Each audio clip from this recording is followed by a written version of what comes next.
Cadres and corruption. The organizational involution of the Chinese Communist Party. For my parents and Min. Acknowledgements. I began this book a decade ago, as China was experiencing one of the defining moments in its history. Official corruption had become so endemic that it helped trigger the massive demonstrations that ended in a bloody crackdown. My interest in studying corruption in China, however, goes back further, growing in part out of personal experience.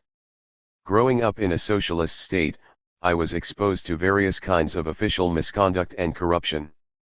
I remember vividly how things were routinely accomplished by calling a friend who was in a position to write a THIRD note to the right person, and how official privileges were allocated according to one's rank in the political hierarchy.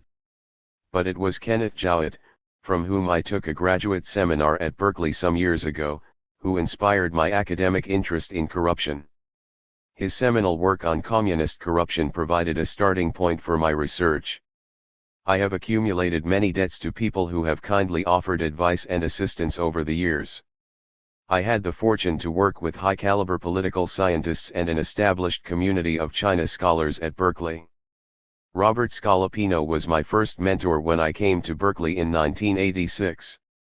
He provided my earliest exposure to the systematic study of Chinese politics. Lowell Dittmer gave me much needed encouragement and guidance throughout the whole process of research and writing. Ken Jowett, in addition to his usual witty and inspiring words, offered valuable insights that sharpened my analysis. I benefited tremendously not only from Liz Perry's advice but also from her comments on and editing of the early drafts. Tom Gold carefully read every chapter and made copious suggestions.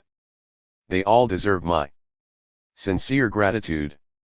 I wish to thank Lynn White and Jonathan Unger, as well as two anonymous reviewers, who patiently read the whole manuscript and whose comments and suggestions were instrumental in the revision process.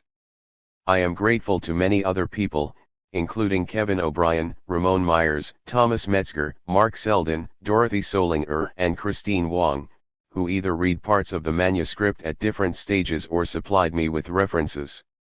The Institute of International Studies and the Institute of East Asian Studies at Berkeley, the East Asian Institute at Columbia, and the Hoover Institution at Stanford provided institutional support, which made it possible for me to concentrate on research and writing. The intellectual support of my colleagues at Barnard College and Columbia University nurtured an environment that any junior faculty member would find most desirable. Thomas Bernstein and Andrew Nathan, among others, have given unreserved encouragement since I arrived at Barnard/Columbia. I am especially grateful to them. Needless to say, for a research project to be successful, first-hand data are crucial and many people in China kindly helped me during my fieldwork and documentary research. With their assistance, I was able to obtain important information that otherwise would have been unavailable. My thanks also go to those whom I interviewed and who shared candid observations on and personal experiences with a sensitive subject. For many reasons, I cannot list their names here, but they have been an indispensable part of this endeavor. I am indebted to the staff at the three most comprehensive library collections on contemporary China in the United States: the Center for Chinese Studies Library at Berkeley, the C.V. Starr East Asian Library at Columbia University, and the East Asian Collection at the Hoover Institution of Stanford University. I want to thank especially Annie Chang, C.P. Chen, and Fran Lafleur, who were always resourceful and ready to assist me in my research. Many friends and colleagues read different parts of the manuscript and offered critical insights that helped me develop my thesis. Others offered editorial assistance. In this regard, I thank Eleanor Levine, Tom Bigfield, Patricia Thornton, Pan Wei, Wade Huntley, Martin Rivlin, Khalitsai, Cornelia Robart, and Hope Lehman.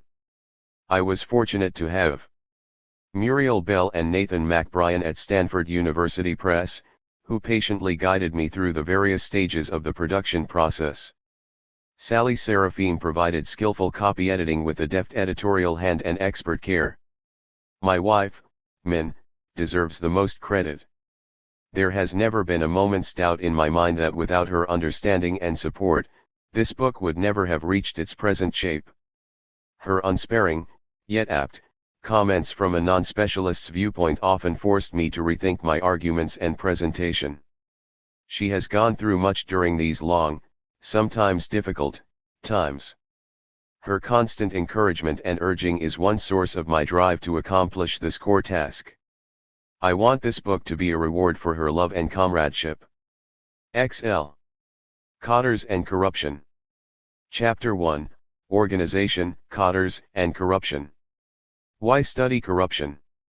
Some half a century ago, Mao Zedong addressed the question of how the communists could avoid falling into the clean legitimate corrupt demise cycle, a fate to which other regimes in Chinese history have fallen prey.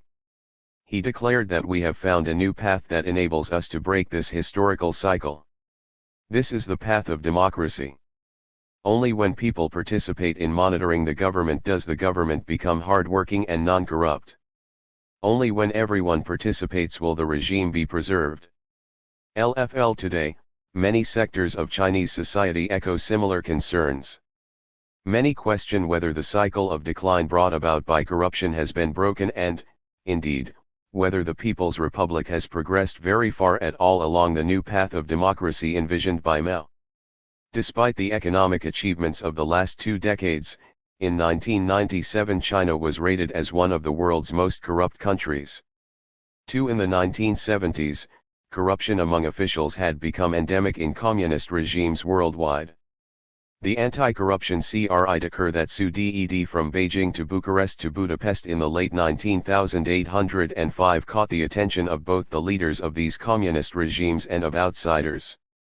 It may even be reasonably claimed that corruption played a crucial role in triggering the social and political upheavals in China and the European communist countries in the late 1980s. Today, both China and Russia, countries under drastic transitions from state socialism, are still experiencing a high degree of corruption in their societies. Leaders in these countries are, to be sure, well aware of the magnitude of the problem and its potential danger. The Chinese Communist Party, CCP, published an open directive on the problem of the deterioration of the relationship between the party and the masses soon after the 1989 Tiananmen protests. For it admitted the seriousness of the corruption among party cadres and called for more anti-corruption measures and for the restoration of the old IMAS line. Underneath the rhetoric, there was a desperate need for the CCP to refine, and eventually to redefine, the relationship between state and society. Despite the economic successes China has achieved since 19,891, its communist leaders never stopped trying to fight off any potential dangers brought about by rampant corruption among public officials. In the first half of 1999, a new round of 3 emphases on political commitment, righteousness, and study was launched among the party and government officials. In effect, it is a campaign to reduce corruption in the public administration and party organization.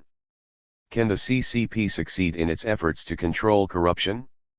How do vanguards, who are supposed to be well disciplined and deployable, become corrupt? What is to blame for the growing tension between the state and society? How well do we really understand the nature, patterns, and extent of official corruption in communist countries including China? There is much yet to be learned and communicated about official corruption as well as about the nature and fate of communist regimes, including those that are in transition. Asking these questions of an ordinary person on the street in China today will get vastly different responses.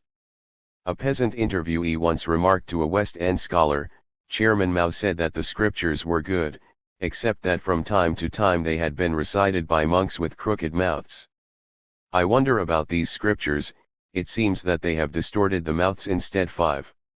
Ho Weaver, when I asked a retired urban worker what was to blame for the rampant corruption of late, he made a somewhat different point. The Communist Party is a good party, he replied, but this bunch of monks has distorted the scriptures when reciting them. The differences of opinion reflected by the metaphor are evident. While some still have faith in the party leadership and its policies and place blame for the problem of corruption on the rank and file, others have doubts about the infallibility of the party. 3.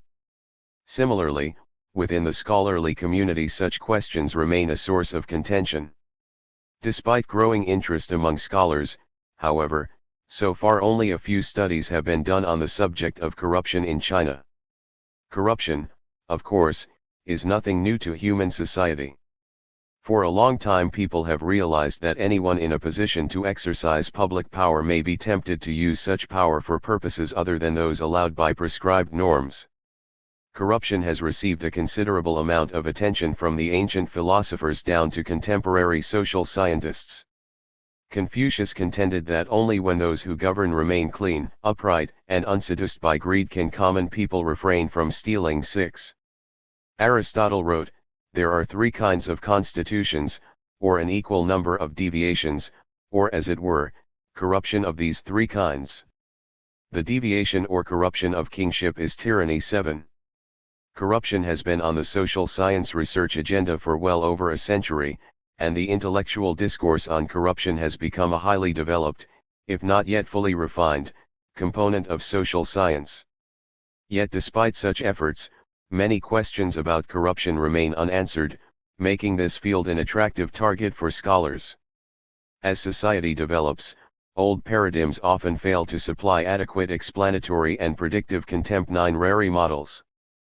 Political corruption remains, therefore, one of the most intriguing and challenging issues in social science research and public policy, perhaps because although it occurs in virtually all polities, its causes, patterns, and consequences often seem unique to each circumstance.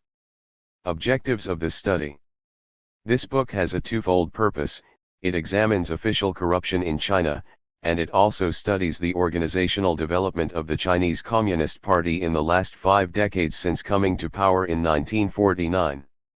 As in other social science inquiries, studies of corruption often attempt to answer all the questions that pertain to the phenomenon: why does it happen, causes, how does it happen, patterns, forms, what effects does it have, consequences, impacts, and how to control it, solutions, remedies. While it is important to address all of these questions, the complexity of the problem and the difficulties 4. Involved in overambitious research projects have often resulted in unconvincing analyses. First, let me make it clear that in this book I intend to focus only on the questions of why and how, that is, the nature, dynamics, and changing pattern of official corruption in China. The ultimate objective is to offer an explanation of why corruption has become one of the most pervasive problems in Chinese society today. Second, my underlying assumption, unlike that of many other studies, is that we cannot understand corruption as an isolated phenomenon, but should place it within a broader political and social context. Corruption is not just a problem of administrative or political ethics but also reflection of political development and changes in regime. For this reason we should study it in the widest possible context.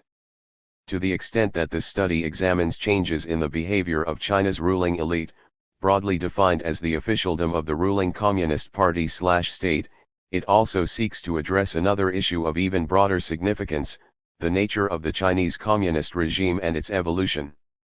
A central question is what kinds of changes are associated with a revolutionary organization in post-revolutionary times, and how such changes have affected the behavior of its cadres.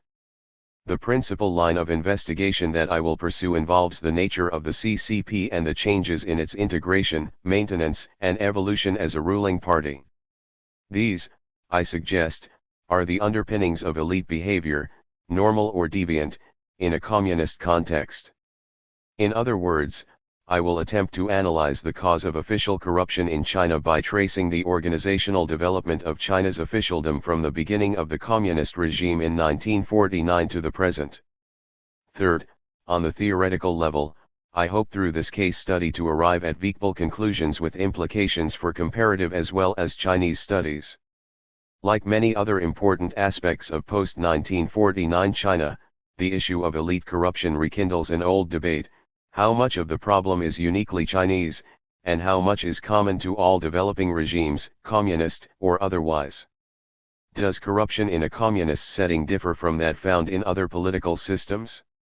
The problem of official corruption offers us an opportunity to revisit the question of whether the communist revolution did after all transform Chinese society. Using a historical approach, this study will make 5. Inquiries about not only corruption in contemporary China under market reforms, a popular subject, but also official deviance in PRC history since 1949 under both radical and developmental Maoism.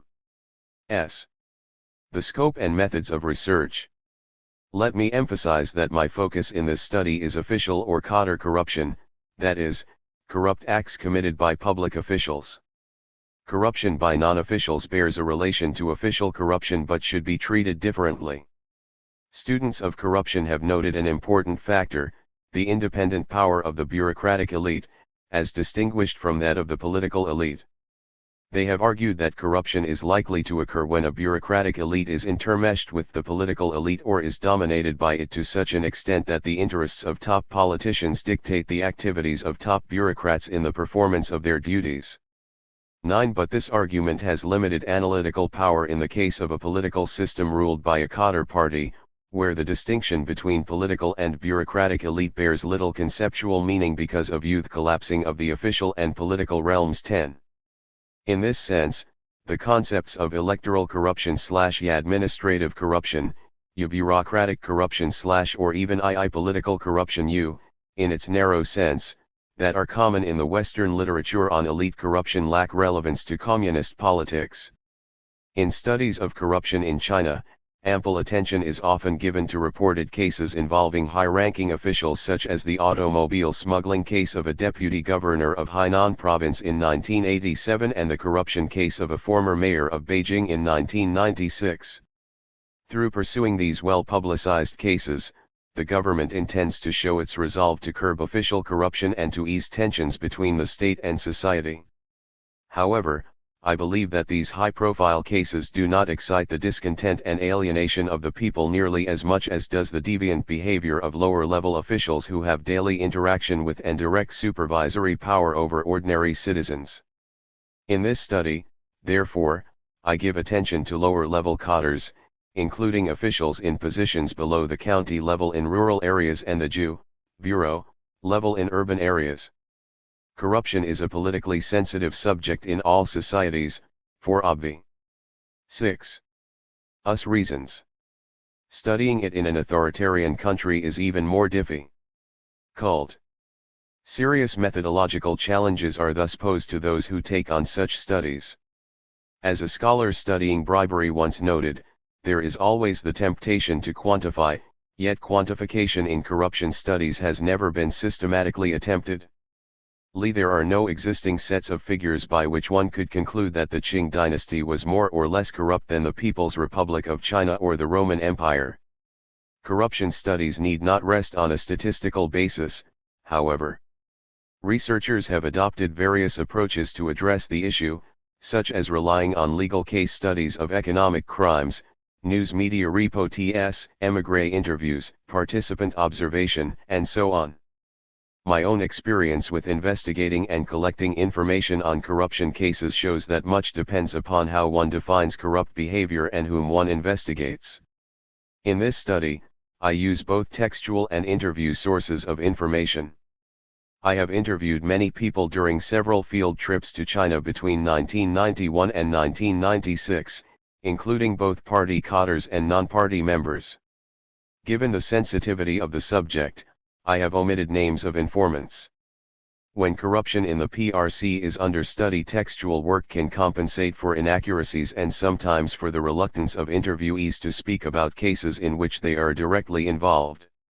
In the study of the post-1949 period, the conventional reliance on news reports and other official publications of the time is problematic due to the dearth of reports critical of the party/state. One source I have utilized is local gazetters, Difangzi, that were updated in the last decade. Local gazetters are official or unofficial records of social, economic, communal, cultural, and political history. Traditionally, they were updated regularly by the local literati. After the Communist Revolution, most local gazetters ceased to be updated until the early 1980s. The last decade has seen scores of counties publish their updated version of county gazetters, based on classified local official archives and given official blessing. While some of them omit discussion of sensitive political issues, they provide an invaluable source of information on local history during political campaigns such as the Great Leap Forward, the Four Cleanup Campaign, and the Cultural Revolution. One of the obstacles that often confront students of Chinese politics is the unavailability of Xiaobo, internal, publications, which are meant 7. Either for specified ranks of officials or for circulation inside China only. Cadres' deviant behavior often was, and to some extent still is, a sensitive subject that the party would prefer to keep to itself. Many materials which contain such cases are classified for internal use only. Although in recent years a number of historical documents containing information about several major post-1949 periods have been published, they are usually strictly for internal use and circulation. Few, if any, scholarly works in the West have used these sources. Even many of the official archives and records of the Great Leap Forward and the Four Clean Campaign periods are still classified, and access to them is very difficult, if not impossible. Nevertheless, I was able to consult some case materials and data from internal documents and reports, which I cite in this study. Another often neglected primary source of information, Baojiao Wengxiu, reportage, along with Jishi Wengxiu, literature that records facts, and Zhuangji Wengxiu, biographical literature, has provided a valuable source for my study. I have gone over hundreds of articles of reportage published since 1979, when reportage became a medium through which investigative reporters and writers could publish while avoiding political censorship and repercussions. Claiming that the article was only a literary work or a report based on investigation. 12. Reportage was, understandably, often used to expose the dark side of the system and society. It is no coincidence that such exposes have sometimes caused political backlash against those who wrote or published them. To search for useful empirical evidence in Baojiao Wengxiu can be a time-consuming job, for aside from a half-dozen or so journals that carry mostly this type of work, exposes are scattered in hundreds of literary journals. To be sure, one has to be very cautious when using materials from Baojiao Wengxiu, because there is some literary coloring of the facts. I have thus tried not to use any suspiciously detailed descriptions of cases that took place long ago. What is corruption? The issue of definition. As many students of corruption have noted, the generic concept of corruption has been one of the most complex, problematic, and changeable in the literature of the political and social sciences. The term has been 8. LLSED to cover everything from the common sense idea of the putrid rot of body politic to the very abstract technical legal definition of official malfeasance. There are two main schools of thought on corruption. The first can be called one/universalist and seeks to define corruption using certain common properties. The premise is that such properties make certain behavior corruption in all societies. The second is relativist, and contends that what is corrupt in one society may not be in another. Most contemporary scholars on corruption agree, though, that a working definition of corruption that can be applied across country boundaries 1.1 dB, and indeed is, possible. One type of definition is centered on the public interest. Scholars who apply this kind of definition maintain that the concept of the public interest is useful, even necessary, to demonstrate the essence of concepts such as corruption. Carl Friedrich contends that the pattern of corruption can be said to exist whenever a power holder who is charged with doing certain things, is, by monetary or other rewards not legally provided for, induced to take actions which favor whoever provides the rewards and thereby does damage to the public and its interests. 13. Corruption involves a deviation from certain standards of behavior. The question is, what criteria shall we use to establish these standards? Here the relativists point out quite rightly that a practice, nepotism, for example, may be regarded in some societies as corrupt and forbidden but may be acceptable and expected in others. Certain practices may be too corrupt at one time but not at another. For this reason, a concept based on public interest tends to be subjective. Indeed, in terms of workability alone, the public interest criterion poses great difficulties. As James Scott has commented, a standard of public interest would require an unambiguous definition of the public interest in order to classify acts according to whether or not they serve that interest. 14 In countries such as China and the former Soviet Union, where the communist polity blurred the demarcation of the public and private spheres, the viability of such a definition is weak and only tenuously relevant to our study. Even within a single society, particularly one that lacks a general consensus on the definition of public and private, what the society for 9. Sees as normal and permissible behavior may not be so regarded by its government. Again, this definition can merit little acceptance because it would represent an attempt to resolve an essentially normative or ideological question. Another type of definition, market-centered, is more popular among economists. Definitions of corruption that focus on the market have been developed on two grounds. One is the axiom of self-interest maximization of Homo economicus, which denies normative constraints. The other is the belief held by those dealing with pre-modern Western and contemporary non-Western societies that norms governing public office holders are not clearly articulated or are non-existent. For example, the German historian Jacob van Claveren claims that a corrupt civil servant regards his public office as a business, the income of which he will seek to maximize. The size of his income depends upon the market situation and his talent for finding the point of maximal gain on the public's demand curve. Ironically, those who apply market-centered definitions and the rationalist/political economics approach join those who take the social-cultural approach in criticizing public interest-centered definitions as being subjective and ethnocentric. On the other hand, market-centered definitions and the rationalist approach are also criticized as unacceptable because by definition they preclude the existence of a distinct political realm with distinct norms and so on. 16. The most commonly adopted definition is public office-centered. It views corruption in political institutional terms. To Joseph Nye, corruption refers to behavior which deviates from the normal duties of a public role because of private regarding, personae close family, private clique, pecuniary or status gains, or violates rules against the exercise of certain types of private regarding influence. L17 Public office definitions are often associated with explanations that trace the cause of corruption to structural and institutional causes. Nye's definition identifies the basic components of official corruption at the individual level. It stresses the behavioral element of intentional deviation for personal gain. This definition will constitute the starting point of this study, although I will need to make some revisions to render it more relevant to the contemporary Chinese situation. 10. Toward a reconceptualization of corruption. In addition to the theoretical contentions regarding a definition of corruption, the issue of how to make the concept operational, that is, what to include and what not to in a study of corruption, also arises.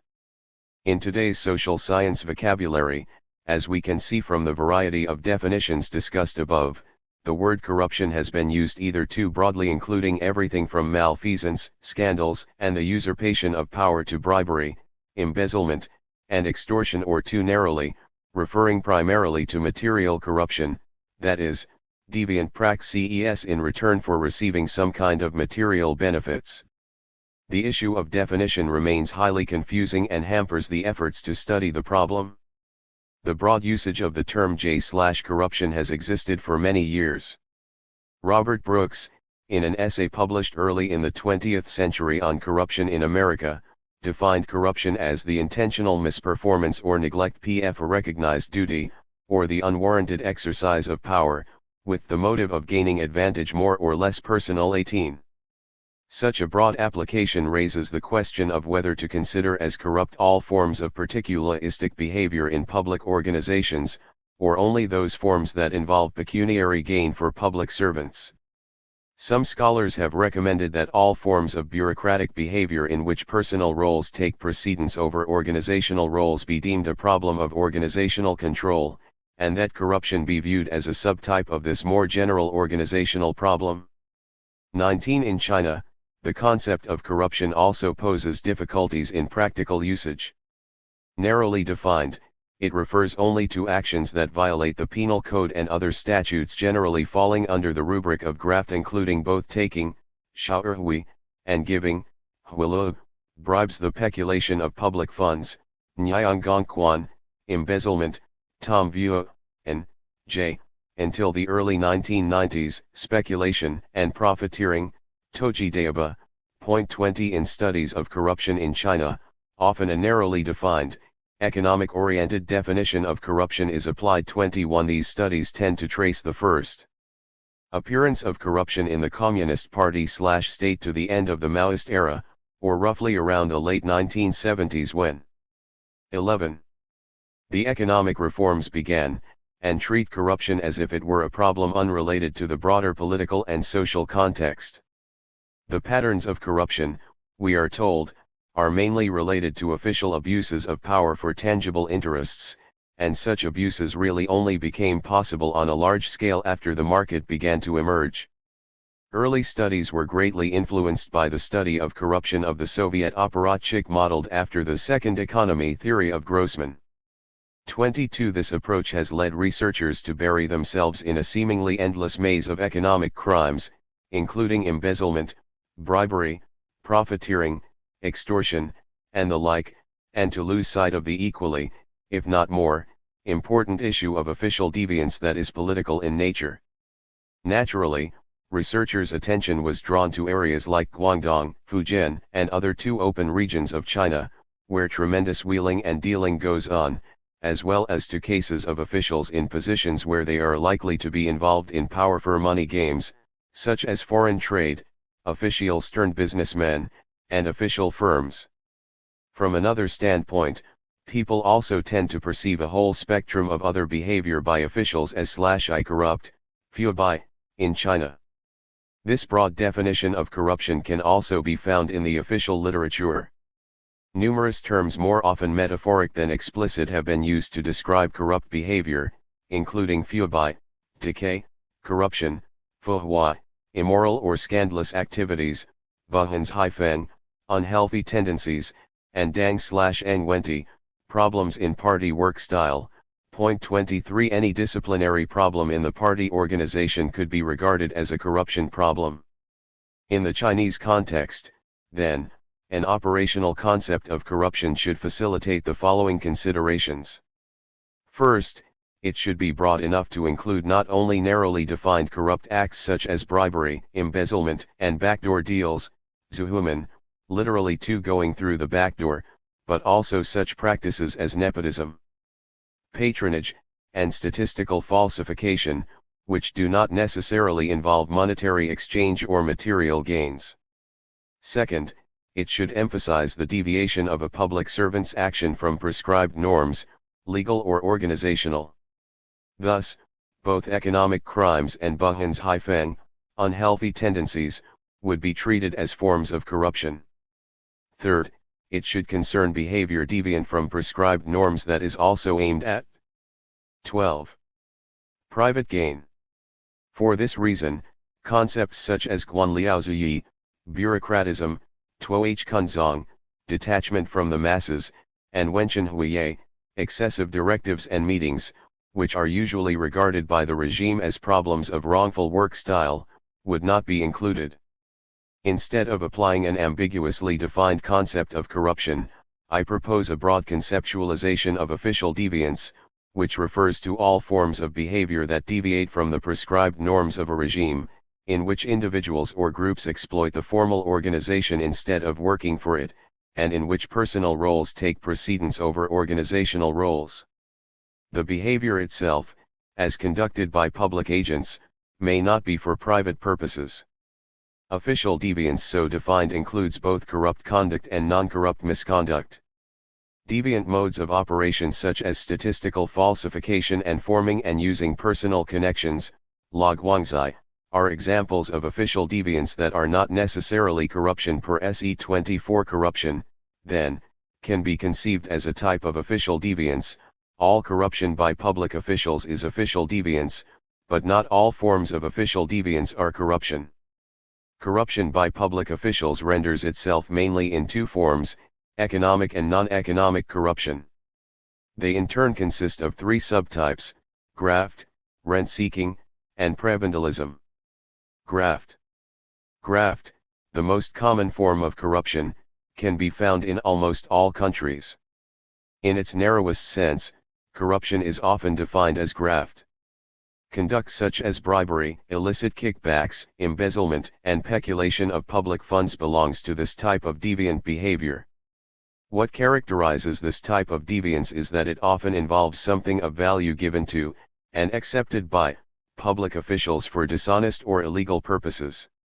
It may also involve officials engaging in fraudulent expenditures or diversion of public funds for private benefit. Rent-seeking. Since the concept of rent-seeking first appeared in analyses of corruption by economists, it has been used to refer to all forms of corrupt behavior by people with monopolistic power. 25. In conventional rent-seeking literature, however, the rent-seekers are private citizens with privileged access to a monopoly. Public officials, through 13. Granting a license or monopoly to their clients, create ill-rents extra earnings obtained by virtue of a restricted market. They are regarded as rent generators and are involved in corruption to the extent that rents are granted discriminatorily to people they favor. It is akin to what some scholars call cronyism in old regime France, namely, the phenomenon in which office holders and their cronies enjoyed monopoly rents not available to other social classes. 26. In the Chinese case, however, public officials are both rent generators and rent seekers in that they both generate rent opportunities for others and seek such opportunities to benefit themselves by virtue of a monopoly. When officials become rent seekers, they are in effect putting non-official rent seekers in a disadvantageous position. The concept is employed to refer to the behavior by public officials or agencies of seeking illicit profits through a monopoly over critical resources or regulatory power. It includes profiteering by officials or official firms, and extortion in the forms of illicit impositions, apportionments, fees, and other kinds of charges. The rent-seeking type of corruption is marked by its usurpation of a monopoly over critical resources. Although in the economic literature the term was originally used to depict the activities by private citizens who had obtained certain monopolies from the state, in this study it mainly refers to the conduct exhibited by public officials who have direct control over, and wield, government authority in the economy. Prebendalism. Prebendalism refers to the practice where incumbents of public office I privileges and perquisites tied to that office. 27. Incumbency or control of an office entitles the holder to rents or payments for undertaking real or fictitious duties. 28. It occurs when organizations are transformed from places of work to resource banks whereby individuals and informal groups pursue their own goals. 29. In its extreme form, such as is found in some contemporary African cultures, prebendalism provides a context in which the state is perceived as congeries of office susceptible to individual communal appropriation. 30. If the other two subtypes of corruption are pecuniary and tangible, prebendal corruption is not necessarily about monetary gains. That is, it may not involve economic corruption. It manifests itself in such forms as usurpation of official privilege, backdoor deals, clientelism. 14. Cronyism, and nepotism. 31. Prebendalistic behavior deviates from the norms of public office, in this case the party/state, with a goal of private gain that is primarily non-economic and political in nature. Not all corruption is transactional in nature, that is, involving two parties, as in its most common manifestation, bribery. Whereas in briberies two parties exchange favors, other non-transactional forms may involve only one party, the incumbents of public office themselves. 32. It is the latter who should arouse our attention, for under a regime in which political power is not only very much concentrated but even omnipotent, the usurpation of power by public officials for private purposes does not always involve give and take dyadic relations, and it may be more prevalent than bribery. This broad reconceptualization not only includes more forms of deviant behavior by public officials but sharpens the distinctions among various kinds of corruption. It enables us to investigate and analyze cadre corruption and organizational change in a country. Here the boundaries between public and private have shifted at different times and the official definition of corruption has remained vague. Explaining corruption. A survey of the social science literature in the field produces a low-G list, which, nonetheless, can be categorized into three major approaches to explaining corruption: institutional, actor-centered rationalist, and socio-cultural. Institutions and corruption. The main assumption of the institutional approach is that the cause of corruption is to be found in the political system and its processes. There are two main lines of argument. One views corruption as induced by bureaucratization, by permanent bureaucratic inertia. The other takes an opposite position, that corruption is a consequence of maladministration LF of the lack of an impersonal and universalistic bureaucratic system. The former is most often found in case studies of Britain, the United States, and other capitalist industrialized countries. In these societies, corruption is viewed as a consequence of the shift from the 15. Impersonal logic of the market to bureaucratic impersonalism. A typical argument in this vein can be found in the treatment of machine politics in early 20th century urban America. Corruption is seen here as a functional equalizer providing access to resources for various disadvantaged groups in the face of a blindly impersonal and inefficient bureaucracy. The bureaucratization thesis of corruption corresponds to one important strand of thought in comparative communism that contains both Marxist and non-Marxist components. Central to the Marxist component is Marx's somewhat ambivalent view of the state. On the one hand, the state is not an independent and autonomous force in history, but rather an instrument of the ruling classes. However, Marx implied at the same time that certain socio-historical situations are conducive to the autonomy of the state. The classic stand of Marx on capitalist stat bureaucracy, that it is not a separate class in and of itself but rather a reflection of the class relationships within society, finds a variant in Marx's own analysis of a Bonapartist bureaucracy that had the freedom to manipulate societal interests politically. This latter line of argument was first applied to the socialist state by Trotsky. 33 other Marxist theorists, however, were more sanguine than Marx in positing the socialist state as an autonomous entity and bureaucracy, a class not only in but for itself. Well known to Western students of communist politics is the thesis of the new class expounded by Milovan Djilas. The theory that not only echoed Djilas's view, however, but also put it into practice to forestall the forming of a socialist bureaucratic class was the Maoist version of two continuing revolution under the dictatorship of the proletariat. According to the Maoist notion, which was shared by some Chinese social democrats in the short-lived democratic movement of the late 1970s, the bureaucratic class inside the party was worse than the capitalists in sucking the blood of the workers. 34. It was no coincidence that the Cultural Revolution was described by those same people as a major struggle waged between the proletariat and the bureaucratic class, and a necessary revolution to eliminate the new privileged and corrupt class. 35. In addition, there was the non-Marxist criticism of a highly bureaucratized regime and society that was regarded as the source of corruption in communist countries. 36. The maladministra. 16. Shin argument is commonly found in the literature on corruption in developing nations.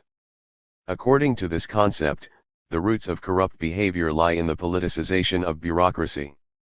As Kemphope explains, lithe saliency of political dominance over bureaucratic values created a style of administrative behavior that is highly politicized despite the formal acceptance of a career system of administration based on a high degree of professionalism. 1137. If the bureaucratization and maladministration theories of corruption in communist countries focus on the nature of bureaucracy, another line of argument pays attention, instead, to institutions other than the bureaucracy itself. Its adherents suggest that the causes of corruption can be found, for example, in the lack of any market and in the prevalent scarcity that led to a second economy. 38. Or in the weak, imperfect legal systems and lack of rule by law that often fails to sanction and prevent corruption. 39. Or in the socialist state structure and power relations that make the socialist regime / more prone to graft. 40. Or, finally, in the reform policies that easily triggered corruption. 41. The market and corruption. While some scholars try to explain corruption by establishing links between institutions and bureaucratic behavior, others search for economic reasons accentuated by the rational calculation of people involved in corrupt transactions. Studies of competition for a public contract by Rose Ackerman and McRae's game theoretical model on transaction costs represent examples of the microeconomics approach. Attempts were also made to employ a principal-agent model in a study of corruption by Chinese fiscal bureaucrats in the late imperial period. 42. This kind of reasoning tends to be formal and methodologically rigorous and capable of analyzing the costs and benefits of corrupt actions. It helps us to understand the process of a given bribery action from initiation to the bargaining stage for establishing a transaction, also. However, the approach is limited in its scope of application to more subtle forms of corruption that involve not two actors or two actors in power relationships, but equal bargainers. As indicated below, corruption in pre-reform China, and for that matter, in other communist societies, usually is rendered in the form of auto-corruption, that is, the 17. Non-transaction type. The main weakness of the microeconomic approach, though, is that by focusing mainly on why and when corruption is profitable, live answers often have to be trivial/43, ignoring the larger and more significant socio-political environment in which corruption occurs. Another rationalist variant operates on the macrostructural level, represented by studies that apply the theory of rent-seeking. The basic argument is that when circumstances allow, usually when the market is not well nurtured and is mediated by strong administrative manipulation, people attempt to use legal or illegal means to gain, extend, and protect monopoly positions, special treatment, and privilege. Doing so inevitably leads to corruption. Government restriction is seen as the source of the problem. The more extensive the government's control and intervention, the more rents it creates and the more rent-seeking will follow. The consequence of rent-seeking is the waste of social resources consumed by competition for rent. This mode of reasoning claims essentially that the lack of economic development and the presence of restrictive government intervention are the main structural factors leading to corruption. Corruption is seen primarily as a consequence of scarcity, artificially created by government desires to promote economic growth. Proponents of this theory assert that corruption takes place and there is a shortage of supply under government dispensation facing a growing demand. This gap between supply and demand creates a situation in which the market price for these goods is above their official price. Individuals who desire the scarce values will be willing to buy at a higher market price. Robert Tillman puts it this way: corruption involves a shift from a mandatory pricing model to a free market model. The centralized allocative mechanism, which is the ideal of modern bureaucracy, may break down in the face of serious disequilibrium between supply and demand. 145. A somewhat similar argument is advanced by some economists who study communist economy and corruption. They see dysfunctionality in corrupt activities, as with the 1/2 economy theory mentioned earlier. 46. In recent years, some Chinese authors have taken a similar approach but added a sophisticated theoretical dimension when, in the late 1980s, rent-seeking theory was introduced to Chinese reform economists. They blame the dual-track pricing system, the legitimate coexistence of state-controlled and market prices in the reform economy, as the source of pervasive guandao, a phenomenon of speculation by public officials or state agencies buying goods at fixed state prices and selling at higher market prices. 47. Models along the same lines as the macroeconomic rent-seeking theory provide a convincing explanation for the establishment of certain links between scarcity, monopoly, government control, and corruption. Particularly illuminating is their sobering analysis of the waste of social resources that corruption causes, in direct contrast to those revisionists who regard corruption as driven by a market that equalizes the chances of participation in bureaucratic decision-making. The problem, as Margaret Levy points out, is that the focus of these neoclassic political economists is too narrow.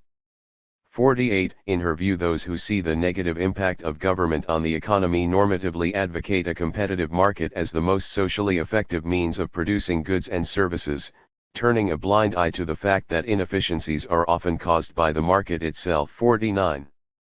That is, those who ardently present themselves as value-free in studying corruption by criticizing the cultural approach cannot escape the very pitfall one they are trying to avoid. The market is not neutral after all. More serious flaws, however, lie in the reductionist tendency of the market approach, in that it overlooks the political realm and corruption in non-economic activities not entirely driven by pure economic considerations. Paradoxically, that is the very reason why this approach is so fruitful. It latches precisely onto cases in which incentives override public norms. 50. Culture and corruption. The socio-cultural approach can be found most often in the literature on corruption in developing countries and sometimes in the treatment of communist 5-2 and early capitalist countries.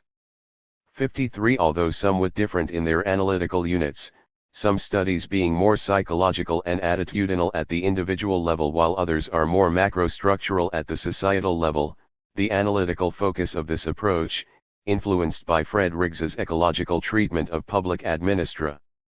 19. Shin is generally the socio-cultural milieu of corruption. 54. They pay great attention to values, ethos, and cultures of corruption.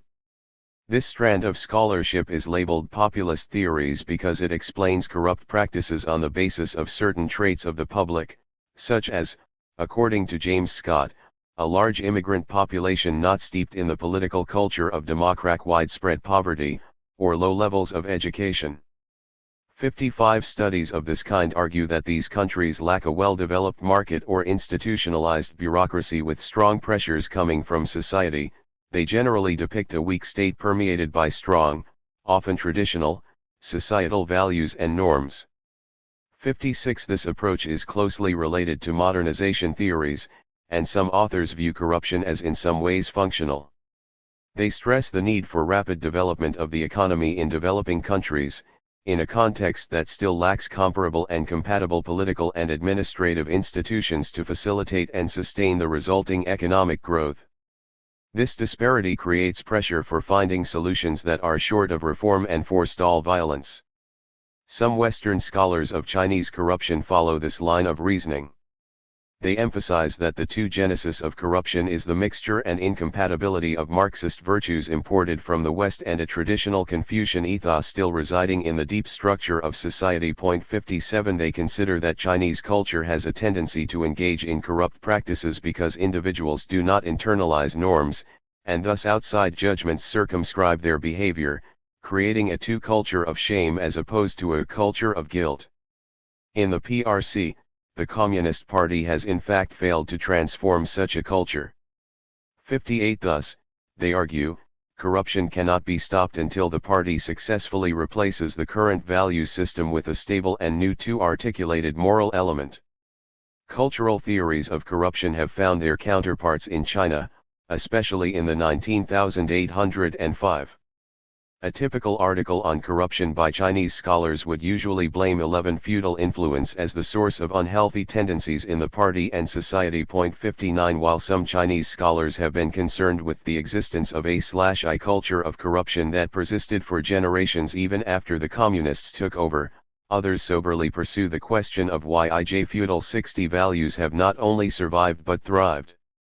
They generally point to the fact that in 20. The Maoist era the main objective of many political campaigns was always anti-capitalism rather than anti-feudalism. This thrust, they argue, has permitted the residual cultural elements of the small production-oriented peasantry to survive.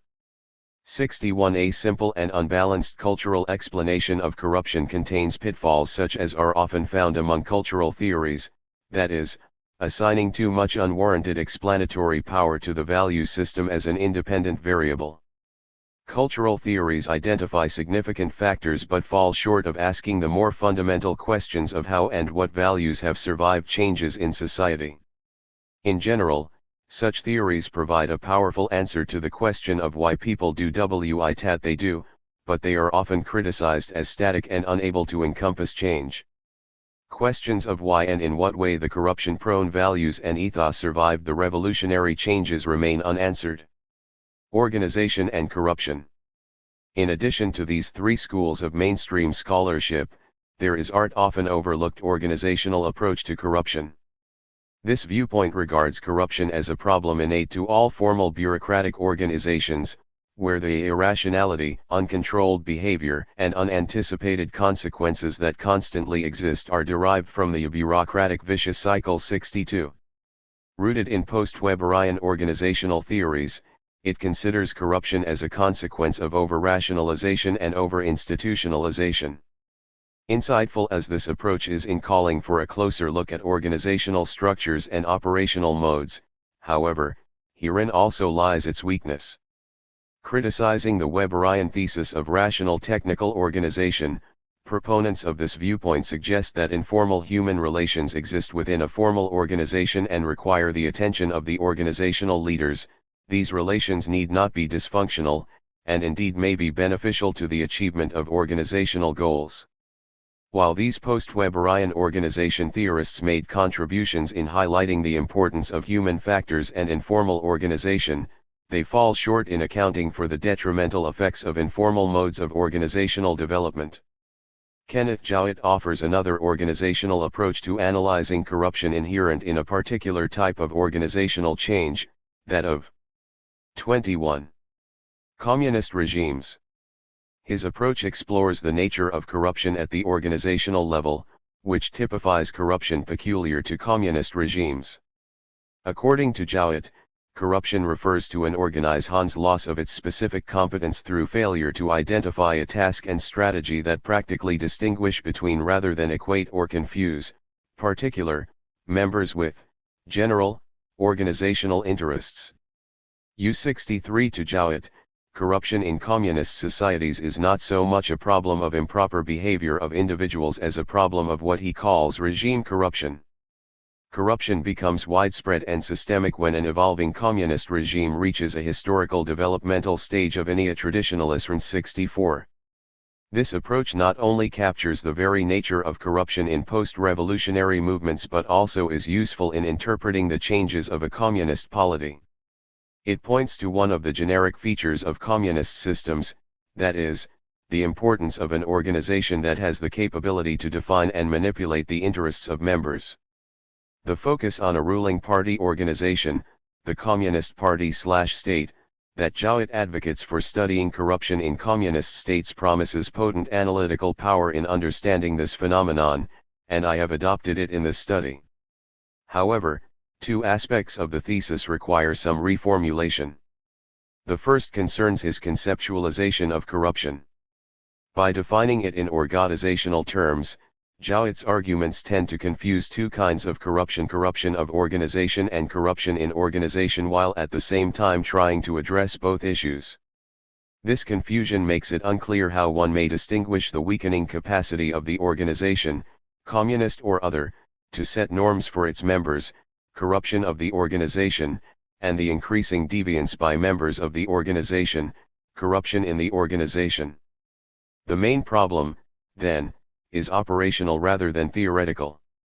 Questions remain as to how to find the connections between the two situations, for, after all, corruption at the individual level or the suborganizational level is what most studies of corruption are concerned with. I suggest that an individual-oriented definition of corruption can be associated with an organizational approach, and that the two processes, corruption of the organization and corruption in the organization, are linked. Indeed, it is on this ground that I raise the basic question of this 22. Study, how would corruption of an organization affect corruption in an organization, and vice versa? The second aspect needing reformulation goes to the strength of Jowett's theory, which lies in his historical view of the communist regimes. It points to both the nature and change of these regimes over time. 65. Jowett correctly places great significance on informal structures such as political culture and organizational ethos. However, the predestined developmental profile that he construed about communist regimes, with neo-traditionalism being one of the stages, is overemphasized, whereas the unintended consequences of short-term policy and institutional changes are overlooked. In this regard, the question that needs to be examined is this: how did certain rules, codes of conduct, and policies of the party result in unintended consequences in cadre behavior? Organizational involution. To address these questions and to understand the relationship between the organizational development of a ruling communist party and the corruption of its elite, I propose a thesis of two organizational invalidity based on the theory of communist neo-traditionalism and conceptually informed by the anthropological theory of agricultural involution.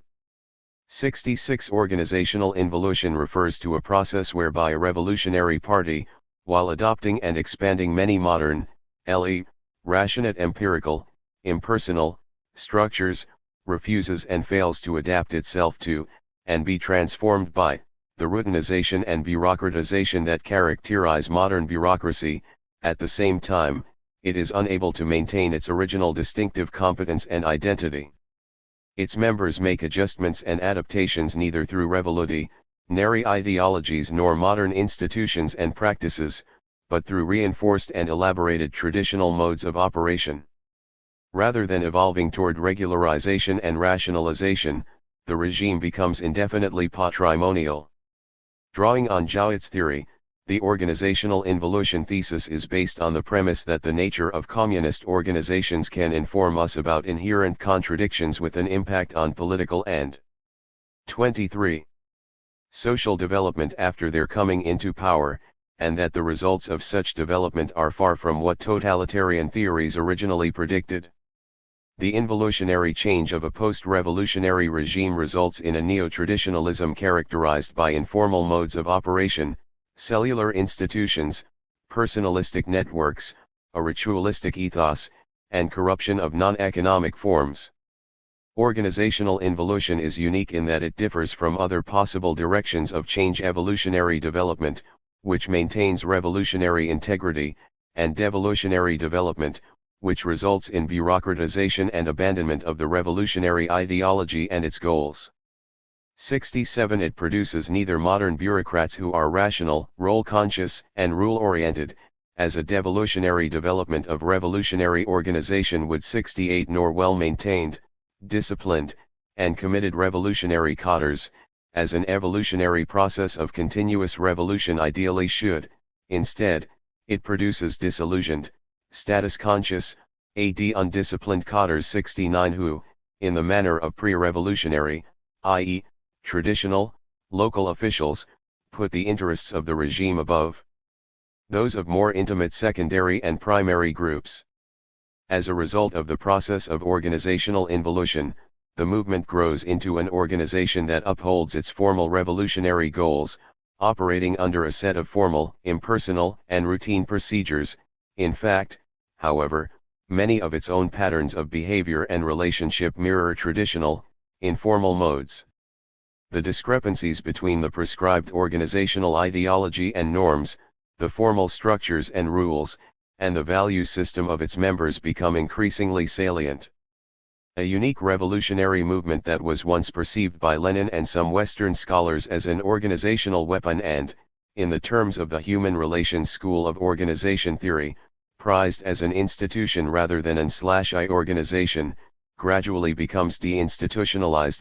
1 degree. It is precisely the conscious choice of anti-routinization, anti-bureaucratization measures, which were to fulfill the goal of 11 continuous revolution under socialism, that is responsible for the occurrence of the involution. Under just such circumstances, the corrupt behavior of those Helen Sue calls socialist peddlers and princes becomes prevalent, and state involution becomes possible. 71. 24. During the developmental period of a regime, as long as the need for routinization and functionalization grew and rationalization in the sense of effective social engineering was desired, regimes that took this involutionary path did not simply replicate traditional or pre-existing norms, as depicted by Clifford Geertz's involution model. Organizational involution results in reinforcement, not simple replication or expansion, of some traditional modes. Indeed, All modern organizations reflect a complex pattern of continuity and change with regard to their traditional social structures and the consequences of modernization, however limited. 72 In one sense, organizations bear certain traditional and modern patterns. The question, rather, is why institutional and cultural patterns common to pre-modern settings are more apparent and prevalent in some organizations than in others. The resistance to the revolutionary integrative force by cadres and the rejection of bureaucratic routinization by the leadership did not merely stem from the extra-organizational cultural patterns of society. It arose mainly from the paradox that the regime created for itself, namely, a structure that reinforces traditional ways rather than sustaining new norms, and from the precariousness of revolutionary values that cannot successfully transcend, transform, and, more important, maintain even the regime's own rank and file as loyal and deployable agents. Focus on organization. The organizational involution thesis focuses on the ruling regime, organization and officialdom rather than the residual elements of societal values that supposedly survived the revolution. It is thus predicated on the means and contents of organizational integration and on the logic of actual operation of the organization. The dynamics of maintenance of organizational integrity is seen as a source of change. The questions we ask are, what policies, institutions, or code of conduct have affected the behavior of rank and file cadres? In what way did cadres follow or deviate from these rules and policies? This thesis examines how the communist regime operates not only as an autonomous power vis-a-vis society, but also, and more important, it looks at the inner dynamics of the organization itself, how it has created, maintained, and regenerated organizational integrity and the 25. Legitimization of authority and how such integration has affected the behavior of its members, namely, the cadres. Our attention now shifts back to the regime and its staff. Rather than merely concerning itself with structural causes of organizational change and cadre behavior, this framework takes into account both formal and informal, procedural and substantive aspects that define patterns of belief and behavior of the organization and the elite members belonging to it. 73 questions to be asked are, what are the contents, not merely the forms, of the organization ethos, such as modes of operation, by the organization and by the cadres? To be more specific, we ask whether the cadres, the elite members of communist organizations, individually and as a whole have been maintained as committed, disciplined, uncorrupted, and deployable agents. Organizational involution is a framework intended not merely to capture the nature of a regime by analyzing a novel conceptual type, as Andrew Valder's earlier work tried to accomplish, but also to capture better the change in communist regimes after revolutionary movements seize power. Thus, this framework provides a remedy for the lack of a dynamic analysis of changing institutions, policies, and norms, which affected in their own ways the behavior of elite and masses alike. It also posits the predicaments and dilemmas that many communist organizations have faced. On the one hand, these were movements with revolutionary goals and ideologies, and some of them had already formed distinctive competencies and identities during civil wars. Early on, when the movements first seized power, these revolutionary features provided the raison d'etre for the organization and helped forge organizational coherence. The ultimate tools for organizational integration - pure and practical revolutionary ideologies 74 continued to be upheld even during the post-revolutionary stage. On the other hand, faced with nation-building and developmental tasks, the communist organizations as ruling parties encountered problems such as the changing social composition of members, increasing needs for new kinds of competencies of its cadres, and a functional inclination to routinization that posed a challenge to revolutionary values. The various communist regimes responded to these challenges and handled difficulties differently. Some were more adaptive than others. To some, par. 26. Particularly the Chinese leaders, and notably Mao among them, the path of routinization did not appear attractive. Instead of adapting to the needs of modernization or simply retreating to residual patterns of traditional relations, they attempted to create new revolutionary situations, combat tasks, and ideological discourses, striving to maintain the revolutionary nature of the organization despite changing conditions. Impetus for organizational change. As a revolutionary movement becomes a ruling party, it faces an impetus for organizational change arising from two directions. Both routinization/bureaucratization and continuous revolution have affected the developmental course of communist organizations. In China during the Maoist era, organizational change was driven primarily by the thrusts intended to maintain the radical charismatic mission. The uninterrupted revolution and involution emerged with conscious revolutionary goals that, ironically, were intended precisely to prevent situations such as routinization or involution from taking place. In fact, involution of the Chinese regime began first as a consequence of revolutionary mobilization and the combat task 7s of anti-bureaucratization. It was only later that the involutionary process received another impingement, that of modernization of the economic and managerial systems. Viewed as such, the process is not a simple cyclical replication of a historical event in a given society. Rather, it affects the stability and development of a regime that does not repeat history. To the extent that all communist regimes have faced at one time or another the problem of routinization and have often opted to prevent it, organizational involution may well be a generic communist phenomenon. 76 However, because of the dominant concern of the CCP leadership to carry out continuous revolution, the Maoist emphasis on the compatibility of a cultural superstructure with a new political regime, and the conviction of the power of moral discourse over institutional elements, itself rooted in the traditional Chinese belief in moral indoctrination and cultivation, the propensity toward routinization that charismatic movements may often face. 77 was much more consciously and constantly disrupted, suppressed, and even reversed in China than in any OTER communist regimes. 27. The formal and the informal. The main contribution of the involution theory to anthropology has been to reveal the discrepancy between the fa8 of modern forms as a result of revolution, in the sense of drastic departures from traditional forms, and the informal, traditional patterns that actually dominate courses of action.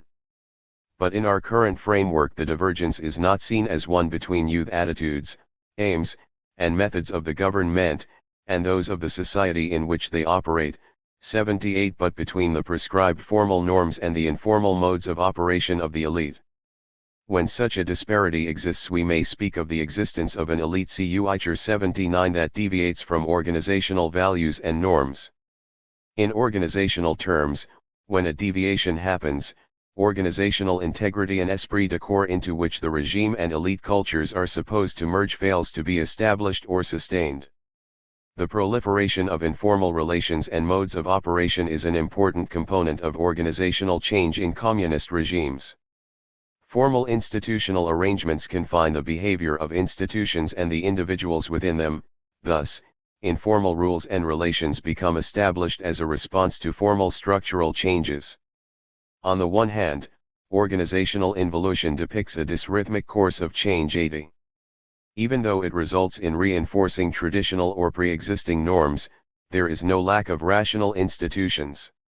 Organizational involution reveals an irony: communist regimes assign paramount importance to the substantive over the procedural component of rationalization and minimize informal group ties. Consequently, not only are formal procedures not fully operational and dominant, they are at the same time ritualized with no comparable and complementary substance, casting the familiar profile of a bureaucratic organization with predominant emphasis on procedural rather than substantive rationality.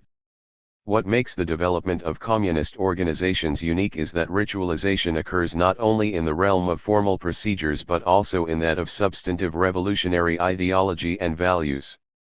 The latter process is sometimes called ritualization of charisma. 81.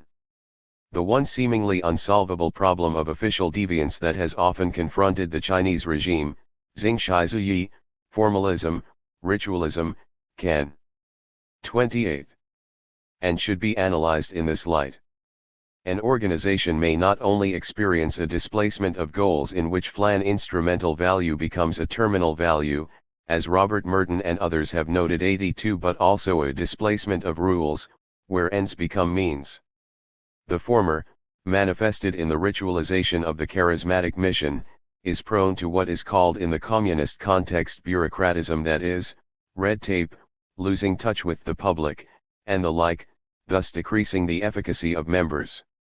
The latter, epitomized by ritualization of routine regulations, is prone to non-compliance and particularistic behavior such as nepotism, patronage, and corruption. On the other hand, formal rules and policies are also informalized, or simply replaced by rules and policies that have been routinely practiced but never formally approved. The informalization of formal institutions is another trait of organizational involution. Like ritualization, it is a response of members to an organization's ineffective and confusing attempts to reconcile the goals of revolution and modernization. But unlike ritualization, which depletes the substance of formal institutions, informalization changes and substitutes new modes of behavior for formal institutions. An organization may involute to the extent that the old modes subvert and substitute for new ones, such as the creation of combat tasks, ideological symbols, and heroic role models, that the organization seeks. Official deviance, including corruption, can be regarded as resulting from informalization. Organizational involution and corruption. The existence and evolution of cadre corruption in communist organizations testify to the lack of institutionalized procedures and regulations sustained by an internalized organizational ethos. Official deviance in a communist political system is intimately related to the involutionary development of the organization of the regime. Organizational involution is causally related to cadre corruption, with the organization losing its ability to maintain committed and disciplined cadres and a widening gap between the intended formal organizational objectives and the unintended informal response of members of the organization. This widening gap is the key to understanding official deviance, including corruption in various forms, in communist 29 regimes. Cadre corruption, like other forms of official deviance, is an informal response to formal institutions and norms. The regime itself transposes the expected purposes of the organization, forced to follow what otherwise would be termed unacceptable ways, and actually punishes those who resist. S3. When this happens, we may indeed begin to speak of systemic corruption or regime corruption, as Xiaobo put it. None of the arguments involving the disappearance or the reappearance of the market, or those based on bureaucratization or feudal tradition, can sufficiently explain the cause of official corruption in contemporary China. In this study, official deviance is treated as a problem that has been present ever since the communists came to power. My main assumption is that, while the Communist Party has been encountering official deviance all along, it has created for itself, first, in the absence of a market, corruption of cadres, mainly, but not exclusively, in forms of prebendalism. Later, with the weakening of the planned economy and advent of the market, cadre corruption mainly, but not exclusively, is manifested in forms of rent-seeking. Political corruption, although often overlapping with economic corruption, always preceded it, and it may well be a part of the reason for the very appearance of economic corruption at all. Thus we can claim that corruption in the PRC did not begin with the advent of the economic reforms, nor did it perish when the reforms brought institutional and cultural changes. Organization of chapters. I have organized the chapters of this study both chronologically and analytically. Chapters 2, 3, and 4 explore official corruption in three major periods in PRC history: the socialist transformation of the early 1950s, the radical Maoist developmental drive of the late 1950s, and the chaotic anti-revisionist mid-1960s. Four major events that have affected the organizational integrity of the CCP and cadre behavior are given detailed discussion: the 3 anti-campaign, the anti-rightist campaign, the 4 cleanup campaign, and the Cultural Revolution. I argue that the organizational involution of the Chinese ruling party, the CCP, began in the late 1950s when the party refused to subject the regime to the propensities of routinization and bureaucratization. 30. Informal practices including official deviance began to appear on a large scale during and after these combat-like campaigns, unfolding around non-routine core tasks and storming approaches to socialist reconstruction. Chapters 5 and 6 examine organizational development and cadre behavior in the post-Mao reform era. Rather than treating corruption as a novel phenomenon particular to the marketization resulting from the economic reforms, I show that corruption has been a continuing problem, occasionally offering some new twists and incentives. To be sure, official corruption in contemporary China is both qualitatively and quantitatively different from earlier patterns, yet the fundamental causes remain constant. It appears that the reforms have not until recently fundamentally changed the neo-traditionalism resulting from organizational involution. In the concluding chapter, I summarize my basic findings and the arguments of previous chapters regarding organizational development and official corruption under the communist regime. To further drive home my points about organizational involution and official deviance, I make some comparisons between patterns of corruption in China and those found in former communist regimes, Third World states, and China's own pre-revolutionary past. In addition, I discuss a few themes from my empirical analysis, including the importance of refocusing our attention on the agents of the state, the changing role of the state and state agents in the transition to a market economy, and the characterization of Chinese officialdom under reform. Chapter 2. Sugar-coated bullets from enemies. The Chinese Communist Party came to power in 1949 as a rural-based war-worn revolutionary movement. As its core of cadres entered the cities victoriously, their role took a dramatic turn. Saboteurs became rulers and guerrilla fighters became state functionaries. The party organization as a whole faced the similar challenge of redefining its nature from revolutionary movement to ruling institution. From the very beginning, the maintenance or transformation of its organizational integrity became predominant for the party. The new regime faced many formidable undertakings including overcoming economic crisis, building a new administration, quelling residual opposition from the ancien regime, and stabilizing a society still recovering from years of civil wars. All required an effective and loyal official corps to carry them out. The Leninist tenet cadres determine all appeared increasingly relevant to this reality. The first major problem concerned the existing group of revolutionary cadres. These men and women were mainly from rural backgrounds and poorly educated, and they were seriously inadequate both in numbers and by training to handle the complexity of administering the new urban settings. A rapid expansion of the administrative staff was inevitable. To overcome the shortage of personnel and expertise, new recruits had to be found and former bureaucrats and technical personnel retained. 2. In many urban areas, in fact, the majority of the staff in government organs consisted of retained personnel. 3. In 1948, there were some 600,000 communist cadres with district, chu, or higher rank. By 1952, the number had increased to 3.9 million, more than quadrupling in less than 5 years. 4. The problems of administrative reconstruction soon shifted to other 3.1. 2. areas. With the injection of new recruits, mostly middle or high school graduates, and personnel retained from the old regime, organizational boundaries were open and susceptible to societal influence and conflicting personal motives.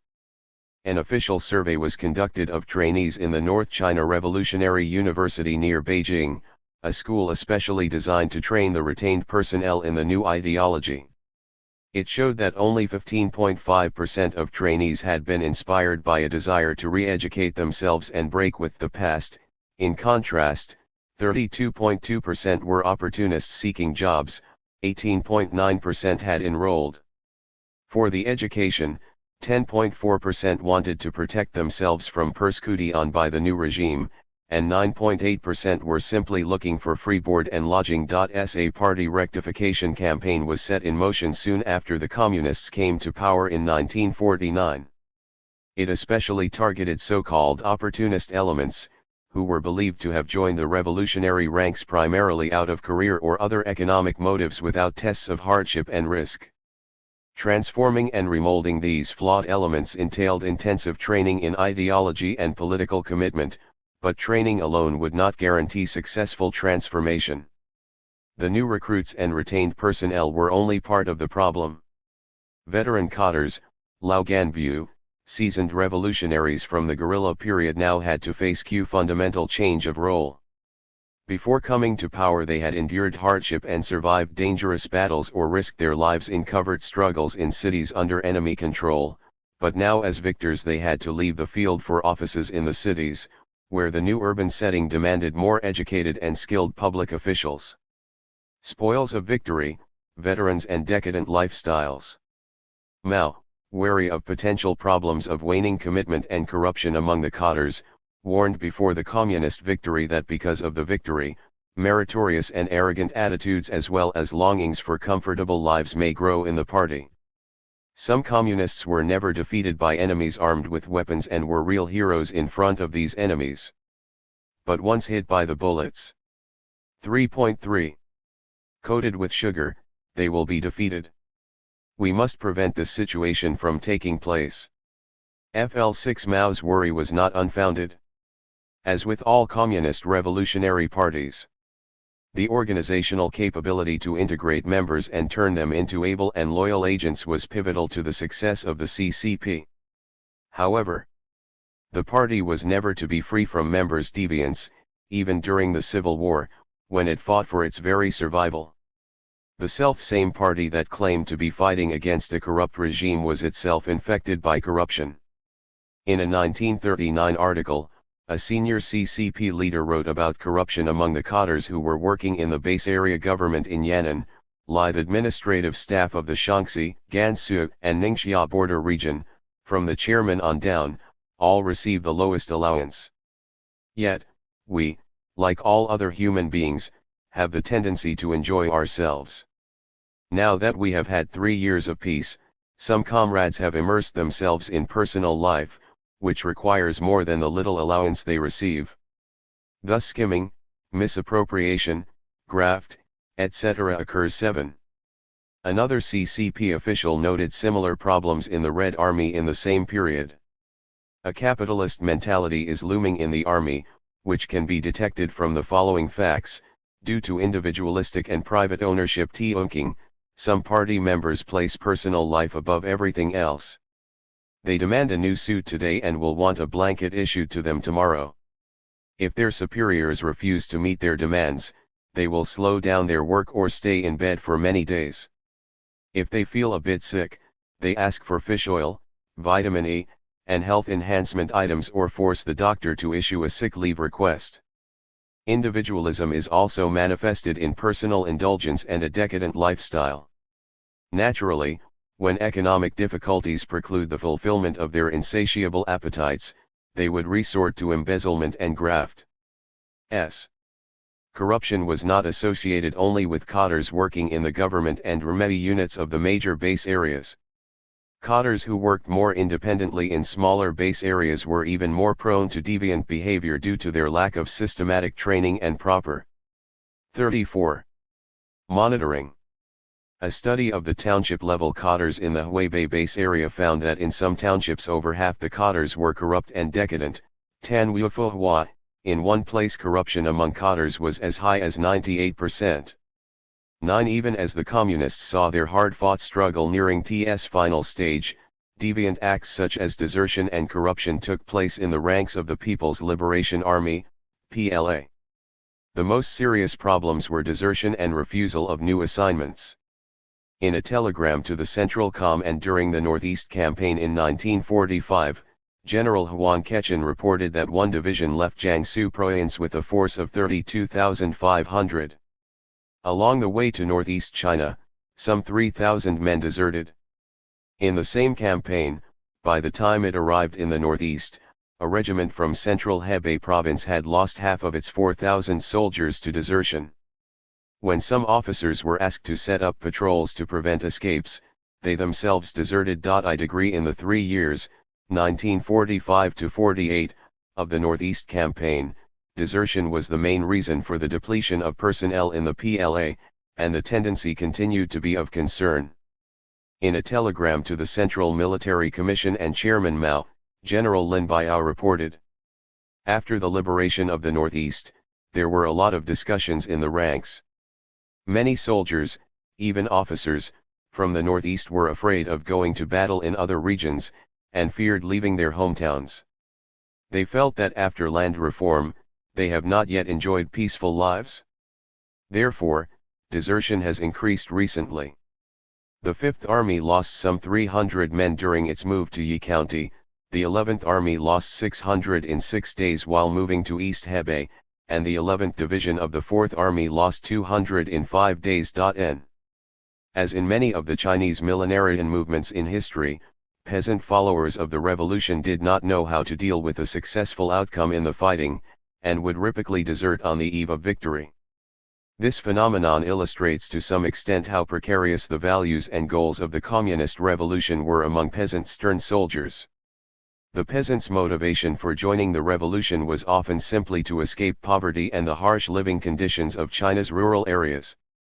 12 In 1943, a party leader in a Huaibei base area wrote about the discrepancy between party and peasant interests in an internal party journal. 35. Cadres recruited from the villages, peasants, and hired hands, after the outburst of the resistance war still have a low cultural level. They joined the revolution mostly because of concrete benefits of rent and interest reduction. For this reason, it is easy to connect class struggle with national struggle in daily life. They tend to give undue emphasis to the smallest economic benefits. They are also very susceptible to the influence of bad habits brought from the city by urban cadres. 13. According to a 1946 document from the Department of Political Affairs of the PLA Northeast Command, over half of the soldiers in one company who had previously worked for the puppet Manchukuo regime joined the PLA because of economic reasons, to escape hunger, to avoid farm labor, or to find work after the defeat of the Japanese. 14 soldiers and officers with such motives were not the tested revolutionaries that the party hoped to mold.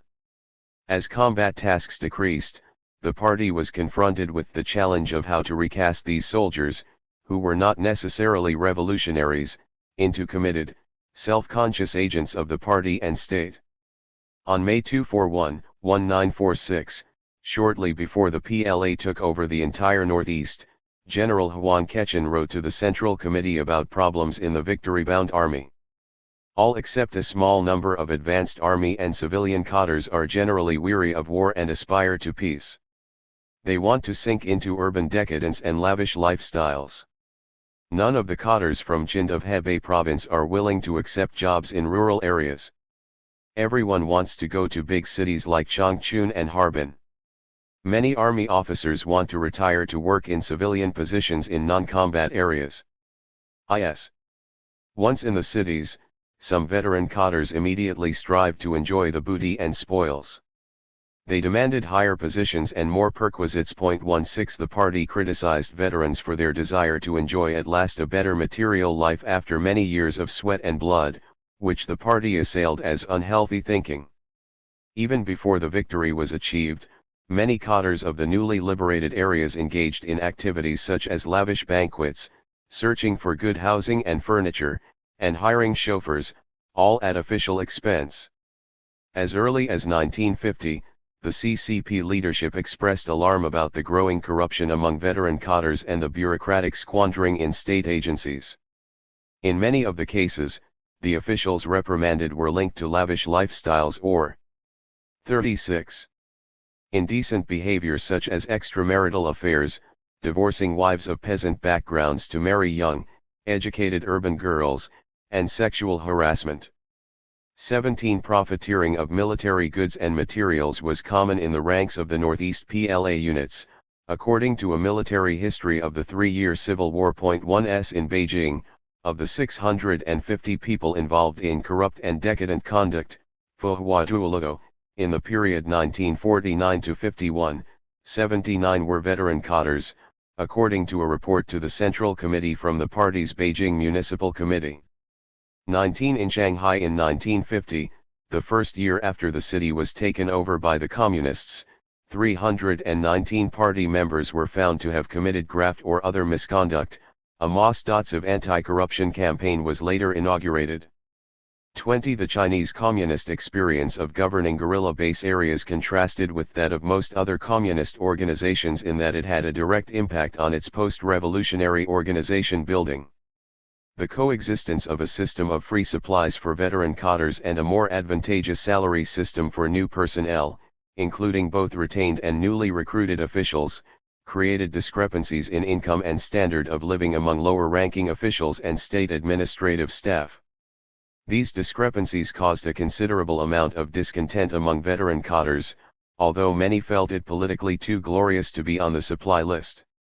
A veteran cadre who came from a poor peasant family background admitted after being disciplined for corruption.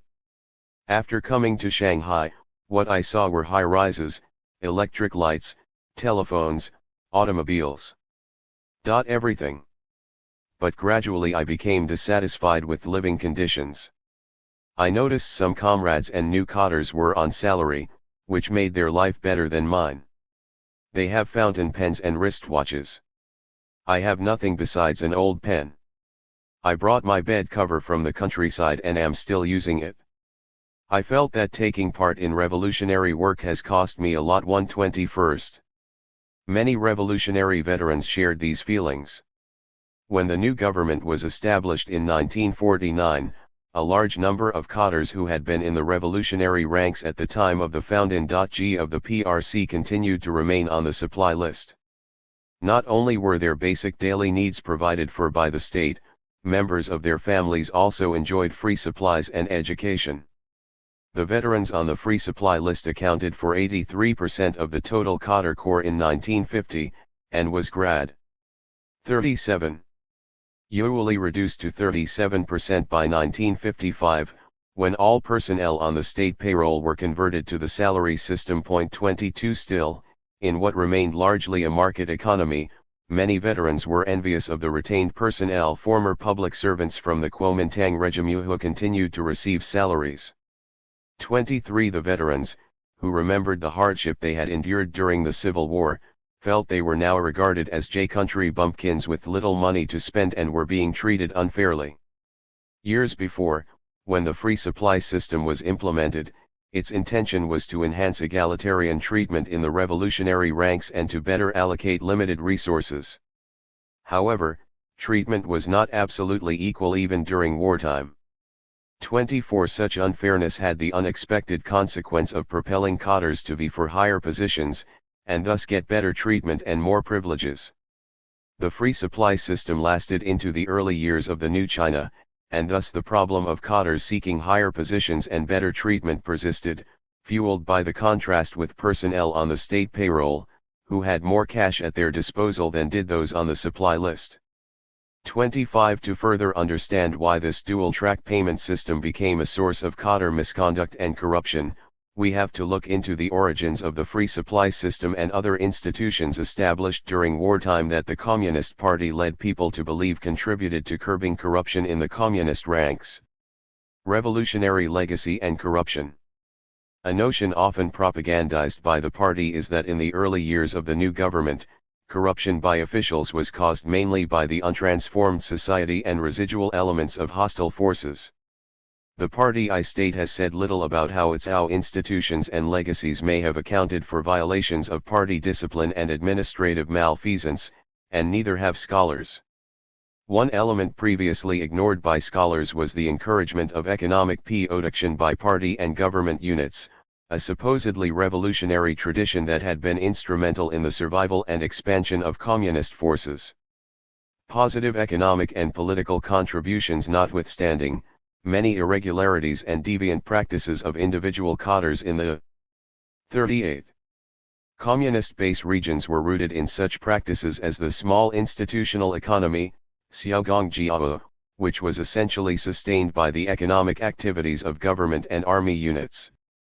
Agency production, Jiguan Shengchan, was a product of the economic shortfalls due to the Japanese blockade of the communist base regions and the lack of material supplies from the nationalist government in the late 19,308. In 1938, some army units began experimenting with production activities such as planting vegetables, raising pigs, and making shoes, mainly for the purpose of improving the soldiers' livelihood. 26. By 1939, the financial situation of the communists had worsened, due both to a decrease in supplies from the nationalists and to an increase in the number of government agencies and other public units and their staffs.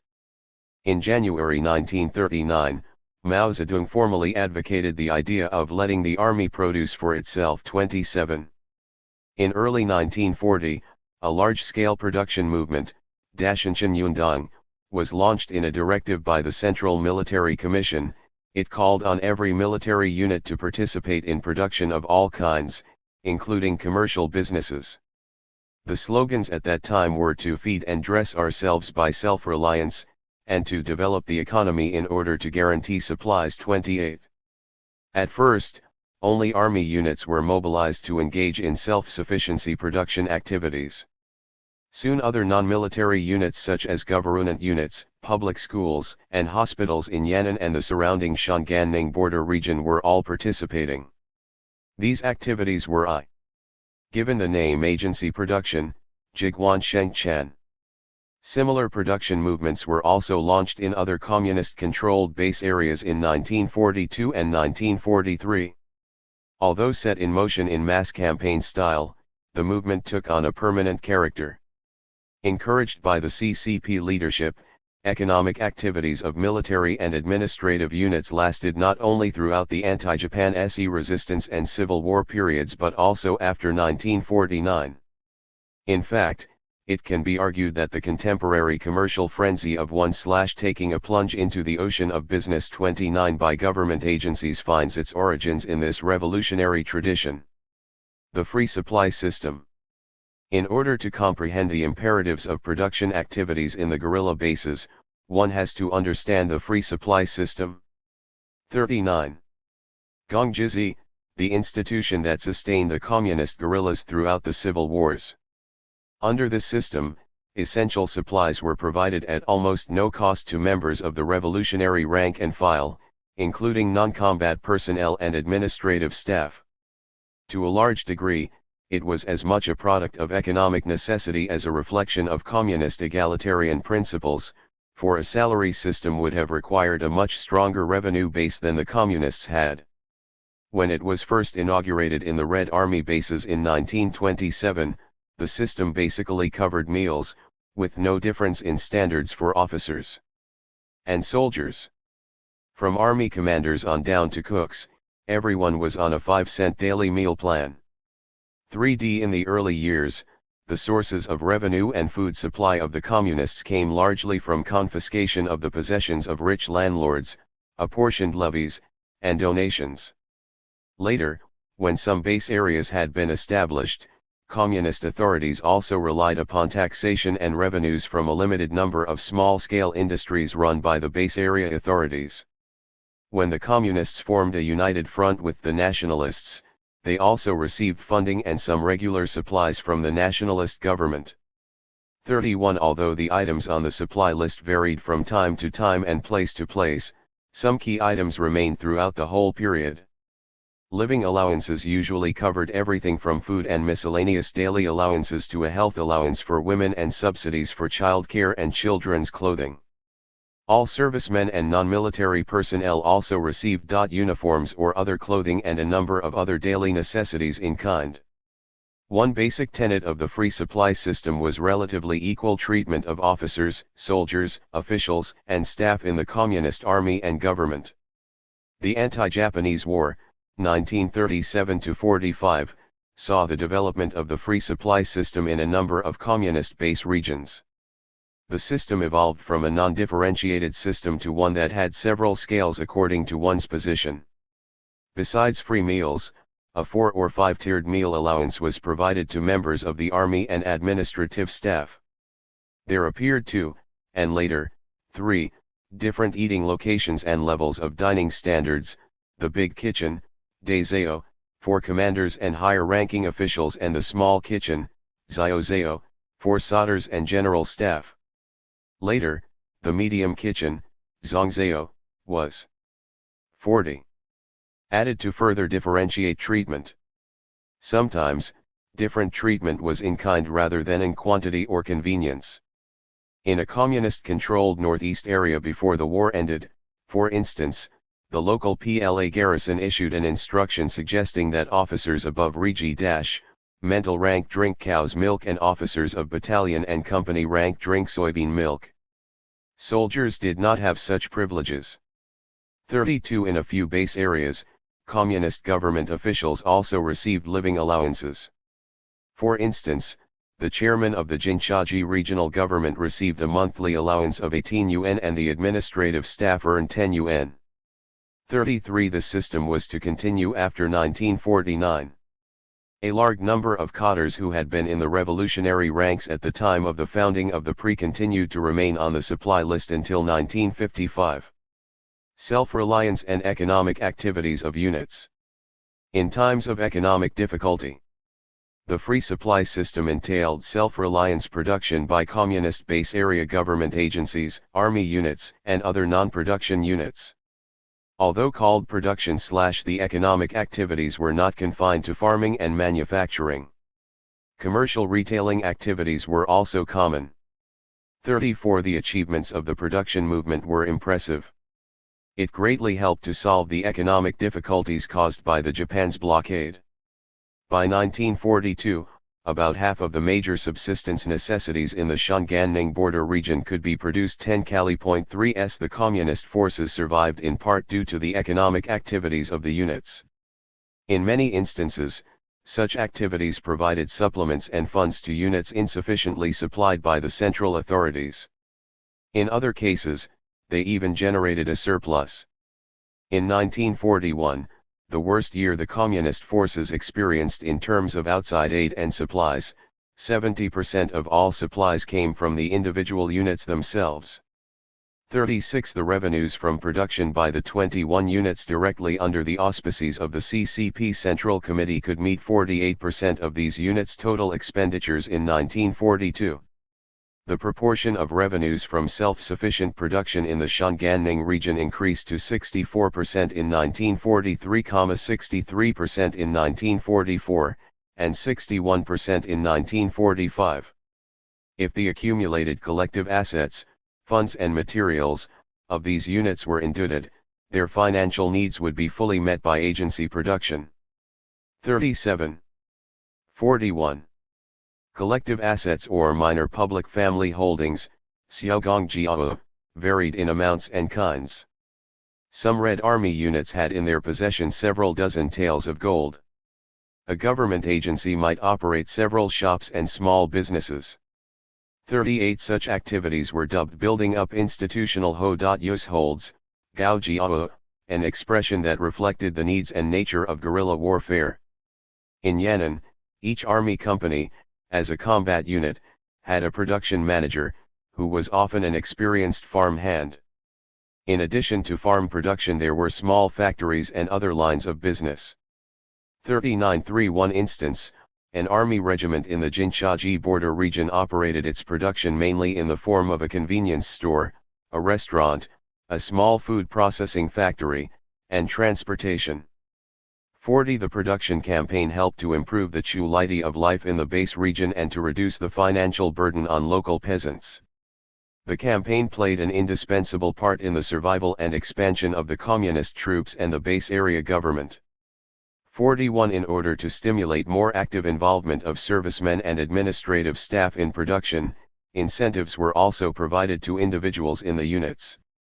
Contrary to the assumption that communist ideology and guidelines forbade the existence of private interests in the revolutionary ranks, the experience of the guerrilla period indicates that during the production campaign private interests were not only condoned but encouraged, as manifested in the policies of attending to private interests while taking care of public interests, Gongxijiangwu, and public interests first, private interests second, Xiangonghaozi. Point 42. The introduction of these two principles was even billed as a revolution in changing the attitude of cadres toward private interests. 43. In what was later known as the Tenyang Plan, The leadership of the Taihang base area actual Y criticized those who take the future perspectives of communism as reality, regarding accumulation through labor as economism, Jingji Zuyi, and a rich peasant mentality. 45. The plan, issued in April 19431, provided that products from spare time production by individual staff members should be purchased by the mess unit they belonged to, and that 70% of the income from this source was to be retained by the producers, with 30% going to the unit. 46. Encouraged by this plan, the livelihood of the army and agencies of 42. The Taihang region greatly improved. In the Red Army, 9 all people had personal savings totaling 1.67 million yuan. 47. The famous 359th Brigade, which to this day symbolizes the spirit of the Great Production Movement, actually encouraged soldiers to participate in production by allowing them to retain 1/5 of the income if they borrowed public tools, or 1/3 if they did not. 48. During the production campaign, one of the model production heroes was Guo Jin, who used to be chief of the Administrative Affairs section of the CCP's Northern Bureau's Party School. In 1942, Guo began farming land near his unit. By 1944, he used his 50,000 yuan savings as an investment to open a small restaurant, several shops with 30 employees, and a hat factory that hired 12 people. Eventually, he made over 1 million yuan, half of which he gave to the unit. Guo, who was perhaps the first millionaire among communist ranks in history, was named a first-class labor hero for his accomplishment. 49. Private, unit, and public interests. Recognition of private interests and material incentives had other consequences. Production activities were linked in an interesting way to anti-corruption and austerity drives by the authorities in the base areas. A directive issued by the Communist Administration and Army Command of the Hebei-Shandong-Henan border region in 1944 alleged that there were 2 types of misconduct in the production movement. One was the failure to encourage people to engage in production, the other was an overemphasis on public interest and neglect of private interests.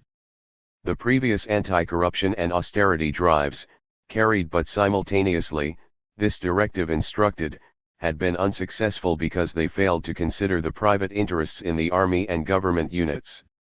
50. In order to successfully combat corruption, it went on, material incentives had to be provided for those who reported any wrongdoing.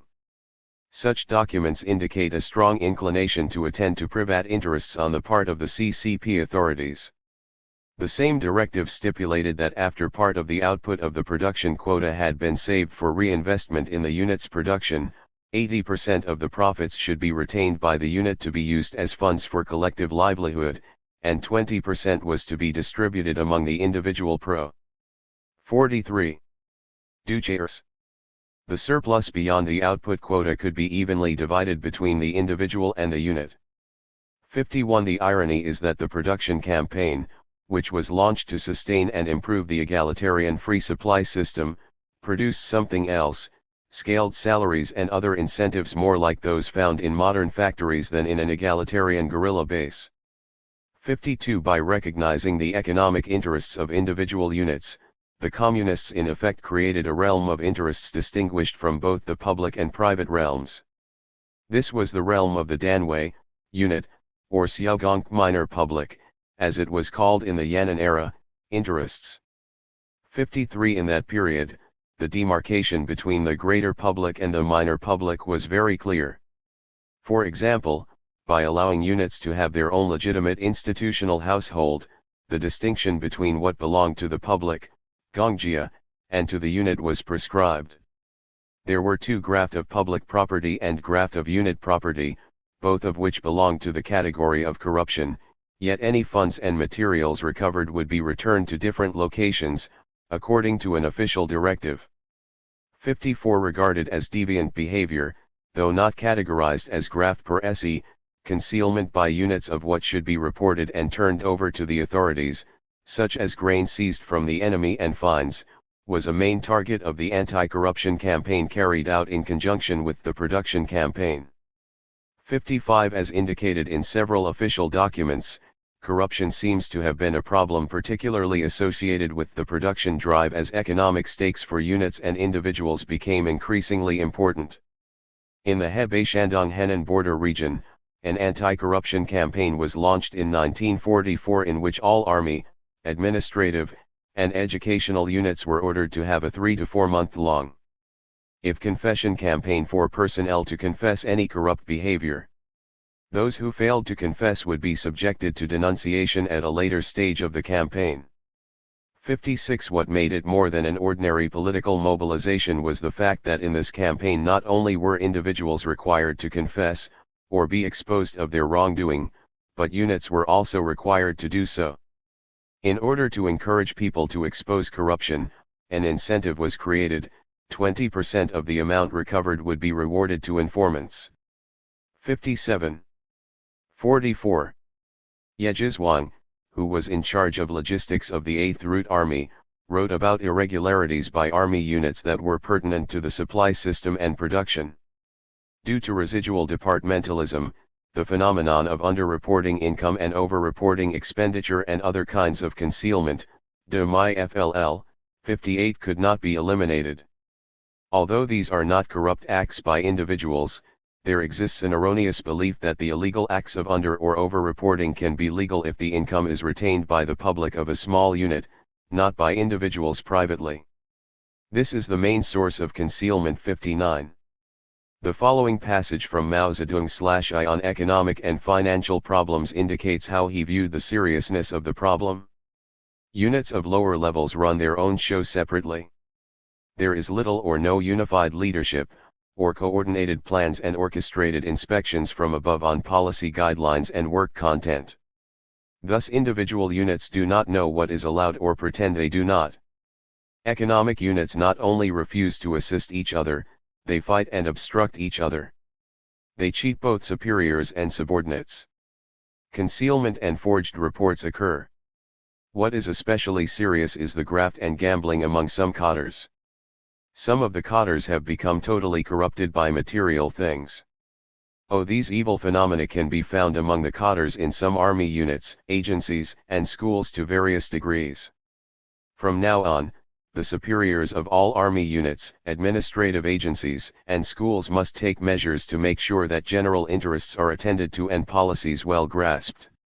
They must enforce integrated plans and inspections for the production activities of work units. Practices such as autonomy seeking, each unit pursuing its own path, breaching laws and policies, infighting among units, graft and gambling among cadres are absolutely prohibited. This is what rectification in economic work is all about. 60. This speech, delivered in 1942, indicates the extent to which irregularities and cadre corruption had to do with agency production activities. It also indicates that the official attitude toward the so-called minor public interests was often ambiguous, particularly when irregularities and misconduct associated with them were common. Clearly. 45. The policy of self-reliance and production during this period laid an institutional foundation for units to pursue their own tangible interests, legitimately or illicitly. Agency production and the corruption of victors. In the first few years after achieving nationwide victory, the new regime used production activities by army and administrative units to respond to the pressing tasks of social and economic recovery, as we have seen above, and at the same time to bolster the morale and commitment of the cadres in the rapidly expanding administration. Businesses ranged from legal, construction, small-scale milling and farming, to illegal, retailing, 61 money lending, and speculation. At the time, there was a distinction between two kinds of public industrial enterprises, state-owned enterprises, Guoying Gonggai, and public unit-owned enterprises, Gongying Gonggai. Both were promoted by the new government. 62 in the northeastern region, for example, the Gongying Gonggai, which included 792 economic entities run by administrative agencies involving 28,096 people, contributed 10% of the total industrial output by the public sector in 1949. 63 legitimate business activities by public units were in fact promoted by Mao himself. In December 1949, soon after the establishment of the People's Republic, Mao personally drafted a party directive instructing PLA units to launch a new production campaign in order to reduce state expenditure, and to improve living standards in the military. 64 Declaring the rule, Mao wrote, SJ production should be operated according to the principle of benefiting both public and private interests. 40% of the profits should go to individuals and the rest to the unit and the state in order to build up both the revolutionary public family economy and the revolutionary private family economy. This way, not only the army can be self-sufficient, but individuals can also enjoy profits. 65. Even after the communists had won the war, Mao seemed to regard the economy as still under the I special conditions he had spoken of some years earlier. Unit economic activity, therefore, was still necessary. Mao did, however, caution against unwarranted kinds of business activities. It appears that in the beginning, due to commercial and 46. Business activities including illegal speculation by government agencies, army units, and public schools in the name of production, and in a time of high inflation and severe shortages, the government found it difficult to regulate the market in general and prices in particular. 66 Besides posing a challenge to the state's control of the economy, the new government perceived that the main problem associated with such commercial activities was corruption by individuals or units. According to a circular of the CCP West Manchuria Bureau issued on May 18, 1946, many agencies and army units in the base areas under its jurisdiction were involved in smuggling, tax evasion, and illicit commercial businesses. 67 In September of the same year, another directive from the CCP Northeast Bureau ordered a prohibition of commercial activities by administrative agencies and army units. 68 In April 1950, the new national government similarly issued a directive to prohibit government agencies and army units from engaging in commercial business. Shangyi Jingying, .69 Bo Yubo, the chief overseer of the 3 anti-campaign, spoke about the problem of agency production. JL There are many cases where public units deliberately forge their books to advance their departmental interests. Agency production has had its positive role in the past. Now it has become an important source of subverting the fiscal system and corrupting Cadres. 70. An editorial in the People's Daily further drove home the point: the sources of many agencies' production were not clean. They either transfigure the greater public into a minor public, or impound the budget surplus, or exaggerate the need for funds and divert them for agency production use. These are all in violation of the party's policy. 71. Eventually the government decided to take over all the businesses run by state agencies. It also confiscated all cash and material assets that had accumulated over the years as a part of the small public household belonging to various units. 72. From then on, until the reappearance of a market after the reforms began in the late 1970s, businesses operated by state agencies and other non-production organizations were banned. 73 But even after production activities by state agencies were banned during the 3 anti-campaign, the military continued to operate some production and businesses such as farming and mining, which were not part of regular military logistics. 74. 47. The new government recognized the irregularities that agency production had caused in this regard. Embezzlement of funds that belonged to units for personal use was not uncommon. In one instance, 6 commanding officers of the Tianjin Army garrison spent about 40% of the garrison's production funds for personal purposes. 75 A resolution issued by the Council of Administrative Affairs, Zhengyuyuan, ordering government agencies and administrative units to close down all their businesses, pointed out that, operated in the dispersed rural environment of the Revolutionary War, agency production once had a positive impact on supporting our struggle and overcoming the difficulties in staff's daily lives. However, after the nationwide victory, such needs have been gradually reduced. The fragmentation and lack of planning in agency production has put it in conflict with the centralization and planning of the national economy. The degenerating effects of the bourgeois mentality have led state agents to immerse themselves in profit-seeking and pleasure-seeking. It has caused serious corruption and waste. It is the most pervasive problem in the current 3 anti-campaign that must be resolutely dealt with. 6.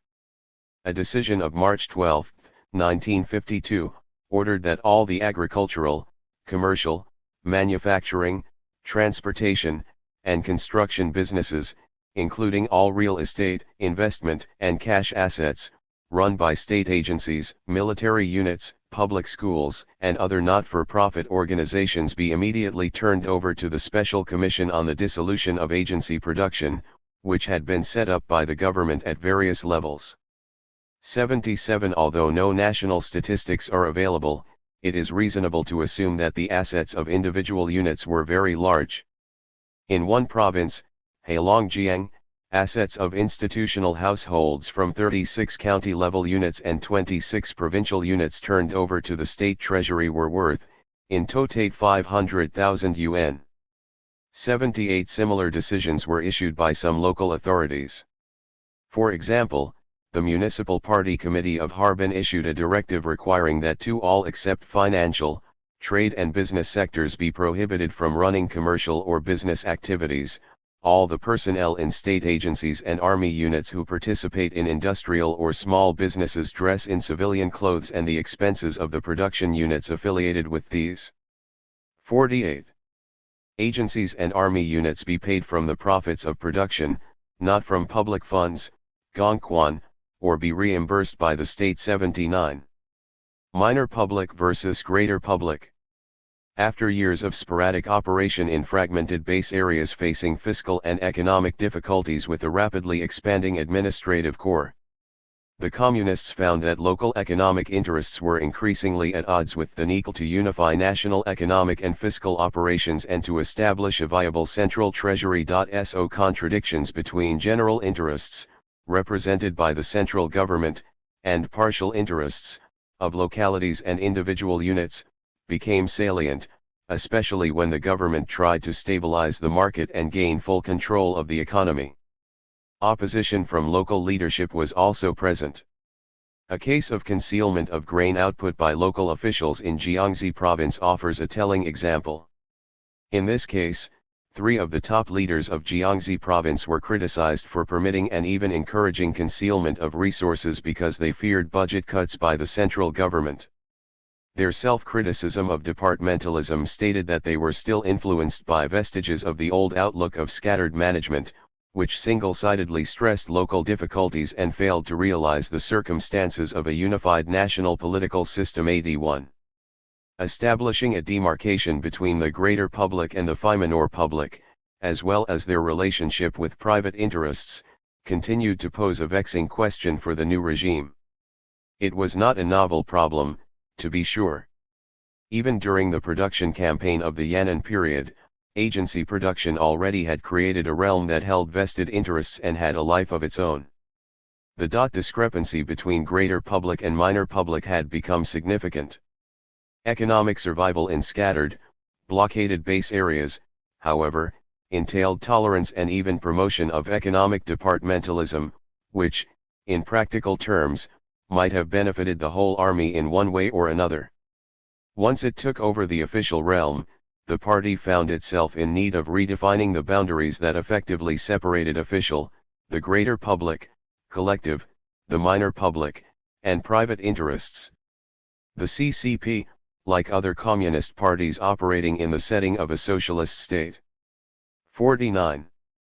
Never succeeded in making a clear distinction either in ideological terms, or, even more significantly, in practice.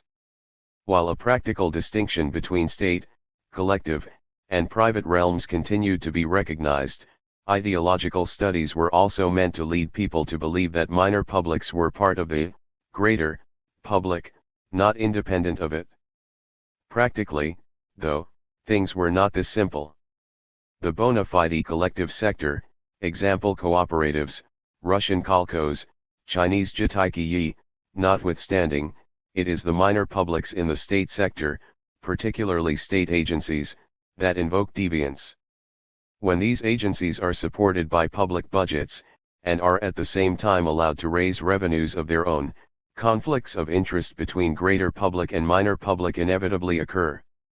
The damaging effects of these minor publics lie in their encroaching upon the greater public and preying upon private interests at the same time, even though not all actions of the minor publics are predatory or corrupt in nature.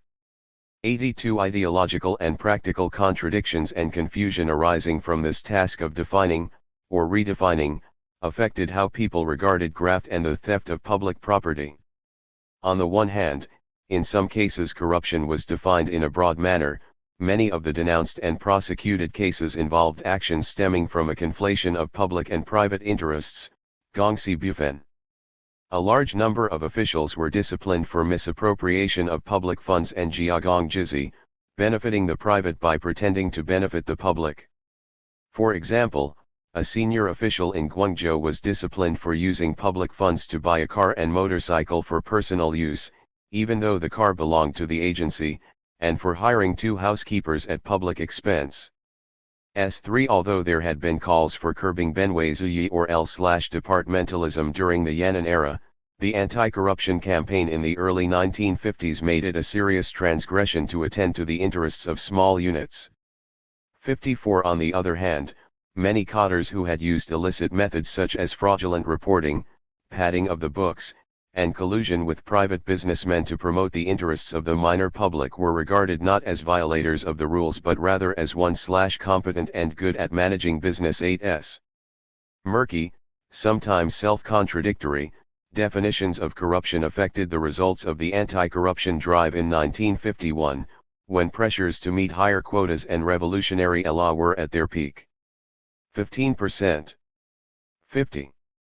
Of the cases initially treated as serious graft but later acquitted by the end of this campaign, which I will discuss in detail later, were due to unclear definitions of graft, convolution of public and private properties and interests, gongxi bufen, malfeasance, waste, or political problems. 86. Some local leaders pointed out that one of the most serious transgressions at the time was collusion, through such means as bribery and kickbacks, involving officials who represented minor publics and private businesses in order to prey on state assets. S7 Usually, those who benefited the most from government agencies' involvement in economic activities and accumulated assets were veteran cadres on the supply list. One official implicated in a corruption case confessed that he thought the money he used was money made from agency production, not part of state property, so it was all right to spend some. Lias to those revolutionary veterans who were used to living in a totally deprived environment, where nothing belonged to them yet every necessity was provided for. The demarcation between public, collective, and private was not readily clear. As another senior cadre put it, I am a part of the supply system. Even I as a person belong to the public family, gongxia. It does not really matter if I use some of the stuff belonging to the public family. 89 Thus, the key was to have a clear delimitation of what belonged to the public, greater or minor, and private. Yet it was not easy. At the beginning of the campaign, standards were set high. Anything a public official or staff used or took from the public family, i.e., the state, without approval was an action of graft. But later, such restrictive criteria were relaxed. In the early reports about the results of the campaign, the total number of grafters, Tanwugenzi, nationwide who took more than 1,000 yuan was 292,000. Later it was reduced to 105,000. 15% of these /I embezzlement or /I graft cases belong to either gongxi bujan or malfeasance. 90 The situation was best summarized by the governor of Hebei province, where the most serious corruption case in the early years of the new regime allegedly took place. For us, it was a profound change from war to peace and from the countryside to cities. Along with this change, there were changes in the minds of some cadres. For instance, they now compete for better housing, to be generous and elegant in spending public money. They always feel 51. Not quite as elegant as others. Other problems have arisen such as over-reporting budget needs, impounding extra funds, promoting interests of the minor public at the cost of the greater public. A serious phenomenon of graft was growing to the point where people committed graft collectively. Evidence shows that government staff are affected by a combination of the supply system mentality and decadent thinking, and they developed the abominable behavior of grabbing, grab personnel, grab money, grab materials. 91. The first anti-corruption campaign. To address the growing problems among the growing government staff and reduce administrative costs, the CCP decided to expand a party rectification campaign started in 1950 and launch a mass campaign against corruption squandering and bureaucratism.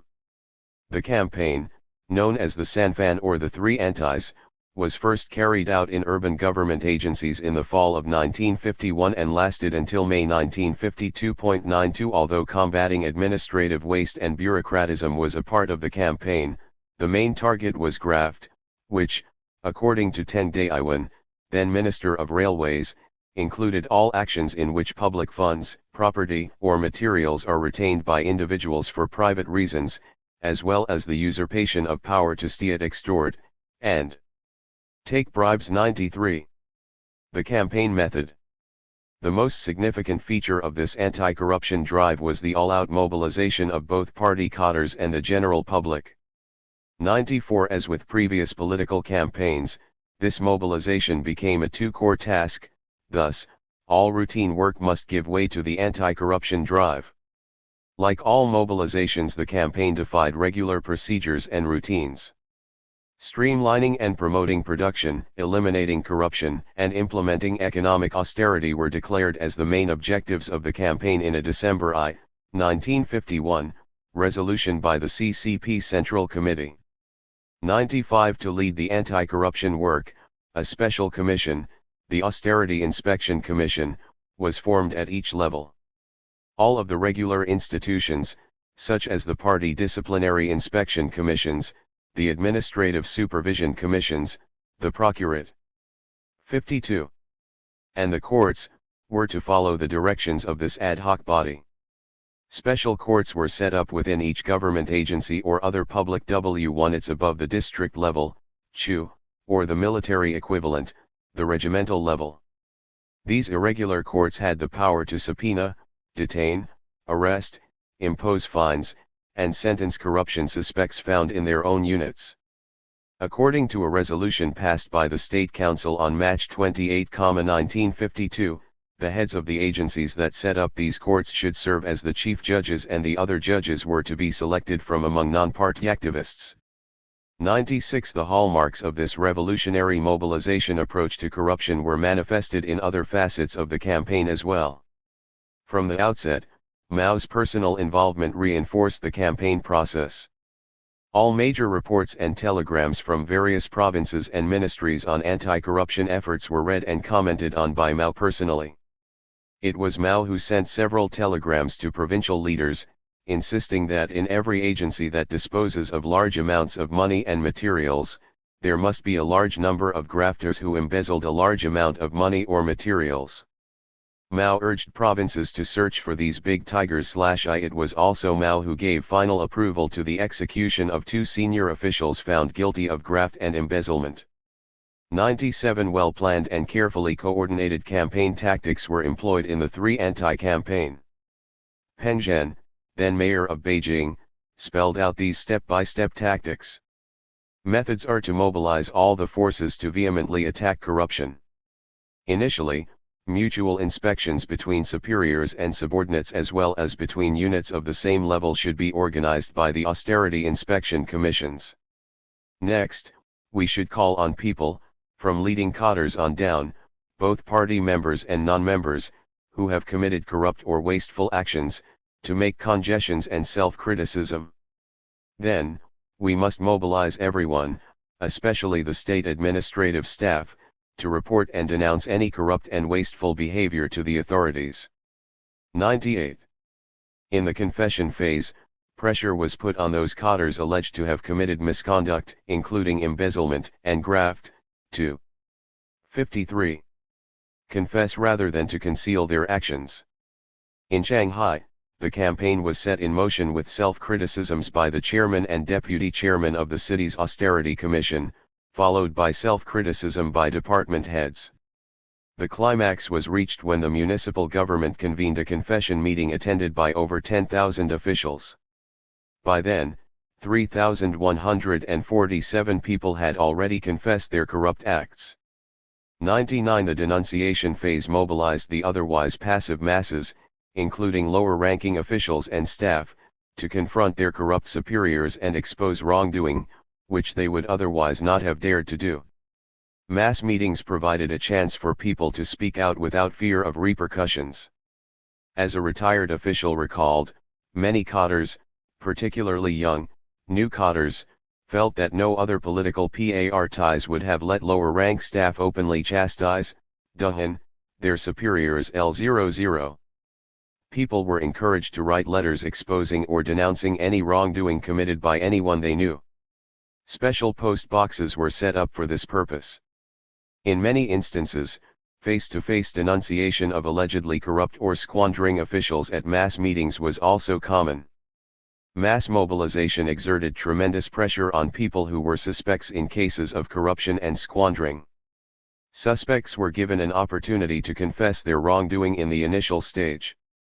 Otherwise, they would be denounced by others and suffer more severe penalties. This technique of if confession leads to lighter penalties, while resistance leads to heavier penalties has been repeatedly used in political campaigns throughout the history of the PRC up through recent anti-corruption drives. After the confession and denunciation phase, the campaign entered the critical phase of going after suspected major grafters who had not confessed, the tiger hunting or investigation phase. Like other communist mobilizations on economic and social fronts, this campaign had preset targeted numbers to fulfill. In two telegrams, January 23 and February 4, 1952, Mao repeatedly instructed party committees of provinces, army garrisons, and central ministries that an estimated budget (1) of exposed 1/grafters should be made by each unit within 3 days of receiving the February 4 telegram. Tiger hunting teams were sent with quotas of tigers that each unit was to hunt. The effectiveness of the mass mobilization against corruption, as in 54. The case of the 3 anti-campaign, could be realized in the short term, but in the long run it was limited. Mass mobilizations such as those used in anti-corruption efforts often had unintended consequences, including backlash and personal vengeance. The director of the CCP's Central Organization Department, COD, made the point when he summarized the situation soon after the 3 anti-campaign. After a mass campaign is over, many flaws and errors assailed during the campaign may re-emerge. They may even re-emerge to a greater degree. Some people self-congratulate themselves for having discovered some patterns from repeated campaigns. They would get prepared before a campaign began and pretend to be active and honest. Sometimes they could even shed a few drops of tears while making self-criticisms or confessions. Yet no sooner is the campaign over than they would return to their old selves. 102. He particularly pinpointed the problem of post-campaign vengeance by officials who had received criticism or denunciation from subordinates, an action known as zhengren, to fix someone, or chuanzioxi, literally, to give someone tight shoes to wear, i.e., make things hard for someone. This practice became familiar to many Chinese in the many political campaigns that were to follow. 103. Opposition to corruption in the ranks was nothing new when the CCP launched its first campaign after taking power in 1949. Already by the early 1930s, during the Chinese Soviet Republic period, 1927–35, the Communists had designed mechanisms to combat corruption in the government of the Jiangxi base area. Although the actions in these two periods differed in many ways, this early experience did have some impact on later methods. One difference from later campaigns was that, during the early period, the anti-corruption mechanisms followed the more institutionalized Bolshevik model. For instance, 2 types of organized teams participated in by the masses. Shock teams and light cavalry were set up as regular monitoring devices. Under the leadership of the Procurate, The shock teams were initiated in August 1932 to fulfill the mission of supervising the communist government and monitoring citizens. Members of the team, usually 3, used their spare time to conduct this work. They might pay a surprise visit to an corruption in the early years 55 agency or a public enterprise, or pretend to be in need of help from a government agency. L04 The Light Cavalry was organized and primarily manned by the Communist Youth Organization to monitor corruption, waste, and work slowdowns in revolutionary organizations. They were affiliated with various organizations and operated under the leadership of the Youth Organization branch. LOS. Another device that was implemented at the time was the system of worker and peasant reporters, who acted in effect as monitors, Jianxiyuan, and informers in lower-level units, reporting corruption cases to procurators at various levels.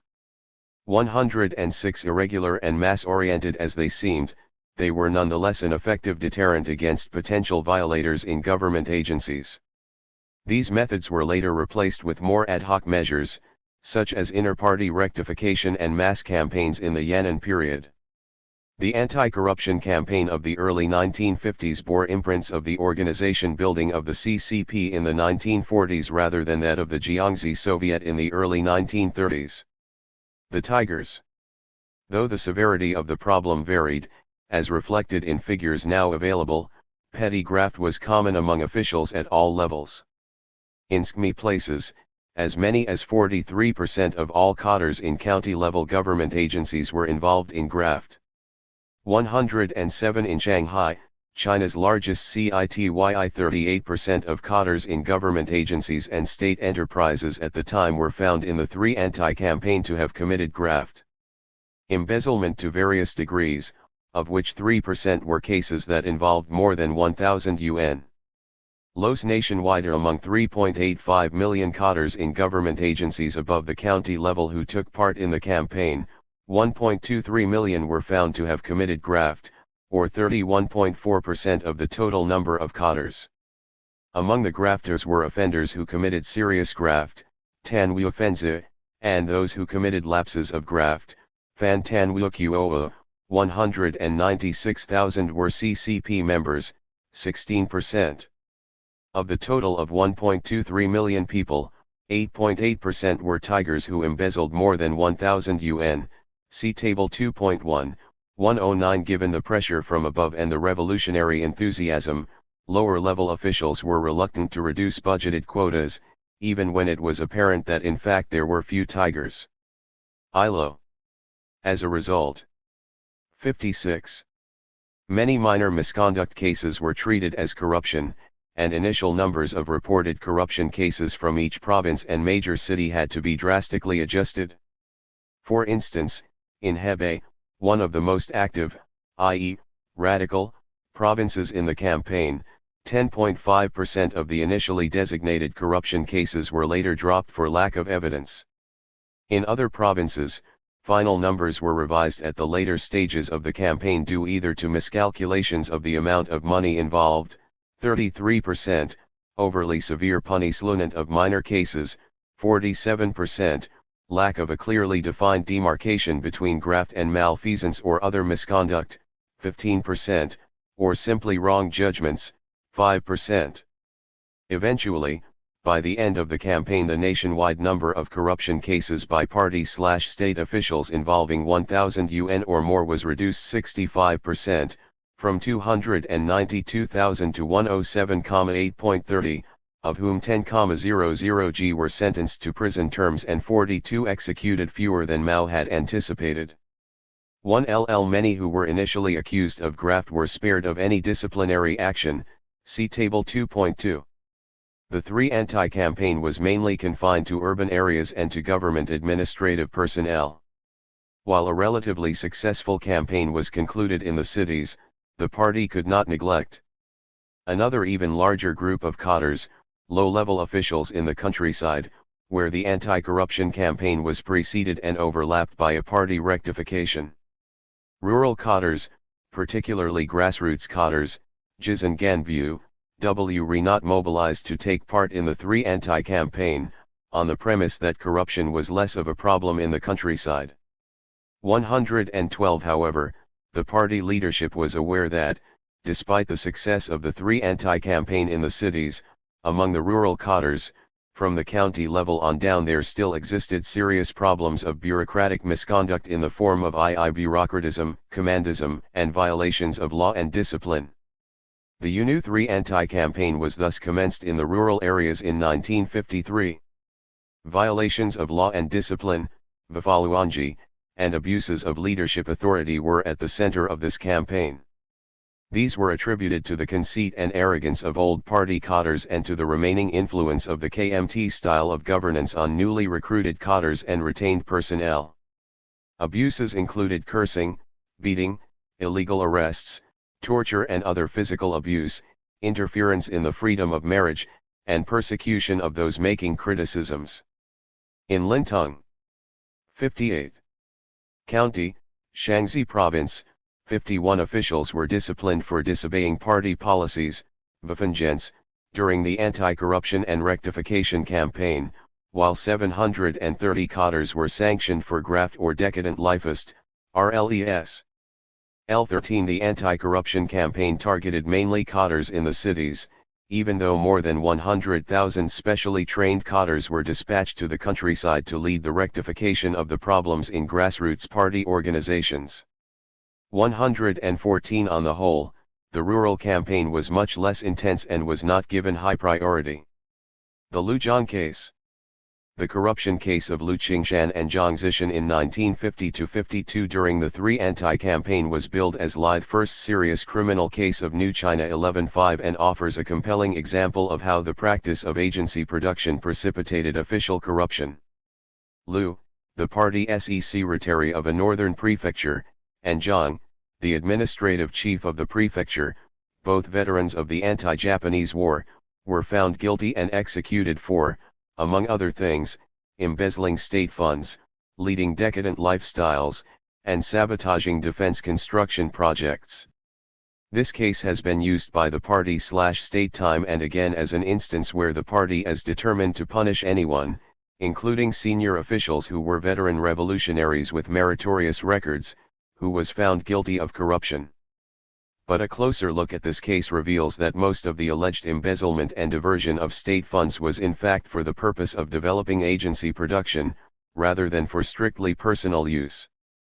According to the indictment, of the 171 million yuan in state and other funds Lu and Zhang embezzled, only about 30,000 yuan was for personal purposes. This amount included 4,500 yuan spent on extravagance and waste in the agency and 16,360 yuan on bribes and gifts. The rest was used in agency production 1L6.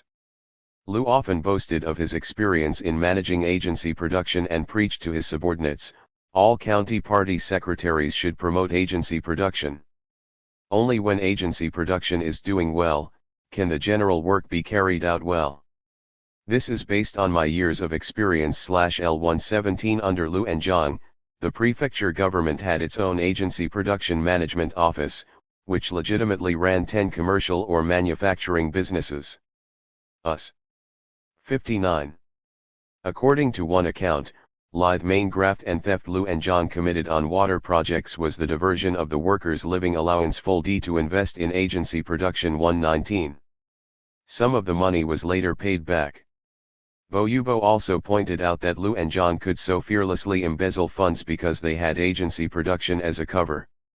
Bo wrote, Lu and Zhang often diverted funds specified for particular uses, concealed the books and failed to separate what was private and what was public in daily life 120. When state policy decreed that agency production was not only allowed but actually advocated, a question arose: should officials who were engaged in such activities be held accountable for promoting production when their methods violated laws and regulations? FIFA Xiaoduan, 121. In fact, until the end of the anti-corruption campaign, no clearly defined legal statutes or regulations existed that banned activities such as diverting funds from their designated use, example public works, to another use, example agency production. Point 122. The prosecution of major cases involving high-ranking officials like Lu and Zhang, and the three anti-campaign in general, helped to boost the legitimacy of the new regime among urbanites. To many people, the campaign showed the resolve of the Communist Party to stamp out corruption in its ranks, in impressive contrast to the rampant corruption of the incompetent nationalist government in its waning days on the mainland. The party's concern with its image as clean and selfless underlined the early struggle against corruption.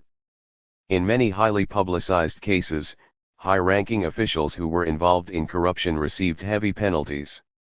In interviews with the author, a number of people who had experienced the anti-corruption campaign of the early 1950s spoke about the appeal the party had among people familiar with the corrupt bureaucracy of the ancien regime. Contamination from society and the Five Anti-campaign. In the socio-economic environment of this period, the private sector still dominated and central planning was not yet the main regulating mechanism.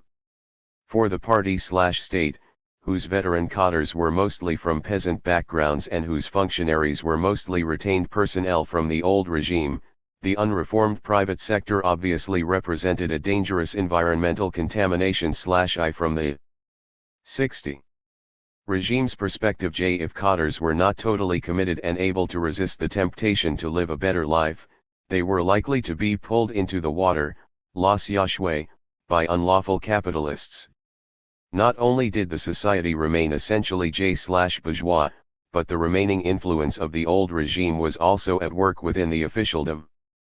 In the Three Anti-campaign, the primary targets were of auto-corruption legcor-rupt acts involving public officials only, such as graft, diversion of public funds for private purposes, and embezzlement. Later, the focus was switched to transactional forms of corruption involving not only public officials but also private businessmen, such as kickbacks, commissions, honoraria, outright bribery, sinecure salary, and gift shares to a company. In large measure, the old, often illicit, ways of doing business from the pre-communist period remained the order of the day. It turned out later that many cases of graft, bribery, and tax evasion exposed during the anti-corruption campaign involved state tax agents, who, like traditional Chinese local tax collectors, accepted bribes and helped private businesses evade taxes. 123 The private sector soon became the main target of the anti-corruption campaign. In a November 1951 report on the anti-corruption, anti-wastage, and anti-bureaucratism campaigns to the Central Committee, the CCP Northeast Bureau reported that from the corruption cases exposed in the last 2 months we can detect a common feature: all the serious graft cases involved the collusion of private businessmen and corrupt elements in the government who collaborated to steal state property. 124. In the urban areas and some county seats, the Three Anti-campaign was expanded in January 1952 to the Five Anti-campaign, opposing bribery, tax evasion, the theft of state property, cheating on government contracts, and stealing state economic secrets for private speculation. 125 The Central Committee, with Mao directly involved, decided to launch a counter-attack against the capitalists who in the last 3 years have vehemently attacked this party, especially in major metropolitan areas. 126 The Five Anti, or Wufen, campaign was conducted almost concomitantly with the Three Anti-campaign and party rectification. In Shanghai, a 1951 audit by the City Tax Bureau found that out of the 9,100 businesses investigated, 81% had committed tax evasion. 127 The 61 Five Anti-campaign started in late March of 1952 in Shanghai, and the methods were similar to those used in the Three Anti-campaign. First, the masses were mobilized to report unlawful businessmen, then the authorities organized business owners to assess and help each other to actively confess wrongdoing, and finally some 1,000 inspection teams led by cadres with crash training pressured businessmen who refused to confess. 128. In Shanghai alone, the authorities received over 240,000 accusations of unlawful acts by businessmen. 129. The results of the Wufen were mixed. On the one hand, the campaign did accomplish the objectives of inhibiting illicit practices such as bribery and tax evasion. Thus, the external sources of economic corruption by communist cadres were seriously neutralized, if not totally eradicated. More important, many old norma, that is, informal and often illicit, business practices of the private sector were now deemed irregular and deviant. As Kenneth Lieberthal has pointed out, this was the first time the new government successfully penetrated private firms, and it paved the way for later socialist transformation of the industrial and commercial sectors. 130 On the other hand, the ambiguous long-term strategy of the CCP leadership and Mao in particular resulted in sweeping attacks on the capitalist class by local authorities and mobilized masses, who often bore grudges against business owners and managers. The campaign in Shanghai even lodged allegations about the luxurious lifestyles of the capitalists, and some became so desperate that they committed suicide. 131 The economy, which still depended a great deal on the private sector, took a hard hit. Even state-owned businesses were affected. Much of the urban private sector was either shut down or saw its operations sharply cut back. The economy became sluggish. In the spring of 1952, the monetary flow fell by 13% compared to the same quarter in 1951. In the North China region, tax revenues for February 1952 decreased by 50% from the month before. In Tianjin, a major industrial and commercial center, 4,000 private businesses closed their doors, thus affecting some 400,000 people. 132. Deng Xiaoping, then military governor of the Southwest China region, reported to Beijing the near-crisis situation in the southwest provinces on February 22, 1952. The first quarter tax revenues would decrease 50%, and many tax agencies were already 62 out of work. Due to the recession caused by political pressure on the private sector, a large number of people became unemployed and the livelihood of already impoverished city dwellers further deteriorated. In one district alone of Chongqing, in Sichuan province, some 20,000 residents, one-third of the district's population, were on the verge of starvation and became resistant to the Sanfan and Wuhan campaigns. I-33 The problems caused by the Five anti-campaign actually manifested a deep contradiction. On the one hand, the party/state organization needed to thwart attempts to influence and infiltrate it by the capitalist class, and, on the other, it aimed to maintain a tolerant and cooperative posture toward the private economy during the period of economic recovery. According to the New Democracy, the general policy adopted by the CCP on the eve of the national victory, the private economy was to be protected and not to be replaced by socialism for some time to come. The Five anti-campaign, however, brought about such changes to these plans that it expedited the socialist transformation of commerce and industries, a goal that had not been planned to be undertaken for some time. I-34 The radical anti-capitalist stance toward private business owners received a measure of support from urban workers and veteran cadres, who wanted to eliminate the private economy once and for all. Building a post-revolutionary ruling party. The deviance and corruption among the officialdom that appeared in the early 19,508 led the CCP to seriously reconsider the overall strategy of building an effective and disciplined elite corps able to lead the national socio-economic transformation. The CCP had two choices available to it. It could transform the officialdom from a closed group of revolutionary cadres operating in accord with the tenets of wartime military communism to a Soviet-type bureaucracy through routinization and rationalization. The other choice was to maintain the elite as a non-routine, combat-dependent, and politically mobilizable group.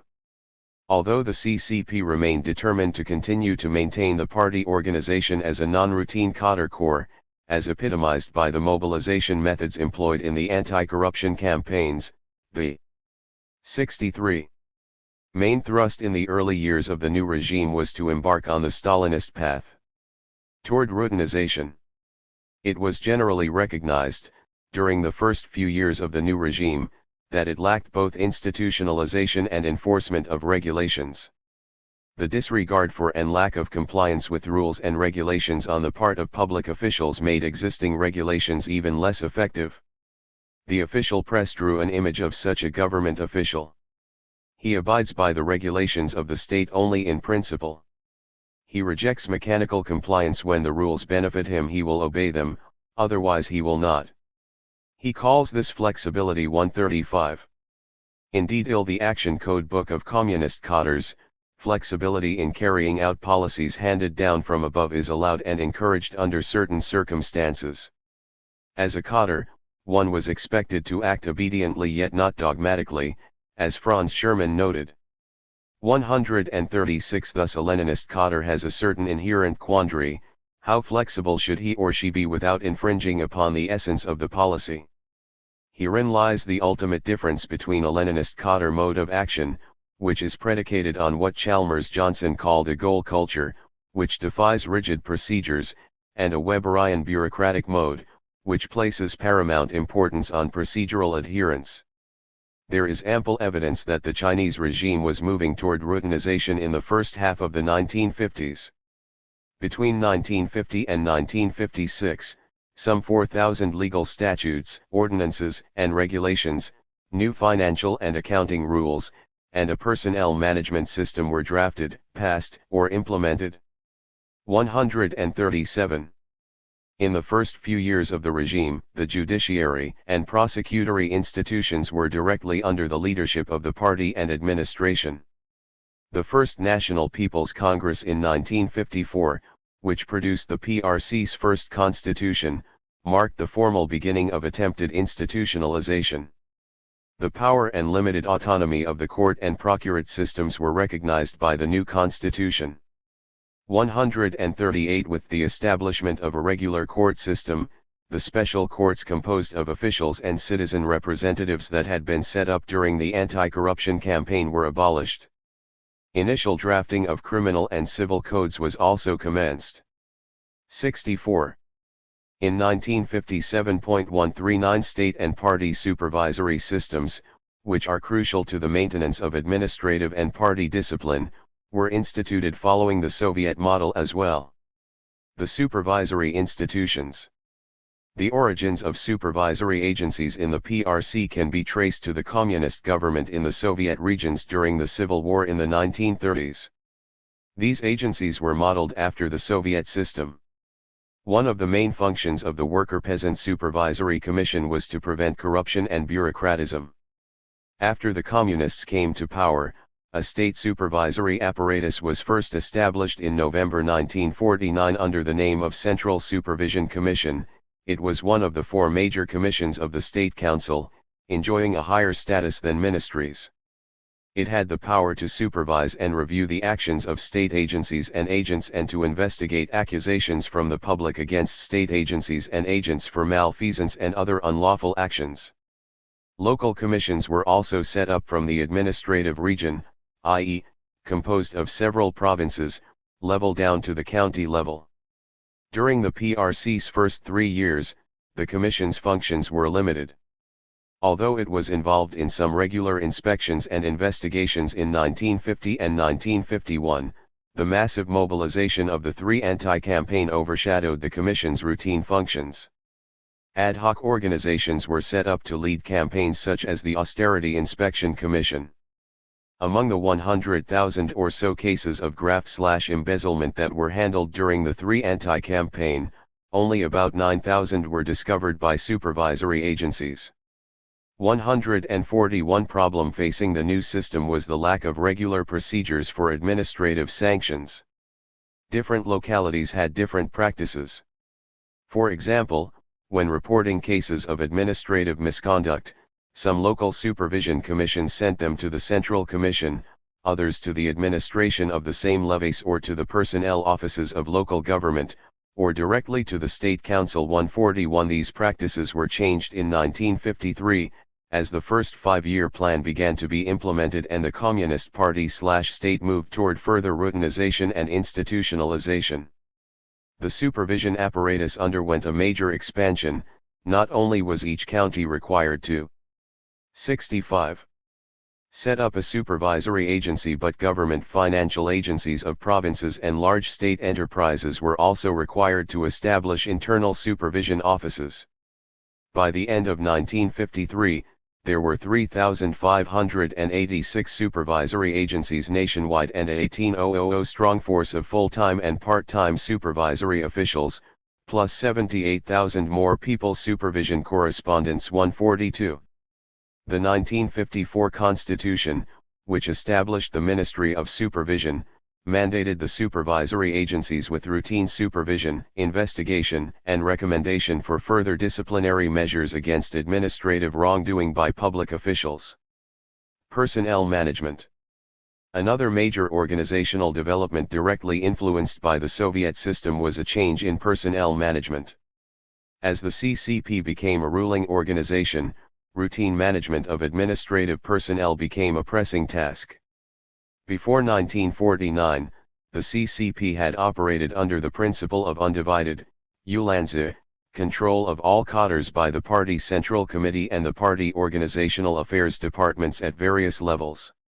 In the wake of the first post-liberation rectification, 1949-53, and the Three Anti-Campaign, a second national conference on CCP organizational work was held in September 1953. The meeting focused on how to effectively manage the rapidly growing Cadre Corps. 143. A resolution was proposed to the Central Committee to implement a cadre position list, (BNZ) system, a copy of the Soviet nomenclatura system. Under this system, implemented soon afterward, all party/state cadres were classified into 9 categories and put under the supervision of party committees of various sectors, FENBUM-N, and levels, FENG, and their management was rationalized and institutionalized. L44 other complementary systems, such as the personal dossier system and the cadre statistics report system, were also put into place after this meeting. L45 to be sure, routinization did not replace all the non-routine methods that the communists had adopted to maintain a strong organization during the armed struggle to topple the old regime. One such method was the continuing application of THIRD, or promotion without going through regular procedures. The term originated in the imperial bureaucracy, where, following the recommendations of high-ranking 66 officials, the emperor at times would promote bureaucrats outside of regular bureaucratic ranks. Yuanshen, the more usual word for promotion, reflects a routine, regularized promotion according to merit and rules. In the Chinese communist system, to tiba a cadre means to find someone among a pool of cadres or activists and to promote the person to a higher position. This irregular method of promoting officials, controlled largely by upper echelon supervisors and ignoring normal procedures, fitted well with the revolutionary organization that had a cadre corps based on loyalty, commitment, and bioxian, performance or manifestation of loyalty and commitment. 146. The nature of the THIRD method had much to do with the revolutionary cadre system. One of the drastic changes that the communists brought with them when they took over in 1949 was in the way of recruiting personnel for managing the state. The traditional merit system of examination and promotion gave way to a new set of methods and criteria.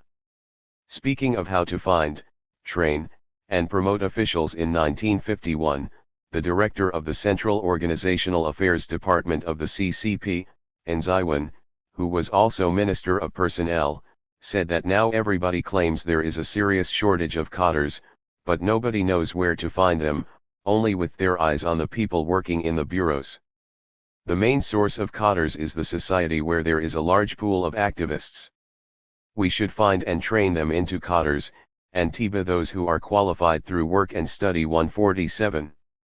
During the first few years of the PRC, the CCP promoted 160,000 cadres to K, section, and higher ranks through tiba. In 1951, there were 123,000 cadres who held positions above the K and its county level equivalent. By 1954, they increased to 280,000. 148 THIRD as an organizational technique remained one of the enduring aspects of the personnel system in China during the Maoist period. After the reforms began in the late 1970s, there was an absence of large-scale drives to promote lower-level officials by way of THIRD. Still, in the first decade of the reforms, retired veteran cadres were often called upon to act like Xiaobo, a legendary figure who was said to have sharp eyes for good horses, by recommending reliable and able young people for promotion to leadership positions. Sensing the possibility of cronyism and irregularity, some changes were made. Instead of calling on corruption in the EARLY years 67. Retired cadres, the organizational affairs departments of the party and the personnel departments of administrative agencies were later expected to serve in the BOLE tradition. As reforms deepened in the 1990s, the gradual implementation of the new civil service system has now begun to diminish the significance of THIRD. By 1956, the regime had succeeded in establishing the basic institutions of government. Many routine regulations were put into place. As part of the integration effort, the cadre system was to change direction, for, as Liu Xiaobo painted out, the time for large-scale promotion, THIRD, of officials is over. The institutions of the state have been established and the normal operation of the state is on track now. The positions and officials of every sector and department are now all in place. For most cadres, now is the time to settle into their positions and be determined to work there for 10, 20 years and maybe a whole lifetime. L49. The salary system. The problem of corruption in the new administration and among party cadres pointed to the incompatibility of the inherited free supply system with new, post-liberation conditions. One major step taken by the government after the 3 anti-campaign was to begin drafting and implementing a replacement for the supply system, a scaled salary system. In late 1951, the supply system was first converted into a wage point system with 46 grades by which basic daily necessities were distributed. In 1954, with the help of Soviet advisors, the government drafted a wage reform plan that was later put into effect. A major target of this reform was the supply system of administrative personnel. Starting in July 1955, all supplies were converted to salaries. Along with announcing its decision to eliminate free material supplies, including grain, fabric, cooking oil, salt, and coal, the state stopped supplying officials with free non-material perks such as domestic help and in-house child care services. With these efforts to regularize administrative routines, the Chinese regime in the mid-1950s appeared to be on a track of qualified bureaucratization very similar to that of the Soviet Union. Yet as Harry Harding pointed out within the CCP leadership, the Soviet model was 68. Not enthusiastically received and was short of adequate commitment. 151. A deeply rooted distrust of and animosity toward bureaucracy, which was linked to bureaucratism, was ever present among CCP leaders, who perceived a danger of breeding a privileged bureaucratic stratum out of touch with the masses.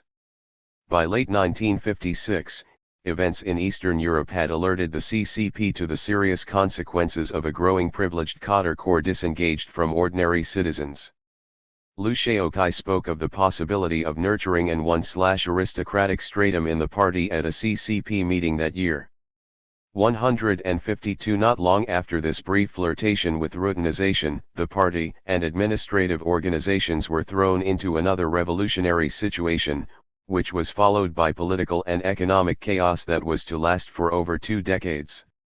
Underlined by a common theme of organization versus officialdom, these stormy political campaigns all centered around party/state cadres.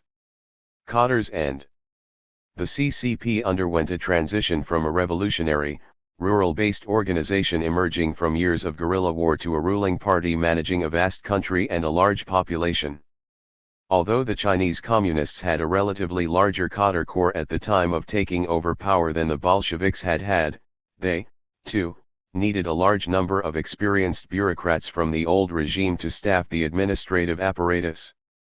In a sense, the early years of the regime were marked by an intense campaign by the state to put the officialdom under total control, creating a cohesive party/state able to perform the task of social transformation. The persistent influences of pre-revolutionary, non-communist, institutions, Soviet methods of reconstruction and governing, and the CCP/S own past were all at work during this period, each contributing to the occurrence of official deviance and corruption. These three factors sometimes clashed, but they also reinforced each other. The influence of pre-revolution institutions mainly came from outside the party. Many personnel from the nationalist government had to be retained due to the shortage of communist cadres, and carried with 69. them some of the old habits of pre-revolutionary bureaucrats. More significantly, the private sector was still a strong pillar of the economy.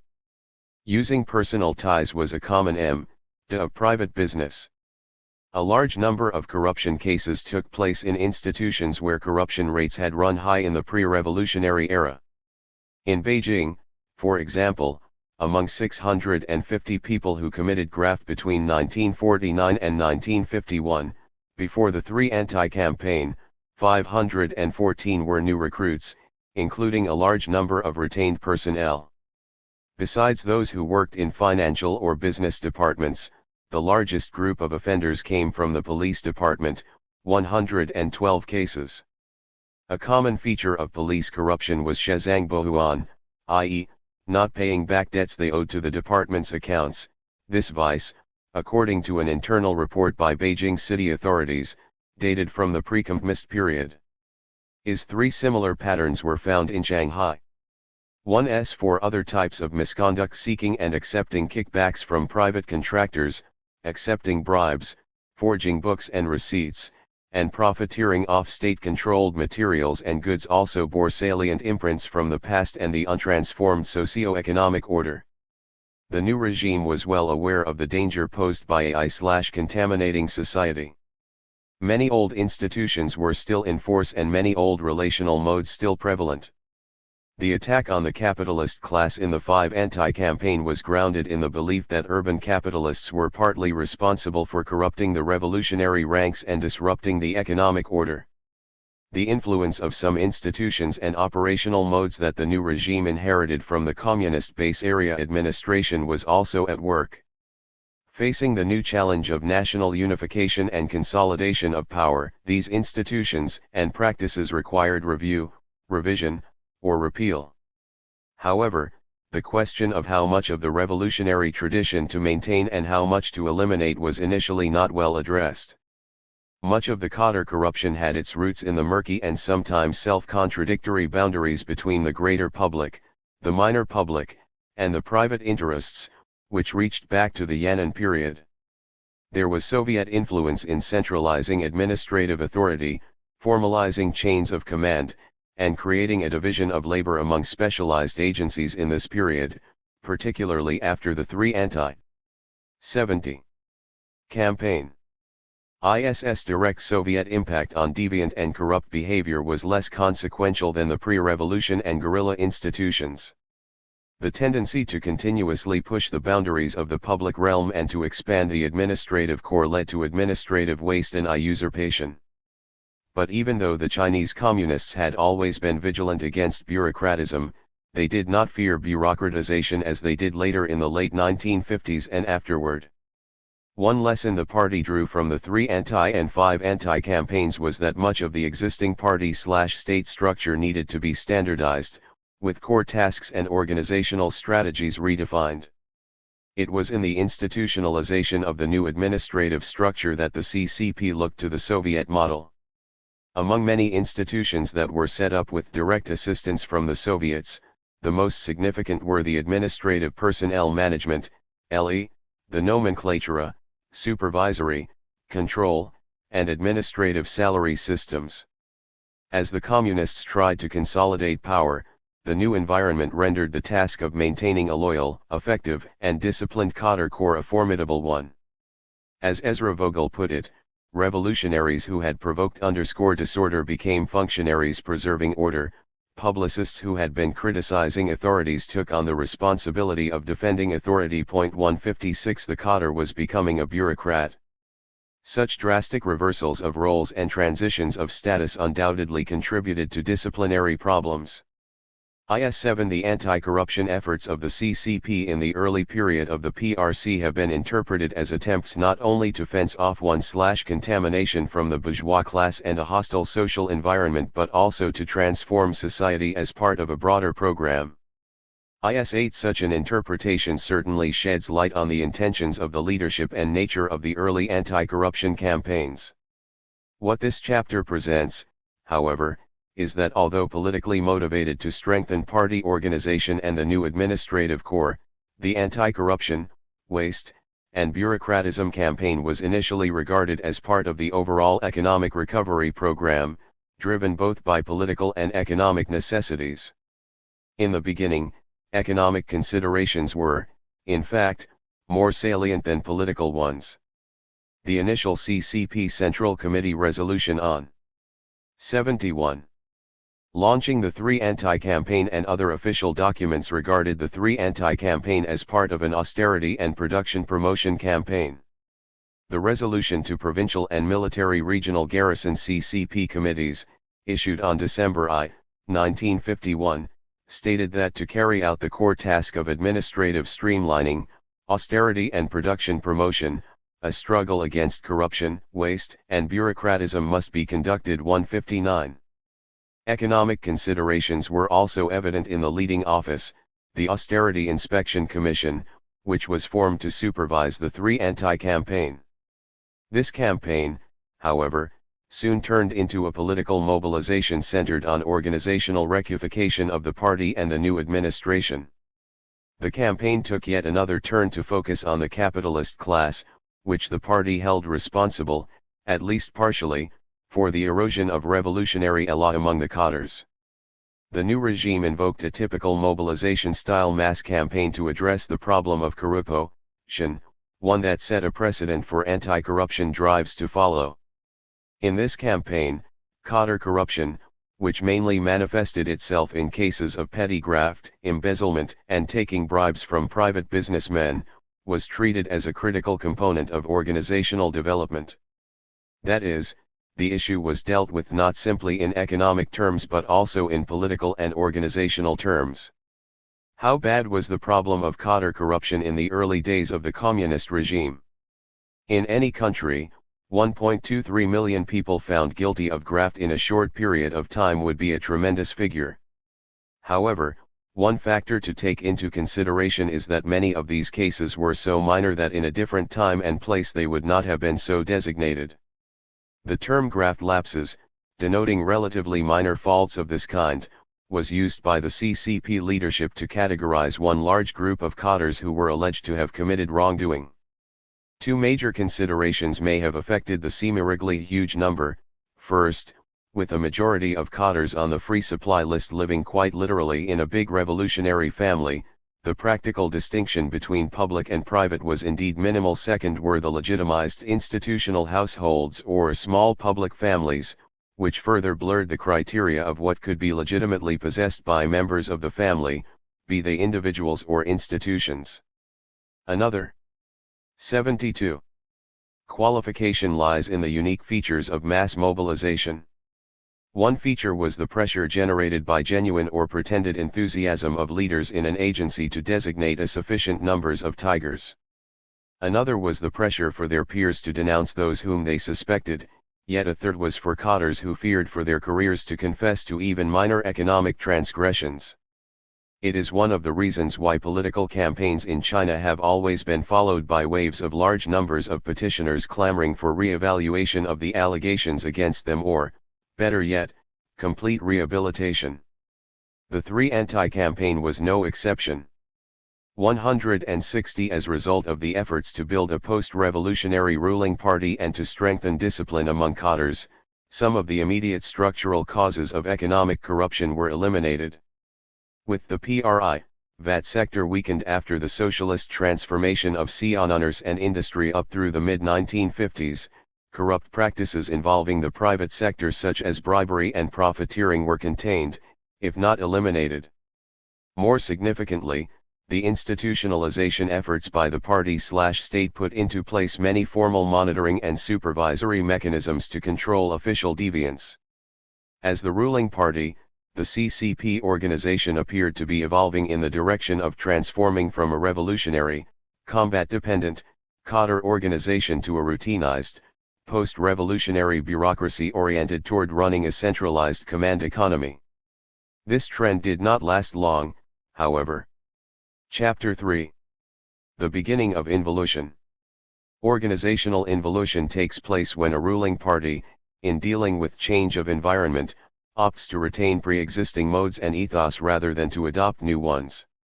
The CCP's rejection of the bureaucratic mode of organizational integration embedded in the Stalinist model of state socialism and its adoption of the radical Maoist model of continuous revolution were crucial to its organizational development and cadre behavior.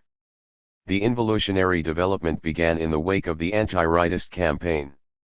It was an unintended consequence of the reconfirmation of revolutionary goals and methods, after the party found itself facing increasing domestic dissent and international pressure due to the instability of the European communist regimes. The anti-rightist campaign in 1957 marked the end of the party's brief flirtation with organizational rationalization, bringing with it the first breaches in the newly established rules and in the accompanying legality in order to pursue radical policies. One among the chief targets were intellectuals as well as cadres who were recruited shortly before or after the 1949 victory. Even though this campaign lessened their immediate concerns for the moment, the CCP leadership continued to be preoccupied by its organization and cadres. The prevailing belief among the CCP leadership was that the popular displeasure over mid and lower-level officials revealed during the 100 Flowers campaign could not be solved by further bureaucratization and regularization. They believed instead that the problems had to be solved, first, by a return to the old ways of organizational integration that had been effective during wartime, and second, by devising new techniques to remedy bureaucratic problems. In the Directive on the Rectification 73. 74. Campaign, April 27, 1957, the CCP Central Committee claimed that the growing problems of bureaucratism, factionalism, and voluntarism were alienating the masses. The same directive stipulated that, as a permanent rule, leading officials at all levels of the party and state apparatus should spend some time in activities involving manual labor. For the first time since the founding of the PRC, the CCP raised the possibility of administrative officials participating in manual labor. 3 Its concerns over an increasingly bureaucratic cadre corps seemed genuine. Mao spoke on several occasions about the fading revolutionary enthusiasm among cadres and the increasing problems of yuan seeking, now daiwei, reputation seeking, now minjiao, and competing for higher salaries for. In early 1958, Mao for the first time proposed the idea of uninterrupted revolution, at whose core he saw technological revolution. To accomplish such a task, he concluded, concomitant progress must be also made in production relations, of which the organizational integration of the party/state was a significant part. With the arrival of a socialist high tide, the CCP embarked upon a road of organizational integration aimed at maintaining the old revolutionary ideological commitment. This shift from the Soviet-type centralized planning system was marked by a re-injection of revolutionary methods used during the guerrilla war. Mao confidently believed the CCP could do better than the Soviet Union with its own tradition of mass work and mass campaigns. 6. The party's revolutionary tradition, along with revolutionary inventions by the masses, it was believed, were the ways to fulfill the requirements of rapid industrialization and uninterrupted revolution. This crucial period in the history of the Chinese Communist regime, particularly of its party organization, left a major imprint on organizational development over the next 2 decades. Some significant institutional features of the Chinese regime and cadre behavioral traits since the 1970s can be traced back to the Great Leap Forward period, 1958-60. In many ways, the Great Leap Forward marked a beginning of Maoist attempts to avert what were perceived as the bureaucratic tendencies of post-revolutionary societies. The results, however, were far from what the party leadership had intended. Today, the devastating impact of the Great Leap Forward on economic and social development 75 is well known. Yet more aspects of the radical mobilizations in this period were assumed than documented in existing studies, including the behavior of cadres during and after the Great Leap Forward. 7. Deregulation and deregularization. Intensifying the frustration of the CCP leadership and especially Mao over an increasingly bureaucratic officialdom influenced by the Soviet model was rapid industrialization. When the goals of catching up with the UK in 15 years and the US in 20 years, which later were adjusted to 7 and 15 years respectively, were set, they had decided that such goals could be accomplished only by the unrestrained efforts of millions of daring cadres and the people at large. Conventional wisdom, such as technical expertise, routine, and bureaucratic methods of modernization, was discarded as too conservative and too organizationally ineffective to achieve such radical objectives. New methods and institutions had to be used, among which the most far-reaching was the drastic elevation and expansion of the power of the party in administrative affairs. Some of the same practices and the cadre behavior induced by them still exist today. In order to strengthen its unified leading role in the Great Leap Forward, the Central Committee decided to establish several small groups in the Central Committee to take charge of finance and economics, legal affairs, foreign affairs, science and culture and education. Lower levels of the party apparatus were soon to follow suit. A September 1958 announcement from the Shanghai MW1 Municipal Party Committee noted, "In order to strengthen the unified leadership of the party and to enforce the principle of non-separation of the party and administration, Dang Zhengbu Ledan Fen. From now on, all government bureaus should report directly to the respective departments and offices of the Municipal Party Committee, and all the district and county administrations should directly report to the Municipal Party Committee. They should no longer report to the municipal administration. No administrative meetings, regular mayoral meetings or meetings of district and county administrative chiefs are to be convened by the municipal administration. Meetings of the municipal administration itself will be only for the purpose of discussing the decisions already made by the party committee." 976. This formal replacement of the authority of administrative agencies by the power of the party apparatus lasted for at least 4 years, until the economic and political retrenchment of 1962. However, even after the formal announcement to discontinue the 1958 arrangement, the extension of party authority into administrative affairs was not forestalled or reversed. Some functional departments and offices in the party apparatus established during the Great Leap Forward remained intact. Strictly speaking, the Great Leap Forward period witnessed the substitution of active administration by the party, Yidang Daizheng, whereas thereafter the practice was routine intervention by the party in administrative affairs or Dangzhengbufen.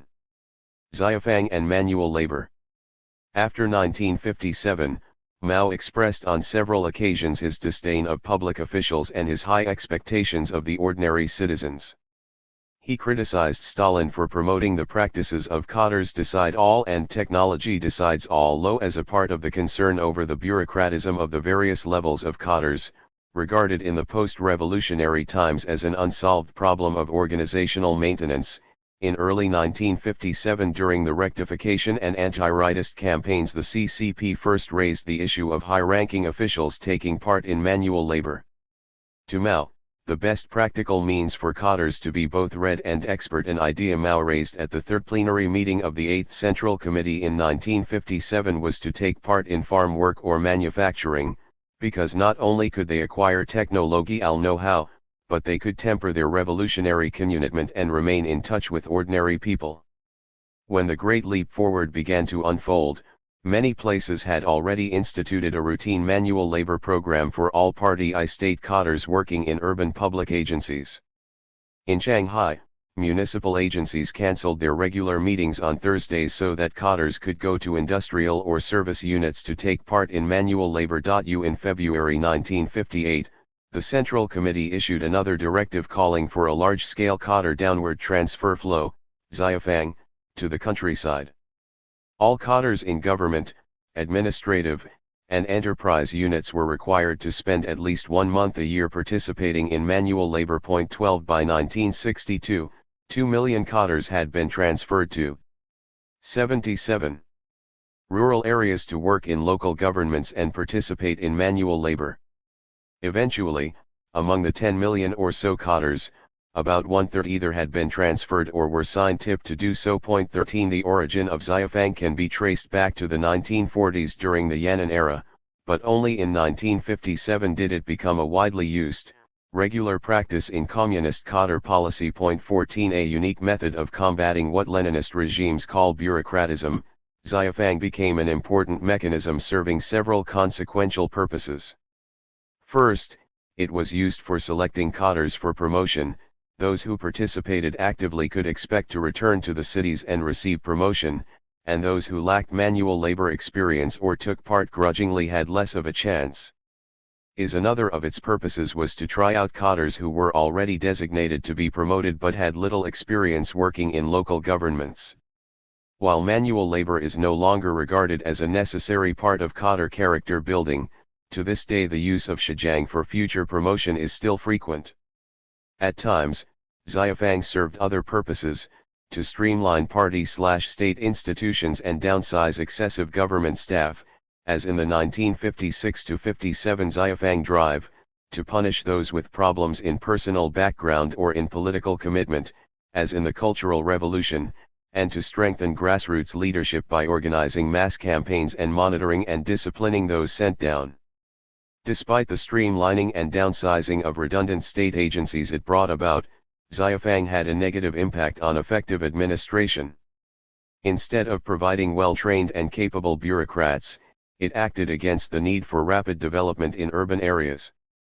During the retrenchment after the Great Leap Forward, 1961-63, the more urgent needs of government work kept back most of the 2 million cadres originally slated to be transferred to the countryside. Only some 100,000 actually went. 16. Deregulation.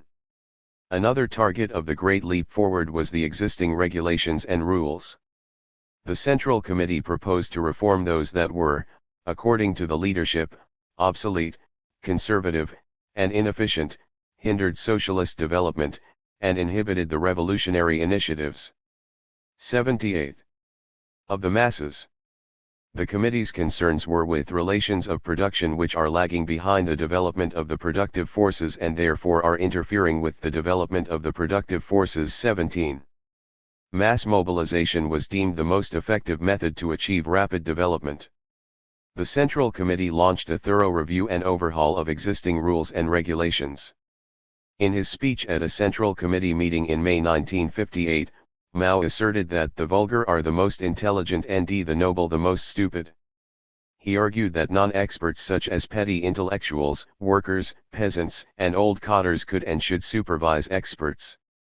He called on non-experts not to be afraid to challenge any authorities in certain fields, and to dare to think, speak, and act.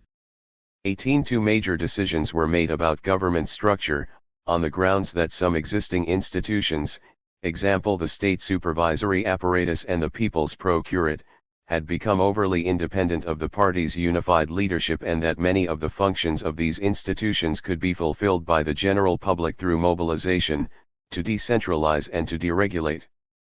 As a consequence, a trend toward deregularization, in the sense of breaking away from existing modes of conduct, and deregulation, in the sense of abandoning some existing rules and institutions, emerged. Soon after the May 1958 meeting, the deregulation of /old systems began in earnest. In August, the Central Committee, convening in Baidahe, later known as the Baidahe meeting, decided to abolish some existing government institutions, including some legal ones. The assumption was that, because of the heightened communist consciousness among the general public, the policies and resolutions of the party could maintain social order in place of laws and administrative rules.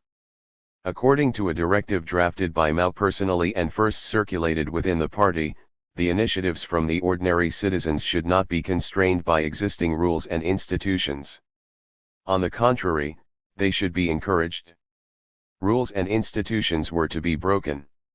19 In April 1959, the Ministry of Justice, the Ministry of Supervision, and the Bureau of Legal Affairs of the State Council were eliminated by the National People's Congress, NPC, upon the recommendation of the CCP. In his proposal to the NPC, Premier Zhou Enlai reasoned thus. 79. In the past few years, the Ministry of Supervision has done a great deal in maintaining discipline and checking state agents in administrative organs. Our experience shows, however, that this work must be done under the leadership of party committees, with state agencies in charge, and relying on the masses. From now on, all the work of supervision of the state administrative staff should be done by the concerned state agencies themselves. 2. The most telling example of the trend was the leadership's serious criticism of the People's Procurate, an agency that survived the mass mobilizations that were to corn, but with its power reduced. After the 1949 victory, the Chinese Communists, following the Soviet Union, established a legal system that included three major branches: public security, the public procurate, and the court. Besides prosecuting criminal cases, the public procurate had another important role to monitor, jiandu, law enforcement by the public security agency and prosecute administrative wrongdoing by public officials. Like the state supervision apparatus, it was one of the early targets of political radicalism because of its ambiguous role as a state legal control agency, in line with Lenin's idea of the authority of the socialist state to supervise the legal system. The procurate, Lenin pointed out, was not merely a public prosecuting agency, it should also inspect, review, and supervise all adjudicative decision-making and execution by state agencies. 21. In writing, at least, in their 1954 constitution, the Chinese had established this broad authority of the procurate to be similar to the Soviet 1936 constitution. In reality, the Chinese procurate never really got into the business of broad legal, i.e., constitutional, supervision, mainly because it was suspected of being independent of party leadership. 22. During the Fourth National Conference of Chief Public Procurators, held from June through August of 1958, the Central Committee instructed the participants to engage in discussing ideological issues, so as to encourage them to identify weaknesses of the institution. 23. In concluding, the meeting criticized the procurate system as seriously flawed for its undue emphasis on controlling state agencies and agents, and for the overly complicated regulations and procedures that tied its own hands. 24. Based on this assessment of the public procuracy, a major reorientation and reorganization was undertaken and its functions were greatly reduced. According to one account, in 1957 8 provincial procurates prosecuted 21,004 criminal cases such as embezzlement and administrative malfeasance, an average of 2,663 per province. In 1959, a similar group of 9 provinces prosecuted only 6,010 cases, an average of 668. This reduction did not reflect a more lawful society and less crime. The same report pointed out that as soon as the Great Leap Forward began to emerge as a great disaster, many people became disgruntled and crimes increased. 25. At the county level, the authority of police chiefs, the public procurate, and the courts was integrated into a new area responsibility in which the head of one agency dealt with all the work that used to be in the other's jurisdiction. This meant a police chief could act as the chief public procurator and judge at the same time. 26. In 1959, the three agencies in many prefectures and counties actually began to merge into the Department of Political, Legal, and Public Security Affairs (Zhengjiagong/Inbulletin). By 1961, nothing but a name was left of the procurate system. Mao's attempt to dismantle existing institutions did not stop there. He tampered with an even more basic bureaucratic institution that was established after the Communists came to power, the salary system. At the Baidahe meeting of 1958, Mao spoke highly of the Gongjizi system of free supplies that the Communist guerrillas had instituted during wartime. In Mao's words, the Long March and the civil wars were won not by salary but by political guidance and the Gongjizi. he explicitly indicated that it was because of the influence of the bourgeois class that the gongjizi was replaced by a salary system after the liberation in 1953. 27 Mao blamed the salary system, which he viewed as a part of bourgeois rights for the problem of selfish pursuit of higher rank among cadres. 28 He wanted to reinstate the gongjizi and abolish the salary system over the next few years. Mao's distaste and hostility toward routinization and bureaucratization could not be better exemplified. The reinstitution of the free supply system was not only discussed, it was later put into practice, albeit only briefly. After the communization in rural areas, the portion of the government personnel who were on the supply list swelled to almost 50% of those who had been pre-81. Viously on the state payroll. 29 In urban areas, many industrial enterprises followed suit and installed a half-salary, half-supply system among industrial workers. In some instances, supplied items included groceries, meals, clothing, and other daily necessities. 30 But unlike the rural communes, where the supply system lasted over a year and even longer, in urban factories it generally lasted only several months. A related development was the decentralization of fiscal and other economic power from the center to localities and individual units. The discretionary power of officials in grassroots units was greatly enhanced by this tendency.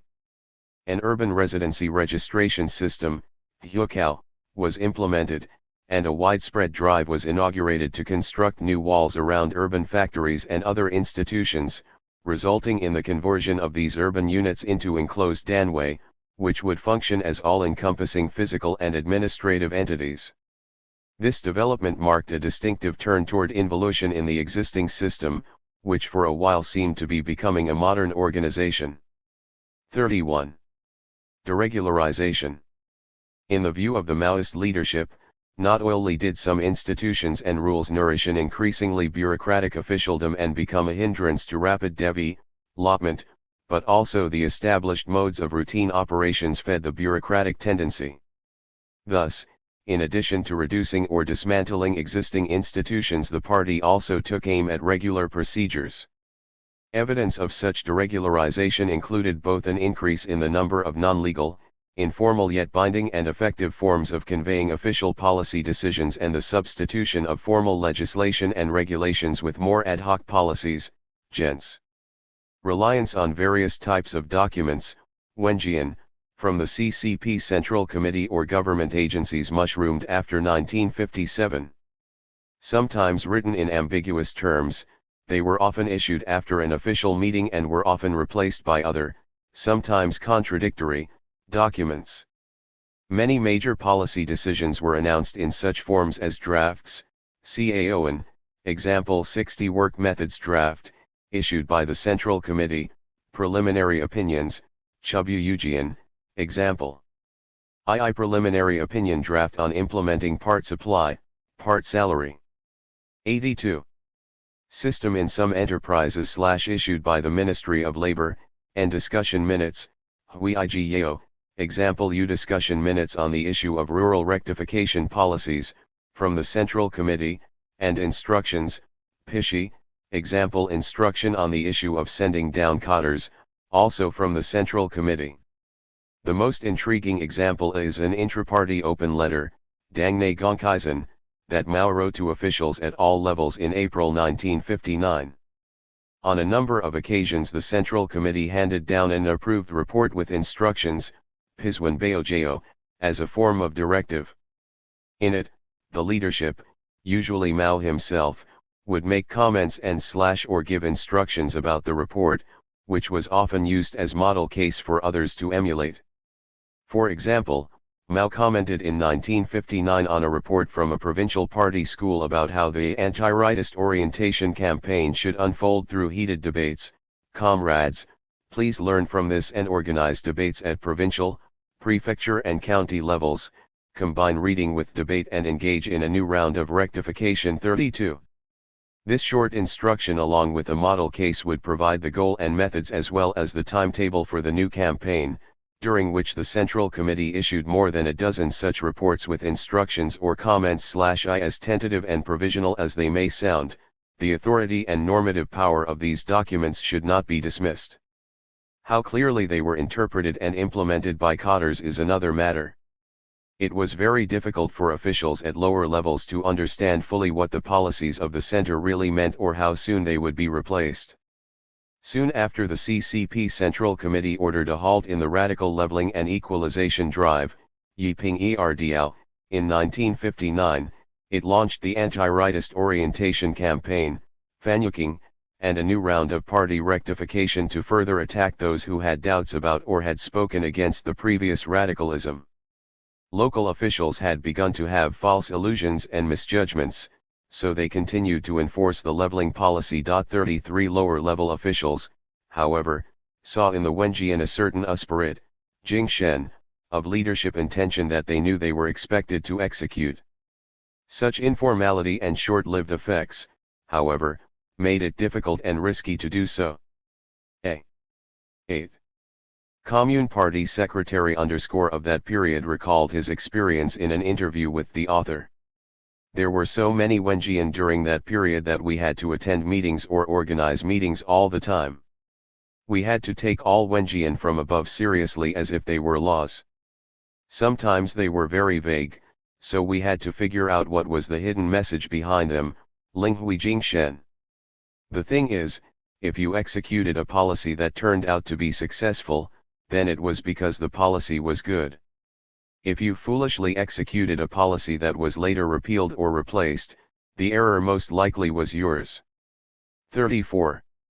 This characteristically non-bureaucratic reliance on informal policy decisions and opinions rather than formal laws and procedures contributed to the timidity and arbitrariness of the officials, causing conservatism and opportunism of a different kind, distinctive from the usual inundation in the oceans of paperwork and vast sloughs of minutely detailed rules and regulations found in Western bureaucracies.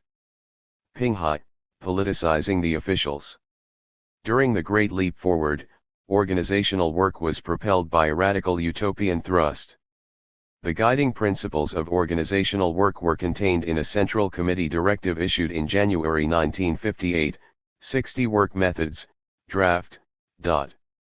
Ironically, these methods, meant to improve the discipline and effectiveness of the party/state organizations, actually became the fertile ground from which grew later cadre misconduct and corruption. Among these work methods, one of the most significant was competition and assessment, or Pinghai. Pinghai as a mode of operation was not a Chinese communist invention. 35 It was, however, refined and extensively developed by the Chinese leadership. It was used to boost the competitive spirit and diligence of individuals and work units by applying non-pecuniary incentives. During the Great Leap Forward, it was widely adopted by party/state organizations at all levels and had a significant impact on cadres' attitudes and behavior. Pinghai was first endorsed in 60 Work Methods/ which explained that the correct way to apply it was to 84. Encourage competition between provinces, cities, counties, communes, and factories, with or without a written agreement, and with regular reviews. 36 Following this instruction from the CCP leadership, the whole nation was soon engaged in Pinghai activities. 3 categories of designations based on achievements individuals and work units made would be bestowed: advanced, mediocre, and backward or red flag, FL gray flag, and white flag. 37. Officials at various levels scrambled hard to avoid being labeled as a white flag. A county official of the time recalls his experience of being caught up in the Pinghai frenzy. That year, we pooled all our able hands together to work on water well drilling, leaving spring farming unattended. The prefecture party committee held a Pinghai meeting at which we received a red flag for well drilling and a white flag for spring farming. I went back to the county party committee to report this result and got blasted by the party secretary. How could you have left with a red flag but come back with a white flag? I realized then that the problem was very serious. I myself could be picked as a white flag. Thus I had to leave my sobbing wife who was due to give birth soon and my dying sister who was infected with tetanus to go back to the worksite in the mountains. 38. Pinghai was intended as a method to enhance the work ethic and efficiency in economic development. However, one unintended consequence of it was to create a frantic pursuit of planned objectives, even if one had to cheat to claim certain results. What made this method so uniquely important in the development of Chinese politics is that it was applied not only to fulfill economic plans but also to build organizations. To compete for leadership art was another objective of Pingbai first put forth during the Great Leap Forward. Beijing was, in February 1958, the first city to apply it to the competition among and assessment of party branches and party members. In March, the CCP Central Committee issued a directive calling for general adoption of the Beijing experience. 39 As the competition progressed, it became clear that Pingbai had led to a formalistic emphasis on arbitrary, unrealistic demands, such as so-called tenizations and 3 standards, sanding, and 5 goods. How they included regularization of political work, routinization of the mass line, regularization of organizational self. 85. Cultivation of the communist spirit, regularization of political studies, routinization of manual labor for cadres, commoditization of work style, popularization of the party school, courageous innovation and vanguardization of party members. 40 Although after the Great Leap Forward the prerequisites of competition were dropped for their negative effects, the method remained a regular feature of party organization building. In the post-Mao reform era, Pingbai took on a somewhat different form d'abord, attaining certain goals or standards, which will be discussed later in this book. Pingbai was only a part of a response by the regime to the demands of the Great Leap Forward on a larger, more radical scale. The organization department of the CCP Central Committee, COD, which was in charge of recruiting, training, and deploying party and state cadres, played an active role. Ziwen, its director at the time, spoke about how to prepare our party organization for the upcoming transition to communism at several meetings of local party organization department chiefs in 1958. At these meetings, the issues of changing the cadre salary system to a free supply system and of minimizing the discrepancies between each salary scale of cadres were discussed. 41 cadres were called upon to eliminate selfishness and to acquire the communist spirit of working without consideration of compensation. A major decision that emerged from these meetings and went out through a COD directive to all party/state organizations concerned the rapid expansion of party membership. Based on the assumption that the progressive activists among the non-party members were about 1/3 of the total workforce, the COD instructed grassroots party branches to recruit new members. Party members should be 10% of the total population. 42. Each branch was asked to set a high target of recruitment and to compete for a red flag. As indicated in Table 3.1, in the Great Leap Forward period party membership surged by nearly 5 million, even though it was still far from the goal of 10% of the population. 43 Other popular methods included joining the party in combat, launching satellites, working hard a few days and nights, and doubling the number of party members. Because of the paramount importance of demonstrating political activism, Gen Z Bioxian, the 86. Table 3.1. CCP membership, 1937 to 1998. Year number 1937 40,000 1958 12,450,000 1948 100,000 1959 13,960,000 1942 730,000 1961 17,380,000 1944 90,000 1964 18,011,000 1945 1,210,000 1965 18,954,000 1946 1,350,000 1966 22,144,000 1947 2,700,000 1969 22,000,000 1948 3,000,000 1973 28,000,000 1949 4,500,000 1977 35,070,000 1951 5,800,000 1979 36 7,000,000 1952 5,980,000 1981 38,900,000 1953 6,389,000 1982 39,650,000 1954 6,500,000 1987 46,000,000 1955 9,000,000 1997 58,000,000 1956 10,730,000 1998 61,000,000 1957 12,720,000.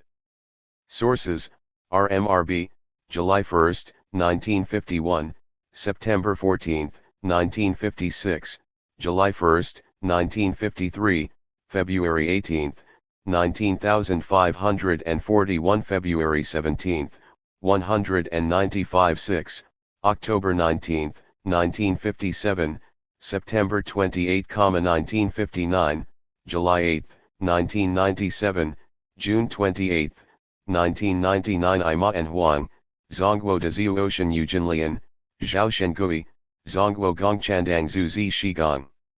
Real commitment of this cohort of new recruits was questionable. In late 1962, the COD reported to the Central Committee that some 15 to 20% of the 17 million party members were not qualified as communists, and that after an ideological indoctrination, members should be re-evaluated and re-registered. This report was later distributed as an internal directive in the party. 44. Bioxian and Peidui. Closely related to the Pingbai method were two other concepts that were key to this period of highly politicized organizational life. The first was Bioxian, demonstration of performance, and the second Peidui, dacify. 8t. Cation. Bioxian was an important criterion for Pingbai. It had both performance and manifestation aspects, to perform one's duty well or do work not necessarily required, and to display one's political commitment and activism to a certain audience. Andrew Valder has aptly analyzed the significance of these aspects. Bioxian is an ambiguous concept. Its official, public definition concerns employee conduct during campaigns and political meetings, their work attitude and political loyalty toward the leadership and the party line. There is an irreducible personal, private aspect to the act of assessing Bioxian as well. One has to make a personal impression on the people who do the evaluating. 45. As Valder noted, Bioxian became an important criterion for evaluating individuals with the advent of the anti-rightist campaign and the Great Leap Forward in the late 1950s. 46. In addition to serving as a criterion for evaluating individuals, Bioxian also had a collective dimension. Evaluation of work units for their Bioxian was closely tied to the Bioxian of the unit's leaders. A unit could show good Bioxian and receive high marks in Pingbai by fulfilling the tasks assigned to it by superiors or by reaching certain political or economic objectives. Competition and assessment, Pingbai, also led to a resulting classification, Peidui, to put a person or a work unit into its proper category or order. Classification as practiced by the communists was not solely related to Pingbai, however.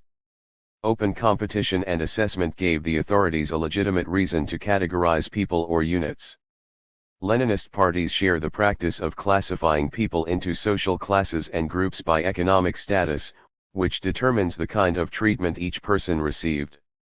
What was novel about the classification system originated in the Great Leap Forward was its use to gauge not only class, status but also performance, Bioxian.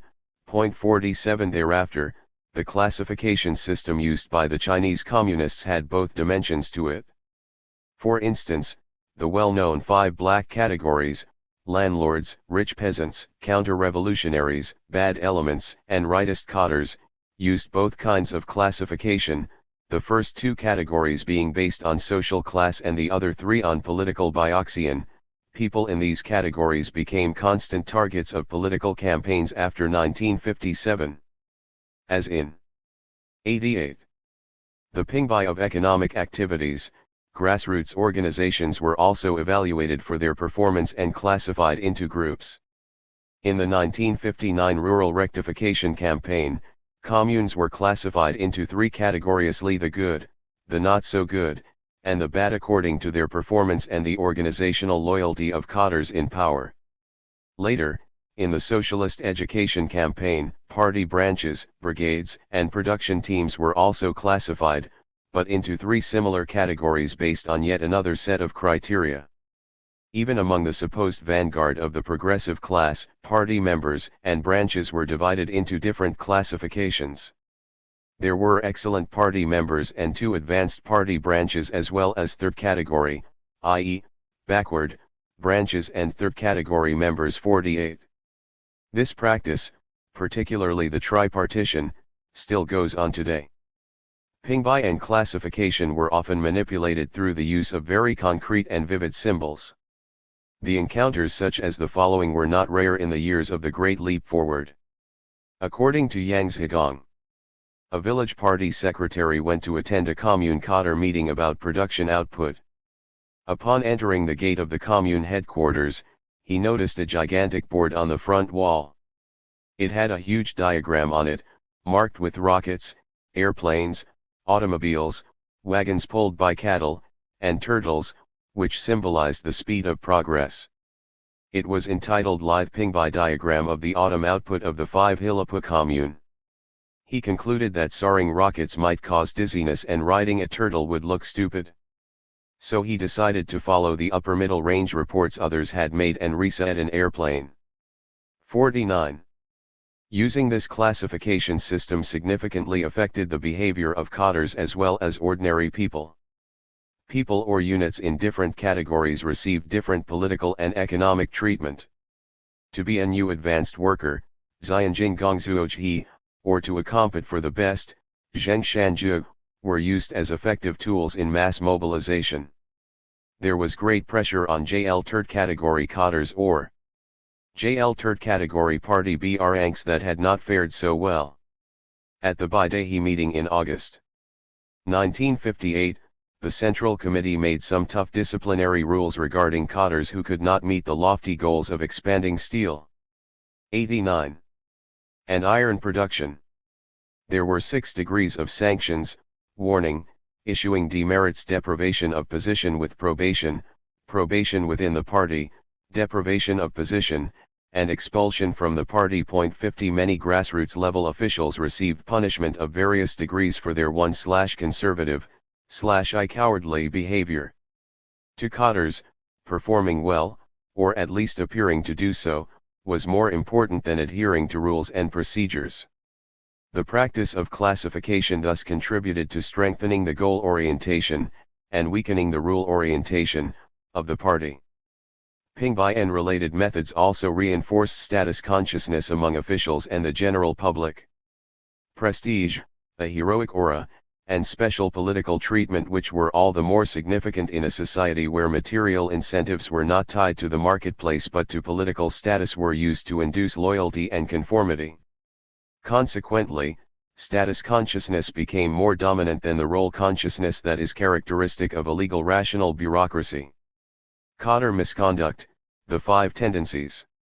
The revolutionary utopianism and anti-routinization attitudes of the leadership during the Great Leap Forward altered the beliefs and behavior of the rank 1 and D file, but not completely to Beijing's liking. Cadres at various levels received vague general guidelines from the center that were very politicized. As one former official put it sarcastically years later, everyone said revolution means to leap forward, but nobody, common folk and leaders alike, knew exactly how to leap USL. For officials at various levels, the dominant concern became to fulfill the planned targets and avoid being singled out as conservative rightists protecting their political careers. The term feng, tendency, appeared in the Chinese political vocabulary for the first time since 1949. 52 It referred to a widespread, usually negative, behavioral pattern by a large number of people. The most prevalent and perhaps most detrimental to the party/state organization was the Fuquafeng, tendency toward exaggeration and cheating. Fuquafeng suggests a pattern of dissimulation, intentional cheating, and Janus-faced behavior, which according to Zhao it is highly typical of communist mobilization regimes. 53. 90. Statistical fabrication. To answer the call for the courage to think, speak, and act and to fulfill the goals of rapid development, Cadres competed for better records. One popular phrase at the time was high-production satellite. Some of these satellites were launched to absurd heights. Beginning with a yield of 3,530 jin, 1 jin equals 0.5 kg, wheat per mu, 1 mu equals 1/15 of a hectare, announced in the People's Daily on June 12, 1958, reported wheat production output reached as high as 8,585 jin per mu. As for the highest rice output per mu was reported at 130,434 jin by the Red Flag Commune in Huanjiang County, Guangxi Province. 55. In a report on how the CCP leadership communicated and interacted with local cadres, a People's Daily reporter wrote, Zhang Qiuzhong, the county party secretary of Sushui, told Chairman Mao that the county planned to produce 1.2 billion jin of grains, an average 2,000 jin per mu. Chairman Mao opened his eyes wide in surprise and smiled at the people around him. You are going to produce so much grain.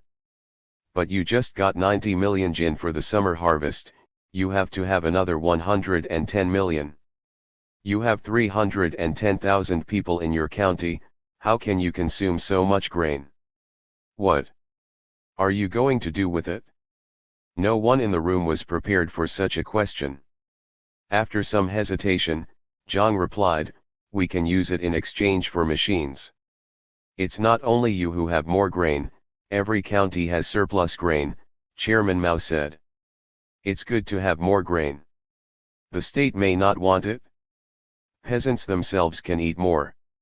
Well, they can eat 5 times a day 56. 5 times a day they did eat. But the problem was that there was not enough grain, let alone a surplus. The result, as we all know today, was devastating. According to one account, the national population, including the newly born, was reduced from 672.07 million in 1959 to 662.07 million in 1960 and 658.95 million in 1961.57. Thus, during that time at least 10 million people died due to unnatural causes. In one county alone, the population decreased from 378,144 in 1959 to 266,166 in 1960, 58, with 1/3 of the population having either perished or 91 migrated, which was unlikely due to restrictive regulations on migration. The very county under Mao's personal inspection, Sushui, where he had conversations with local officials reported as above by the People's Daily, suffered heavy human loss as a result of the 1959 famine. 329 died of starvation and 2,447 had severe edema due to malnutrition. 59 Arbitrary conduct by officials, with orders and directives ignoring empirical conditions, was largely responsible for this devastation, as the passages that follow will show. The Fuquafeng encouraged local cadres in rural areas to behave in an irrational manner so as to keep up with the speed of socialist development and not to be left behind. Did they know they were cheating when reporting production outputs and other required tasks? One interviewee, once a party committee member of a rural commune, offers a good answer to that. All those so-called IJ steel satellites and IJ steel ASESL were fabricated. They had to be forged because of the pressure from above. Reports on Progress 6F steel production had to be made twice daily. Of course the officials knew what they were doing. But if they could not report higher results in the EV rung, they would be subject to criticism and not be allowed to go to bed. So in the end, each level cheated the level above it, just like the saying goes today. Sizangal de, Zionel Qixiang, Hej Haneng Dangs Hongyang, province, prefecture, county, district, and administrative village, they all try to cheat the center. The only difference is that today the lower level officials consciously choose to cheat, then they were forced to do 50. 60. Indeed, statistical fabrication, both exaggeration and underreporting, has been a long-standing problem associated with command economies. May not have originated this practice, but it certainly marked the beginning of its becoming widespread and entrenched. Today, some 20 years after the reforms began, statistical fabrication still exists, albeit for different reasons. Officials in 1958 may well have believed what they were doing was at least partly justified by revolutionary enthusiasm and the party's call, but they also knew they had to do it. It is not that these party cadres were unaware of the actual situation, but two major factors influenced them. One was the pressure to avoid being labeled as a white flag, a symbol of a con. 92. Conservative, slow-paced, and sometimes reactionary unit or person. The other was the pressure to be a fired flag in the competition for more glory and commendations. In the fall of 1959, the Party Committee of Shanglin County, Guangxi Province, held a production assessment meeting at which most of the commune and brigade leaders initially provided the real outputs of their own units. However, the party committee decided that the figures were not high enough. So it ordered a reassessment with a double-edged sword. Those who reported high production figures would get awards, whereas those who still reported the real figures would wear the hats of rightists II or anti-3 red flags L61 and be subject to severe criticism. The meetings did not adjourn W1 till the party committee was satisfied with higher figures. In the end, the total production output of the county was reported at 257 million jin, instead of the actual 144 million jin. 62. The pressures to satisfy higher demands from above were felt everywhere and by almost all rural cadres. A well-known maverick journalist made a colorful description of such pressures. Nothing was dealt with routinely anymore. For instance, meetings, the professional activity with which rural cadres were most familiar in the years after the liberation, were also conducted in an unusual manner. A meeting itself had become a process of great production. After one meeting was over, production output could go up several times. Such production did need hard work. Superiors pressed hard, grassroots level cadres tried hard to come up with the correct output, until an unprecedented output was reached, a satellite was launched. Then meetings could adjourn and cadres could go home. 63. The source of such pressures probably should be traced all the way to Beijing. Even among provincial officials, instances of false statistical reporting were not isolated. In a little-known incident, a provincial party secretary, who was a Central Committee member present at the Lushan meeting, half-jokingly pointed out that there were only three kinds of provincial officials in 1958, those who were bureaucratic, those who cheated, and those who trimmed sails from time to time. 64. As local officials became accustomed to making exaggerated reports as a way of keeping in line with the party's general policies, the problem became 93. More than a concealed one. In Henan Province, one of the places where the most exaggerated outputs were reported and, not totally by coincidence, the worst famine-ridden areas were located, a county party secretary openly noted in a speech at a provincial party conference that without exaggerated reports, the motivation and productive forces of the masses cannot be fully activated. Without exaggerated reports, the momentum of the Great Leap Forward cannot be furthered. Without exaggerated reports, the masses will feel humiliated. Naturally, his conclusion was that for the leap forward to occur, exaggerated reports were indispensable. 65. There were so many cadres telling lies and so few speaking honestly that Mao later made a plea in an inter-party letter to officials from the provincial level on down to the production team to speak truthfully. 66. The use of coercion. Under strong pressure from above to achieve higher goals and fulfill production plans that had been set absurdly high, local officials had to resort to coercive, sometimes even forceful, methods, the so-called Qiangpo Mingling Feng, tendency to use coercive means. According to a report from the Public Procurate of Guangdong Province, among the 665 cases prosecuted involving local officials in 22 counties in the period of 1959 to 60,150 involved death by beating or other forceful methods by officials, there were 96 cases of serious wounds inflicted by heavy beating, 156 rape cases J34 illegal house searches, 21 embezzlement cases J11 cases of illegal detention and forced labor, and 17 personal assault cases.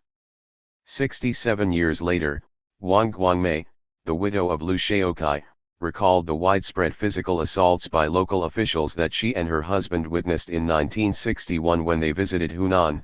Every agency and cadre could detain or beat up someone at will, not bound by any rules. 6s.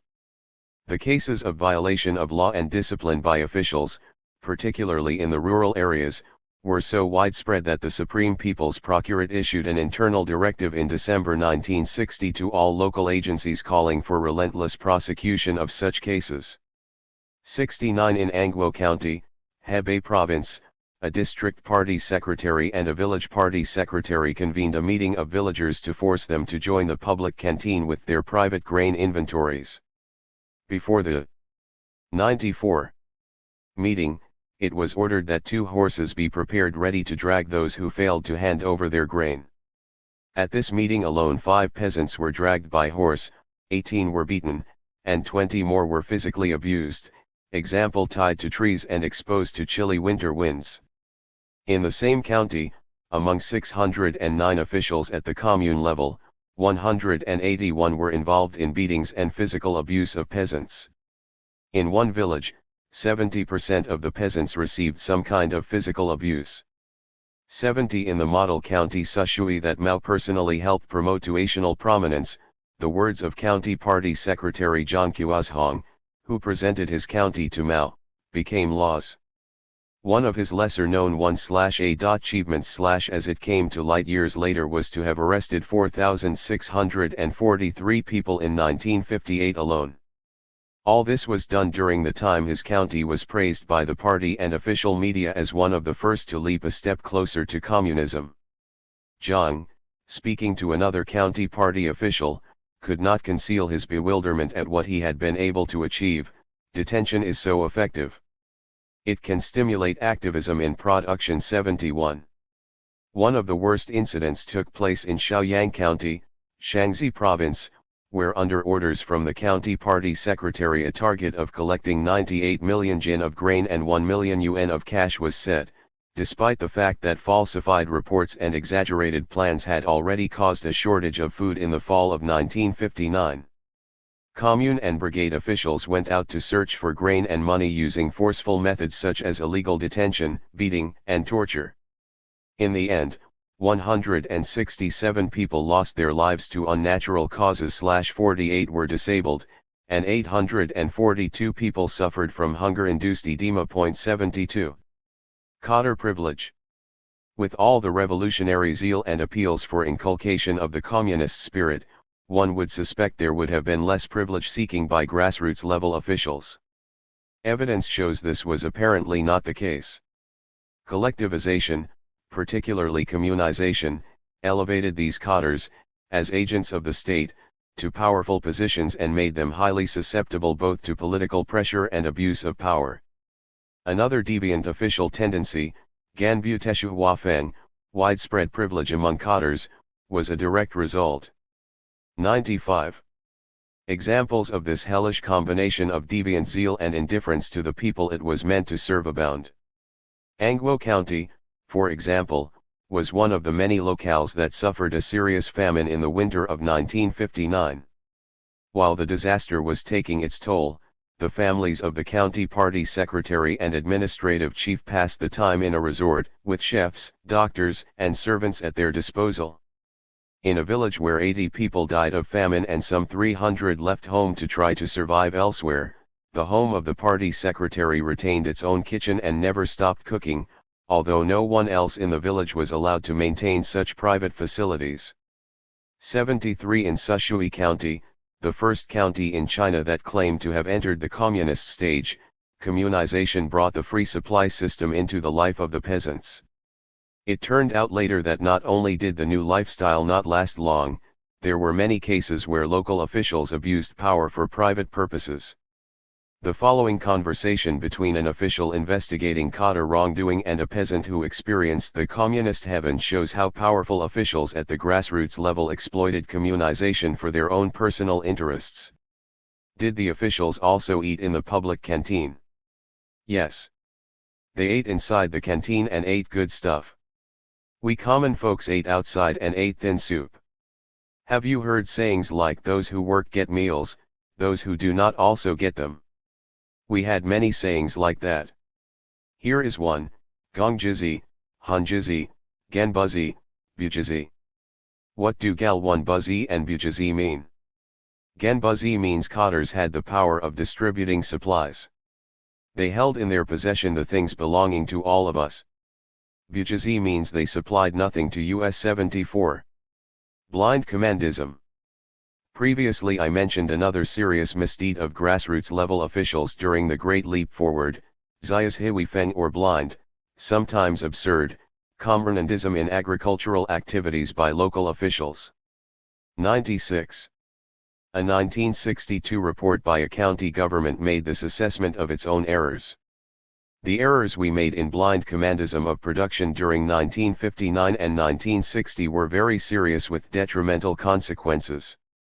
For the planting plan, high-yield crops and conformity were emphasized without enough consideration given to local conditions. This has led to a lack of food for animal stocks and hence starvation. The leadership style of the county government was bureaucratic. Orders and directives were not based on careful investigation of empirical conditions. When new work was assigned, Buzzi Gongzuo, it was always directed that a few days of hard fighting, Dazan, was required to realize this and that dissemination, this and that clean, or this and that ization, Hua. Lower levels were ordered to report their good news and battle victories. What would follow were a series of inspection teams and on-the-spot meetings, Xianchengui. We made both improper commendations and criticisms which led to cheating by lower-level officials.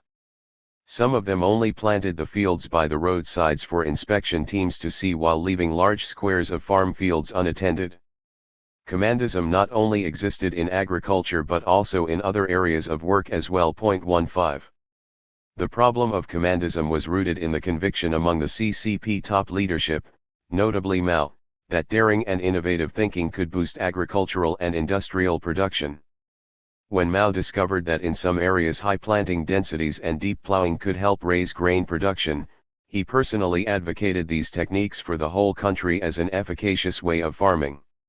However, what this candid self-criticism really shows is that in a system that was highly politicized, officials only looked upward. Rather than being regarded as a bureaucratic loss of touch with reality, it should be seen as an innate behavior of cadres who were responsible only to their superiors to keep in step with the general political line. Leveling.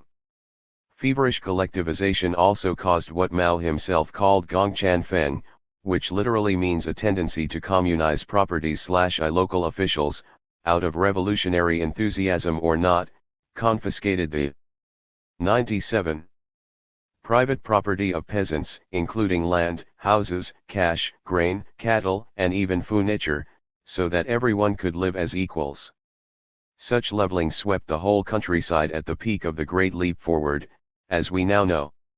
According to a 1961 report by the Department of Agricultural Work of the CCP Central Committee, the estimated value of properties and materials taken away by communes was 2.5 billion yuan, an average of 48.89 yuan per peasant in a nation where the annual average consumption by peasants was 68 yuan. 76. What previous studies of the leveling during this period have overlooked is that public institutions in the state sector also took part in this frenzy of leveling and property taking. Both state agencies above the county level and local communes extracted property from peasants. Due to the shortage of consumer goods caused by economic mismanagement, state units, including governmental agencies, army units, and schools, began in 1959 to operate their own grocery production bases, Shaipan Shengchanjiti. As a matter of fact, in the beginning they were encouraged by the central government to do so. 77. They acquired land and other production materials free of charge from the communes, 8. It was revealed that during this period 312 military and central government agencies requested from Hebei province a total of 1.2 million mu of farmland for their own production purposes. Some units even demanded seeds, fertilizer, and labor, all for free. Another investigation found that in 4 counties in Gansu province, 90% of county governmental agencies and schools acquired land from local villages to run their own production. Similar requisitioning occurred in many other provinces. 9. Although the practice of obtaining land and other materials from villages by public units was later banned, evidence indicates that as late as 1962 many units still possessed what they had taken by eminent domain. So these practices were very detrimental to the party organization, which, to be sure, never called for cheating and false reporting or physical abuse. Yet its own policies and endorsed practices resulted in misconduct. When it did not and could not admit it had erred in its policies, the party looked away from its unrealistic agenda of rapid industrialization and social change. It chose to ignore or tolerate outdated modes of operation such as the 3 great weapons, Santa Fabio, the Mass. 98. Line, the United Front, and putting theories into practice. It cast a blind eye on the reactionary esprit de corps of the wartime guerrillas, the peasants' desperate survivor mentality, and the cadres' irregular work styles. 81. Instead, it viewed the problems as stemming from a lack of revolutionary commitment and a failure to follow the party line on the part of individual cadres. Blame was eventually to fall on officials at lower levels rather than the party's radical policies. Even after all the failures, the party's refusal to re-evaluate and discard these revolutionary means of organizational maintenance in post-revolutionary times could not be more salient. Caught in between, cadres take the blame. The CCP leadership blamed the cadres at various levels, particularly those at the grassroots, for the 5 tendencies and the other deviations of this period. In an instruction on a 6 Eve 182 cadre meeting in Shandong province on March 23, 1960, the CCP Central Committee severely criticized officials at the commune level. Some of the commune cadres are very arrogant. They defy discipline and dare to implement equalization, Pingdiao, policies without the approval of their superiors. Some engaged in embezzlement, squandering, and bureaucratism which jeopardize the interests of the people. They could care less about equal exchange. All of these are committed by cadres at the commune level. The problem may be not very prevalent, but it is not an isolated incident. It must be investigated to see whether 1/3 of the communes are involved in such irresponsible actions. 83. Mao, in a remark written on a Central Committee report, explicitly blamed grassroots level officials in the countryside for the difficulties during the Great Leap Forward. The problem appeared, he wrote, because bad elements are in power, they beat people to death and reduced grain production. They hated socialism, obstructing socialist production relations and productive forces. A common theme of interviews and documents about the period is how demoralized cadres became as the debacle of the Great Leap Forward unfolded. Despite widespread official deviance such as fraud, 99. Violent reporting and coercion of the masses, the cadres were committed and deployable to the course of a rapid transition to communism, if not totally controllable. As agents of the state, they did what they thought the party wanted them to do, with great enthusiasm: rapid industrialization through mass mobilization. Many of them acted, voluntarily or not, in line with the interests of the state even when they were at odds with local interests. However, in the end, their fate was no better than those who tried openly to protect local interests. Both got the blame. In this period, local officials were under dual pressures from both society and the state. Those who got the axe were usually outspoken and dared to stand up for truth, commented one official who had worked during that time in the party committee of a small county in Hebei province. They were responsible people who were devoted to the party. The case of Zhang Zidong from this same county is typical. Zhang was an old revolutionary, who joined the movement in 1938 and the party in 1955. He was the head of the county coking factory. Very outspoken, Zhang often uttered incautious words that might sound unpleasant to his superiors.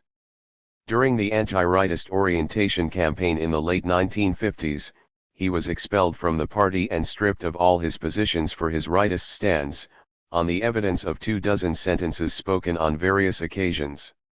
Statements such as meetings cannot feed people, production does, and workers have a better living than peasants, so it's natural for peasants to go to the cities while the urban people are coerced to come down to the countryside cost him his political career. In the same county, in a period of 3 years, 138 people were purged as rightists, 76 as anti-socialists, and 45 as possible rightists in 1957. 68 officials were labeled as flow-rightist opportunists in 1959, most of them cadres in various positions. 85 However, the party did not acknowledge that the commune structure and the restriction on peasant mobility provided tremendous power to local officials in the countryside. Almost all aspects of peasant life were under their control. As one high-ranking party official put it, they hold other people's rice bowls, daily meals of peasants, in their hands. 86. Ironically, one of the major targets of the anti-rightist orientation 100. Campaign of 1959 was cheating and fraudulent reports by local officials. Yet after the campaign, wary of political persecution of this sort, cadres, including high-ranking officials, became more afraid of speaking the truth or what they really had on their minds. It was revealed later, at a national conference of party/state officials in 1962, that a prevalent mode of operation among cadres was the 3 looks and 3 Dante speaks. Look for the direction of the wind, Gan Fengxiang, when it is not clear where the wind is blowing from, don't speak. Look at the color of the eyes of supervisors, Gan Lingdaoyans, when the color is not right, that is, not in the right mood, don't speak. Look into the intentions, Gan Yitu, when the intentions of superiors are not clear, don't speak. 87 A report circulated inside the CCP revealed that whenever local officials spoke publicly, they did so without failing to mention 3, 6, and 9, namely, long live the 3 red flags, based on the needs of 600 million people, and 9 fingers versus 1 finger, a metaphor for secret hidden local interests for those of the nation. 88 A pattern of behavior among cadres had already become pervasive, out of fear of political persecution. Officials tended to do whatever was necessary, including dissimulation, to protect and promote themselves. Mao was as concerned with mid-level party/state officials as he was with grassroots-level officials.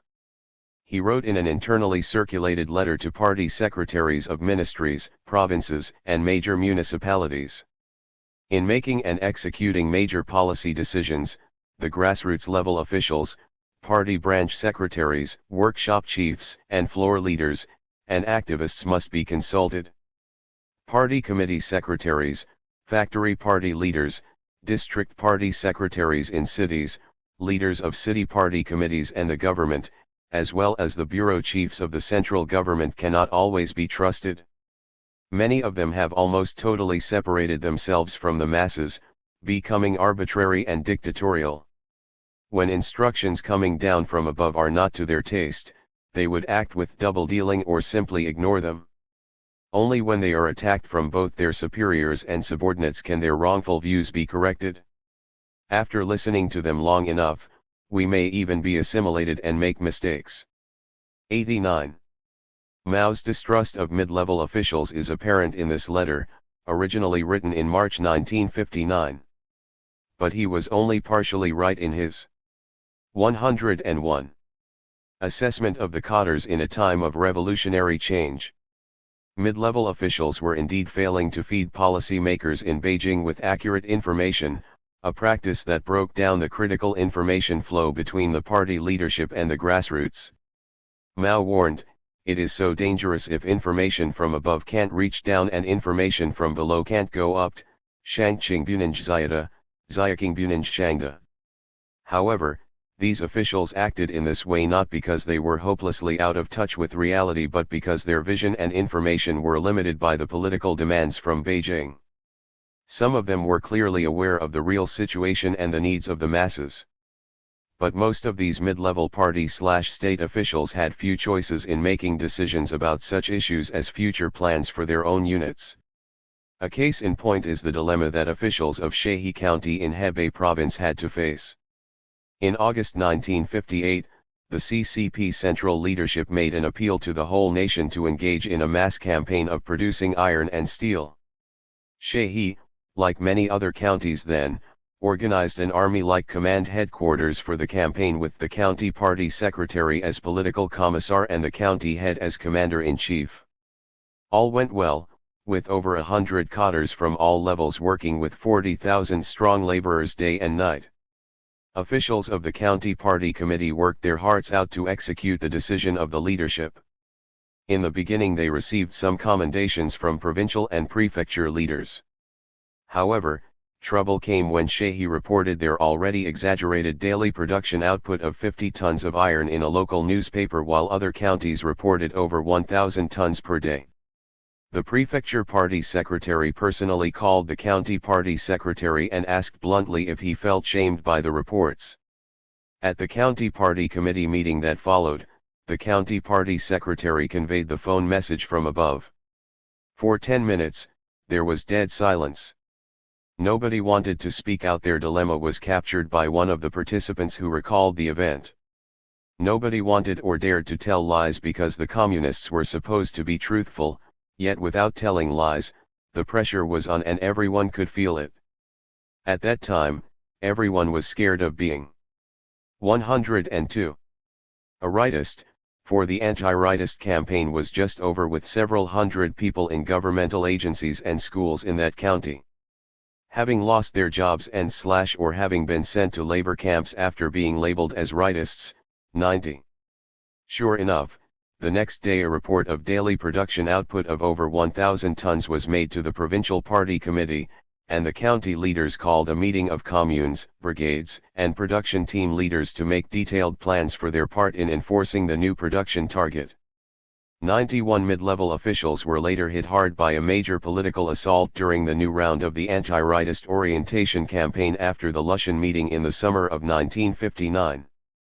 In Henan province, where the most radical leap to communization took place, among the 150,000 officials at prefecture, city, and county levels, 8.6% were averred to be rightist opportunists.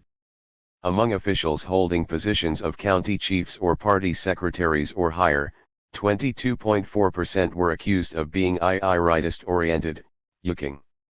In Hunan province, 1/4 of the 10,000 county officials who attended the campaign meetings were criticized as having the problem of losing sight of the correct line /92. A similar fate befell many cadres who worked in central government ministries. According to a report by the Second Machinery Ministry, a few months after the anti-rightist orientation campaign began in August 1959, 472 division chiefs, chazang, section chiefs, kayang, and other rank-and-file cadres, 7.6% of the total number of administrative staff, were accused and criticized. The disciplinary actions these cadres received included expulsion from the party, dismissal from their posts, and expulsion with probation. 93. Thus the overly politicized cadre corps took blows primarily from the CCP leadership and the party organization rather than from the society, as had been the case in 1957. Even though many of the officials who suffered in the anti-rightist orientation campaign were later rehabilitated, the campaign and accusations nonetheless had some lasting effects on their attitudes and morale. A major turnover of grassroots-level cadres followed in the 1960-61 period. Many who lost their posts were cadres since the Civil War and had been actively involved in the post-revolutionary campaigns.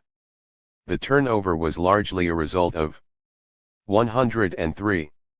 The campaign launched in the winter of 1960 to rectify rural party organizations. According to a provincial party directive, the campaign was to take back power from class enemies such as former landlords, rich peasants, counter-revolutionaries, bad elements, and rightist officials. The so-called 5 bad elements in the so-called third category, politically unreliable, communes and brigades. In other places, reorganization was ordered to replace deadwood bureaucrats and cadres who are muddle-headed and incompetent. 94.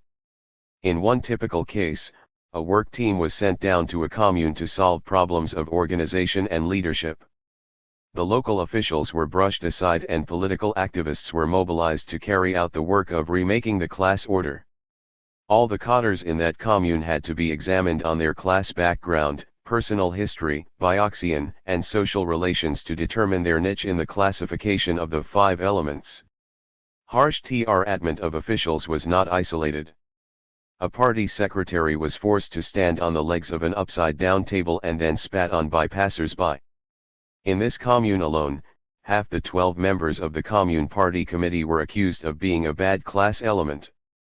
Among the brigade and village officials, 34% received severe public criticism, and disciplinary action.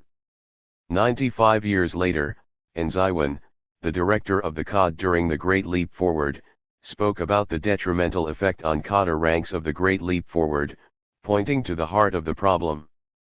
The worst mistake in the post-1949 history one was the anti-rightist orientation campaign after the Lushan meeting in 1959. It made people so scared that they no longer dared to speak the truth.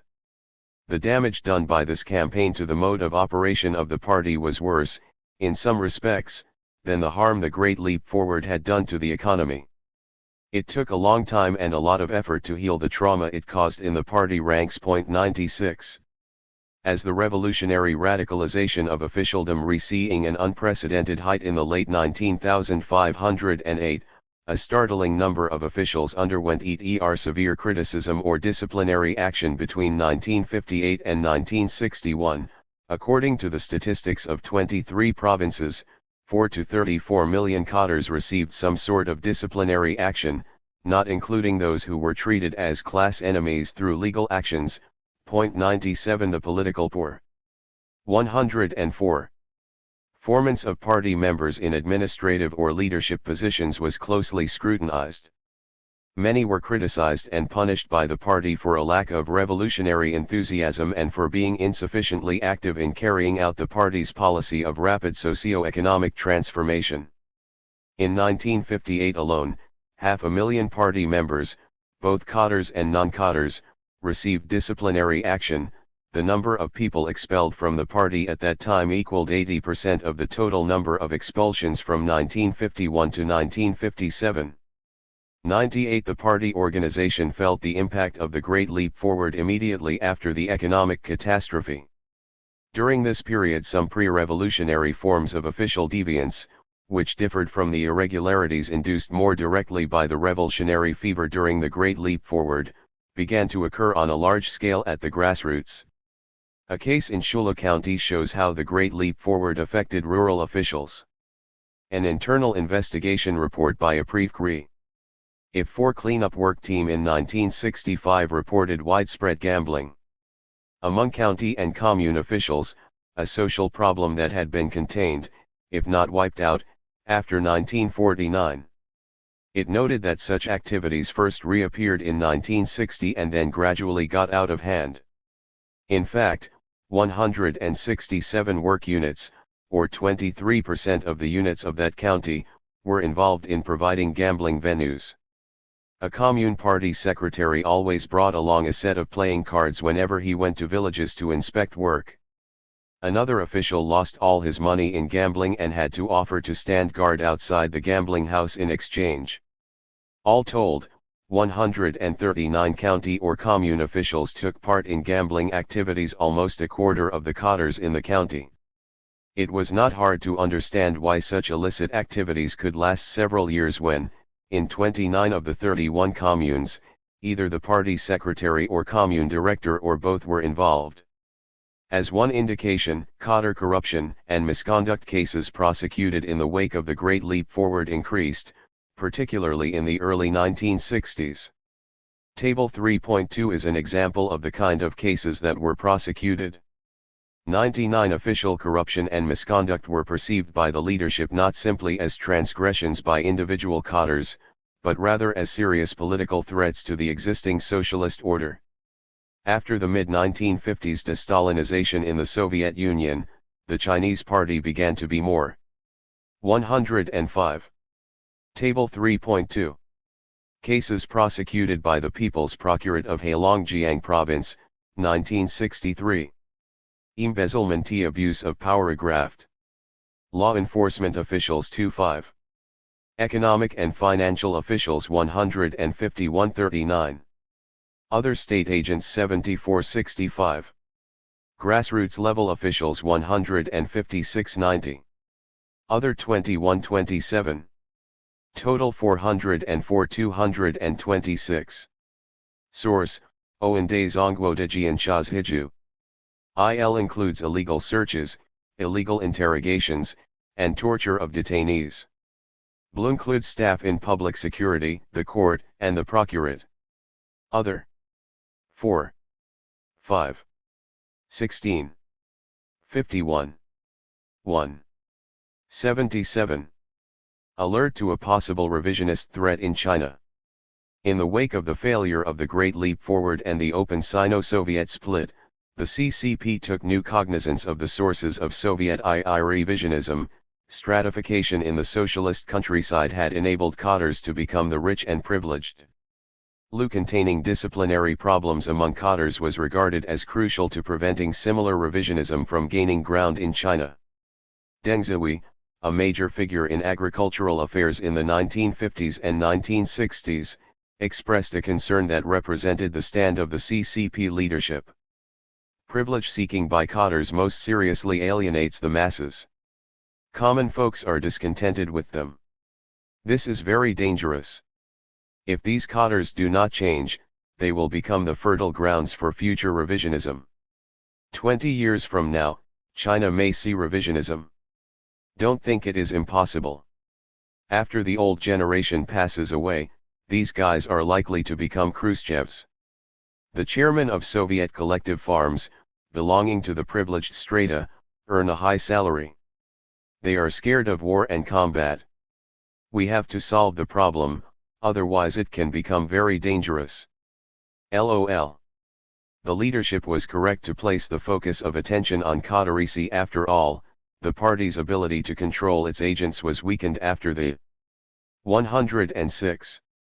Damage to the organization inflicted by the Great Leap Forward, and the cadres were demoralized and devastated. The leaders' solution to the problems, however, was to further revolutionize the superstructural domain of the system.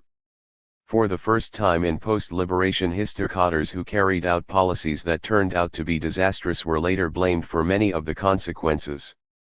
Many learned a lesson not taught in party schools or training classes: to survive in a politically sensitive and dangerous game, it was not enough to follow orders and meet goals. They had to find protection by utilizing particularistic and informal relations or strategies that the revolution had intended to destroy. Ironic as it may sound, the revolutionary character of the party and the conscious choice of the leadership to counter the erosion of revolutionary ethos among its ranks, however ineffectively, were what compelled cadres to seek shelter under the guise of politically correct formalities. And the party organization. One often noted development of the Great Leap Forward period is the decentralization of economic authority initiated by Mao and his associates. 102 less noted were trends toward the deregulation and deregularization of established institutions and the impact of these trends on the party organization and its cadres. Organization building, perceived as an important part of the superstructure of relations of production, was a high priority of the CCP leadership. Prior to the Great Leap Forward, there were serious concerns about the direction in which the party organization was heading. A People's Daily editorial went so far as to point out that the most dangerous enemy was not the KMT, the US, or the bourgeoisie, but bureaucratism. 103 The party believed that a change in the institutions and ethos of the administrative apparatus must be made, together with a socio-economic transformation. Some of the existing administrative structures, it was believed, were overly independent of the party's leadership. They had become increasingly bureaucratic and inefficient in the sense that they had lost touch with the masses and reality. Low. 1 Revolutionary institutions and methods such as mass mobilization, the leadership believed, could replace many existing bureau. 107. Cratic institutions, notably institutions of supervision, control, and inspection. The leadership's determination led to measures that would affect the party organization as a whole, elimination or reform of some established structures and regulations, as well as installation of revolutionary, non-conventional mechanisms specifically designed to remedy bureaucratic problems, examples Iafang, Pingbai, and new rounds of rectification campaigns. The CCP leadership chose these methods to overcome the problems of growing routinization, alienation from the people, and autonomy of cadres working in functionary roles. They chose revolutionary means rather than a further bureaucratization of the cadre corps. However, although the intention of the party was to reduce and remedy bureaucratic problems as well as to accommodate economic development, in the end it found itself not only falling far short of these two goals but faced with even more serious problems concerning cadres and organization. Lo's 10 years into the complex task of socialist reconstruction, the party experienced its first major economic and organizational setbacks. The methods employed to reduce what the leadership perceived as the problem of bureaucratism were effective only in certain ways. They may have helped to keep the post-revolutionary party/state agents closely in touch with the masses. But in the long run, they induced non-professionalism and produced highly politicized administrative staffs who were not only timid politically but also inefficient and incapable professionally. At the individual level, these methods served to nurture deviant behavior by officials represented in the prevalent 5 tendencies. Consequently, when it appeared that the Great Leap Forward was a failure, individual cadres were blamed. They were caught between revolutionary idealism and cruel reality, and were demoralized. This was the beginning of the organizational involution of the party. In times of rapid change, the role of the organizational leaders, as Selznick has noted, is to steer a middle course between opportunism-lithe pursuit of immediate, short advantages in a way inadequately controlled by considerations of principle and ultimate consequence, and utopianism. Low 6 Opportunistic behavior leads to aimless drifting and, worse, to attenuation of organizational character. Utopian leadership. 108. Often arises in an attempt to avoid hard choices by a flight to abstraction. Paradoxical though it may sound, utopianism may join hands with opportunism. Utopian wishful thinking enters when men who purport to be institutional leaders attempt to rely on overgeneralized purposes to guide their decisions. But when guides are unrealistic, yet decisions must be made, more realistic but uncontrolled criteria will somehow fill the gap. Immediate exigencies will dominate the actual choices that are made. In this way the polarities of utopianism and opportunism involve each other. L07. In the case of the CCP organization, opportunism was reflected in the deviant behavior of officials who, to the leadership, either were too slow to take the lead or even to follow others in the Great Leap Forward, doubting the 3 red flags, hesitating in collectivization, being unwilling to set higher production targets, and the like, or fraudulently reported and ignored difficult realities to suit the taste of their supervisors. Utopianism, on the other hand, existed in almost everyone's mind. The Chinese had for a very long time sought the attractive and at that time seemingly reachable goals of national development.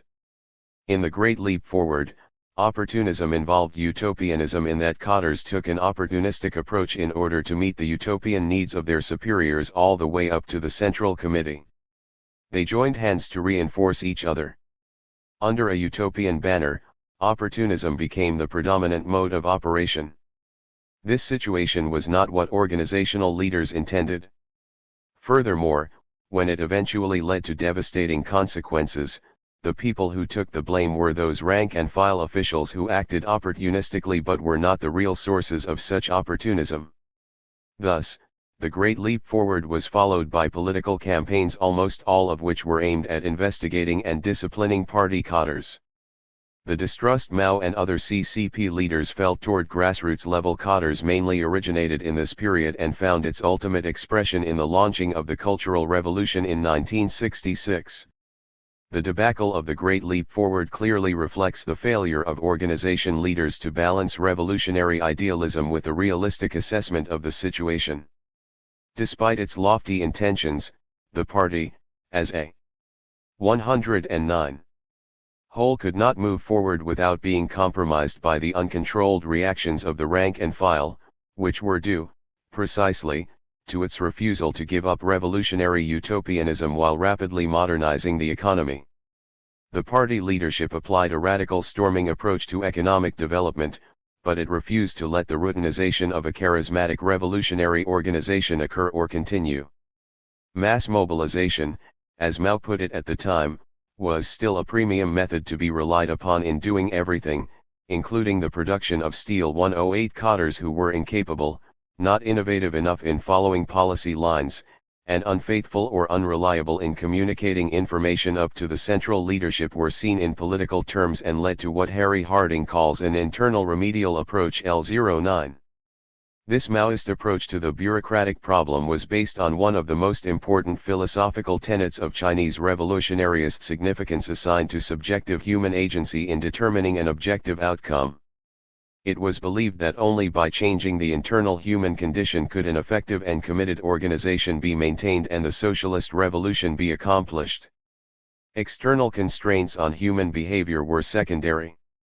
Methods such as making officials take part in manual labor, Xiaofang, and dismantling existing rules and regulations, Mao noted, were all intended to change people's worldview. He criticized Stalin's overemphasis on economic development and neglect of the superstructure. Yet the outcome of this institutional, in the Selznickian sense, approach to organizational integration was far from what Mao and the CCP leadership desired. Although they reduced the problem of bureaucratism/other problems related to the cadre corps appeared as a result. Studies of the Great Leap Forward period have often neglected the impact of radicalization on organization building. I document here evidence that at the beginning with the rectification campaign of 1957, the Chinese regime entered a period of fluctuation and uncertainty in terms of its organization and cadres that was to last for at least another 2 decades. One line of argument about the Great Leap Forward claims that behind the radical push for rapid economic development was the politics played out among different bureaucratic agencies and between the party and bureaucratic sectors. According to this view, the Funk 110 tional bureaucracy at the top was as much responsible for the catastrophe of the Great Leap Forward as were Mao and the party leaders who were constrained, and later frustrated, by it. Thus, David Bachman concludes, this may be nothing more than that bureaucracy in China differs little from bureaucracy in other countries. Bachman's argument criticizes the existing literature on the Great Leap Forward for its general neglect of the organizational sources of political behavior, and presents a strong case for going beyond common assumptions of pure leadership miscalculation and judgment or factional infighting. It pits a fluctuating political coalition against a stable bureaucratic coalition. While I agree with him that the organizational origins and effects of the Great Leap Forward should not be neglected, I suggest that it is not factional, judgmental, or coalitional politics that limited the choice of the CCP leadership, but rather its own organizational politics.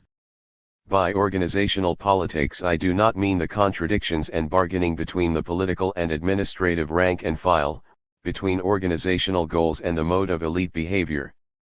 After all, organization is not only about central leadership, it also includes the whole echelon of members.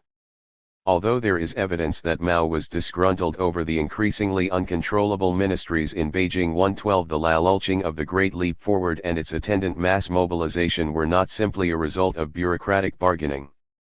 Findings in this chapter support the notion that the CCP leadership, particularly Mao, sincerely believed that the engineering approach, routinized, rationalized institutions, adopted since early 1950 had matured a new type of cadre, whose narrow professional/bureaucratic interests caused one to lose sight of the revolutionary mission LL3.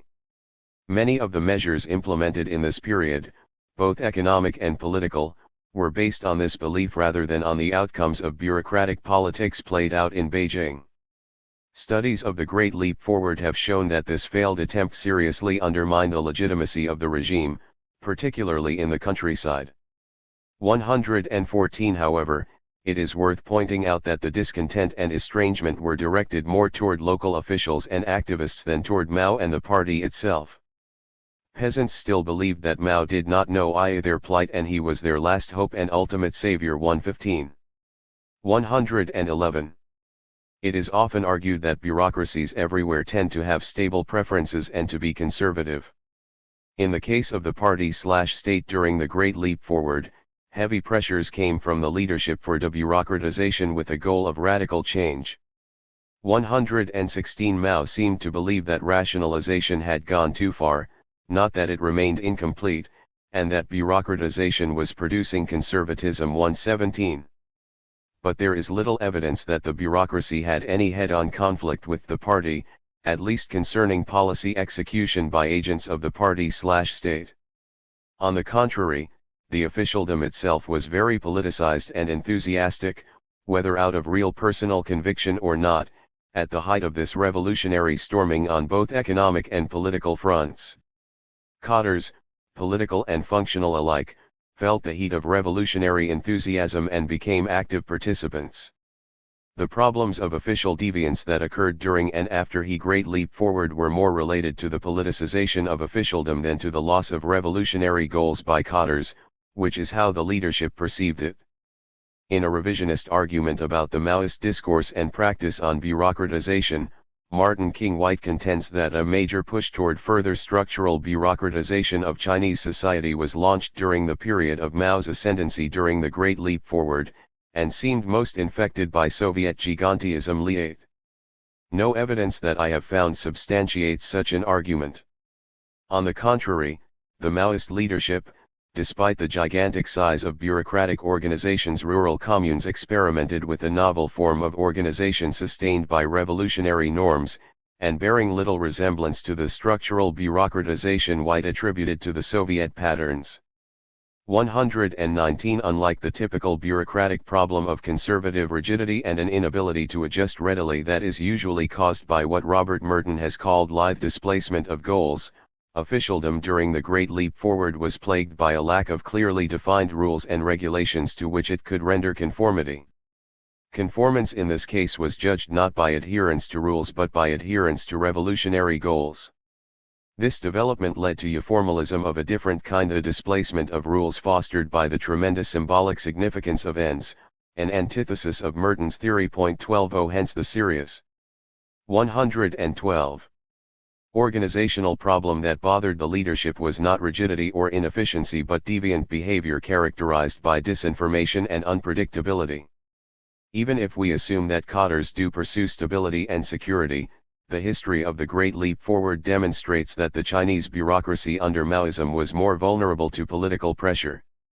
Before the Great Leap Forward there indeed had been a tendency in routinization of the party/state, but it was not yet mature, as Mao incorrectly perceived. Early on, this tendency was resisted and fought with great effort by the CCP. The common image of bureaucracies as conservative structures, oriented toward maintaining the external as well as the internal status quo. 121 does not fare well in this case, not because the generalization is wrong, but because China's was not a modern bureaucracy in the Weberian sense. 122 Franz Schermann's distinction among four types of administrative leadership, of which cadre leadership is a unique type, is illuminating here. The manager and the cadre agree in defining their environment as one of constant change and challenge. They must act innovatively and creatively in order to survive personally and keep the organization moving ahead.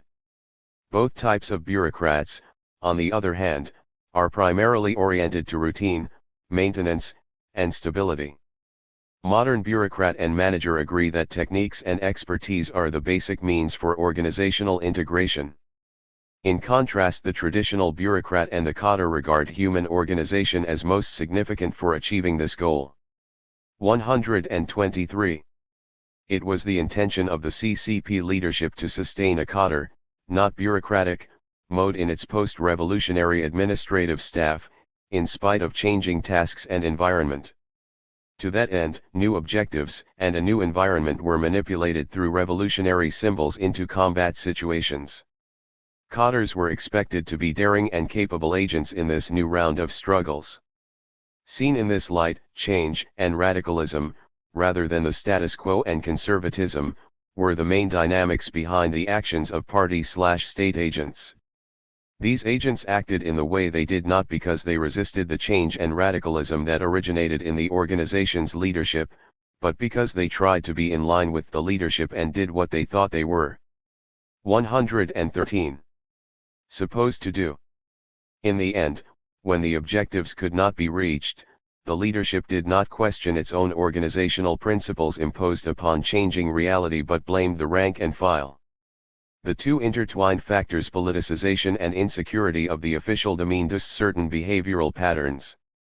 Ironical, although the goal of the organizational leaders was to eliminate what Mao saw as bureaucratic conservatism, a different kind of conservatism was actually fostered by such purposeful anti-bureaucratization.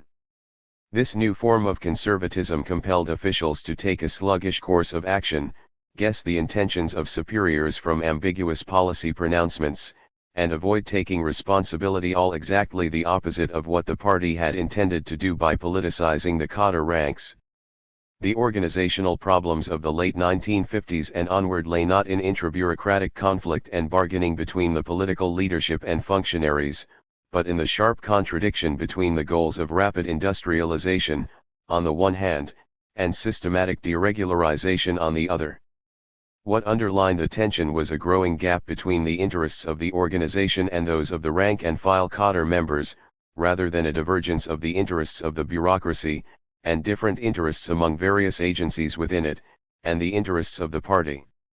All these factors point to a commencement of the involutionary development of the ruling party, which was to intensify as Mao began to resort to an even more drastic method of solving organization problems, an out-and-out attack on the party/state organizations brought about by mobilizing society against them. This revolutionary impingement on the organization would reach its peak during the Cultural Revolution. Chapter 4. In Mao's overall discourse concerning continuous revolution, the cadre question occupied a prominent place. 1. The integrity, discipline, and capability of the party organization and its cadres became a top priority after the failure of the Great Leap Forward. Throughout the 19,605, major political and economic events were highlighted by attempts to adopt a Maoist radical remedy to bureaucratic problems, including cadre indiscipline and corruption. These attempts were part of the Maoist response to the question of how to maintain organizational integrity and competence in post-revolutionary times. The failure of the Great Leap Forward did not lessen the leadership's belief that the evolution of the party/state to a bureaucratic organization was most dangerous, or the leadership's determination to avert it. Political mobilizations were still regarded as the most effective means to answer all challenges, including rectifying cadre misconduct. The belief was that only by infusing more revolutionary doctrines and carrying out continuous revolution could the party succeed in rooting out deviant behavior among its cadres. A series of major political mobilizations was launched: a new anti-rightist orientation campaign, the Socialist Education Campaign, also known as Lithe for Cleanups, or Psyching, and the Cultural Revolution, as well as a number of smaller, lesser-known anti-corruption campaigns. All these campaigns shared one difference from earlier campaigns: the party leadership went outside the party to mobilize the masses to attack party/state officials who, it believed, after many years of governing, had become bureaucratic and corrupt and a part of the new bourgeois class elements or their allies. 3. Yet despite the intensified mobilization to instill the Revolu 114. 115. Xianary ethos and reverse the tendency toward routinization, the results of the Maoist efforts were far from sufficient. However, it did not go back to the pre-leap bureaucratization mode. Instead, the prevailing organizational ethos and relational modes turned into more informal and formalistic ones. Organizational involution continued as the leadership insisted on halting and reversing the propensity toward bureaucratization in the party/state with high-pressure tactics, and the cadres reacted to such pressure by resorting to informal strategies, both political and economic. Official deviance, including corruption, as much as it was the target of these intense political mobilizations, became even more pronounced. Continuous revolution and officialdom. The Maoist discourse on continuous revolution and class struggle derived initially from concerns about post-Stalin reforms in Eastern Europe. As part of an ambitious economic development program, failed to produce the results Mao had envisioned. A brief period followed, during which the blind fever for rapid industrialization at all costs somewhat cooled, and the subsequent economic readjustments were somewhat assimilated. But THCCP leadership became increasingly uneasy about sagging morale, lingering doubts about Beijing's policies, and discipline problems among lower-level officials, particularly those in the countryside. Zhou Enlai assailed the cadre disciplinary problem in a speech about 20 if evil phenomena occurring in the party. He mentioned, among others, disregarding organizational discipline, willfully promoting one's favorite staff, forming cliques to pursue selfish interests and shield each other, maintaining feudal relationships and sharing factional interests, and maximizing private interests and letting the interests of a minor public encroach upon the interests of the greater public. 4. One of the leadership's gravest concerns was the pervasive practice of dissimulation by individual cadres and public units, a byproduct of the highly charged mobilizations of the Great Leap Forward. As Deng Xiaoping, then a member of the CCP Politburo, put it at the well-known conference of 7,000 officials in 1962, Intra-Party Strug. 116. GLE had made some errors during several campaigns, harming a number of cadres. In some regions, a large number of cadres were unnecessarily harmed.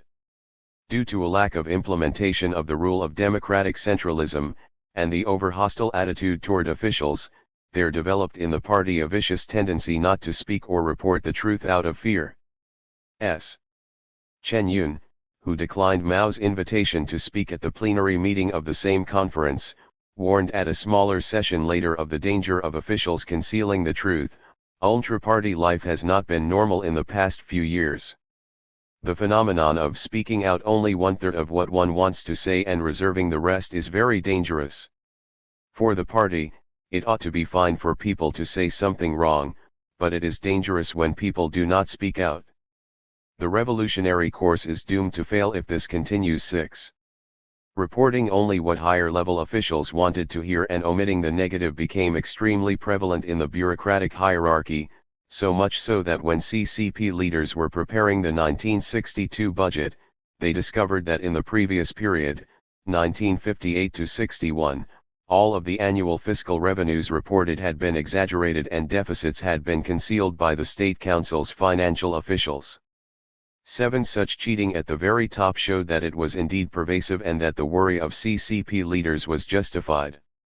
The leadership was divided on what were the root causes of the problem, however.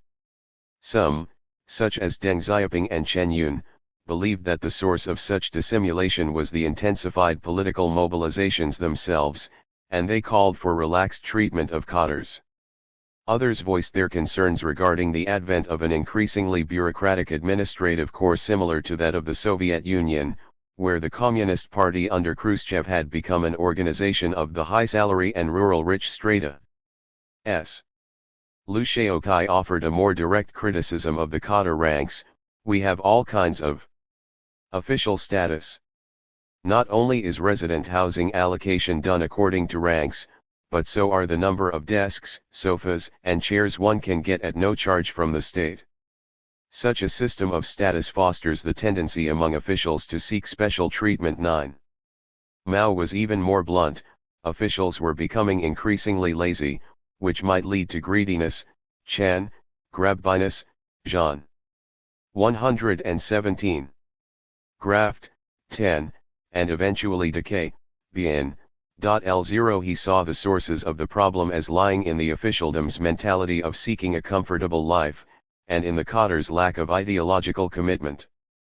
Whether or not the Cadre problems were regarded as grounded in the politicization of officialdom, as Deng and Chen seemed to think, or the lack of it, as Mao, Zhou, and Lu believed, the predominant theme in Chinese politics of the 19,605 was to maintain political vigilance against Soviet-type revisionism among the cadres by carrying out /I continuous revolution LL. The Maoist leadership attempted two solutions to prevent cadre degeneration: to invoke the revolutionary wartime experience, or to use ideological indoctrination and political mobilization. Mao had already tried the first method once during the Great Leap Forward, when he took issue with the salary system that had completely replaced the free supply system. He championed the idea of a self-sufficient egalitarian community in his famous May 7 instruction of 1966, in which he recalled the army during wartime, and called on all sectors, including industry, agriculture, education, commerce, and government, to turn themselves into a two-grand school, where people can learn politics, military skills, and science as well as engaging in agricultural productions. In this place, small factories can also be run, which can produce certain items to meet their own needs and items exchangeable with the state at a comparable price. 1I-12 In separate speeches in late 1966, Zhou Enlai and Jiang Qing hinted that Mao had again raised the issue of reinstalling the free supply system. On May 14, 1967, during a meeting of the leading group of the Cultural Revolution, an ad hoc organization set up beside the regular Politburo, Mao expressed his desire to discuss at some point the issue of eliminating the ranking system 13. Evidently, Mao still savored the image of wartime military communism and desired a more egalitarian, self-sufficient economy and organization. To him, these revolutionary institutions were the ultimate way to prevent the emergence of a bureaucratic class. He contended that cadres in party and government organizations had become so bureaucratic that they had lost touch with reality and with the masses. One way to resist bureaucratization, Mao believed, as he did during the Great Leap Forward, was to engage cadres in manual labor. In his words, most of the staff in the administrative apparatus should work part-time in the 118 office, and part-time in manual law labor. Laziness is one of the sources of revisionism. 214 More significantly, the leadership's other solution, political mobilization based on the Maoist emphasis on class struggle and continuous revolution, which was purported to become in command, was seen as more effective in rooting out bureaucratization. The economic crisis caused by the Great Leap Forward did little to motivate the CCP to reassess its storming approach to industrialization. Instead, the party continued to search for an answer in the two superstructure of the relations of production/key, among which was the commitment of cadres to revolutionary goals and ideology. Based on the assumption that an independent bureaucratic class was forming and becoming the most dangerous force of the post-revolutionary socialist order, the priority of the CCP switched from economic development to political struggle against the 11 degenerating elements in officialdom. If in the 19,508 class enemies were perceived as outside of the party, in the 19,608 they were viewed as being within the party, and even more dangerous to the regime than those outside. Mao, commenting on an internal report from one province, explicitly pointed to the existence of a new class. The bureaucratic class is the class whose interests are in absolute conflict with the working class and poor peasants. Those leaders who take a capitalist road have become or are becoming bourgeois elements sucking blood from the workers. They are the targets of struggle and revolution. The socialist education campaign most definitely cannot rely on them. We can only rely on those cadres who maintain revolutionary spirit and whom workers do not hate. This stance represented a reversal of Marx's classic argument that the ruling class is but a reflection of production relationships in society, and that the bureaucracy is not a class for and of itself, although the state may in certain situations be autonomous. The CCP leadership's view of Chinese officialdom was derived from its broader perspective on revisionism in the post-revolutionary Soviet Union and Yugoslavia. 16 Clearly, the driving force of the socialist education campaign, and later the Cultural Revolution, involved the concern that Chinese cadres might evolve in similar directions. 119. Catching fleas, cleaning up the cadre ranks. Maoist continuous revolution thesis did not remain just an ideological discourse. It was put to use as a guide to address the problems of the beleaguered cadre ranks, in order to, as Mao put it, pull up the roots of revisionism. 17. The initial efforts were made by the provincial officials in Hunan and Hebei, where a rectification of communes and cadre work styles was implemented in 1963. The Hunan Provincial Party Committee reported to the Central Committee that 7% of county officials, 10% of commune officials, and an even larger proportion of grassroots cadres had serious problems. 18. Hebei province went further and invented the 4 cleanups, cleaning up public accounts, storage and inventory, funds and materials, and work points. 19. The CCP central leadership later in effect endorsed the Hebei model for the entire nation, setting in motion a new anti-corruption campaign.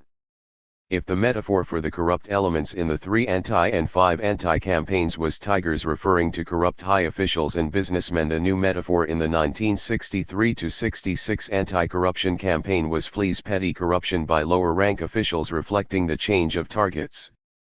Both metaphors appear to have been invented by Mao, who had a tendency to use unsophisticated metaphors, for instance, such terms as taking a bath and washing hands in the 4 cleanup campaign.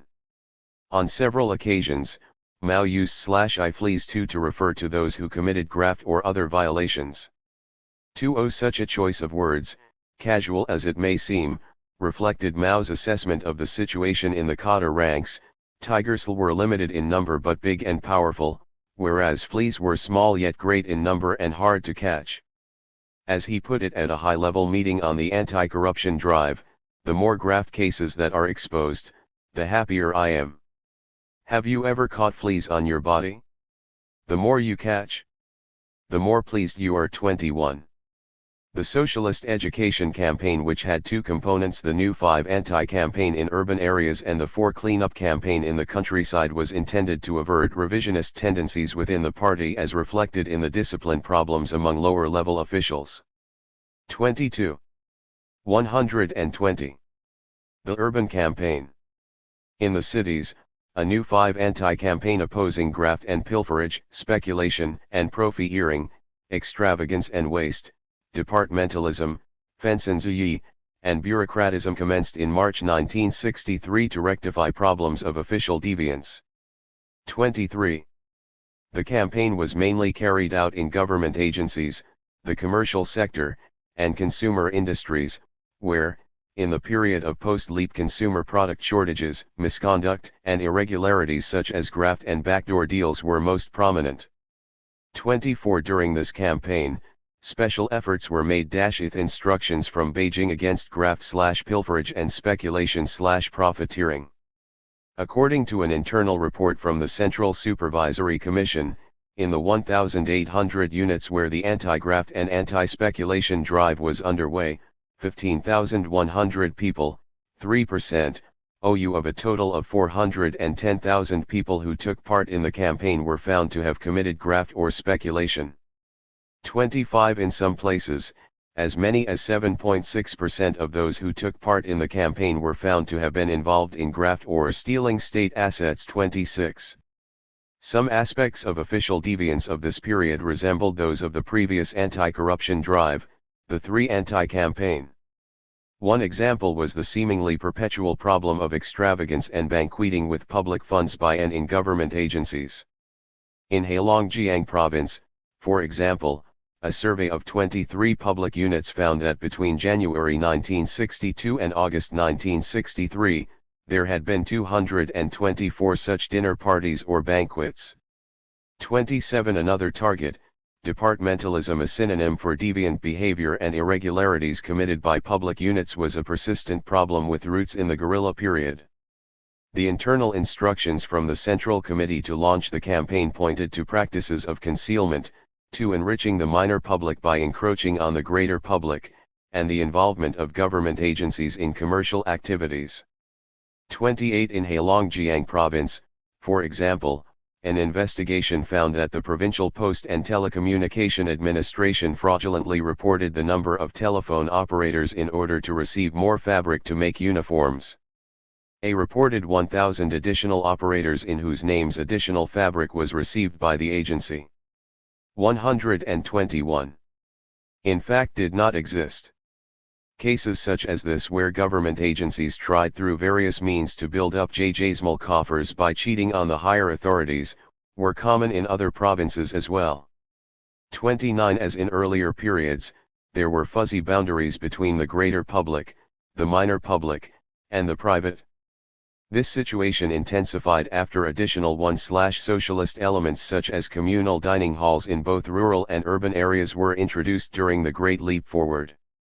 Another such change was the rural commune structure, in which officials enjoyed both political and economic power and, which, by virtue of size, were beyond the reach of popular supervision and monitoring.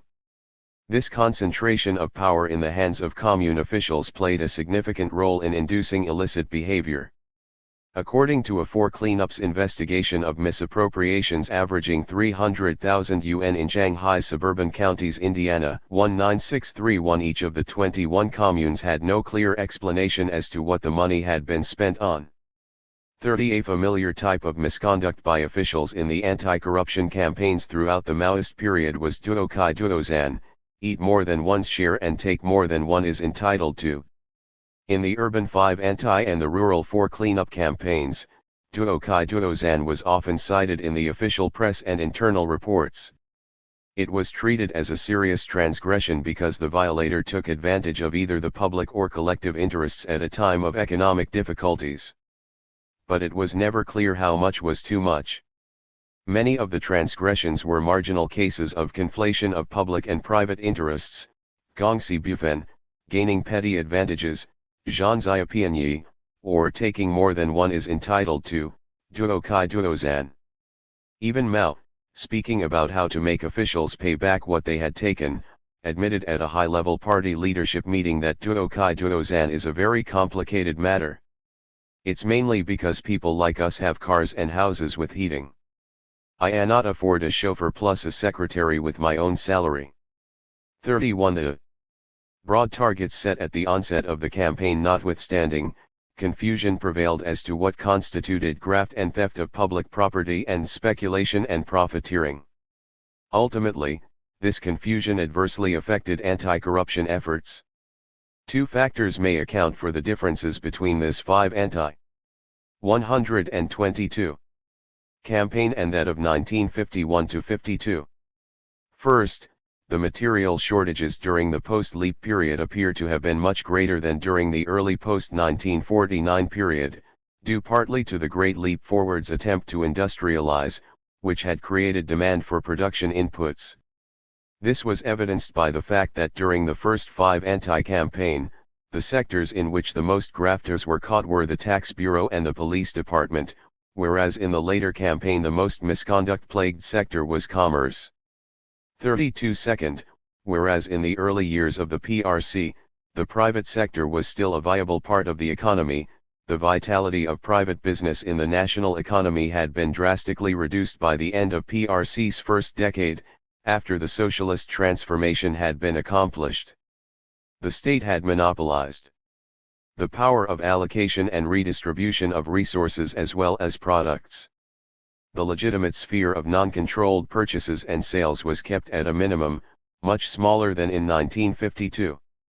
Whereas in the early years the most common forms of illicit business practice were those inherited from pre-revolutionary times, such as tax evasion and using low-quality production materials, which are also illegal in a capitalist market economy, the targets of the 19,605 campaign were defined by the then current system of state socialism.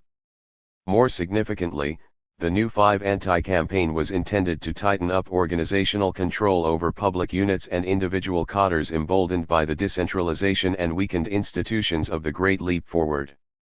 The second economy.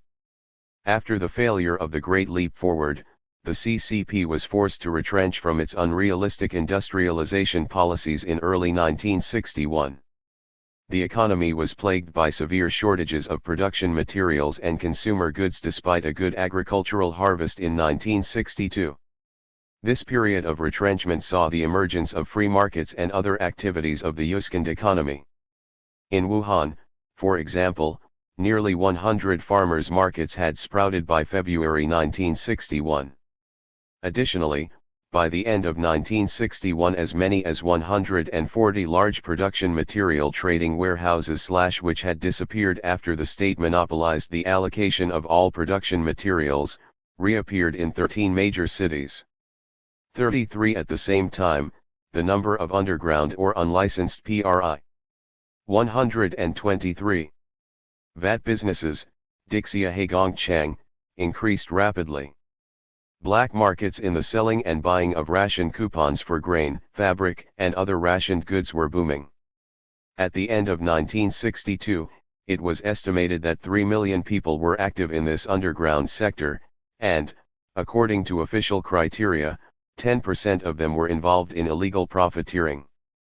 34. Unlike the previous 5 anti-campaign in the early 1950s, the 1960s campaign was aimed heavily at profiteering practices, which by official definition included illicitly obtaining or purchasing state or collective controlled materials that were then sold at higher prices, long-distance transporting and marketing of goods in other places, Changtu Fanyuan, organizing underground production, for example, unlicensed factories, shops, and construction teams, and other illegal commercial activities. Mao estimated, during a meeting with North Korean leader Kim Il-sung in February 1964, that some 10 million people were engaged in such underground work. 35. In addition to the targets in the state sector, campaign activities were also directed toward the growing private sector, including black renarketeers and private businessmen who profited from state-controlled commodities obtained illegally, dogu, i.e., purchases outside the state plan. During the 1951-52 campaign, the private sector was still strong enough to resist the government's attacks, which, though heavy-handed, were sometimes limited. By the early 1960s, the economic structure had drastically changed. The private sector represented a small, if not totally insignificant, share of the national economy. And, resilient and persistent as it might be, was too fragile to clash with the state head-on. In the short term, it had to fold its banners. Another form of second economy to emerge during this period were extra-plan, JWY, and extra-budgetary, YUSHUANY, economic activities engaged in by both individuals and, mostly industrial and commercial, organizations.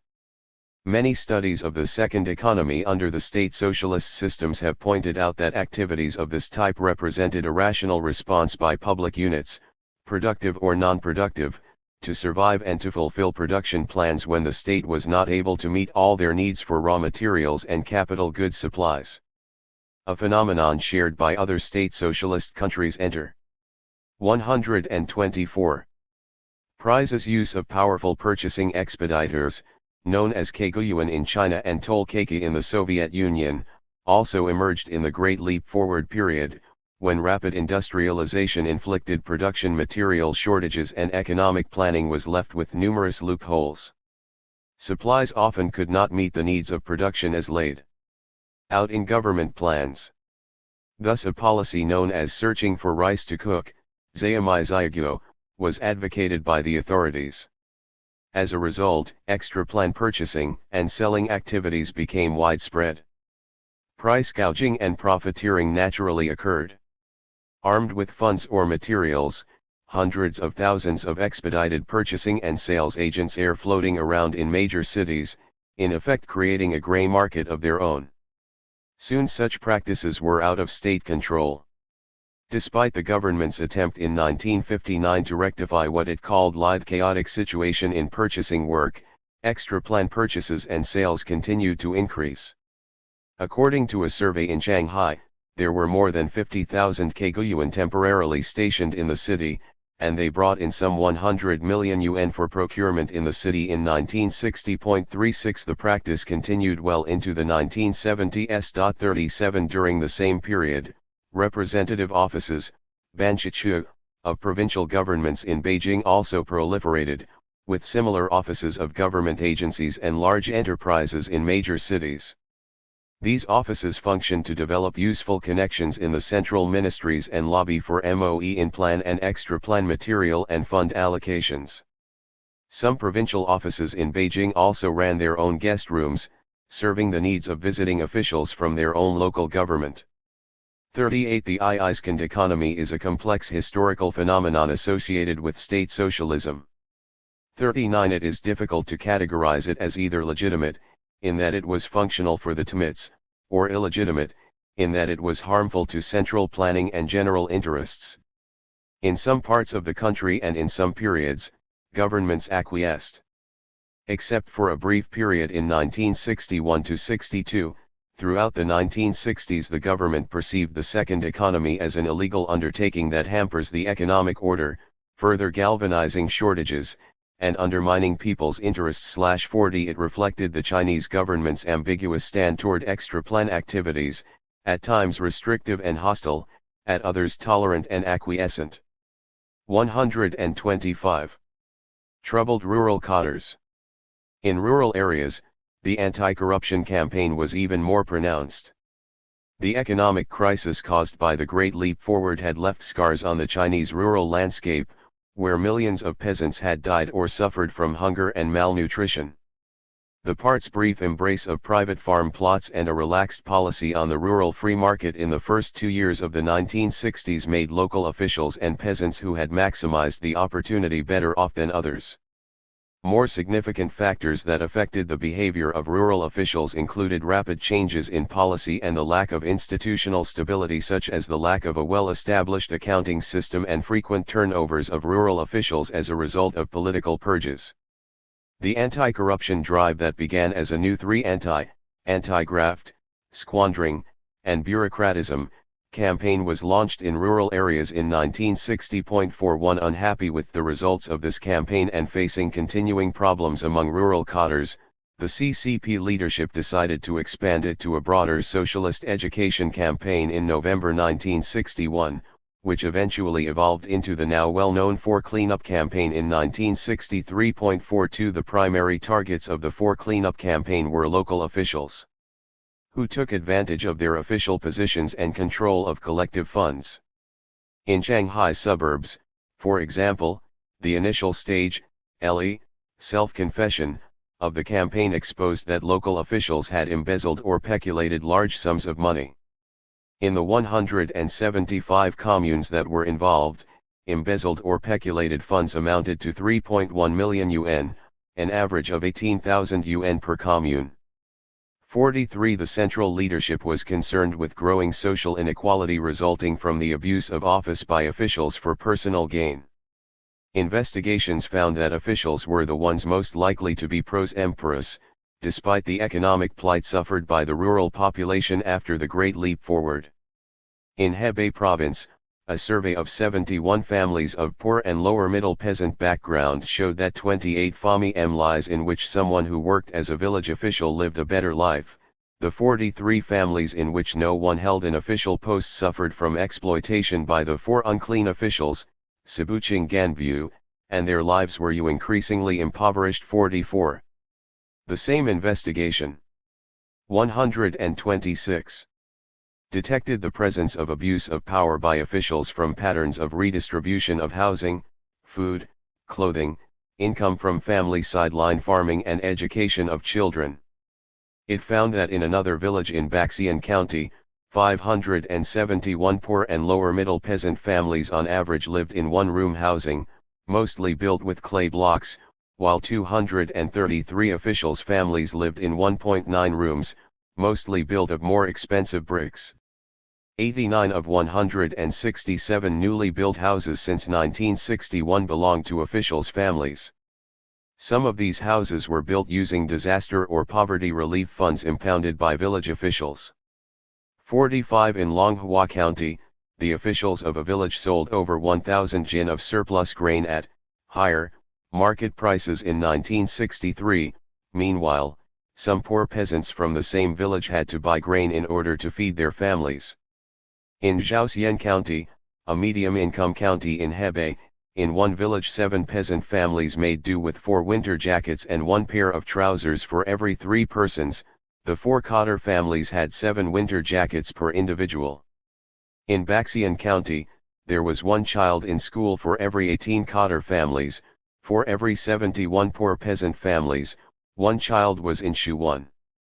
46. These numbers, which were provided in internal reports circulated in the party organizations, revealed the significant gap between the living standards of officials and peasants. L7 lower-level officials again bore the brunt of the new campaign, which applied similar but more radical techniques than the previous anti-corruption drives. A number of new features distinguished this campaign from previous anti-misconduct campaigns. First, it viewed corruption and other forms of official deviance as a reflection of the growth of new exploitative elements or a new bourgeois class within the party. The leadership perceived that the party had lost ownership of its grassroots party organizations to class enemies or enemy sympathizers. 48. Those who committed graft or profiteering were defined as being part of this new class. 49. The campaign was therefore regarded as a class struggle, bearing serious political connotations.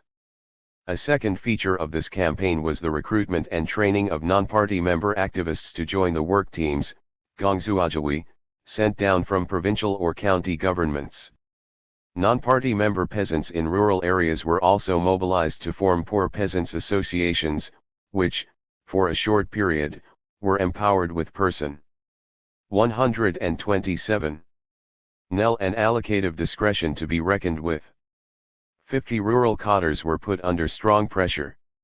Many of them resisted either actively, by threatening or buying off villagers, or passively, by quitting their positions. In one county, 63 of the 177 cadres in a brigade quit before the campaign even reached their unit.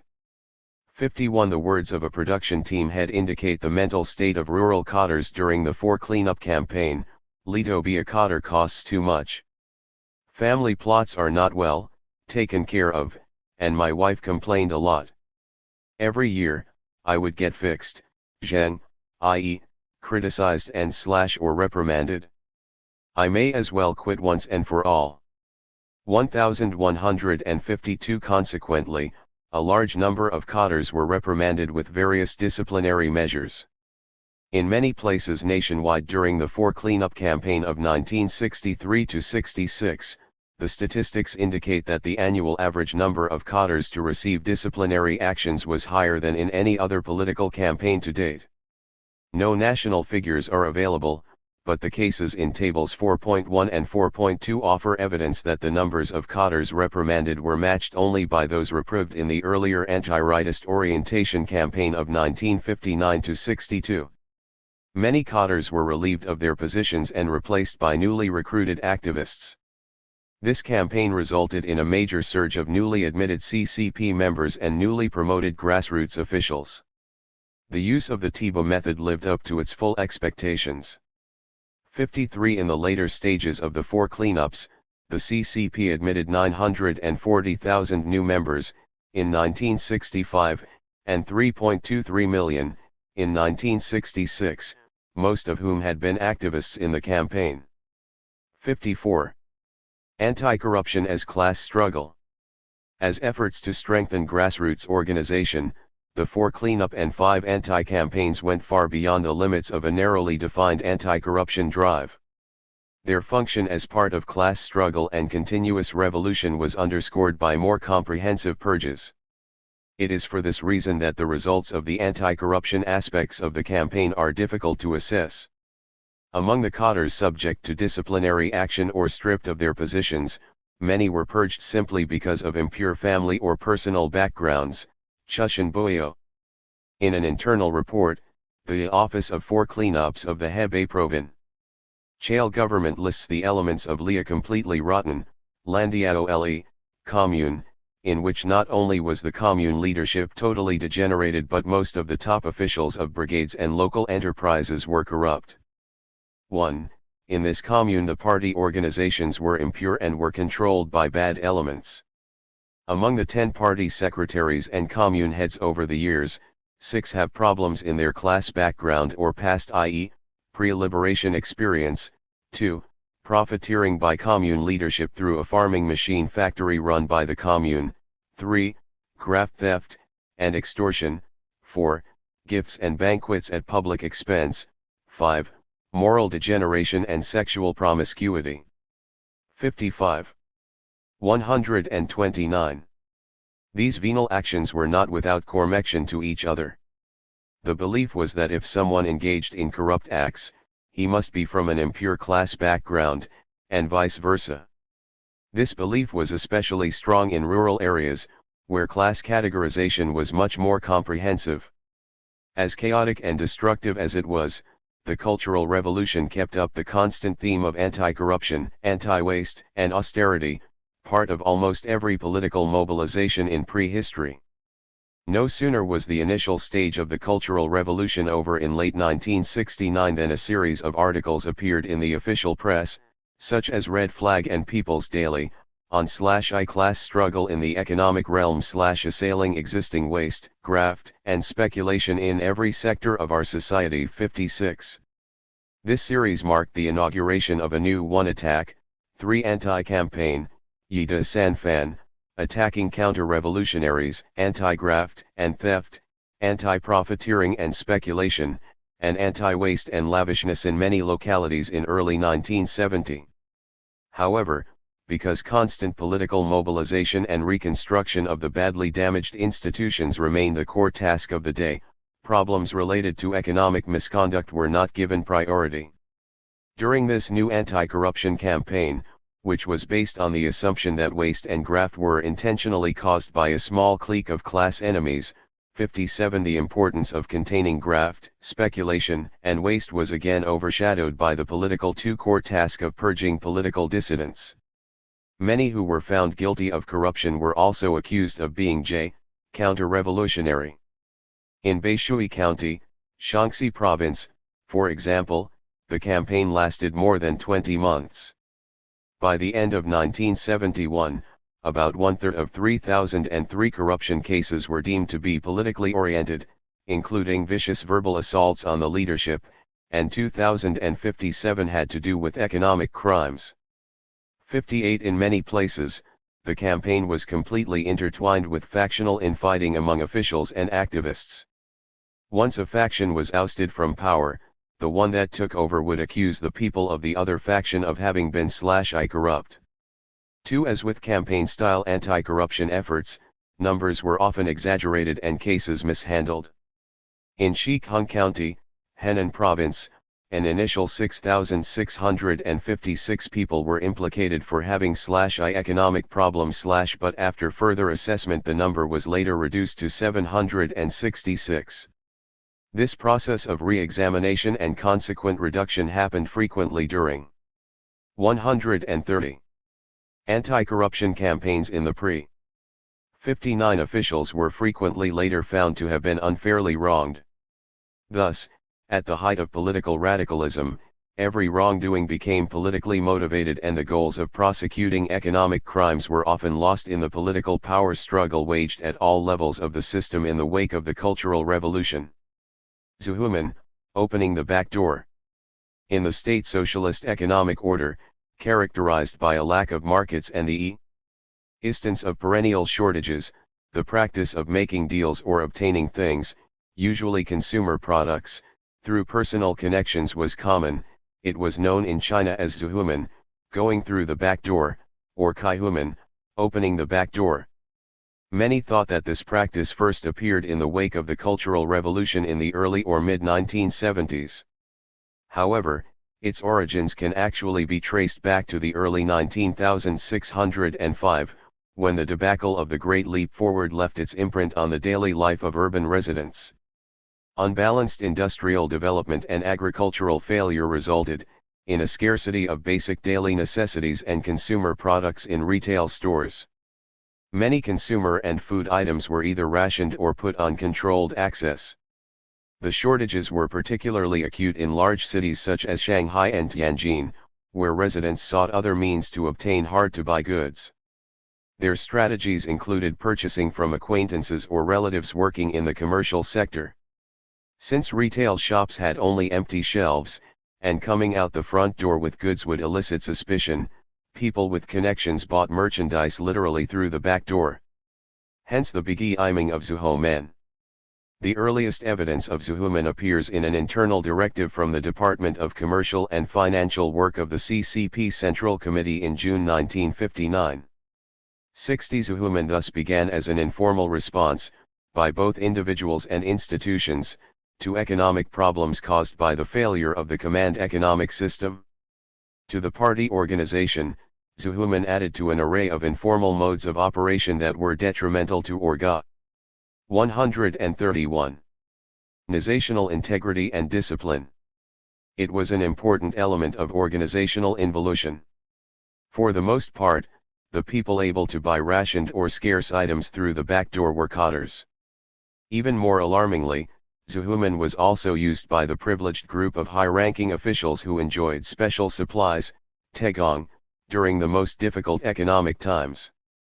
Despite early warnings from the government, Zuhomen continued to spread in the commercial sector. In 1959, the city of Anshan in Liaoning province launched a local campaign against backdoor dealing in the commercial sector. The CCP Central Committee transmitted to the whole country a report from the Anshan Municipal Party Committee on how the campaign had proceeded. 61 Ironically, the appearance of Zuhomen also had a lot to do with official privilege. High-ranking officials and senior scholars had been provided with special supplies of goods that were generally in short supply.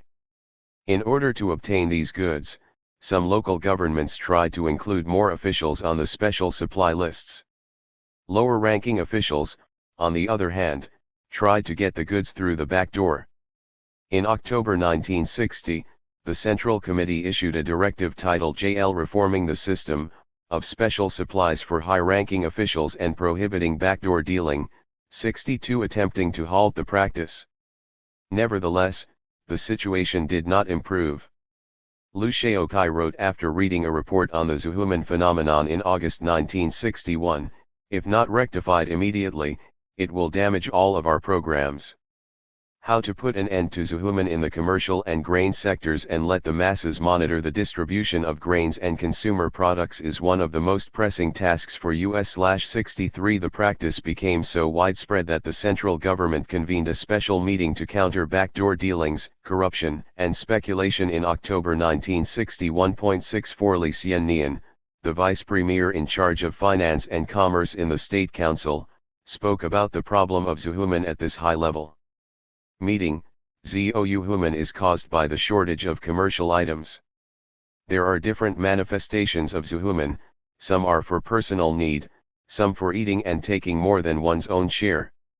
The most serious ones are speculation, profiteering, and corruption. 65.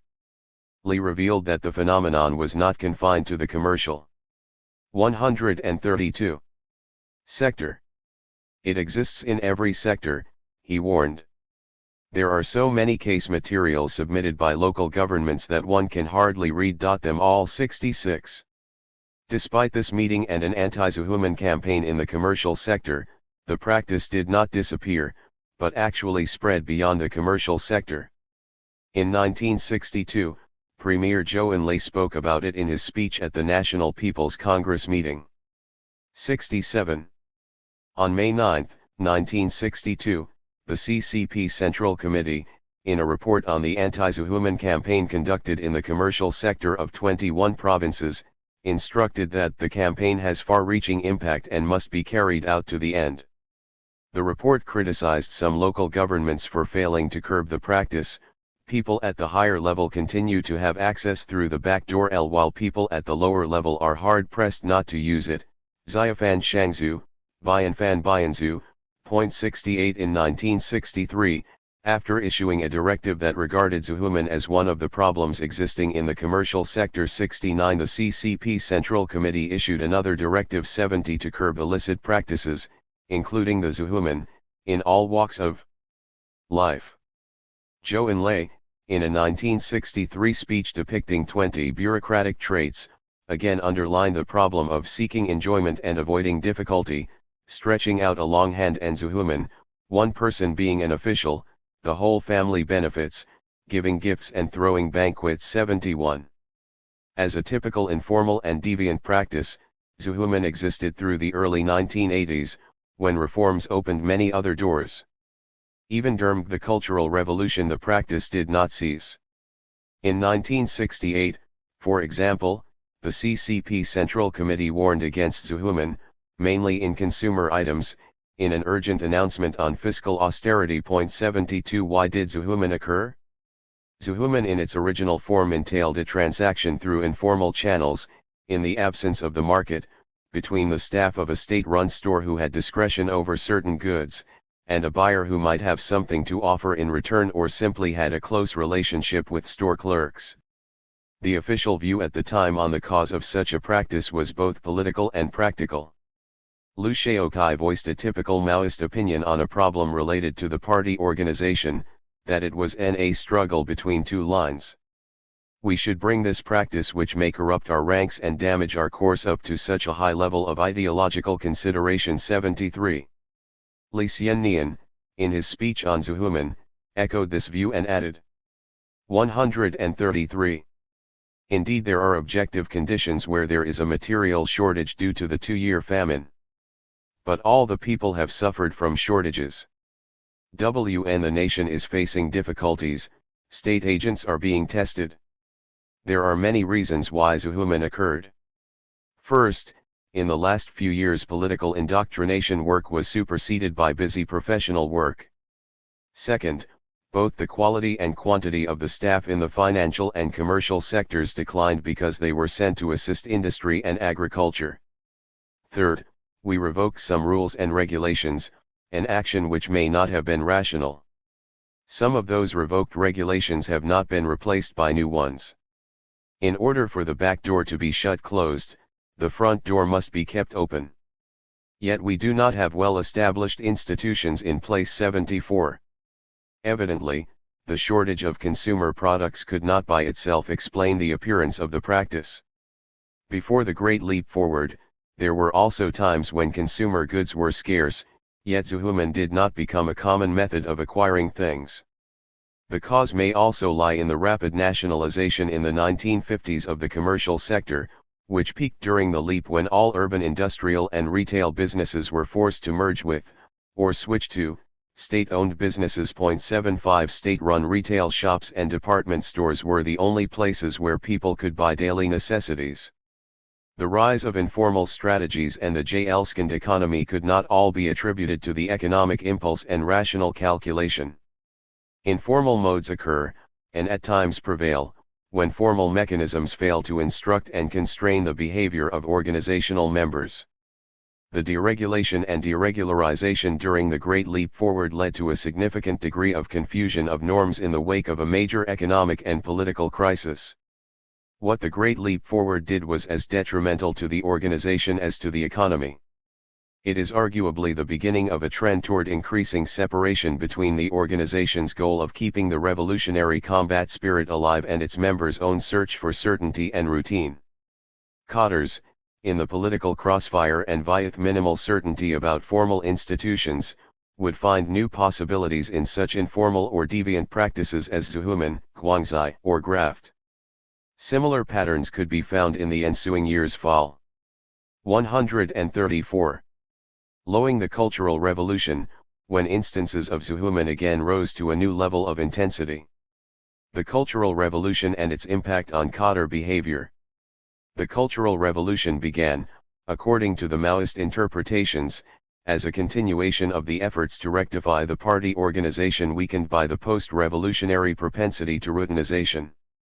Though the causes and original objectives of the Cultural Revolution are disputed. 6 It is beyond question that Mao's discontent with the growing bureaucratization of the party and its officialdom was a major reason for him to launch such a political campaign. More significant are the results of the campaign and its impact on officialdom during its course and immediately afterward. If Mao's goal was to provide a fundamental solution to the problem of bureaucracy by such radical measures as dismantling the old establishment, the outcome of the Cultural Revolution failed him. The breakdown of formal institutions and existing norms during the early phase of the Cultural Revolution gave rise to new configurations of organizational and social relations. Among them, political struggle participated in by cadres at various levels created a deeply divisive factionalism that was to last for many years. It provided the basis for one of the most notable informal ties of the early post-cultural revolution period. Ironically, political campaigns were intended to foster impersonal, ideologically correct, and universal relationships. In reality, they facilitated a kind of comradeship among activists and cadres who shared similar political views and interests, and, to a certain degree, close ties among both the accused and the prosecuted. As a result of political mobilization, interpersonal relationships became such that comradeship was actually infused with friendship. Yet such friendship was not the revolutionary new type the party had hoped for through a transformation of cultural values, but a kind of relationship that sprang from revolutionary bonding and was embedded in more personal attachments that often were invoked instrumentally. 77 This consequence of the Cultural Revolution was easily detectable in its late stage and in the period that immediately followed. A retired official who used to 135 work in a provincial public security bureau said in an interview, 11 After several decades of working in this place and constantly going down to squat in grassroots units, Xiaobo, who would not have some people with whom you share some special relations. You must have a few people, in or outside of your own danwei, whom you can trust and count on for help in case troubles occur. 7s. Similar experiences in rural China were also recorded in ad hoc organizations, example work teams, or informal groups, example factions, where a close personal bond was forged during political campaigns. 9 Although the Cultural Revolution was intended to be a sweeping experience that would establish a new type of human relations, in effect it created a foundation for some long-lasting informal relations, thanks partly to the blurred boundaries of formal organizations. The cellular nature of Chinese social control through the danwei system, which generated cellular social and political dynamics, precluded collective action organized across organizational boundaries. When during the Maoist period actions such as labor protests occurred, they were organized and participated in only by employees from the same enterprise. So rarely were these employees organized by unions or joined by workers from other enterprises.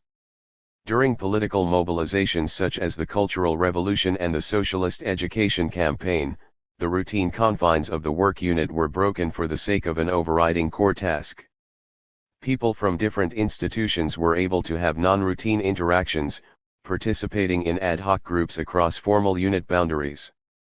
Another important objective of the Cultural Revolution was to eradicate people's selfishness and the private realm in the economic and social arenas. A repeated theme during the most radical years was Degongwuzi, augmenting the public, nullifying the private. An editorial reflecting the views of the radical faction in Shanghai, the testing ground for urban socialist transformation, struck the chord of anti-private interest, anti-selfishness rhetoric. 81. Shanghai in the old days before 1949 was a heaven for the capitalist class. The idea of private property rights had a strong hold among people. In the 18 years since 19,491 SI, the private was constantly under severe attack every year. Yet it still had a lot of influence. The Cultural Revolution is a great revolution of thoughts which emphasizes breaking the private. 136. Realm, establishing the public realm, Posi Li Gong. It is a proletarian revolution intended to weed out the values of exploitative classes, replacing them with communist values or what may be called publicism. 82. It has become a widely accepted assertion that the Cultural Revolution did more to impair than reintegrate the purportedly bureaucratic and ineffective party state. However, its perverse effects on the normative behavior of millions of cadres are still not fully appreciated. Some aspects of the aftermath of the Cultural Revolution, such as the resurgence of informal relations in the Chinese politics and society in general, and the illicit transactions based on those relations, have been more assumed than carefully documented and analyzed. Some have suggested that the resurgence of informal, instrumental relationships rooted in traditional Chinese values was a direct result of people's needs in an environment where the marketplace was under state control. 183. Such an assessment points out one important structural cause of deviant behavior in Chinese society, that of satisfying material needs in a non-market economy. But there were also more complex institutional causes, such as weakening organizational control, confusion of norms, volatile political mobilizations, and, most significant, the inherent contradictions between the routinization propensity of a post-revolutionary organization and the conscious attempts to resist such tendencies. Guangxi, the utility of personal connection. Not only did the Cultural Revolution fail to eradicate the private realm, it further nourished more informal, personal relations and modes of operation, among which were the pervasive exercise of Guangxi and Zuhuman by cadres and ordinary citizens alike. Zuhuman as a widely invoked strategy and a subculture grew to new proportions during the period after 1969, when the Cultural Revolution entered its reconstructive phase. Zuhuman entailed personal connections that facilitated access to the right person who could have things done. It was closely related to Guangxi, which became an informal behavioral mode commonly adopted among both the elite and members of the society only after the Cultural Revolution. The prevalent use of Guangxi during this period helped to weaken further many of China's already frail insti. 137. Tuitions and organizational norms. 84. The term Guangzihua, or L-units that one has informal ties with, was practically unheard of before the Cultural Revolution. The novel facet of the practice of Zuhuman, a practice that had existed before, was the extensive use of Guangxi. When Zuhuman first appeared in the early 1960s, state agents were involved in exploiting their control over scarce resources by going through the back door within the confines of their own sector. In these instances, the practice was more approximate to profiteering involving transactional exchanges than had been the case in the post-Cultural Revolution period, when it involved Guangxi to obtain items and favors from agencies or agents. Guangxi, an informal and often instrumental dyadic relationship, is not always corrupt. It can be non-corrupt when the purpose of engaging in such a relationship does not involve public office and the power derived from it. But in the Chinese social context, the two are often intimately related. Guangxi as an informal institution is a deviation from formal institutions that the regime sanctions. In the political realm, Guangxi as a mode of social exchange provides a mechanism for people who collude to abuse the power entrusted to state agents. The notion and practice of Guangxi did, in fact, exist before the Cultural Revolution, but only when formal institutions and rules had proven ineffective did it become so widely exploited as to attain both tangible and intangible personal goals. At the onset, the practice of 11 going through the back door was driven by consumer product shortages following the debacle of the Great Leap Forward. The pursuit of material goods was the main impulse behind such an action undertaken by officials and staff in the economic and commercial sectors. By the time the Cultural Revolution was running out of steam, however, the function of using personal connections and going through the back door also shifted, though not exclusively, to non-material purposes, despite the existence of similar consumer product shortages.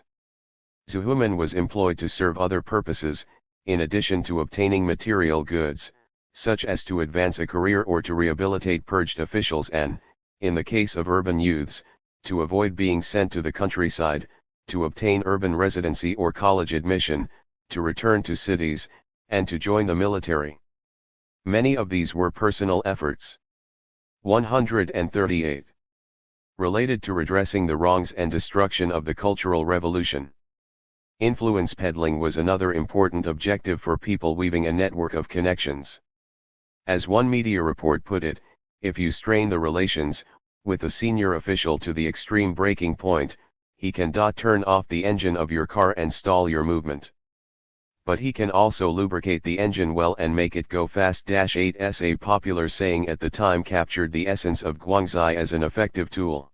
/ An official seal does not count as much as a few good words put in by Someone whom you know /S6 Guangxi is not only cultivated and utilized to optimize personal gain, it was also increasingly used by organizations, i.e., work units, to achieve goals, economic and otherwise. 57 One purchase and sales agent of a textile machinery factory averred that to cultivate Guangxi is vital and legitimate because others do it for private purposes, I do it for public, gong, purposes, for my work unit. Leaders in my unit fully support me, He also made a cogent observation about the thin line between the corrupt facet of Guangxi and the non-corrupt, but nonetheless deviant, one. I had spent 2 years in prison for embezzlement. Still, the leaders of my unit wanted me because I have an uncle who is an official in a state timber mill and they need lumber. Now I have realized that only fools embezzle. They have to do it illicitly at the risk of breaching the law. Smart ones do it openly. Now I am living a luxurious life but do not have to pay for it. It is all covered by the entertainment expenses. It is not embezzlement. 89. The official view regarding the utility of Guangxi, particularly when used in place of formal relationships, has always been negative. A 1980 newspaper commentary applied strong words in analyzing 8 Yuangzi. What is the nature of the relationship of so-called Guangzihua? It is a relationship of giving and taking bribes in disguised form. In the old society, buying your way through was everywhere in the bureaucracy. Today, to rely on Guangzihua to have things done is in essence a kind of buying your way through. 1190 The same commentator also admitted that to inhibit the Guangzihua problem is no easy job, acknowledging that such bribery relationships not only show themselves horizontally, i.e., between sector and SEC 139. Tour, unit, and unit, but also vertically, LE, between superiors and their subordinates, leaders and the led. The majority of the people who operate through Guangzihua would probably only be subject to criticism and education, not disciplinary or legal actions. 91 An official decree of the CCP Central Party Discipline Inspection Commission, PDIC, issued in July 1981 and specifically on Guangzihua, acknowledged that there was a prevalent tolerant, and sometimes, supportive attitude of some party organizations and leading officials toward the Guangzihua practice, and called for strong disciplinary actions against it. 92 The pervasiveness of Guangxi indicated a loss of the party's ability to integrate its members using formal relational modes. Lithe connections are established to mutual advantage, a newspaper editorialized, people trying to establish such connections must possess something power, money, or material objects to offer, or they are not qualified to join the club. 93. Practice of this sort should be indeed regarded as official deviance when a state agent, or cadre, is involved, particularly because it harmed the efforts to re-institutionalize the bureaucracy. What makes the use of Guangxi an action that often eludes punishment by law or discipline is that it does not directly violate either of them. Also, although the action itself can be a process of delayed and potential bribery, the potentially venal elements can be easily disguised. Guangxi further blurs the line between gift-giving and bribery. Instrumental as it often is, Guangxi can be an innocent, non-power relationship between people without any intention to exploit official power. The delay in seeking reciprocation can be long or short. Sometimes, it is important to cultivate Guangxi for a long time before one claims its fruits.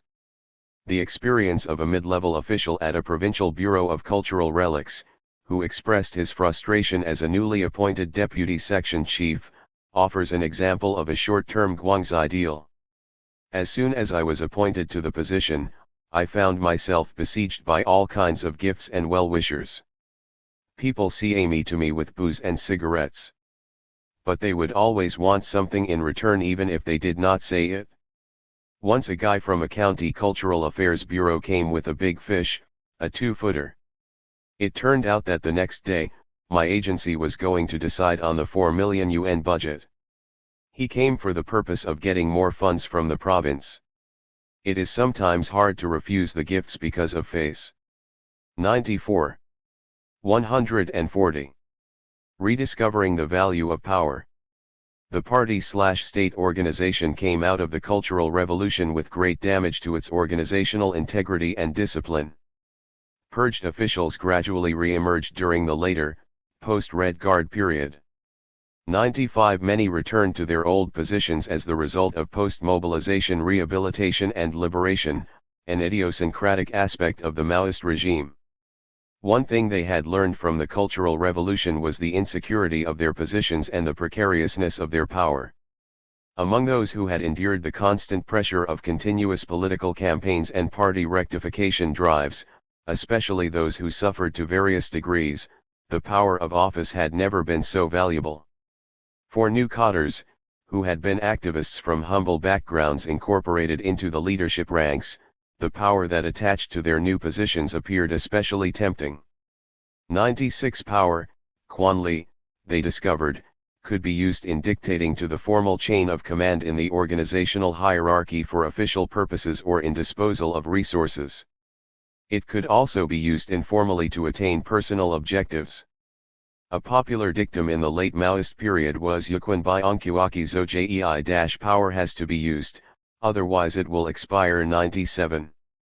The correlation between the post-cultural revolution reconstruction of the party organization and the apparent increase of official deviance was aptly noted by Lu Binyan. In his well-known investigation and expose of the Wang Xiaoxin corruption case, he found that 1972 was an historic year in modern Chinese history, because in Bin County banqueting and drinking as well as pilfering, seizures of property, embezzlement and misappropriation by officials all reached a new height that year. 98. It is not pure coincidence that in the 1990s the age group of officials who are most likely to commit corruption is close to 60, a practice sarcastically dubbed the 59 phenomenon. According to a 1994 survey of the corruption cases involving bureau rank officials in Shanghai, 2/3 of the officials were almost 60 years of age. Another survey in Zhejiang province showed a similar pattern. 29 of the 58 officials indicted in corruption cases in 1996 involving county rank officials were older than 50.99. The reason is not difficult to discern. The regulations stipulate that once a county rank, or the urban equivalent, 141 bureau rank, official reaches 60 years of age, he or she must retire unless promoted. Power will expire when one retires. As a deputy chairman of the People's Congress of Guangdong Province confessed to the Central PDIC investigators, to retire from leadership position means giving up power. By grabbing more, one can keep a psychological balance. I felt that after I stepped down from the mayor position in Dongguan and moved to the provincial congress, no one will watch me. I didn't have to care. Lu. Official privilege. An increasingly pervasive pattern of official deviance in this period is elite teshuhua, special treatment, or taquan, official privileges. A high school teacher used a popular saying of the mid-1970s to summarize the situation of the time: Tu Jogan Song Shangman, Zongan Zuhuman, Jo Baxing Zone Kairan. High-ranking officials have goods delivered at their front door, and mid-level officials go through the back door to get things, while common folks always beg for help. 101 The prevalent pattern of cadre corruption in the 1970s was a socialist mode of corruption, or prebendalisfi, which encompassed more subtle usurpation of power for private purposes such as official privileges and zuhuman, as opposed to a capitalist mode of corruption, things like bribery and embezzlement, for example, which were the primary patterns of corruption in the early 1950s. Official perquisites had long existed among the communist ranks before, but they were granted to officials according to positions or rank. What was different now was that officials actively sought privileges and other preferential treatment. Ironically, official privilege in China became prevalent after the leadership's intense criticism during the Cultural Revolution of Soviet apparatchiks for indulging in official privilege. Official privilege was so common among high and middle-ranking officials that by the end of the 19,708, it had become a key reason for popular discontent and the declining legitimacy of the regime. As a matter of fact, the Democracy Wall movement of 1978-80 was partly a reaction to this type of corruption. The government realized the gravity of the problem but was unable to curb it. An official newspaper commentary admitted, due to the profound negative impact of the Cultural Revolution and the long-existing 142 flaws in our system, unhealthy tendencies of seeking various kinds of privileges have become a chronic disease hard to cure and a serious social problem potentially threatening 102. An urban youth who spent several years in the countryside wrote about the officials, their children happily flew out of the countryside. It was then 1971 that the legitimacy and appeal of the party among the masses and youths began to deteriorate rapidly. The phenomenon of official corruption that caused a lot of discontent also originated in this period 103. Official privileges included watching foreign movies, reading restricted documents, and access to restricted books, enjoyed by officials of certain ranks and denied to ordinary citizens. These materials were officially claimed to contain unhealthy or improper content, were regarded as reference materials for study purposes among officials, and thus were not available to the general public. This period saw a boom in privileges of party/state officials who, depending on their rank and position, had access to items designated as Xiaobo, internal. Xiaobo movies were mostly foreign-made, often Hollywood. Features such as Gone with the Wind, Star Wars, and White Knights, screened only in internal theaters inside the compounds of government or military units. Public movie theaters outside only had a few reruns of propaganda films. The term Xiaobo in Chinese public life first appeared in the early 1960s. Although the CCP had used various designations for classified materials, such as top secret, secret, and classified, as did any other political party or government, it devised the unique category of internal for a restricted audience. The term first appeared in official documents designated to be read only by CCP members or certain levels of officials. It may well indicate that after the late 1950s, the CCP consciously upheld a demarcation between the internal, i.e., the party/state, and the external, i.e., the general public. The delineation was perhaps seen as necessary out of distrust in the civil society, where class enemies were perceived to still exist. Political intentions aside, the term became widely used in other than official documents in the mid-196s. It also began to appear stamped on literature and social science books. 104 later, the Xiaobo designation was expanded to cover other controlled items and scarce opportunities. There were internal sales, Xiaobo. 143. Xiaoshao, internal discounts, Xiaobo Suejia, and internal hiring, Xiaobo Zhaoshao. The privilege of seeing an J/internal movie, buying or reading an internally circulated, Xiaobo faxing, book, or obtaining J/internally handled, Xiaobo goods typified the status orientation of the regime. It is no coincidence that in the 1970s some radical Chinese neo-Marxist critics of the CCP regime characterized the cadre corps of the period as a privileged class of bureaucratic monopoly/which, under the guise of socialist public ownership, collectively rather than individually controlled economic and political resources. Tens in a typical essay, one such critic wrote. Today, many people oppose and hold a grudge against the Cultural Revolution. But there are different motivations. A small group of privileged officials oppose the Cultural Revolution because it damaged their power and positions. They realize that dictatorship does not benefit the interests of the whole privileged stratum. So they want to build an aristocratic regime where political bureaucrats can enjoy privileges according to their status, free from insecurity under a dictator. 106. To these radical neo-Marxist thinkers, the Thermidorian restoration of the power of the cadres after the Cultural Revolution produced a far more dangerous bureaucratic class than ever before. While class analysis of this sort captured one of the underlying causes of cadre corruption, state monopoly of nearly all economic and political resources, it failed to account for individual corrupt behavior.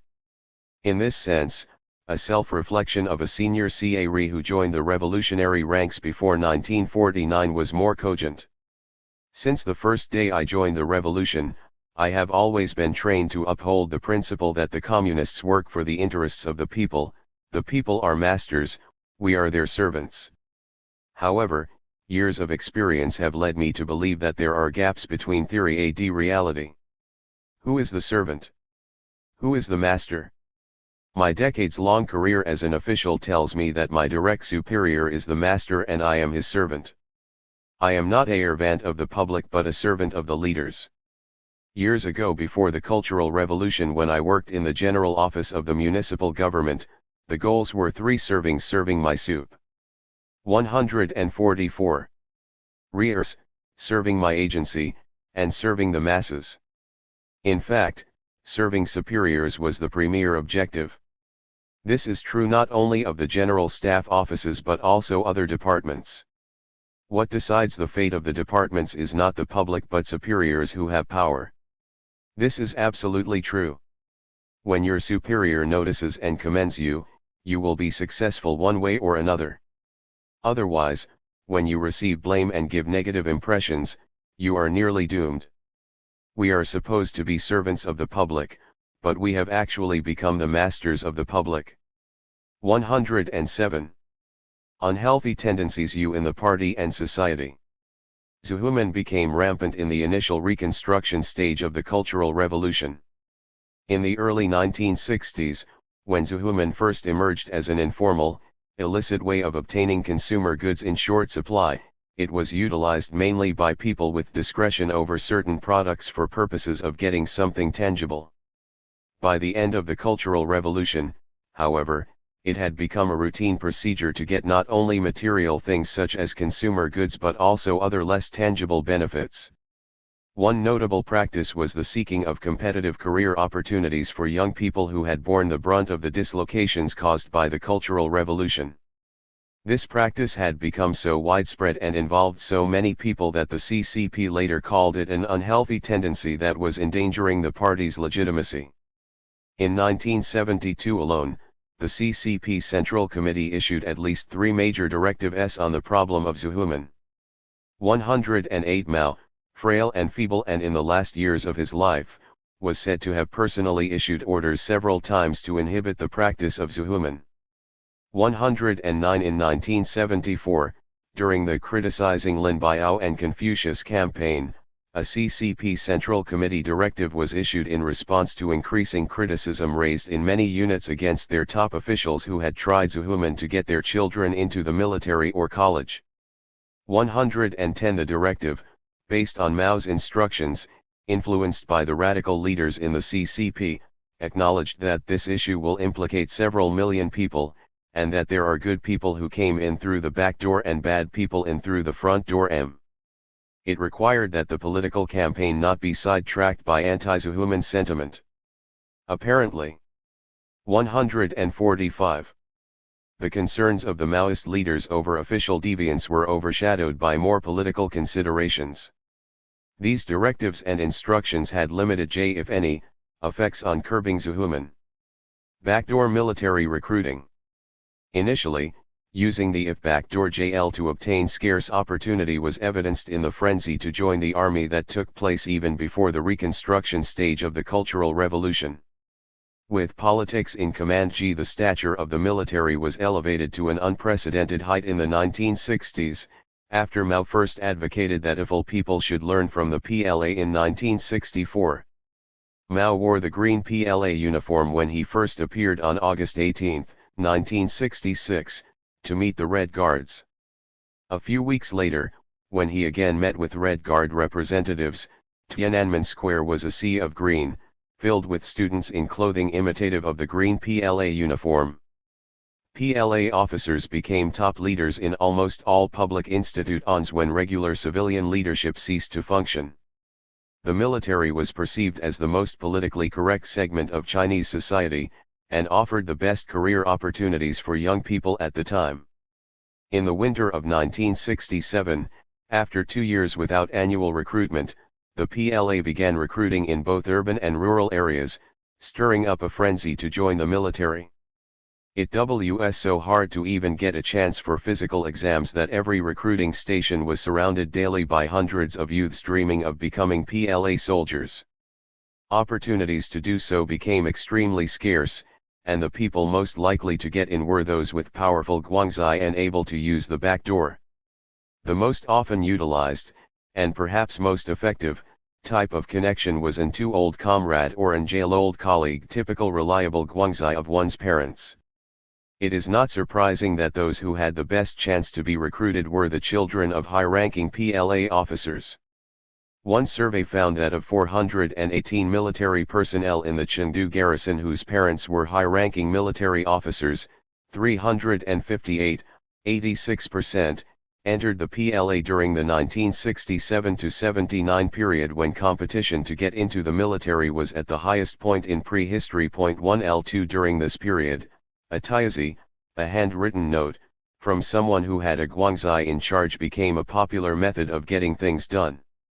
The real competition was not over who was most qualified, but 146. Whose father had the best connections. The pervasiveness of TH is informal and illicit, because of its unfair and off-rule nature. Method of getting enlisted was so pervasive that the popular term human being, backdoor soldiers, was coined to describe PLA servicemen who got in through the back door. Once in the military, the human being often had better chances than others to receive promotions or assignments to better positions in non-combat units. 113 After 1968, when the policy of sending educated youths to the countryside for re-education by poor and lower-middle peasants began once again to be implemented, getting into the military became an even more frantically sought-after option to avoid going to the countryside of, once there, to get out. This fever lasted until 1977, when getting into college became a better career opportunity for youths. By then, backdoor recruiting had become one of the most widely resented Chinese social issues. Authorities received a large volume of complaint letters during the 1967-77 decade. The CCP Central Committee issued several decrees attempting to stop the practice, calling it a manifestation of bourgeois rights. In 1977 alone, Hua Qiubang, then chairman of the CCP, commented 8 times in answer to letters opposing backdoor military recruiting, warning that backdoor recruiting seriously jeopardized the prestige of our army and internal unit Y. 114 The same year, the Central Military Commission, the highest commanding body of the PLA, issued an order to inhibit the current unhealthy tendency of backdoor recruiting, and the military recruitment for that entire year was halted. Despite the order, the PLA recruited more than 20,000 beyond its original quota in that year. Among the thousands of extra plan recruits, 20% were found to be unqualified and later discharged. The decade-long frenzy of joining the army ended on a rather tragic note. More than 20 youngsters committed suicide after failing to be recruited that year. 11s, ironically, with other career options open, with more restrictive criteria for military promotion, and with servicemen from rural areas no longer being discharged to urban areas, the fever lost steam by the end of the 1970s. Furthermore, since the early 19,808, there has been a reversed pattern. People try to avoid being rerouted. Military recruitment plans often go unfulfilled. In some areas, the authorities even 147 applied fines to push the draft. In 1985, for example, 42% of drafted youths were fined in a county in Zhejiang province. Even so, in the end the draft was still 4 people short of the targeted 55 recruits. 1L6 Even more ironic, the attraction of more lucrative career opportunities amid the market reforms since the mid-1980s has led more and more servicemen to resort to the back door to be discharged and assigned to better civilian jobs. This has become another area that is prone to illicit dealings. College admissions through the back door. While a military career was gradually losing its appeal to young people, another opportunity opened up with the reopening of colleges in the early 1970s. The old system of competitive college entrance examinations had been discarded. Largely for its alleged bias against young workers and poor and lower-middle peasants. In its place, A purportedly new system of self-application, public nomination, leaders' approval, and school screening was put into place when colleges resumed operation in 1971, after some 5 years of virtual shutdown. The new system, intended to favor the previously underprivileged, allocated quotas to different urban, military, and rural units. Its affirmative action aspects of redressing previous unfairness notwithstanding, the new system created fierce competition not for better exam scores, but for opportunities to be nominated by local officials. In particular, the new system gave incentives and advantages to the officials who in effect controlled the nomination process and to youths who had personal connections with them. In the new system's first year, 60% of the students admitted by universities in Beijing had had only a junior or high school education and 20% had never graduated from primary school. 117 In May 1972. The CCP Central Committee issued a circular warning against possible attempts by local officials to have their children or acquaintances admitted to college through the back door. Still, the practice only got more widespread. In 1974, People's Daily published an 1/application to withdraw from college from a student who entered through the back door. 119 At the urging of the central government, that year many colleges carried out a mini-campaign targeting backdoor entrance to college. For the first time, the government called Zuhuman 148 an unhealthy tendency, indicating its prevalence. 12 Although there are no existing figures to show how many college students with work experience were admitted between 1972 to 76 through personal connections and without a fair and open nomination process, there were many such cases according to recollections published in recent years by I Sent Down Youths, Zishi Qingnian, 121 in 1, a former sent down youth describes the situation in the commune in which he was located. College admission was almost totally controlled by the commune and brigade officials. In some places, they had lined their own children up for years to come. One nomination list, in 1975, lined up people to the year 1987. 122. The extent of this practice was revealed when the CCP Central Committee issued a stern circular titled IJ resolutely prohibiting through the backdoor college admissions on May 1972. According to this document, in some places officials committed serious abuses of power by getting their children unfairly admitted. L23 The issue of backdoor college admissions was politicized and raised by the radicals in the CCP leadership in early 1974, radicals aimed at veteran officials who had regained power after the initial disgrace in the early Cultural Revolution period. 124 Mao himself came out to divert attention and eventually quelled the criticism, which would have implicated a large number of the children of rehabilitated officials. 125 The CCP leadership feared that pursuit of the issue could turn out to be very damaging to the already fragile legitimacy of the post-cultural revolution party/state. By 1976, college admission had become available only to the well-connected.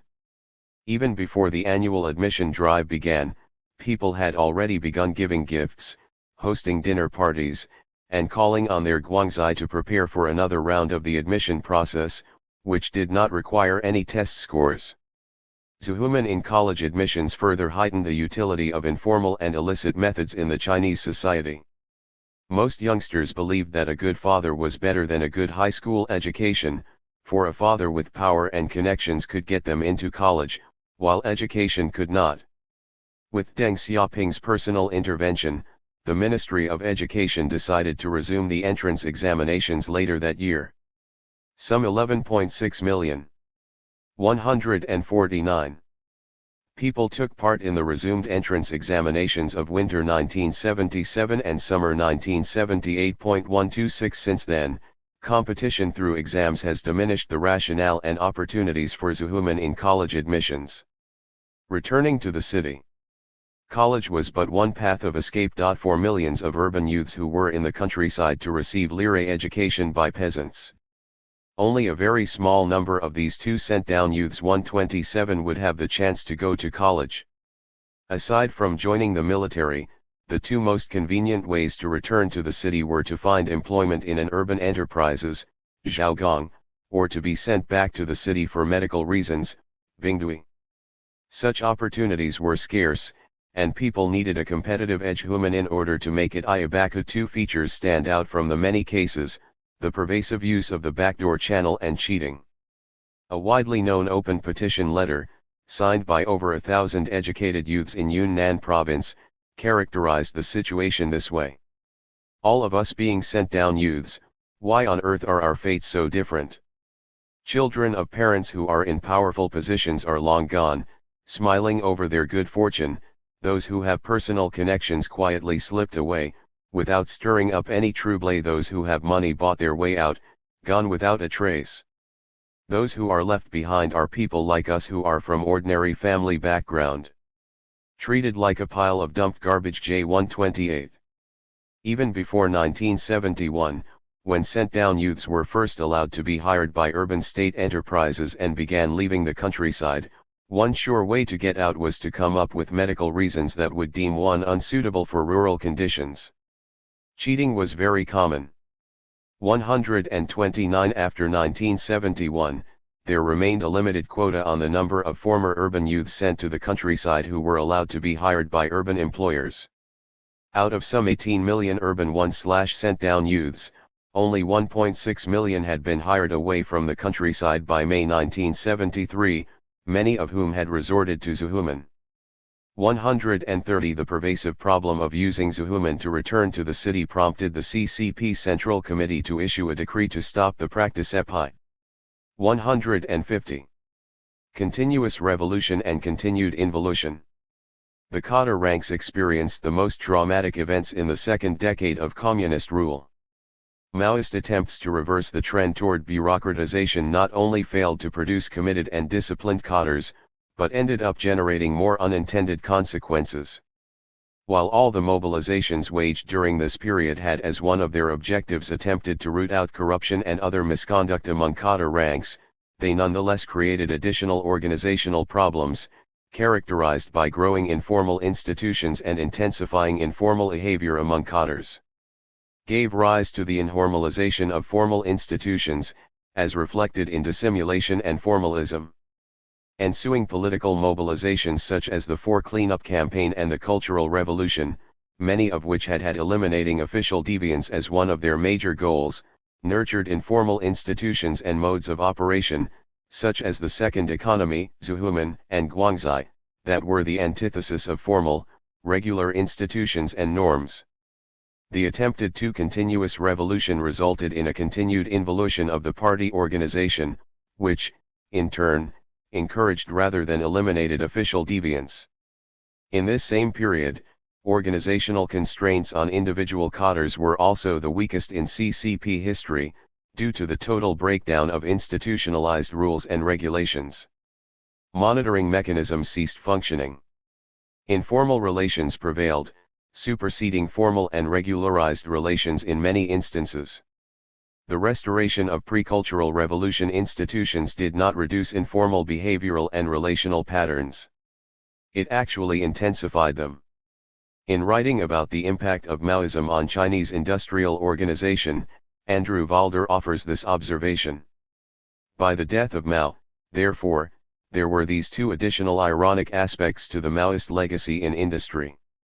The subculture of managerial behavior characteristic of over-centralized administrative systems intensified and spread down to the shop level in Chinese factories, creating new kinds of bureaucracy, inflexibility, and waste.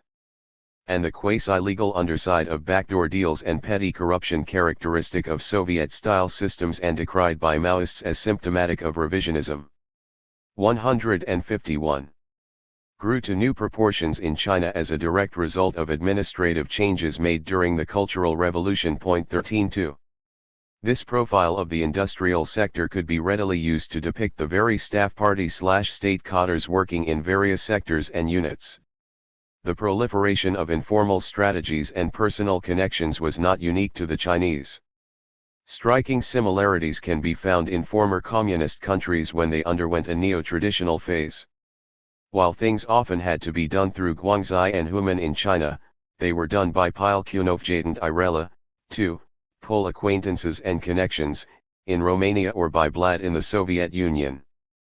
Similarly, the Soviet Tolkake, purchasing expeditors, and the Chinese Keguiyuan were the ones who established the Blad or Guangxi networks for enterprises, and they played an important role in filling the gap left by the state plan. In these societies, it was imperative to make connections, Romanian, FAC Relafai, Chinese, Gao Guangxi, or to I find an acquaintance, Romanian, Kunkur Karatai, Chinese, Zhao Shuren. In China, when asked to help by one's personal connections, an official would say, "Let me think of some ways to fix it," Rang Wo Xiang Banfa. Their Romanian counterparts would say, "We shall find a solution," Gasm Noi Zero Saludi, indicating a willingness to explore the possibility of using Guangxi and anticipating a reciprocal favor in the future. L33 Both informalization of formal institutions and informal strategies are typical of a post-revolutionary organization undergoing an involutionary process. In the early years of the communist regime, officials who engaged in corruption were regarded as either capitalist class residual elements somehow infiltrated into the party or as revolutionaries who had been contaminated by bad influence from outside the party. In the 19,605, however, this view changed. To the Maoists, corruption was no longer a phenomenon merely associated with the exploiting class. Corruption was now regarded as a symptom of the degeneration of cadre ranks inside the party. The problem came from within, it was reckoned, and affected the legitimacy of the regime. Still, such understanding of cadre corruption was different from that of the post-Mao period. Corruption, fauxhoi, was understood as a result of cadres being tempted and degenerated by power. 134. 152. The Cultural Revolution was but one of a series of attempts made by the Maoist leadership to re-establish the old revolutionary coherence of the party and its cadres. The Socialist Education Campaign, for cleanups, was launched to regain control over local cadres by the party leadership. But now Mao's determination to stop the trend toward bureaucratization had reached its peak. The party responded to the organizational problem with radical measures that too demanded that bureaucracies be destroyed and replaced by some non-bureaucratic forms of organization. 135. It represented a most critical position regarding bureaucratization held not only by Marx, Trotsky, and Mao, as expressed by reference to the alternate organizational form of the Paris Commune, but also by some Western libertarians, who desire self-governance and full democratic participation. To legitimize the continuing engagement in political combat necessitated by the threat-dependent character of a revolutionary party, class struggle in the post-revolutionary periods was written into the party constitution in 1969.136. Not only were revolutionary values and ideology reinforced, but the recruitment of cadres was reversed back to a pattern of reliance on political activists among workers, peasants, and solders. The re-emergence of party/state organizations and officialdom in the wake of the radical phase of the Cultural Revolution has been used as evidence that Maoists were in fact only opposed to bureaucratization of content or Weberian legal rational authority, but were a fervent champion of bureaucratization in the first, or the structural sense. 137. According to this revisionist view, the restoration of the bureaucratic institutions, which became so large and resented by the public, happened precisely because Mao intended it. Such an argument ignores the fact that Mao constantly opposed both formal and substantive bureaucratization. Many of the methods the CCP adopt, such as Shijang, Pingbai, Jingjian, trimming and simplifying the administration, and Zhendun, rectification, were meant to downsize the bureaucracy, reform the bureaucratic structure, and change bureaucratic behavior. The post-cultural revolution re-expansion only points out the limits and failures of the most radical remedy. The Cultural Revolution and the events that preceded it indicate that there were constant and continuing friction and mutual distrust. 153. Between the party leadership and its cadre corps. As much as the Cultural Revolution brought serious damage to the ruling party, it was neither the beginning nor the end, but part of an ongoing, exacerbated degeneration of the party/state. Many consequences of the Cultural Revolution were unintended, one of the most significant being a profound resurgence and elaboration of pre-revolutionary modes of operation, such as personal networks and patron clientelism, precisely what the Cultural Revolution campaigns had targeted. 13b. Chapter 5. And the transformation of cadres. The reforms that began in 1978 marked a turning point in modern Chinese history. The CCP leadership under Deng Xiaoping realized that the imperative of modernization called for a new type of officialdom whose orientation must not be totally based on revolutionary qualities. The party renounced some of its mobilization modes such as class struggle, struggle between socialist and revisionist lines, and politics in command. Strenuous efforts were made to rationalize the party and state apparatus with more and more procedural-based and merit-based institutions. Routinization and bureaucratization were no longer disdained and avoided, they became welcomed and sought after. But to what extent have these reforms fundamentally changed the way Chinese cadres behave? Has organizational involution continued, or has it been averted? Has the organizational ethos been transformed from that of a neo-traditional cadre corps to that of a rational legal bureaucracy? This chapter addresses these questions by examining the organizational development of the CCP in the reform era, with a focus on persistence and change in the cadre's ethos and mode of operation. Rebuilding the party organization. At the start of reforms, the party organization had survived the volatile years of Maoist rule but had been lastingly damaged. The CCP's legitimacy as the Phi Corps leadership over all matters and its ability to maintain a disciplined cadre corps were seriously impaired. Widespread cadre privileges, usurpation of power, the cultivation and use of personal. 154. 155. Connections in and out of the party, and factionalism were plaguing the ranks. From the outset of the reforms, the party leadership made the rebuilding of a disciplined, effective organization a top priority. The CCP clearly recognized the danger of popular dissatisfaction and even a direct political challenge to its rule. In a speech to high-ranking officials in the wake of the suppression of the Democracy Wall movement in late 1979, Deng Xiaoping made the point that one/cadre privilege is one reason why we are estranged from the masses. The problem originated at the top, and officials below followed suit. It has also degraded the behavioral modes of the society. 1. Significantly, Deng, like Mao in the 1960s, blamed the problems within the party as a source of the ills outside the party. This approach was a significant departure from earlier, and more official, views on corruption and indiscipline during the later years of Maoist period, which took an opposite stand that it was societal unhealthy tendencies that influenced the party and caused deviant behavior in the party. But Deng's solutions to party disciplinary problems were quite different from Mao's. Whereas Mao called on people outside to fire at those inside the party, Deng, vigilant against any social opposition, called for normalization of life inside the party, aimed at re-establishing institutions and norms damaged during the mobilizations of the 1960s. The dominant drive in organization building in the post-Mao era was to institutionalize and rationalize the party/state structure. By the time Deng Xiaoping ascended to power in 1978, for the third time in his long career, the party organization faced serious morale and disciplinary problems among its 17 million cadres, 17% of whom had been investigated for possible wrongdoing, political or otherwise. Between 1977 and 1982, the rural cadre rehabilitation drive re-evaluated some 3 million cadres, reinstating 470,000 as CCP members point to the disciplinary problems and lack of commitment among party/state officials, which were termed the problems of party work style, Dang Fengwenti, were believed by the post-Mao leadership to be rooted in the lack of both effective institutions and the rule of law. The initial measures the CCP took to address the issue included establishing or reinstalling formal institutions vital to the effort to prevent further disintegration of the party, resuming the effective deployment of cadres to 156.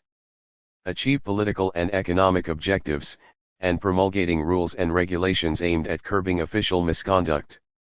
Control and supervisory institutions. Among the institutions that were paramount in organizational rebuilding and were either established or reinstated were the control and supervisory apparatus, bodies such as the party disciplinary commissions, fiscal auditing agencies, supervisory agencies, public procurate, and anti-corruption bureaus. The case of the internal party supervision mechanism, the Party Disciplinary Commission, illustrates how the CCP leadership responded to cadre misconduct and indiscipline over time. The Chinese Communists emulated Bolsheviks in this respect. Lenin's original method of supervisory committee formation was through election by the members of the Party Congress.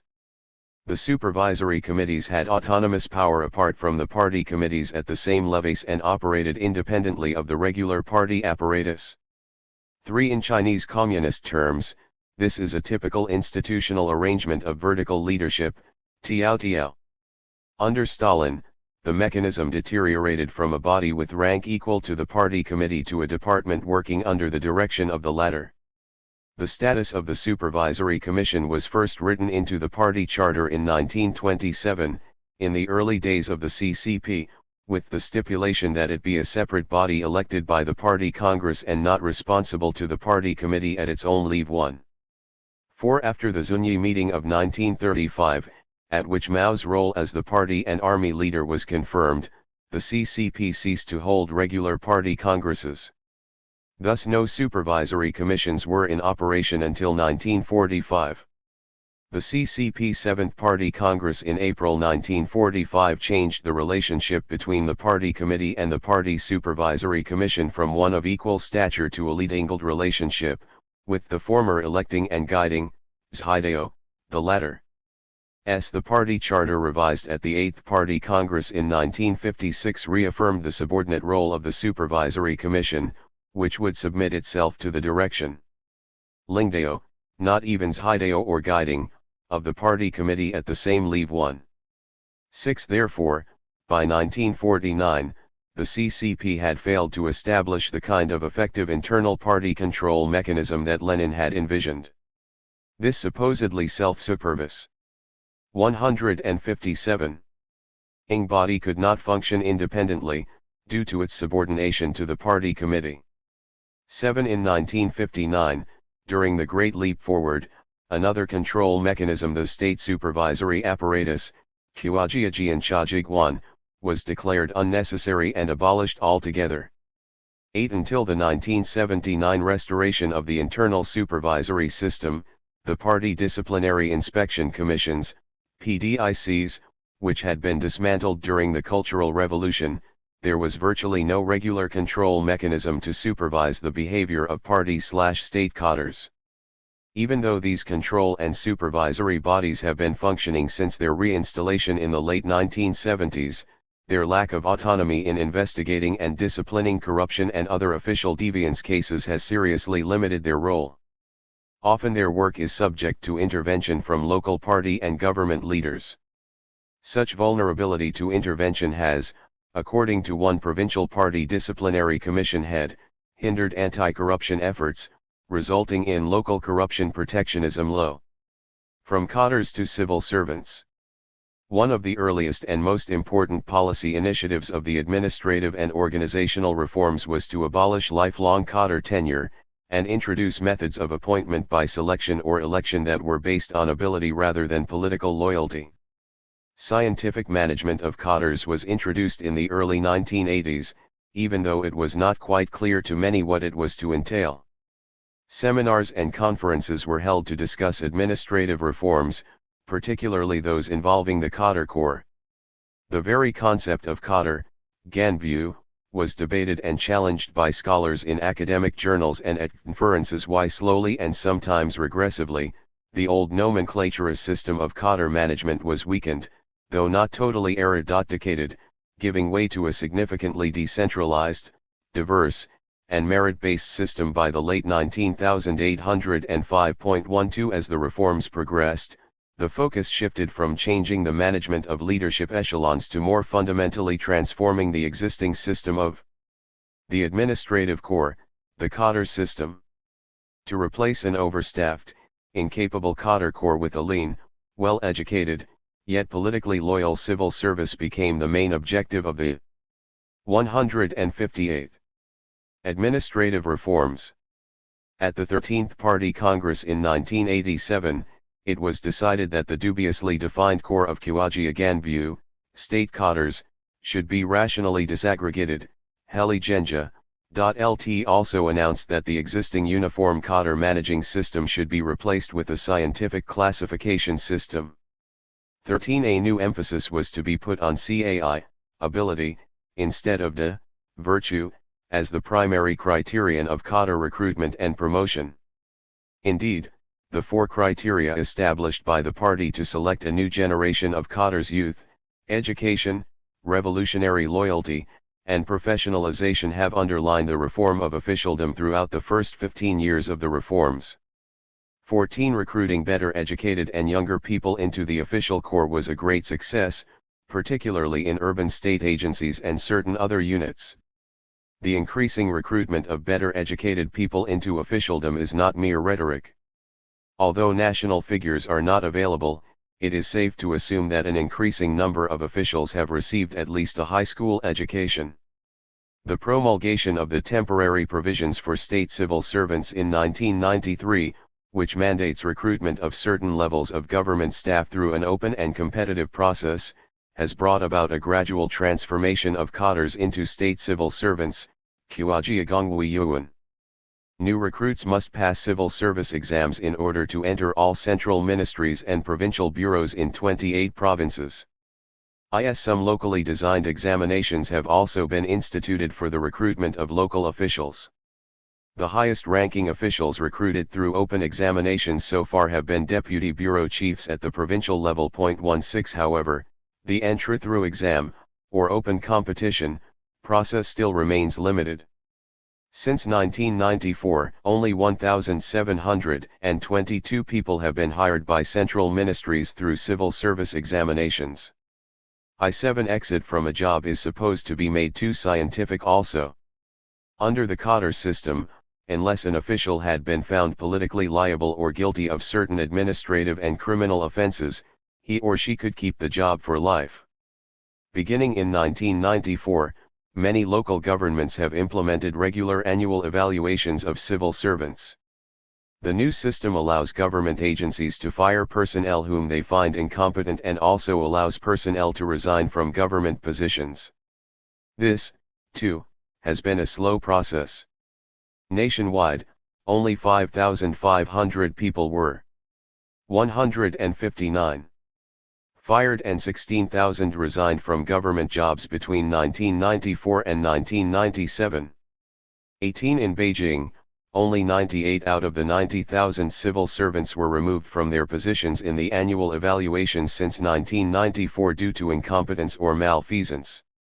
19. In Shenzhen, 34 civil servants resigned from government agencies in 1997, mainly to seek other career opportunities. 20. The planned transformation of public officials into civil servants does not address the issue of political loyalty. The distinction between government and party functionaries is reflected in the fact that only government administrative employees, not staffers and officials of the party organizations, are classified as civil servants. But such a distinction is blurred because government and party organization employees are both paid by the state, and because government officials often serve in party posts as well. More important, there is not yet any evidence that these changes are making a significant impact on the behavior of public agents, who, as later discussion will show, still cling to many neo-traditional modes of operation. Expansion of the state. Without transforming the functions of the state, the administrative reforms, some of which were called political reforms by the government, although aimed at downsizing overstaffed governmental agencies and enhancing efficiency, have resulted only in more party/state expansion. This expansion can be seen from the notable increase of permanent offices. Between 1984 and 1991, during which time there were two major administrative restructurings, not only did the number of government offices not decrease, it actually grew. During this period, some 50,000 new IJ section level offices were created or upgraded, with 9,000 additions every year. 21 Since the reforms began in 1978, the size of the government continues to grow at a faster pace than other sectors, see Table 5.1. Mark Blecker and Vivian Xu found in their study of Shula County, for example, that since the mid-1980s, a series of government offices were set up at the township level, including an economic management station, a legal service office, a family planning workstation, a finance office, a land management office, and an urban construction leading group P. Though names may vary in different places, township. 160. Table 5.1. Chinese government personnel, 1978 to 1996. Employment. Number increase, total labor force of people increase % af state non-state sector increase year, thousands, %, sector, %. 1978 4,676.2% 1.9%. 1979 5,058.14% 6.62.1% 2.17. 1980 5,274.36 6.63.25 3.26. 1981 5,565.506 6.63.19 3.22. 1982 6,110 9.89 7.03.51 3.60. 1983 6,465.737.42.48 2.52. 1984 7,430 15.008.63.63 3.80. 1985 7,997.548.9 3.41 3.48. 1986 8,739.269.42.72 2.83. 1987 9,255.969.62.87 2.93. 1988 9,710 4.979.72.90 2.94. 1989 10,225.25 10.11.77 1.83. 1990 10,795.58 10.42.49 2.55. 1991 11. 365.28 10.7 15.80 2.86. 1992 11,480 10.50 10.5 1.21 1.84.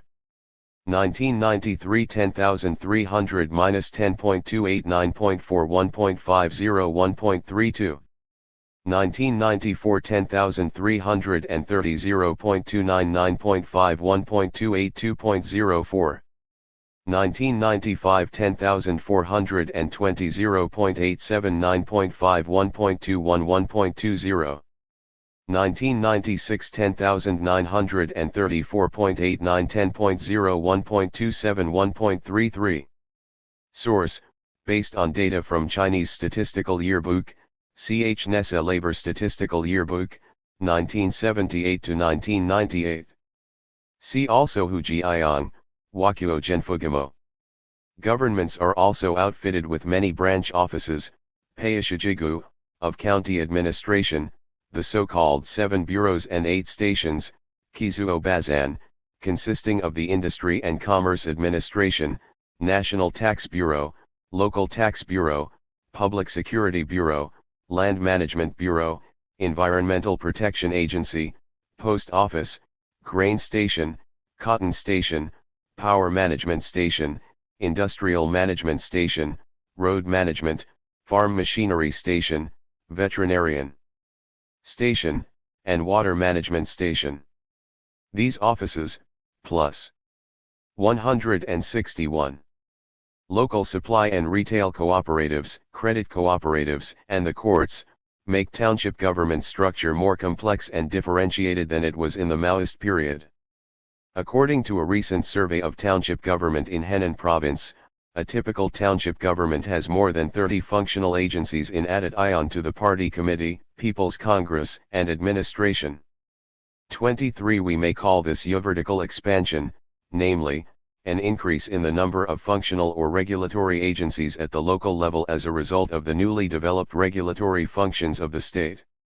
It is vertical because such units are created to correspond to similar departments, bureaus, or offices at higher levels. At the township level, these units are usually under the auspices of quasi-independent functional agencies of the county, and are themselves quasi-independent, that is, not totally responsible to nor responsive to township authorities. In addition, another expansion also took place, a staffing increase in each government office. Over the past 2 decades, the number of state-paid officials actually increased in many places. The Minister of Labor and Personnel revealed that in 1985 the number of cadres on the government payroll increased 40.1% from 1980, a net increase of some 7.6 million. Among them, cadres in administrative agencies increased 49.3%, cadres in non-enterprise units increased 39.3%, and public enterprise managers increased 36.9%. 24. Since then, the growth rate of the administrative staff has slowed. Still, each year before 1990, some 1 million new recruits were hired by government agencies and non-production units. 25. In 1951, the ratio of officials to other employees in public units was roughly 1:600. It increased to 136 in 1990, 1.26 nationwide. Despite downsizing efforts in the late 1990s, the bureaucracy has continued to grow, with a total of 36 million public personnel on the government payroll, including some 11 million currently working in administrative agencies. 27. When the reforms began in 1978, the personnel on the government payroll represented 2.1% of the total population. By the end of 1996, they accounted for 3%. While the population increased 27.1% during the same period, the number of people on the government payroll grew by 82.3%. 28. In the rural areas, post-Mao reforms and reorganization had some 162 enduring impacts, perhaps more so than in urban areas, due to the more drastic changes in rural administrative systems. The irony is that, while state control over the rural economy was relaxed as a result of decollectivization and farm product market reform, the number of officials on the state payroll actually increased in many places. The number of cadres from the township level and up increased at a faster pace than when the commune system was still in place, in some areas by as much as 50% in the first decade of reform. 29. In the 1960s, for example, there was an average of a dozen non-production, tuacan, officials in each commune, now township, in one rural county near Beijing. By 1992, over 160 such cadres worked in the township agencies, many of them wearing uniforms as law enforcement or regulatory agents. 30. According to a Ministry of Civil Affairs report, in Kaiwan County, Liaoning Province, a similar level of government had fewer than 10 cadres during the pre-collectivization period, 1949 to 56. 31. Today, there are over 4 million officials with the rank of K or higher. At the township levies in particular, administrative downsizing has never worked. The current 800,000 townships maintain a sizable body of officials. During the commune era, 1958 to 83, usually there were some 20 cadres working under the principle of unified leadership at the commune level. By 1991, by contrast, the number of cadres in the township government proper, excluding functional agencies, had increased to 70 or so. 32. By a recent account, among the 3,202 townships in Hebei province, most township governments have between 50 and 80, in some cases up to 180, staffers, despite an average population in each township of less than 20,000. 33. Out of all these officials, only 850 have actual positions. The rest are all shadow heads who do not function administratively but nonetheless are given ranks and titles. 34 Administrative reform has actually resulted in further expansion of an already bloated state administrative staff corps. Changing and persisting organizational ethos. In addition to the multiple efforts to institutionalize formal party/state structures, many rules and norms aimed at changing existing neo-traditional organizational ethos and preventing official deviance were 163. Malated, reformulated, and reiterated from the very beginning of reform. In just the first 2 years of reform, the party/state issued the following rules in an attempt to establish organizational norms and code of conduct for post-Mao officialdom: Central PDIC Decree prohibiting accepting gifts from foreigners Gun 8, 1979, the first decree after the Central PDIC was re-established. Central PDIC Decree warning against attempts to intervene in college graduate assignments, July 3, 1979. Central PDIC Directive prohibiting the unhealthy tendency to cadre dining and whining at the costs of peasants, August 31, 1979. Central Committee Directive to guarantee the implementation of the Penal Code and Criminal Procedure Law in the spirit of the rule of law, September 9, 1979. Central Committee and State Council announcement of rules on the treatment, privileges, of high-ranking officials, November 13, 1979, Central PDIC Decree prohibiting cadres from trial use of products by public enterprises, November 22, 1979. Central Committee and State Council Directive opposing squandering of public funds, January 24, 1980, Central Committee Norms on Inter-Party Political Life, February 23, 1980, POIC Decree prohibiting unhealthy tendencies in hosting officials, June 25, 1980, Central Committee Directive banning gifts in foreigner-related activities, August 16, 1980. 35. Also during the same period, the official People JS Daily published editorials reflecting the views of the Communist Party, with headlines such as "Resolutely oppose privilege-seeking ill", 36 JL on violation of law and rules by children of high-ranking officials, 37 3 High-ranking officials must be restrained, 38 II strict adherence to fiscal discipline is an important guarantee of for modernizations, 39 and strengthen the parts inspection on economic discipline 40. These rules and norms, issued with high frequency, indicate both the existence of widespread problems and the concerns of the regime about decline in cadre integrity. 164. And the effectiveness of organizational norms. Ironically, however, though these rules and norms were directed at informal modes of operation, they were made and promulgated via decrees and announcements. As such, they were often regarded by cadres, learning from past experience, as ad hoc, less stringent, and replaceable. Later organizational development in the early 1980s proved how difficult it was to change informal modes among cadres, the unhealthy tendencies in the party or problems of party work style as they were called at the time, which were increasingly at odds with organizational goals and norms.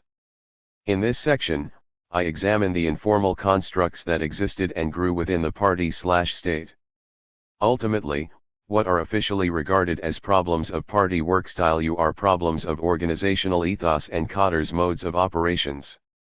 Although a great deal of administrative restructuring and streamlining has been implemented during the 2 decades of reform, concurrently informal modes and relations have developed and become increasingly significant. Many new institutions have been set up, new laws and regulations promulgated, and new policies implemented. Despite these changes, however, the reform regime has not been able to develop an organizational ethos of modern bureaucracy, or a rational legal orientation. Instead, organizational involution seems to have continued as the operational mode of members of the party/state organization, and the relations developed remain neo-traditional.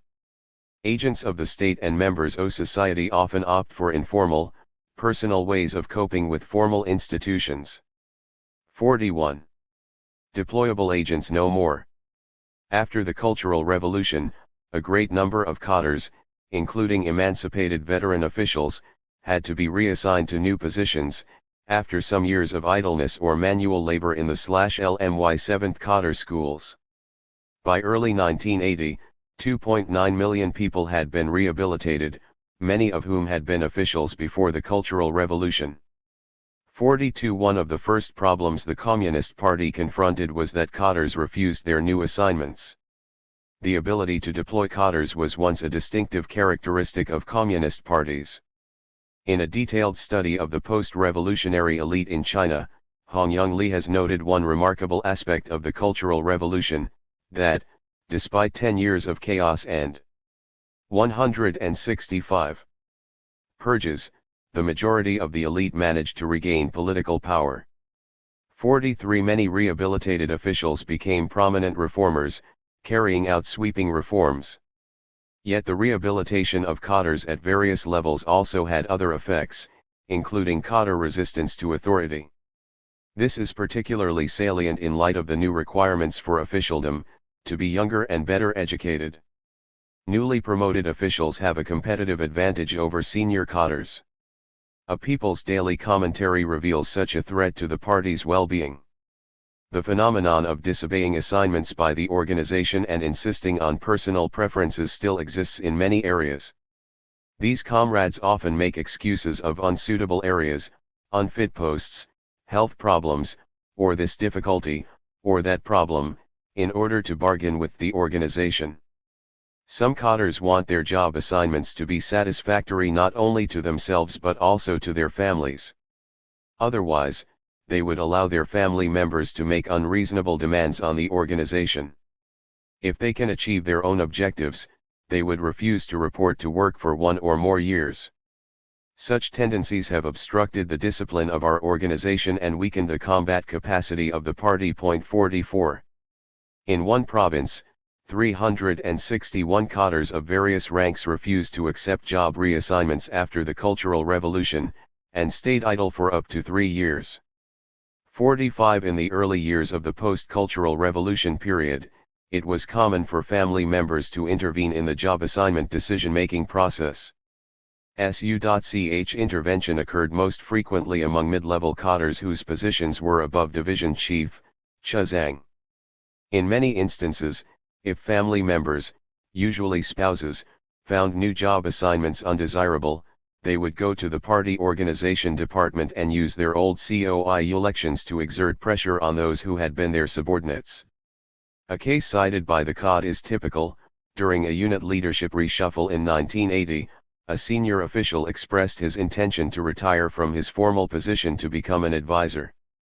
The party committee of his unit accepted his request and was ready to select his successor. However, once the news of his planned retirement reached his home, his decision was not welcomed by his family. He changed his mind and declared to the party committee that his earlier decision did not count. In order to exert pressure on the 166 party committee, he mobilized his wife to visit each member of the committee. The party committee was put under heavy pressure and became divided due to the wife's lobbying. It was only after intervention from higher authorities that an agreement was reached to hold to the original retirement decision. 46 In rural areas, the CC leadership found that party members did not live up to their roles and responsibilities. A 1986 investigation found that, among 1,949 party members in Beijing 5 suburban counties, 36% were up to the model role of the vanguard II, 52% basically act as party members but failed to stand out as good models for the masses, 1,1% were problematic, not active, or failed to fulfill the role of party members, and some 2% were violators of discipline and the law. 47. The number of party members had also declined. In 1989, for example, in a county with a population of 120,000, only 4,200 people applied to join the CCP, among whom only 19 were peasants. A majority of CCP members in rural areas had joined before the 1970s. 49 Perhaps not since before the land reforms of the late 1940s and early 19,505 had the power of the party/state grown so weak, and control of grassroots organizations and cadres so difficult. In some villages, there was no new party recruitment throughout the entire decade after 1979. In one village, there were only 3 veteran party members, who were all over 60. A joke went around that village, and, among 3 party members, there are 2 factions, and 1 non-party member. Common folk runs the show, so some party members even turned to religious faiths such as Christianity. Administrative Ronnie-ing. The organizational ethos of the Maoist era had not been entirely transformed in the market reform era. Nor were many informal practices abandoned. One phenomenon long associated with communist regimes is the status-oriented political and administrative hierarchy. S1 In a bureaucracy under capitalism, rent-seeking is commonel, whereas in a Leninist cadre organization under state socialism rank-seeking prevails. Under market transition, however, a neo-traditional officialdom, as a result of organizational involution, participates both in rank-seeking and rent-seeking. 167. In post-1949 China, the hierarchical status of personnel and units is tied to certain treatment, and privileges cadres and units receive. The higher the rank, the better the treatment, and the more perquisites and privileges. Thus, ranking in the official hierarchy is crucial. It determines not only political privileges, such as who can read what internal circular from which level of party/state organs, but also a variety of material perquisites. For example, when a CCP Central Committee circular was issued, it would designate a readership that consisted of certain ranks. Readership often reflected the degree of secrecy. The higher the rank of the unit, the more information on policy and internal party leadership decisions was made available. A cadre's rank was determined, in part, by the rank of the work unit with which he/she was affiliated. A manager of a bureau rank enterprise could not have a rank higher than a bureau chief. The saying, "Two among cadres, rank is all that matters," captures this feature. Indeed, according to the COD, rank became, for public units, the basis of budget appropriations, material allocations, administrative structure, personnel assignments, and document readership.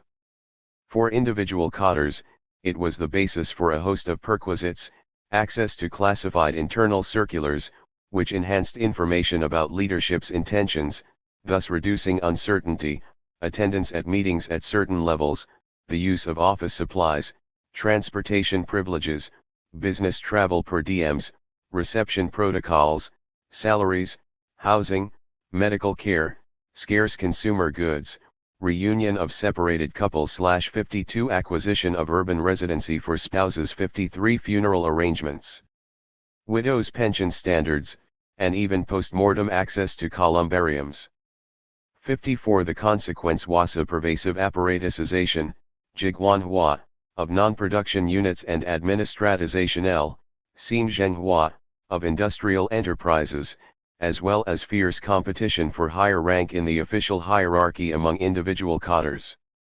For example, in the so-called mass organizations such as labor unions, women's groups, and religious groups, there were department-ranked, shuji, Muslim imams, section-ranked, kiji, Buddhist monks, and the like. 55 Status consciousness and rank seeking were not unique to the post-Mao period. CCP leadership, and Mao in particular, expressed concern for the growing bureaucratization of the party when the Soviet model 168 became less attractive in the late 19,505. Mao had attempted to eliminate rank consciousness by reinstalling the free supply system. Liu Shaoqi made the point before the Four Cleanup campaign that if the rank system which we inherited from feudal regimes begins to blossom, we must eradicate it. 56 And the political campaigns launched thereafter, including the Cultural Revolution, all had mitigating or eliminating rank seeking as one of their objectives. Yet official rank became even more important than before the reforms and was actively sought after by both TMITs and by individual cadres. In a remote rural county of Hunan province, there were some 180 administrative units or enterprises with deputy section chief rank, Fukiji, or above in the early 1990s, an increase of 68% from before the 1985-86 administrative restructuring.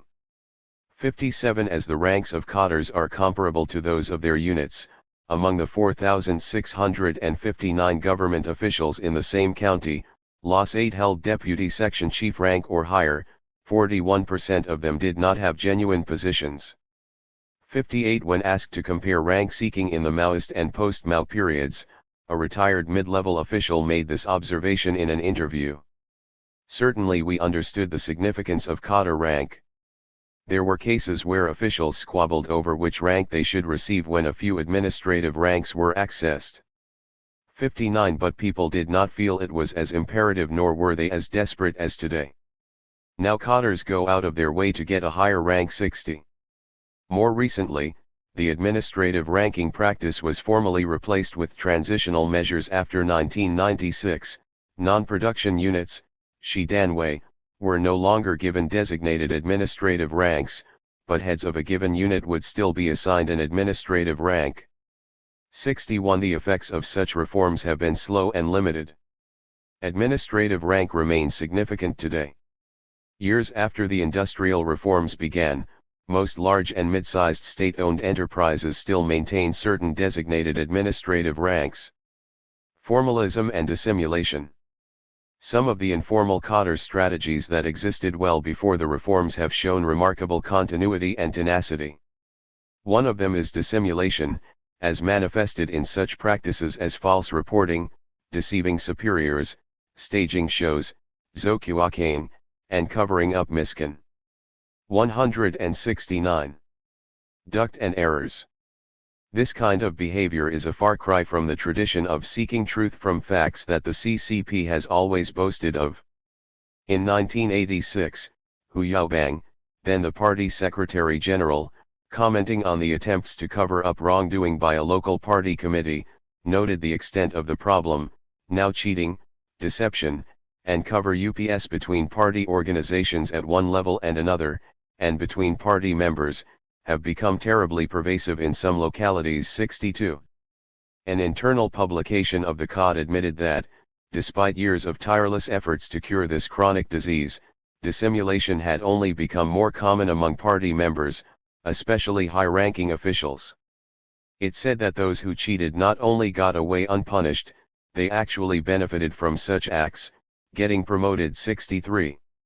At a 1996 National People's Congress meeting, several deputies raised the issue of the prevalence of fuquafeng, the tendency to exaggerate and show off, among public officials, more than 3 decades after the problem was first noted in the wake of the Great Leap Forward. Similar concerns were voiced again at a Chinese People's Political Consultative Committee meeting in March 1998. 64 Unreliable statistics were once a common phenomenon among state socialist systems. 65 2 decades into the reform, surgery of numbers still remains a widespread practice among local Chinese leaders. Officials often have several ways of presenting statistics when demanding levies and taxes. They give one set of figures. When the media ask for data, another set is provided. 66 Some of these tailored statistics have as much as a 20% differential from the actual figures. 67. Many officials maintain 3 different sets of statistics, one for reporting good news, one for complaining about bad conditions, and another for a reality check. One provincial leader offered 4 different versions of the province's 1993 grain output on different occasions. The first time, a drastic reduction was reported. The second time and third time, it was said to have decreased somewhat. The fourth time, the grain output was said to have maintained the level of the previous year. Later, in a local television report, the province had achieved a record high grain yield. 68 Some township and village enterprises have reported millions of yuan in profits while in reality taking losses worth hundreds of thousands of yuan. 69. 170. In a communist organization and a command economic system, all levels, organizational hierarchies are responsible and responsive only to their superiors. When self-disciplinary and monitoring mechanisms weaken, dissimulation becomes an intrinsic part of the operational mode of officials. As long as the numbers satisfy those at a higher level, no heads roll and chances for promotion increase. Thus, as a scholar of state socialism has pointed out, socialism compels compliance to its rituals of affirmation and becomes an elaborate game of mutual pretense which everyone sees through but everyone is compelled to play 70. The Janus-faced behavior is a product of a regime that requires utmost loyalty and demonstration of performance. Why do such practices persist after all the administrative and economic reforms? The answer lies in the typical reaction of a neo-traditional organization continuing on an involutionary path. New rules and procedures are often turned into something familiar that bears the imprint of yesteryear. Statistical falsification, for example, arises partly from the pressure from above to reach certain standards, particularly in economic growth. To be sure, this is not a mere copy of the socialist competition of the Maoist era, but a result of administrative reforms intended to link officials' performance with socio-economic development. Officials are no longer monitored or tested by a superior's subjective standards. They are now subject to what is known as too advanced managerial experience learned from the West, procedures called II responsibility and standard fulfillment evaluation. Officials must fulfill certain set standards for their work, often with written contracts, in order to be evaluated and promoted. With such modern/meritocratic procedures, it is believed, cadre evaluation and promotion are to be based on objective standards, rather than the personal discretion of their supervisors. In rural areas, a most common and important criterion by which cadres are evaluated is level of local economic development. Some concrete criteria are applied: whether all villages have electricity, whether paved roads are connected to villages, whether all children of school age are able to attend schools. The list can go on and on. If, for example, a township is able to generate a certain amount of GOP from local township and village enterprises, often the standard is 100 million yuan annually, local leaders are likely to be promoted to 171. Higher rank or rewarded with bonuses. 71 local officials thus face mounting pressures as well as economic incentives to show evidence of achievements under their leadership, even if it means they must inflate statistics, not unlike during the Great Leap Forward. Little wonder that the relationship between officials and statistics is often described as 1/officials produce numbers and numbers make officials, Ganbu Chu. Shuzi Chu Ganbu. Another source of pressure prompting local officials to attempt to cheat higher authorities recalls the Great Leap Forward even more closely: Pingbai, or competition for glory and praise. Though the labeling has changed, townships with strong economy, star enterprises / or well-to-do counties have replaced red flags and satellites. The basic thrust remains remarkably similar. In one rural township in Sichuan province, local officials overreported per capita income in 1997 by more than 100% in order to be designated as a township with a strong economy. The way it was done was especially appalling.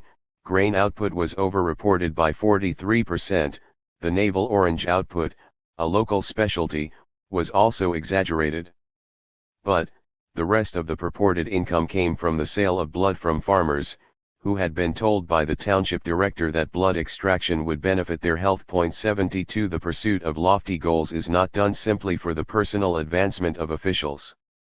The ethos of an organization rooted in a goal culture provides motives for units to compete for formal recognition and glory. In 1998, under pressure from Beijing, governments at various levels had to cancel more than 22,000 celebratory or ceremonial activities while many others were held. 73 The fact that dissimulation and formalism continue to be common practices among Chinese officials indicates that the regime still retains significant elements of the mobilization mode and that the pre-reform command economy ethos is still influential. More significant, it shows that at least some aspects of the organizational involution process have thus far survived the reforms. The reshaping of a residual mobilization mode. The thriving ethos of dissimulation among officials reflects a much broader phenomenon in Chinese political life. Soon after Deng Xiaoping ascended to the leadership of the CCP, much of the Maoist mobilization 1.72 mode-storming methods of large-scale mass campaigns of class warfare was renounced, and much attention was given to institutionalization and rationalization of the party's organization and operations. However, despite the reforms of the last 2 decades, changes in the way the Chinese officialdom handles policy tasks and routine functions have been limited. Many practices that existed under the mobilization regime either remain or are being reshaped in some distinct form as an unintended result of institutionalization efforts. The political campaign method has not been completely given up. As I pointed out earlier, even though large-scale campaigns are rare in the 1990s, campaign-style mobilizations, including anti-corruption drives, are still used from time to time. Occasionally, full-fledged nationwide campaigns are launched to achieve certain important objectives. One example is the sweeping campaign against the semi-religious Falun Gong movement in the summer of 1999. In this campaign, Maoist tactics such as confession, unit-organized meetings that denounced deviant practices, group detention for self-cleansing, and an intensive propaganda campaign were used. 74. One inherited practice is the use of wenjian, documents or circulars. They contain policies that can be easily bent to suit the needs of the people who are to execute them rather than statutory regulations, containing rules and procedures. The party and its leaders, rather than functional agencies, still come out from time to steer the economy in the name of macro control. 75. Some Chinese commentators have dubbed an economy operated in such a way as an economy ruled by decrees. 76. With the greater decentralization of power, policy circulars come from all levels of administration. This practice has led to a situation in which more and more decrees, directives, and ordinances are issued, but they become less and less effective. Meanwhile, the jurisdiction of the decrees becomes narrower and more limited, facilitating regionalism and engendering conflicting rules. 77. Bureaucratic decrees and circulars are partly responsible for the growth in informal levies and charges imposed on rural farmers, rural industries, urban enterprises, and other businesses. Local government departments impose and collect these levies through issuing decrees. In one small county in Hubei province, for instance, an inspection in July 1997 discovered 35.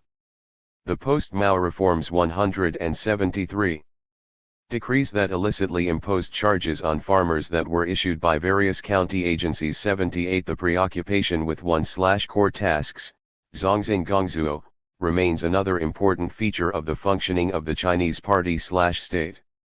Although such a preoccupation is no longer the same as in the Maoist period, when core tasks were nothing short of survival-dependent combat tasks. 79. It still plays a significant part in government's routine functions, often couched in modern terms. While core tasks may still override and disrupt routines, so they have nonetheless become more ritualized and routinized. The most salient example of this development in recent years has been Dabiao, reaching certain standards or planned targets, and Chenji, upgrading activities. Dabiao as a method of competition is a residue from the pre-reform mobilization regime. What makes such a phenomenon significant today is its blend of revolutionary rituals with market utility. To meet quotas and achieve set targets or to upgrade to better classifications and an enhanced stature now becomes an important criterion for measuring bureaucratic competence, tied not only to personnel advancement but also to a government agency's performance. In some places, monetary awards or bonuses were given to reward local officials who can get more funds or investment. Hence these policies reward, both politically and monetarily, officials whose behavior tends to be flamboyant and arbitrary. Officials are not the only ones who feel the impact of such a reshaped mobilization mode. Efforts to reach certain standards or to upgrade existing facilities often require local funding or, In the case of failure to meet certain standards, monetary penalties of residence, both of which resulting in peasant payments in rural areas.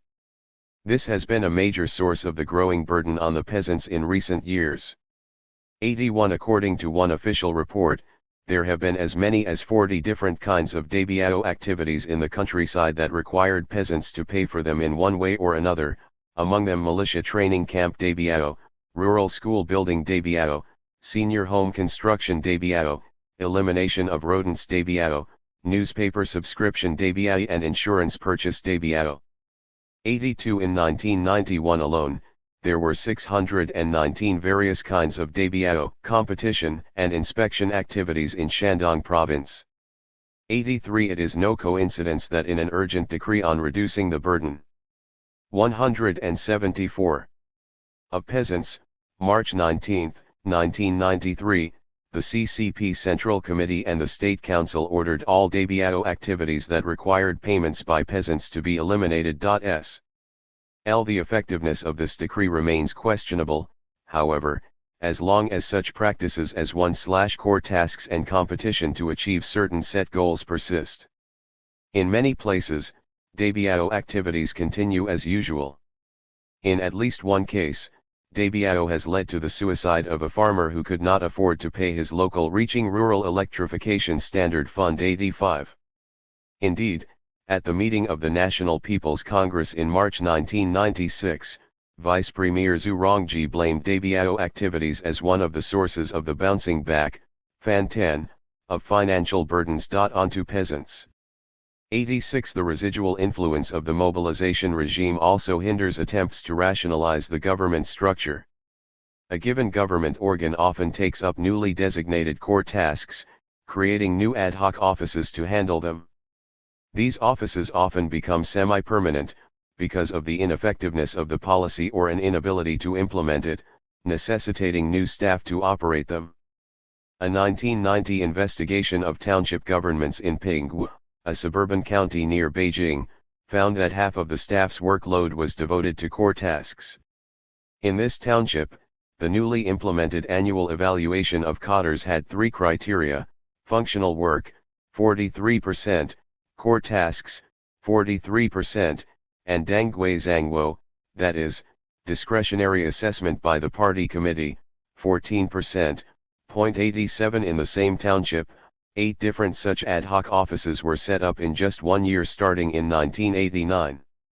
Examples of these offices included the Leadership Group for Raising Educational Funds / the Leadership Group for Village Council Elections, the IF Command Post for Anti-Riots and Improving Public Security, and, most astonishingly, the Office for Supplies to the Asian Games.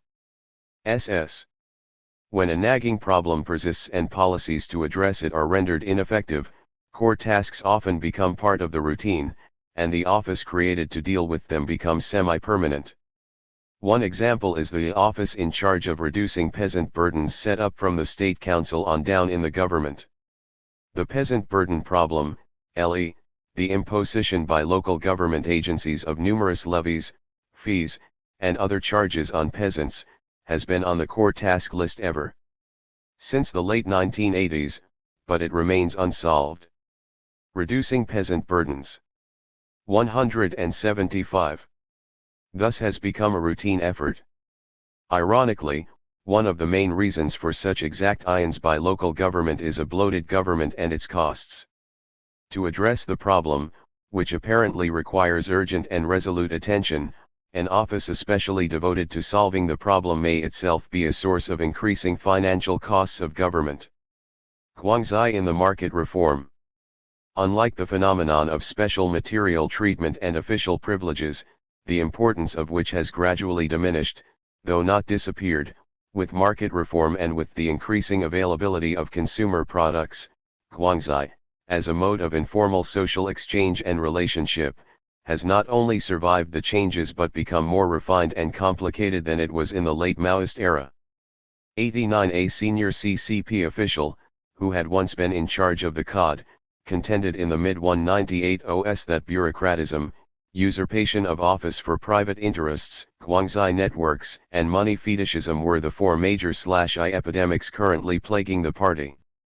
They were lithe main aspects among all the unhealthy tendencies from which many other deviances derive. 90. In many respects, the widespread practice of building and using guangzai and the flourishing guangzai networks were a continuation and refinement of the earlier zuhuman practice. If zuhuman was practiced as a response to shortages, consumer goods or otherwise, and needed guangzai, the practice in the 1980s was more proactive, open, and widely said.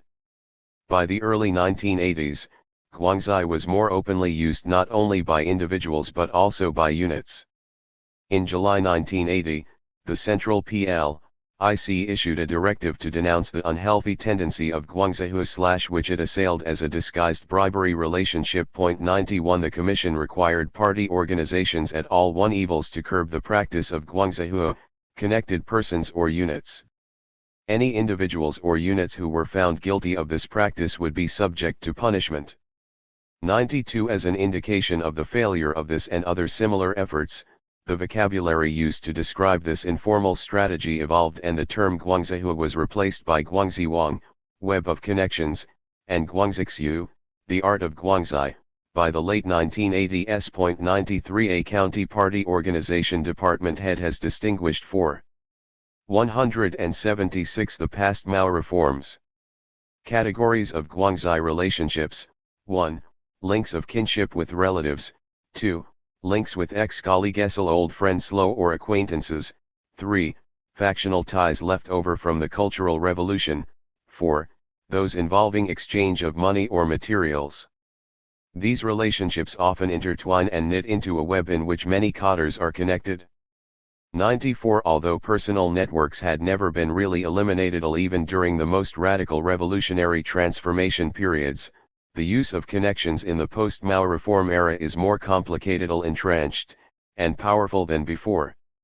Connections have become a necessary method of circumventing formal rules, and they are used not only by individuals for personal purposes but also by danwei of all kinds to protect their vested interests. In an interview, a factory manager in a small rural township discussed the pervasiveness of guangzai.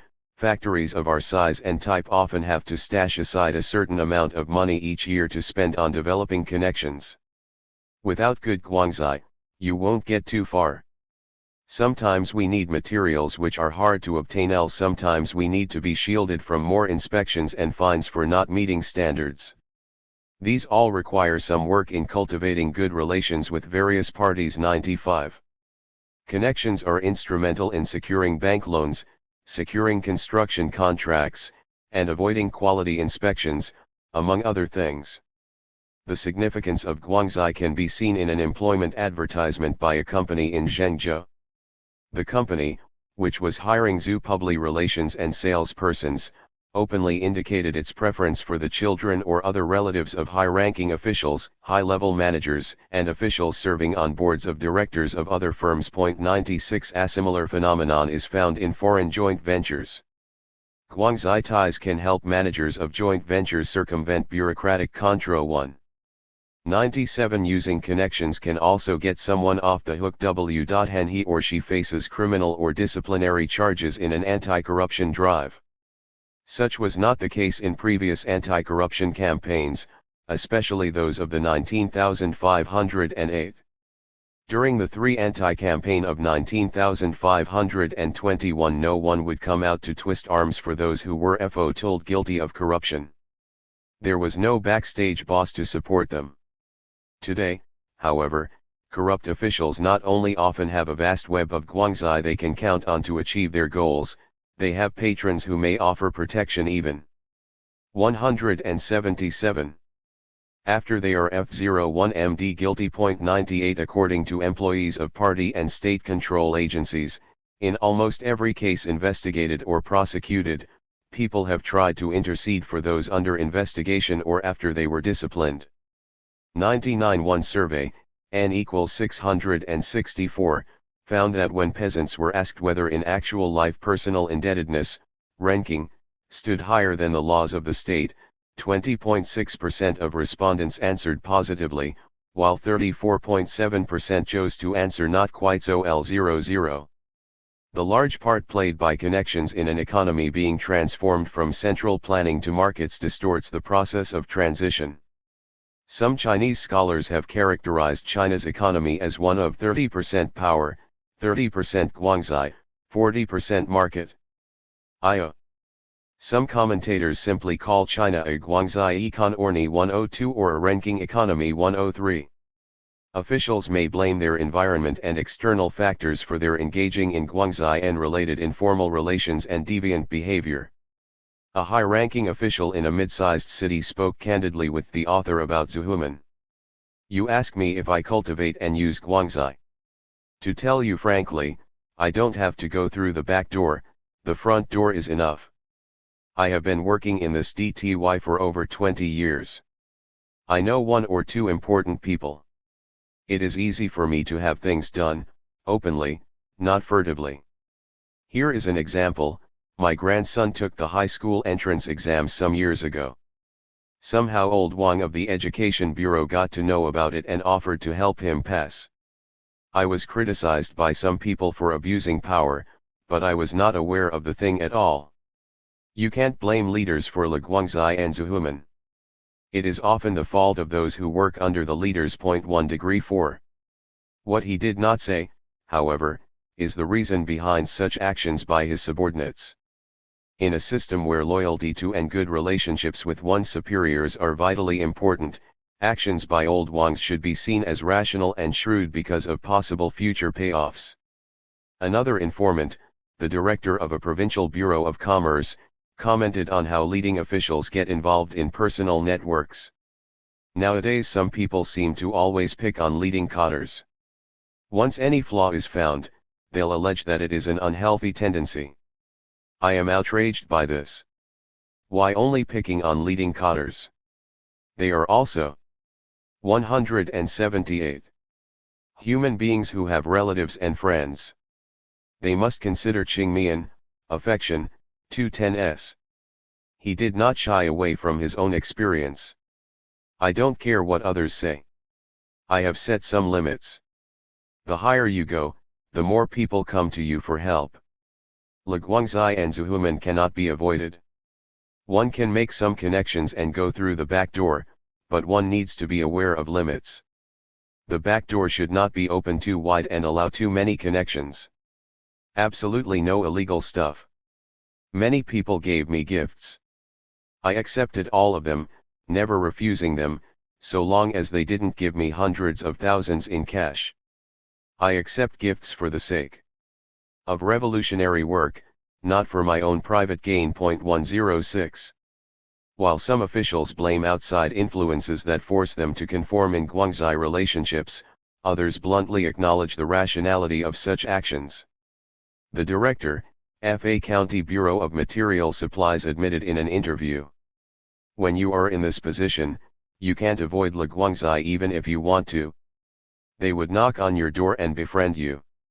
To tell you the truth, I did not do anything illicit before. Now I have seen it all. Those whose ranks are higher than mine dare do this kind of stuff, so what do I have to fear? Everybody believes people working in this profession do it all the time. Well, since we already have such a reputation, why not actually do it? Besides, I know I won't be in this position forever.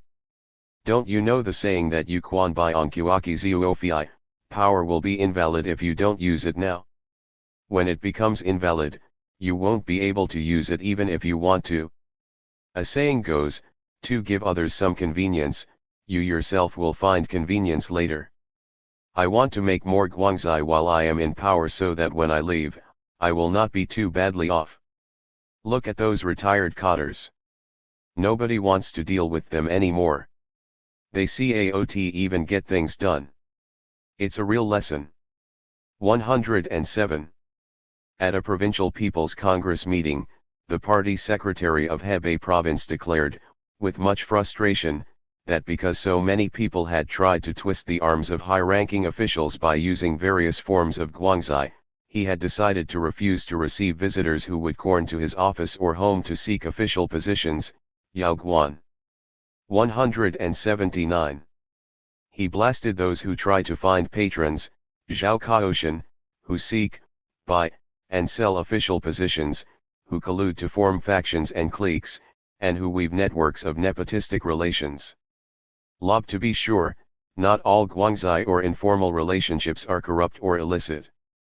Informal relationships and informal means do, however, encourage deviance.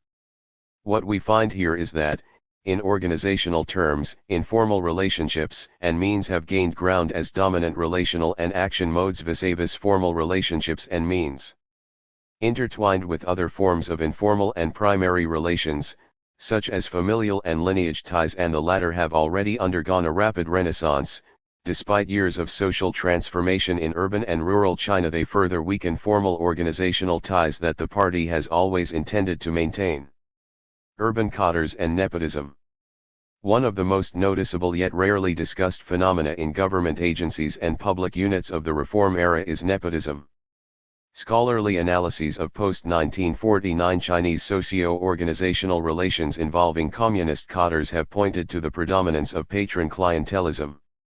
109 While patron clientelism has existed throughout the post-1949 period, cadre nepotism, related to yet distinct from patron clientelism, is a relatively new form of informal relations in the post-Mao period. A publicized circular of the CCP Central Committee indicates the scope of the problem of Renren weaken, recognizing people by familial or lineage ties, in the party's organizational work. There are some problems in our current work of cadre selection and appointment. The most salient ones include, 1. Some leading cadres select people according to their own personal standards or to their own needs and interests, or out of feudal kinship values, violating the principles of the party and discipline of the organization. 2. Some use Zohuman through various means to select or promote their own relatives and friends. 3. Some abuse their official power to engage in illicit exchanges. 4. Some scramble hard to increase the rank and treatment, of their units or sectors, zitang, disregarding policies and regulations. 5. Some comrades who are in charge of organizational work misperform their duties. 110. 180 The post-Mao reforms. Working alongside people with whom one shares direct family or lineage ties is not an isolated phenomenon. It occurs in central ministries as well as in local government agencies, in the military as well as in educational institutions. A popular satire epitomizes this serious state of affairs: pop son bureaus, hubby wife sections, son pours water for dad, grandson drives for granny, spouses share the same desk in an office. In the Ministry of Justice, 20% of the 500 staff members were related in one way or another. 1L1 Before the implementation of a set of temporary rules on avoidance among state officials in 1996, 10% of the nation's 20,000 customs agents had relatives working in the same agencies. 112 Among the 850 personnel of the State Bureau of Statistics, 15%, or 130 people, had kin working in the same bureau. 113 In the county government agencies in a remote northern province, 68 of 148 cadres who held important positions had relatives working in the same agencies. In this case, 27 children worked with their parents, 4 couples shared the same offices, and 23 people had their cousins, uncles, brothers-in-law, or godchildren, gan-ertzi or gan-newer, working in the same county agencies. I-14 In the same province, a prefecture court had 84 cadres, 17 of whom were related in one way or another. One deputy chief judge and his wife and daughter all worked under one roof. According to another investigation of 7 urban work units, out of law 99 cadres and workers, there were 87 couples, including 2 county-level and 14 section-level officials, and 71 general staff, 141 people with parent-children ties, 26 siblings, 85 who were related through in-law relations, 25 families had 3 or more people working together in the same unit. 79 people had relatives working in one of the 7 units. Thus, over half, 56.7%, of the officials and staff workers were related to one or more staff members in some way. 116 An investigation revealed that this inbreeding was not limited to state agencies. Of the 14 state-owned enterprises investigated, the number of employees grew from 2,154 in 1983 to 4,006 in 1989, an 86% increase.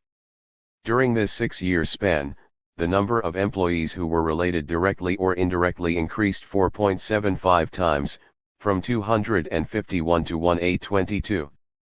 The percentage of related employees increased from 11.6% to 33% of the total number of employees. Among these lineage relations, nuclear familial relatives, spouses, parent-children, and SIB. 181. Lings, constituted 92%. 1L7 The most startling case was of a local supply and marketing cooperative in Hunan province, where 302 or 75% of its 409 employees had some kind of familial relationship. L18 In the nation's supposedly most modern institution, the military, the problem also exists.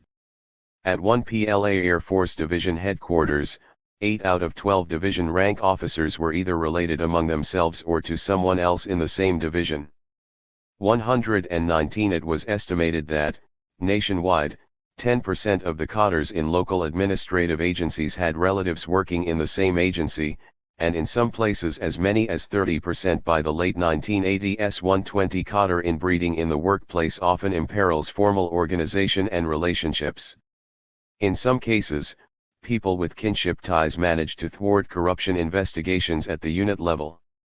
121 Similar phenomena can be found in other former communist regimes. It has been observed that in the Soviet Union, one of the most pervasive forms of corruption was protectionism/or cronyism and patronage. 122 Which, according to Soviet sociologists, was no less venal than bribery and should have been codified as a criminal offense. L23 The problem was purported to be a legal deficiency, because, as Soviet Georgian investigator Menads commented, legal science did not pay, in fact, enough attention directly to protectionism. It is remarkable that there is no such term in the law dictionary. 124. In a letter to the editor in one of the major newspapers, a Hungarian farmer wrote, "In our village things developed so that the head administrator is the president's daughter, and the second administrator is the daughter of the president's wife's cousin. The control committee's president is the husband of a cousin of the president's wife. The warehouse head is the cousin of the president, a brigade leader is also a relative of the president's wife." FJ 125 Such a case, extreme as it may be, was not an isolated incident. Miscoism, as one Hungarian author called nepotism in Hungary, evolved into a kind of network of favoritism and reciprocity. 126 And it had become embedded in the communist regime. Note the parallels between miscoism and a Chinese case from the 1980s. Li Huiye, the director of the County Foreign Trade Bureau who joined the party in 1952, has skillfully knitted a network of personal relations, which penetrated more than 80 units and involved over 200 people. Many. 182 of his relatives were put into positions in various county agencies. His brother was the deputy director of the Agriculture Bureau. A relative of his was promoted from driver to vice president of a county plant.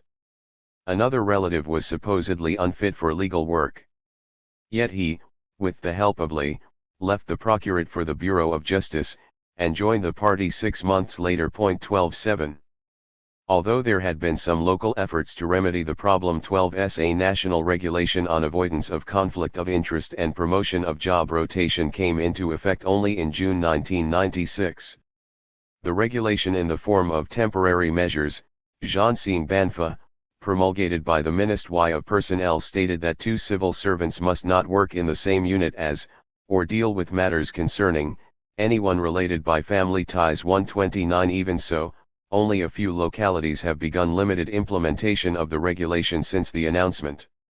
In Beijing, for example, a pilot program was launched in 1996 in the taxation bureaus, where 431 pairs of personnel were found to have close family ties, spouses, parents, or siblings, they were to be transferred to other units. T30 Even in the CE trial ministries, however, only 77% of the personnel to whom the avoidance clause should apply have transferred or been transferred to other departments.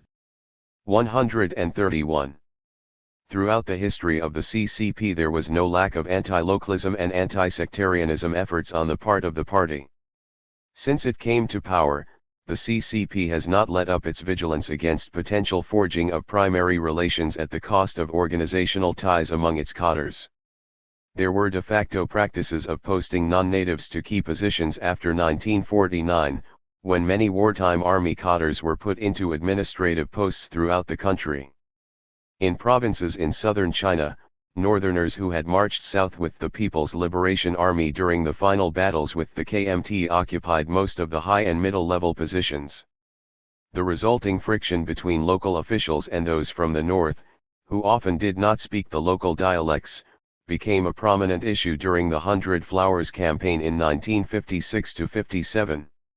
Severe attacks on 10Calism 132 was one of the themes in the anti-bureaucratism thrust of the late 1950s. 133 Yet, despite all this, the phenomenon of cadre inbreeding and workplace nepotism has made rules and procedures nothing but shallow skeletons, obstructing scientific. 183. Management. It also has further complicated personal relations. Routine and normal operation of intra-party and intra-unit affairs could not be carried out smoothly. 134. Such an internal elaboration of relations represents a typical pattern of involution, while more rational, impersonal forms organizational streamlining, recruitment of capable people, and the like were imposed during several rounds of administrative reforms. Personal networks have also grown. They have evolved into a dense web of finely spun rights and responsibilities. The consequence is often foot-dragging, inability to make decisions, and ineffectiveness in censuring misconduct of members. Several factors explain why, under the Communist Party/state, nepotism has grown within the heart of its own organizations despite its wariness. First, under the state socialist system, new personnel usually expected their work units to take care of the job assignment of their spouses as well. In a unique arrangement, discharged servicemen and their families were to be assigned jobs by a work unit or its affiliates. This policy, made in the mid-1980s in the wake of a major military reduction of 1 million servicemen, was aimed at absorbing a large number of former military officers, many of whom were from rural areas. 135 Second, in the late 1970s, a practice called dingti, replacement of retired workers or cadres with their children or other relatives, became common. In addition, the policy of internal recruitment, niazeo, hiring of children of employees from inside industrial and commercial units or administrative agencies was also endorsed. 136 Thus, the old ties of personal networks were carried over from one generation to another, further complicating human relations within work units. Third, a number of policy developments intended to remedy the disruptive consequences of the Cultural Revolution turned out to be partially responsible for this phenomenon. These include reuniting separated couples who had worked in different places, 137 returning urban youths who had been sent down to the countryside, I3 restoring many agencies dismantled during the chaotic years, and reinstating discharged officials. As a 1982 State Council directive indicates, the most widespread unhealthy tendency during the early post-Mao years showed up in government agencies, where abuse 6F power to help place relatives or other connections was commonplace. 139. 184. But even more fundamental to the problem is the CCP's understanding of the impact of the revolution on old primary relations. The Maoist discourse on human nature resembles Confucian discourse in the notion that, properly cultivated, humans can be homo moralis. The way that institution building in general and personnel management in particular have developed reflects such Confucian and Maoist beliefs. As one study points out, nepotism began to re-emerge in China in the late 1950s. The party did not give it enough attention, however, believing that increasing communist morality and consciousness would naturally lead people to subordinate their familial and kinship interests to those of the nation. 140 Perhaps it was not that the party failed to realize that revolutionary comradeship had not yet permanently replaced the old familial ties, rather, the Maoist belief in internal transformation, rather than external control, may have led to a frontal assault on residual elements in people's consciousness, example the socialist education campaign and the Cultural Revolution. Regulations and rules, such as the law of avoidance, which Chinese administrative scientists boast of as having originated in the traditional Chinese bureaucratic system 141, were thus not regarded as vital measures to prevent or mitigate this trend. One of the tenets of such a law was locality avoidance, that is, to avoid appointing officials who were from the same locality where they were posted. In such instances, traditional court-appointed officials were prevented from having daily contacts with relatives, who in China usually resided in the same locality. After the Communist Revolution, this practice was abandoned along with other principles of avoidance, such as avoidance of relatives working in the same state agency.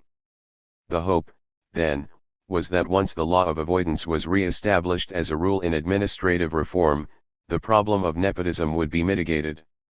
142. Re-emergence of lineages and rural cadres. If in recent years nepotism in the form of JJ cadre inbreeding has been mainly an urban phenomenon found in government agencies and state enterprises, in the countryside it has primarily reappeared in the revival. 185. Of lineage and patriarchal clan organizations, which in some areas have even permeated local party organizations. Amidst the rural economic and social transformations after 1949, formal patriarchal clan and lineage organizations were eliminated. Clan organizations and activities, seen as pre-revolutionary traditional institutions, were suppressed by the government. But the most serious destruction of lineage ties and organizations took place during the Cultural Revolution, when many lineage genealogies and ancestor halls were destroyed or used for other political or social purposes. 143 Since the end of the Cultural Revolution, particularly during the early Reform era, clans and lineage groups have revived in villages, particularly in the southern provinces, where kinship and clan ties traditionally were stronger than in northern China. Ancestor halls that were destroyed or used for other purposes during the Cultural Revolution and the clan organizations, which were abolished even earlier, during the collectivization of the 1950s, have been rebuilt in many places. Kinship and clan pedigrees were re-established and updated. The re-emergence of clan organizations and the unofficial authority of clan leaders is not a simple revival of pre-revolutionary customs, however. In many ways it is more neo-traditional than traditional. The formal organization and authority of the party were not replaced by the informal clan organizations. They actually cross-penetrate, and sometimes reinforce, each other. For example, in Yueyang Prefecture, Hunan Province, 1/3 of the villages reorganized clan groups, and many clan chiefs became village or even township heads. L44 in Nanchang County, Jiangxi Province, several 100,000 kinsmen paid dues to join in the updating of clan or lineage pedigrees in 198K145 in Anhui County, Hunan Province.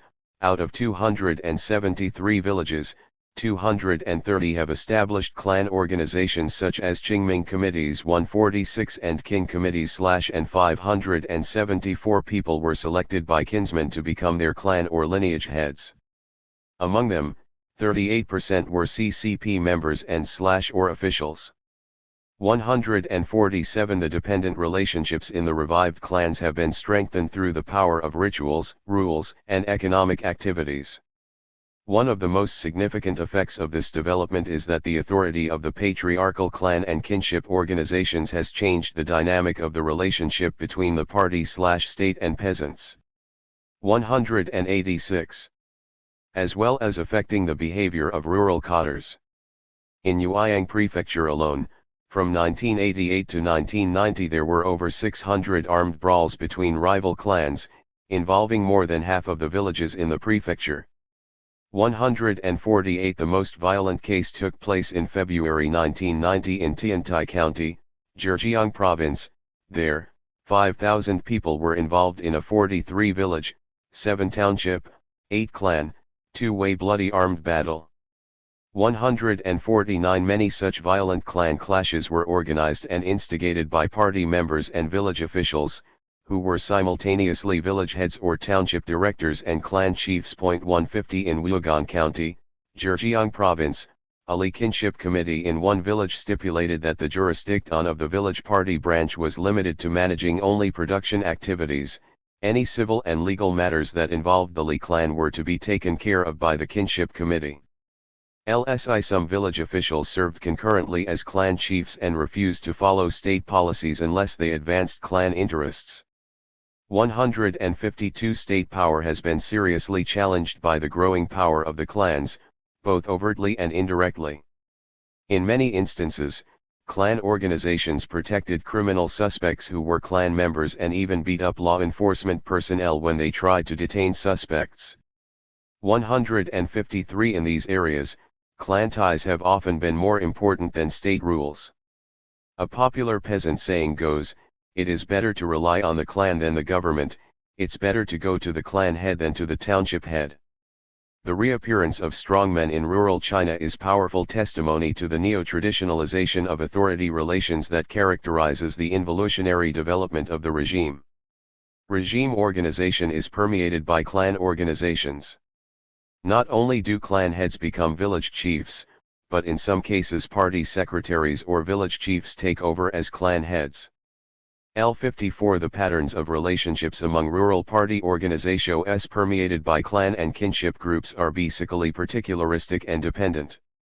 When the head of township administration nominated village officials or promoted someone to state-paid positions, he tends to favor his own kinsmen or protect them when they got into trouble with state laws. ISS In one survey, over 80% of the people polled said Cadres were working for the Cadres' own interests or the interests of their clans. Only 21% said they believed Cadres worked for the general interests of the villagers. 156. The Post-Mao reforms. 187. It is no coincidence that while clan and kinship organizations rose to prominence, grassroots party authorities were weakened, in some places even paralyzed. An investigation of two AOO party branch organizations in Hebei province conducted in 1986 found that, in capacity A.ND activity, 35% of the organizations were considered good or fair, 45% were too mediocre, and 20% were paralyzed or semi-paralyzed. LS7. A similar nationwide investigation of 47 counties conducted 3 years later showed almost identical results. Among 504 villages investigated, only 30% were operating well while 50% remained mediocre and 20% were either partially or totally paralyzed.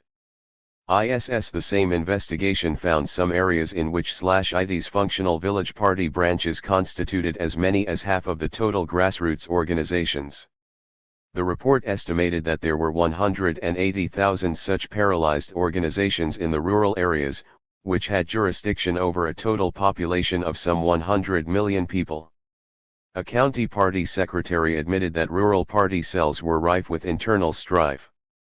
At least one-third of these branches, partly or wholly paralyzed, are incapable of assuming an effective leading role. By no means, however, were formal laws and regulations openly pushed aside and violated. More often than not, the challenge to state power was more subtle.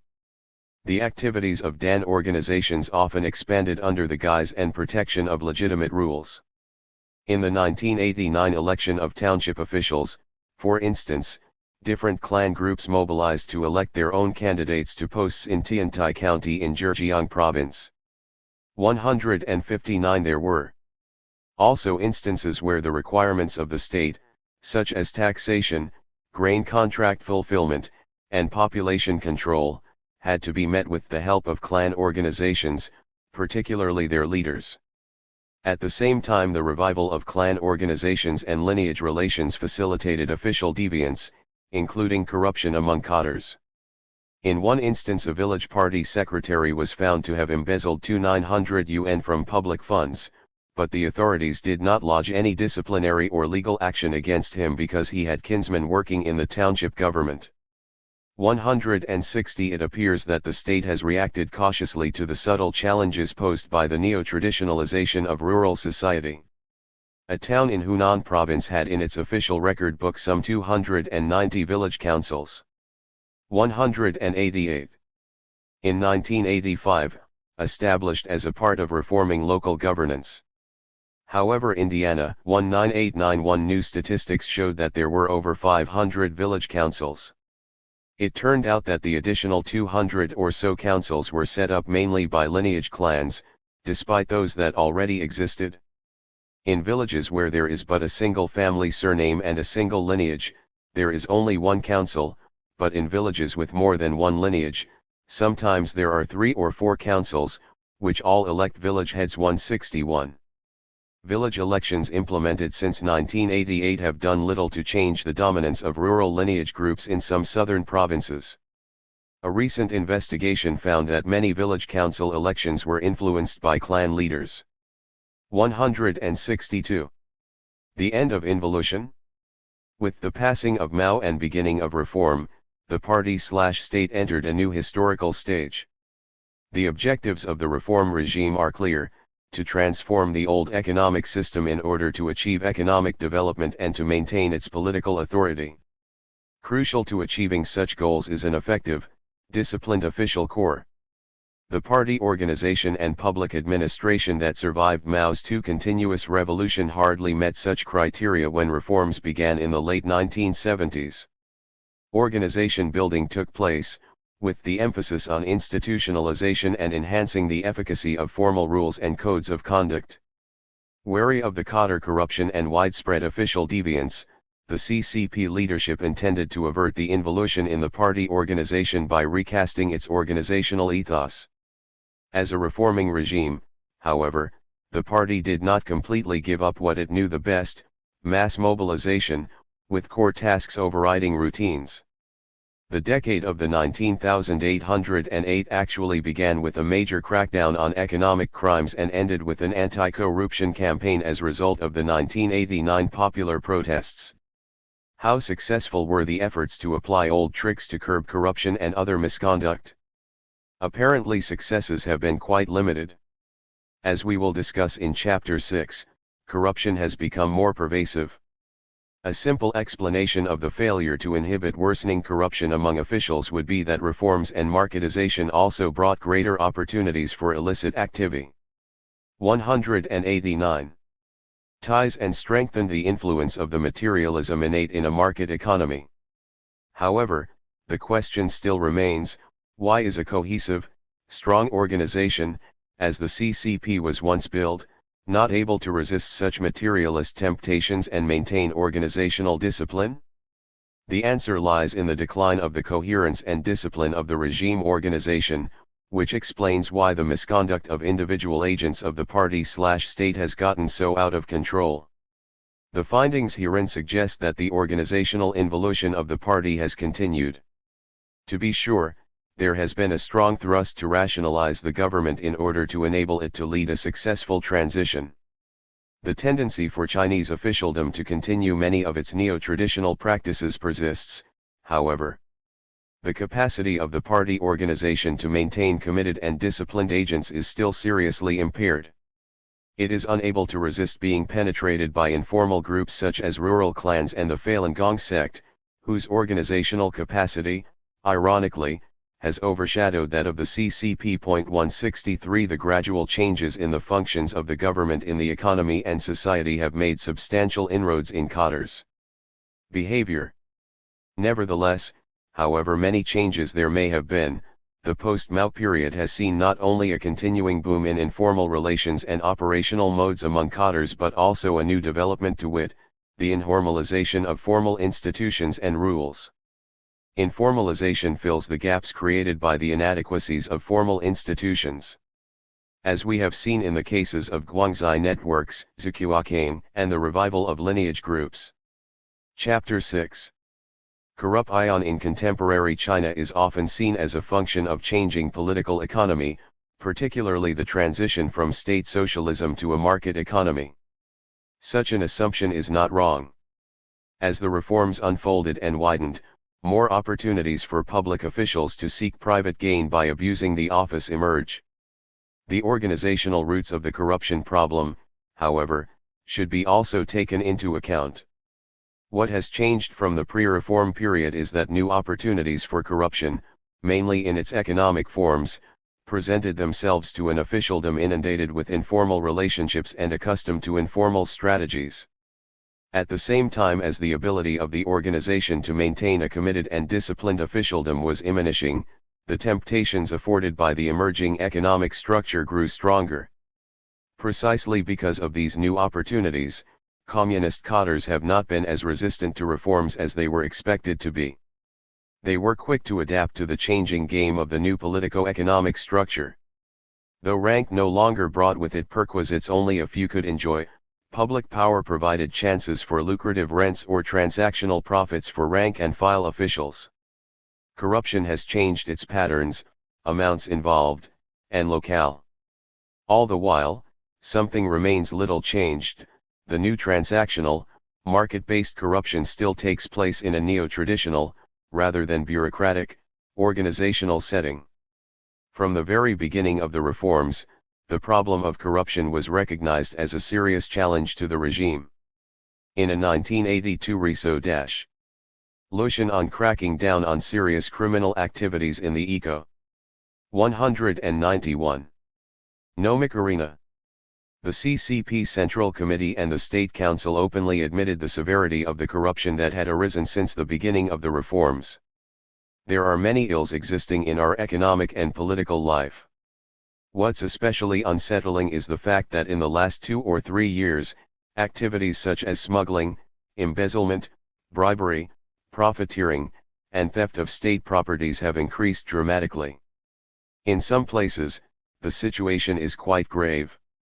These criminal activities, seriously detrimental to the economy, are often conducted by a few people working in state agencies and other work units in collaboration with criminal elements in society. Sometimes they are done under the guise of serving the state and collectives.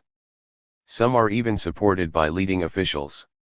The problem is far more serious than in the 1952 3 Anti-Campaign Point 2.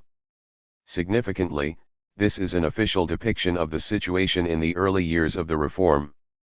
With the advent of more market-oriented economic reforms since then, official corruption has become more pervasive than ever before, both quantitatively, in terms of the amount of money involved and the number of cases investigated and prosecuted, and qualitatively, in terms of the types of corruption and the actors involved. Almost every reform policy was subject to distortion for personal or group benefit. This same situation had arisen in the earlier cases of price reform, housing reform, administrative reform, as well as more recent fiscal, regulatory, and enterprise reforms. When the policy of reforming local state-owned enterprise was first implemented on a trial basis in the early 1990s, for example, the officials of a county chemical plant in Hebei province took advantage of the new policy of employee shareholding by taking out low-interest loans from state-run banks and investing them as personal shares, a practice nicknamed taking power shares, Ru Quanlago.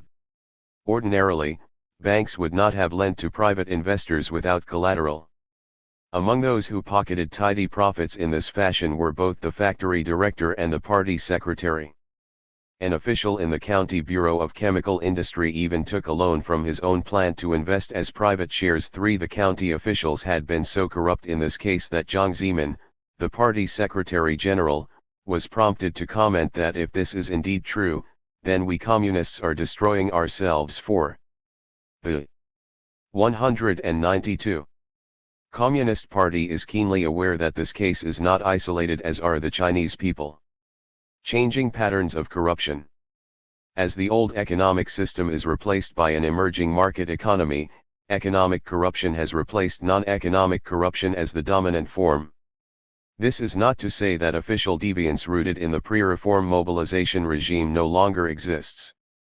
On the contrary, What characterizes official deviance, including corruption, today is the persistence of certain old patterns and the emergence of certain new ones.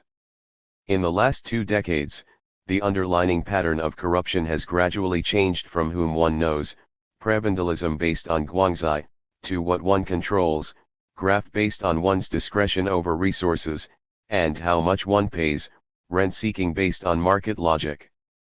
The locale where corruption is most likely to take place also has changed. Early on in the initial stage of the reforms, corruption tended to occur in state-owned industrial and commercial enterprises. Later, it moved to administrative units that controlled resources that either were experiencing shortage or were a monopoly. More recently, corruption has crept into regulatory and law enforcement agencies. The police, judges, prosecutors, tax agents, and business and market regulators have become more susceptible to corruption in the form of graft and rent-seeking. 5. The actors involved in official corruption have also changed. At first, corruption in the form of graft was most common among managers, supply and sales agents, and accountants in the state sector. Later, officials and staff of public units who had monopoly control over resources or services such as production materials, for example, officials in electricity, telephone, and railroad bureaus as well as banks, were the ones who tended to commit graft. Although corruption in China shares many common features with that in other countries, such as bribery, kickbacks, embezzlement, and peculation, it also has some unique patterns. In this chapter, I will highlight some of the most significant patterns including housing irregularities, public offices for sale, and various forms of administrative rent-seeking, all of 193, which involve abuse of power by public officials. More significant, however, corruption in China is committed not just by individual officials and public employees, but also by government agencies and other public units. Arguably, the defining feature of official corruption in the reform period may be the widespread rent-seeking activities of public organizations. Housing irregularities. The construction industry and public housing authorities are hotbeds of corruption in many countries. This was also true of China, but with a twist. Among the host of unhealthy tendencies early in the post-cultural revolution period were housing irregularities. Officials built private residences with public funds and materials, or abused their power in order to occupy better apartments allocated by the government. Such housing irregularities among officials are a typical prebendal form of corruption. In socialist China, theoretically at least, all urban land belongs to the state. Until the most recent housing reform in 1998, the state has been the main provider of housing, either through allocation by housing agencies or by individual work units. After some 3 decades of state socialism, there were few private residential properties in urban areas by the time the reforms commenced. 6. Most housing was provided by the state, and it remained scarce for a long time. For most working couples, getting a comfortable living space for themselves and for their children thus was the ultimate goal, and they sometimes resorted to illicit means. Housing irregularities first appeared among privilege-seeking cadres maneuvering within the boundaries of legitimate treatment comparable to their status within bureaucratic ranks. Officials who had power or connections not only tried to obtain larger, better apartments, but they got them sooner. The regime tried to crack down on this practice because it caused widespread dissatisfaction among ordinary people who had waited years to get apartments. But the problem only got worse, evolving from a category of privilege to one of usurpation of administrative power. Officials even attempted to build houses for themselves at government expense. 194. In the decade of the 19,805, there were 3 waves of private housing construction at public expense, in 1980, 1985, and 1988. Each swept wider than before. In Jiangxi province, 2,246 local cadres above the K rank engaged in building private homes between 1979 and 1983. Between 1986 and 1988, the number increased to 4/527, out of 11,055 state administrative staff of all kinds in the same province. In a small town-turned city, 295 officials engaged in building private housing, it amounted to 37% of all the housing built in the city. These private residences required some 300 tons of steel, an item that was strictly controlled and in constant shortage. In the end, the government treasury had a debit of 3 million yuan borrowed flow by these officials to build private housing. In another county of Hebei province, 815 officials and others were involved in building private housing in the county seat from 1982 to 1989. Among them were 14 county-level officials, 164 bureau or section chiefs, and 380 staff. 9 In Hunan province, some 20,000 officials of various levels illegally built private residences in 1987 to 89 alone, low as did 428 of county rank or above and 1,799 K rank Cadres in Guizhou province. Common housing irregularities included, 1. 2. Their son construction building private homes when the danwei has other construction underway by bribing the contractor to raise the cost of the danwei mother building. 2. Construction at public expense openly abusing power by building private homes with public funds and occupying public land. 3.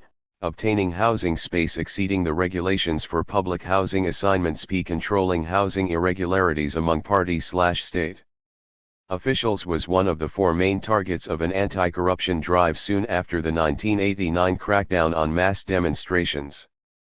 13. With the onset of urban housing reforms in major cities beginning in the late 1980s, more and more housing became available for private citizens to purchase. Availability of housing has not, however, eliminated irregularities. According to the Central Party Disciplinary Inspection Commission, some 586,000 officials of K, section, rank or higher were found to have violated disciplinary rules regarding housing during the period between 1993 and 1997. 14. During my interviews in 1994, housing irregularities were among the most frequently raised complaints about the unhealthy tendencies of the leaders of public units. 195. Administrative rent seeking. With the emerging market economic system and the changing role of the Chinese state from that of redistributor of resources to regulator of the economy, there have been changes in the pattern of corruption and other deviances. While both economic and non-economic types of corruption still exist and prebendalism and graft remain significant forms, rent-seeking has become the predominant form of official corruption. In the early stages of the reforms, when state power still remained mainly redistributive, corruption generally took place in the form of what may be called procreative rent-seeking, as exemplified by the cases in which official firms benefited from their control of or access to monopolies of materials and goods in great demand. Later, when the redistributive power of the state decreased, more often venal actions took the form of punitive rent-seeking or official extortion such as illegitimate levies, forced donations, fines, and other payments under various pretexts. This form of corruption derived mainly from abuse of the regulatory power of the state. In both forms, government agencies and public units with monopoly of resources or products created rent opportunities. According to one estimate, every year more than 10 billion yuan worth of rents of various kinds is collected by officials and agencies endowed with regulatory power or monopoly. The banking and finance sector. One of the most notable developments in the patterns of corruption in the reform period is the increase in economic crimes committed by officials in banking and financial institutions. Because banks are still predominantly owned by the state and most credit activities have been dictated by government policies, many major cases involving huge sums were in this sector. As a result of banking reform, the discretionary power of bank and government financial officials has increased significantly in the last decade. In many places, credit agents of state-owned banks were authorized to approve loans of up to 150,000 yuan to collective enterprises or private businesses. High economic growth has often led to a shortage of capital for industry and other businesses. Periodic credit tightening by the government has added to the scarcity of funds and further magnified the 196. Power of local bank and financial officials. In order to elude the macroeconomic policies of the central government, local businesses, both state-owned and private, adopted informal methods, including offering bribes in order to secure bank loans. In recent years, not only has the number of bribery cases involving banks and financial officials increased dramatically, but the amount of money involved has also skyrocketed.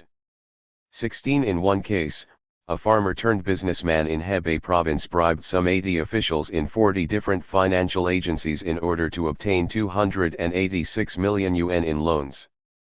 13 of the officials implicated in the case were indicted for taking bribes.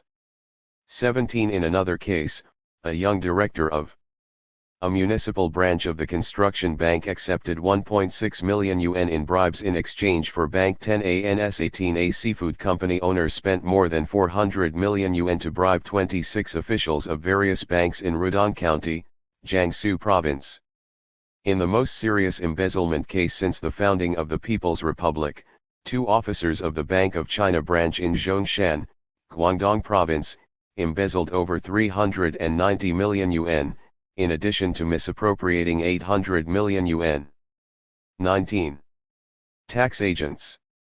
In China, due to the lack of sales and income tax monitoring or an effective audit system, state taxation authorities employ a large number of tax agents to collect taxes directly and personally instead of via paperwork. Thus the process of reporting and assessing taxes is very arbitrary and highly prone to corruption.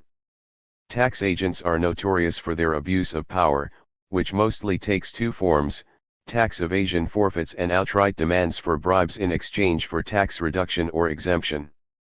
Evasion penalties, unlike regular tax revenues, can be legitimately retained, in certain proportions, by the local tax agency in charge. 2O tax agents then may also find loopholes to keep the forfeits illicitly. They may also treat people differently. One popular saying has it that official taxation treats acquaintances, Shuren, 21 with lower levies, strangers with higher levies, and Guangzhou with no levy 22. Because of corruption among tax agents, the state has experienced a growing tax revenue loss in recent years. It is estimated that 00 million yuan was lost in 1983, 6 billion yuan Indiana 19851, and 15 billion yuan in 1987.231. Tax agent put it frankly, /jin our profession, those who obey the law and try. 197. To be altruistic die either from hard work or poverty. Yet if one just taps a little bit of the power in his hand, it is absolutely certain that money will roll in. It is very proper to use those who are daring get fat, and those who are not, get starved to depict our profession. 24. Law enforcement officers. As corruption spread to more of the sectors of public administration, it eventually found its way into the very agencies mandated to combat corruption, including anti-corruption bureaus. Before 1986, graft cases were relatively rare in law enforcement agencies. Since then, an increasing number of officials from law enforcement agencies including public security, procurate, courts, and customs have been found to have engaged in either graft or rent-seeking activities. 25. Judicial corruption, Sifa has become a main target of anti-corruption efforts in recent years. 26. In 1996, corruption cases involving law enforcement officers increased by 23% over the previous year. In the first 10 months of 1997, 7,208 corruption cases involving law enforcement officers were prosecuted nationwide. Of these cases, 1,303 involved mid or high-ranking officials in law enforcement agencies. 28 in 1998. In addition to ordering law enforcement agencies to divest from business, nearly 10,000 agencies were reviewed.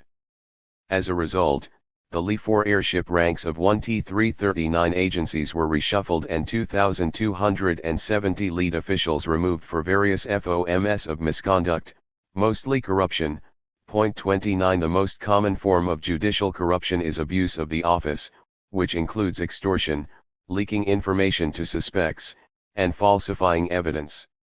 3. Anti-corruption bureaus, which were established in the early 1905, are themselves not free from corruption. In Hebei province, a deputy director of the Anti-Corruption Bureau was expelled from the party and indicted for forcing a businessman who had accused an official of accepting bribes to commit suicide. Instead of investigating the official, who, incidentally, had helped the deputy director obtain housing and find a job for his wife, the deputy director accused the businessman of bribery. After long hours of detention and physical abuse, the businessman committed suicide. 31. Though the reforms have changed the way law enforcement officers behave, some practices recall those of pre-revolution law enforcement officers. Not only do they offer protection for illegal operations such as gambling parlors, prostitution, and 198. Smuggling, they also demand three sames, santung, i.e., to eat, live, and travel the same as people involved in the case, and pursue three kinds of cases, le, cases involving money, guangzai, and ranking. A popular saying reflects how pervasive corruption is among the law enforcement officers: Anti-Corruption Bureau, Traffic Police, they are all the same as pimps and gangsters. 32. Corruption has also permeated the judicial agencies. As in other government agencies, lack of sufficient budgetary funding provided one of the incentives for agencies to seek revenues through less legitimate channels. Some courts have collected commissions for enforcing debt payments. Others have operated profit-making companies. Some law enforcement agencies have even imposed revenue quotas on internal subdivisions. 33. In 1998, all law enforcement agencies, along with PLA units, were ordered to divest themselves of business concerns. Of all the law enforcement agencies, the Public Security Bureau, LE, the police, is the most beleaguered by corruption. This situation is especially significant because of the stature of the police apparatus in the Chinese state hierarchy. Although the police were used less as a political tool in internal party strife than in, say, the former Soviet Union, they have nonetheless been a powerful force in the daily life of the PRC. In the decades of reform, the police, both as an institution and as individuals, have found new ways to turn law enforcement authority into tangible gains. For instance, the control of residence registration has become a source of considerable income as urban residency became a marketable commodity. Police officers in charge of residency registration are among the richest government employees. Officials in charge of enforcing family planning regulations. In rural areas, state power over birth control. Family planning is in the hands of township officials, who, after decollectivization, retained fewer powers, one of which is family planning. A common way that they abuse their authority is to sell second child permits or sterilization certificates to peasants who want to evade the one-child-only regulations. 35. In one case, a township official began selling sterilization certificates to individual women who came to the family planning clinic for sterilization. Later, the I-Family Planning Service station under his control became a 199. Counterfeit certificate producer and wholesaler. Hundreds of counterfeit certificates found their way into 7 counties in 2 provinces. 36. There are also cases in which cadres in charge of family planning encouraged peasants to have more than one child as long as they were willing to pay the fines, which eventually were divided up among the cadres in the family planning office. 37. Rent-seeking practices are not confined to these types of government agents. The military, supposedly the most disciplined sector, is also subject to them. A 2 fake discharged servicemen case once shocked the people of a province for its flagrancy and the boldness of the officials involved. In April 1993, the government agency in charge of arranging work for discharged servicemen in Jingxi City, Liaoning Province, sent some 400 former servicemen to a large oil refinery. After a careful screening, the managers of the factory discovered that of the 400 people sent with their full dossiers, 292 had never served in the military. All of the dossiers contained doctored records of military service. Some even contained certificates of commendation and records of party membership. The factory found out that some employees previously fired by the factory and some children of their own workers were among the so-called discharged servicemen. Later investigation revealed that not only were government officials involved, but more than 24 military units and 300 officers had been responsible for providing the fake certificates and forms. The fake soldier business had a sliding scale 10,000 yuan for a fake male soldier and 15,000 for a female. 36. Selling public offices. Selling official positions for money is nothing new. In traditional China, it was a common and at times legitimate means by which local magistrates raised money. After 1949, however, the practice was completely eliminated. With a tightly controlled organization, the CCP determined all assignments to official positions. But with the increasing influence of money in political and administrative processes, selling and buying official positions re-emerged in the 1990s, despite years of anti-corruption efforts. In a well-publicized case, a county party secretary in Jiangxi province accepted money in exchange for appointing or promoting cadres to higher official positions. In his 3 years as the head of one of 200 the poorest counties in the province, he sold positions to 45 lower-rank cadres from 18 of 38 townships who bribed her. 39 Almost all of the bribe money originally came from public sources, a testimony to the neo-traditional nature of such an act.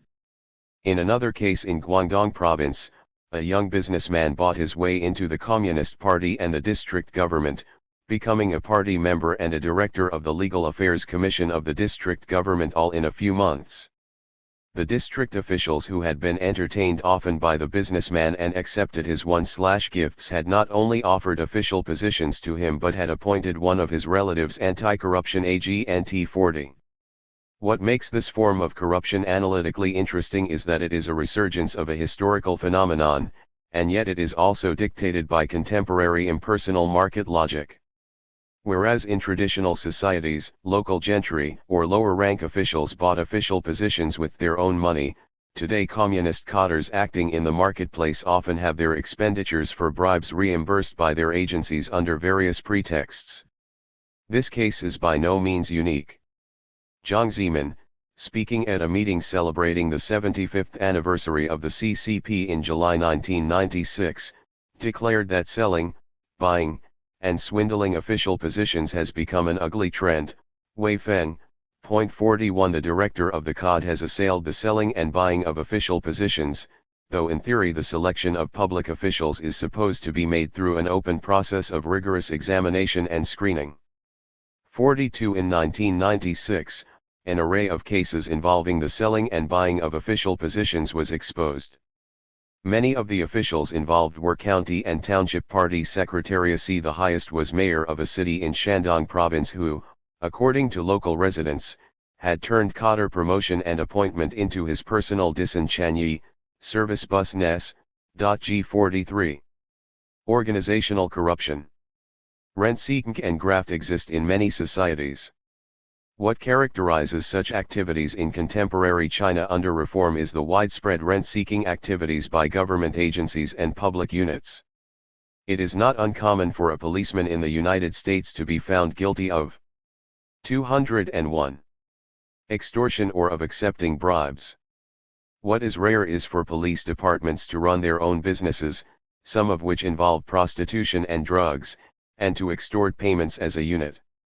Corruption in the post-Mao reform period has become more pervasive, as evidenced in the fact that official corruption takes place both the individual level and the organizational level, that is, illicit actions are taken not by a single individual or by collusion among individuals, but by a public agency to achieve material gains for the agency as a whole through the use of its power. Ever since the mid-1980s, the government has targeted organizational misconduct in its anti-corruption efforts. 44 However, significant as it is, Organizational corruption is also the least studied and least understood pattern of corruption. No studies of Chinese corruption published in the West have examined it. For an action to be conceived as organizational corruption, the following criteria must be met.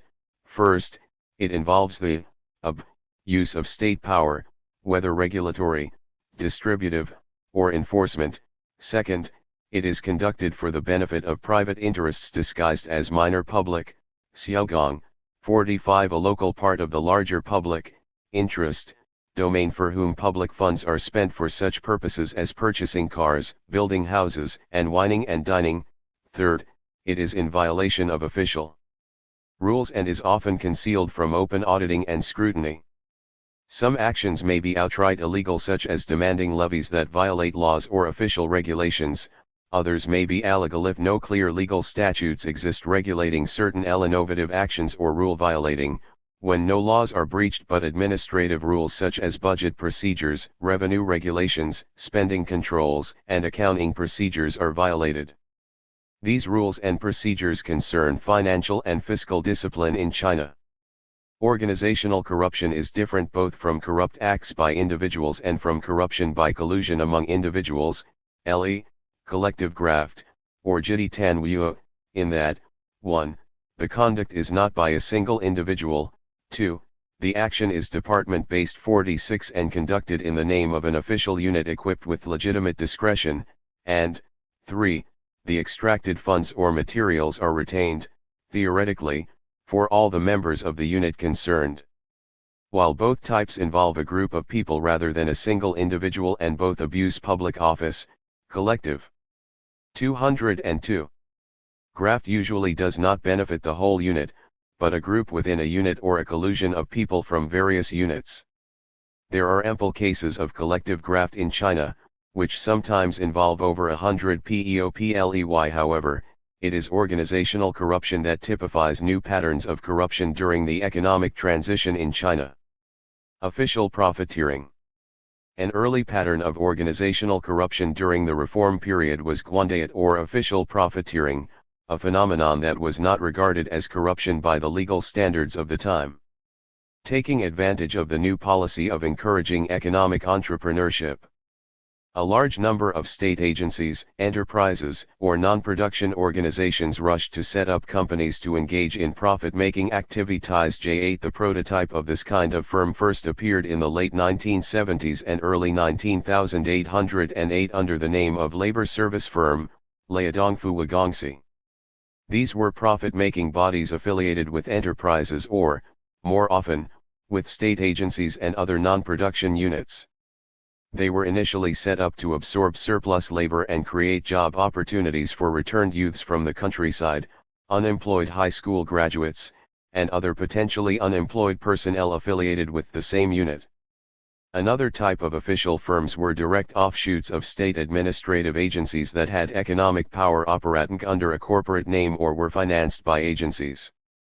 These companies were dubbed official firms, Guanban Gongsi, because their capital, production facilities, personnel, and transportation vehicles were all taken from the state at no cost. Or, in some cases, they were simply a part of a government agency's operations, with the administrative and commercial roles of the staff indistinguishable.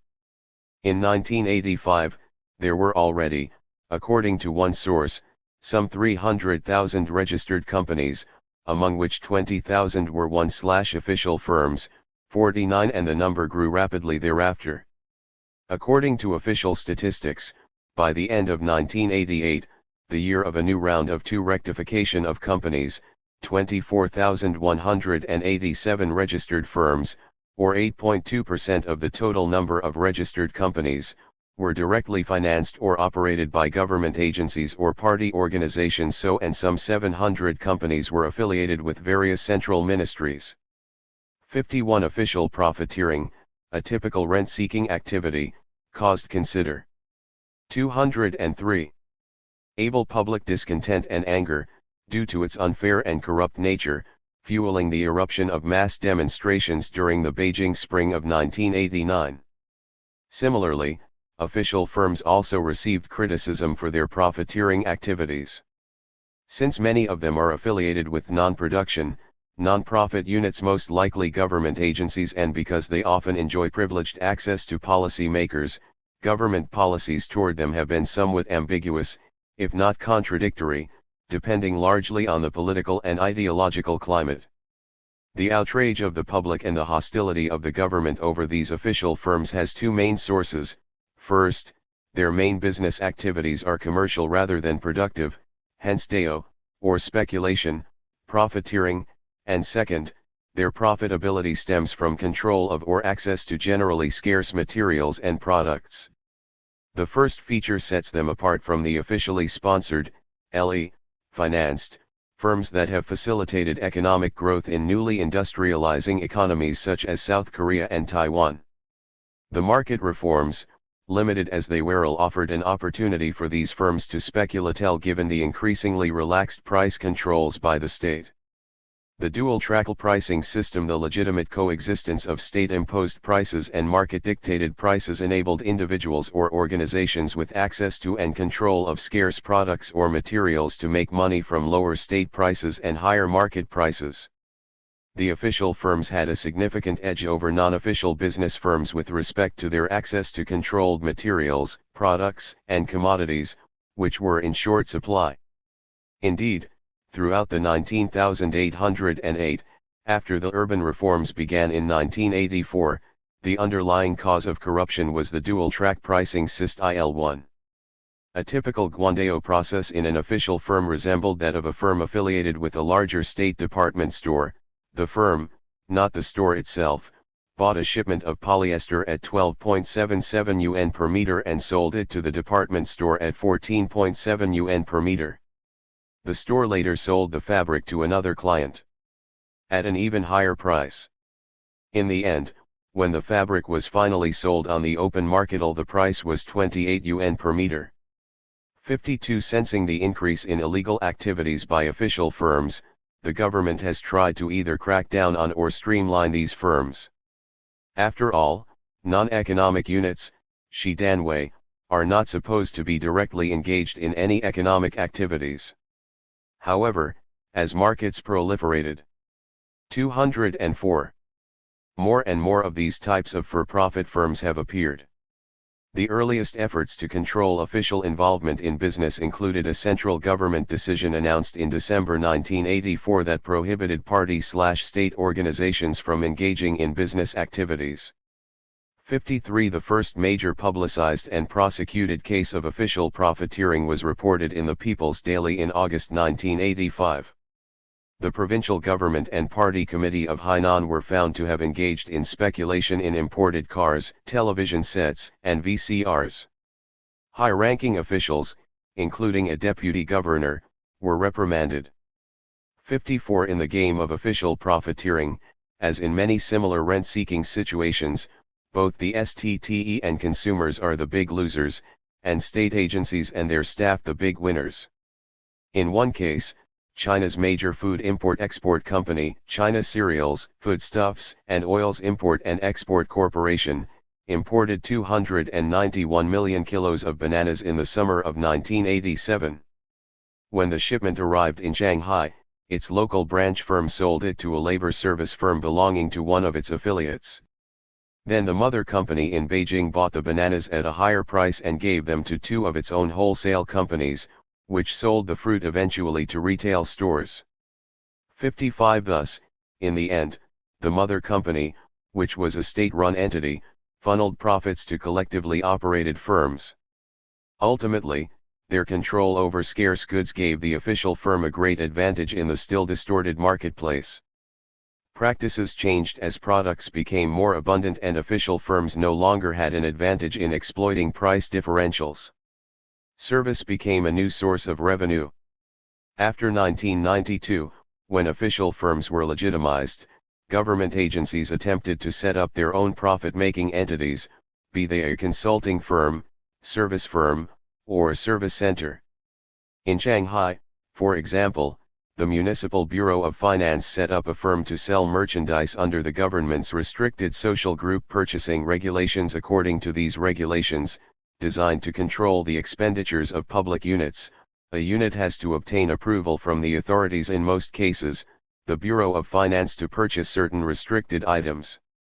So unless the purchasing unit buys items from this particular firm, it cannot obtain official approval for purchases. The profits made by this firm eventually went into the pockets of the staff of the Finance Bureau. 56. 2.05.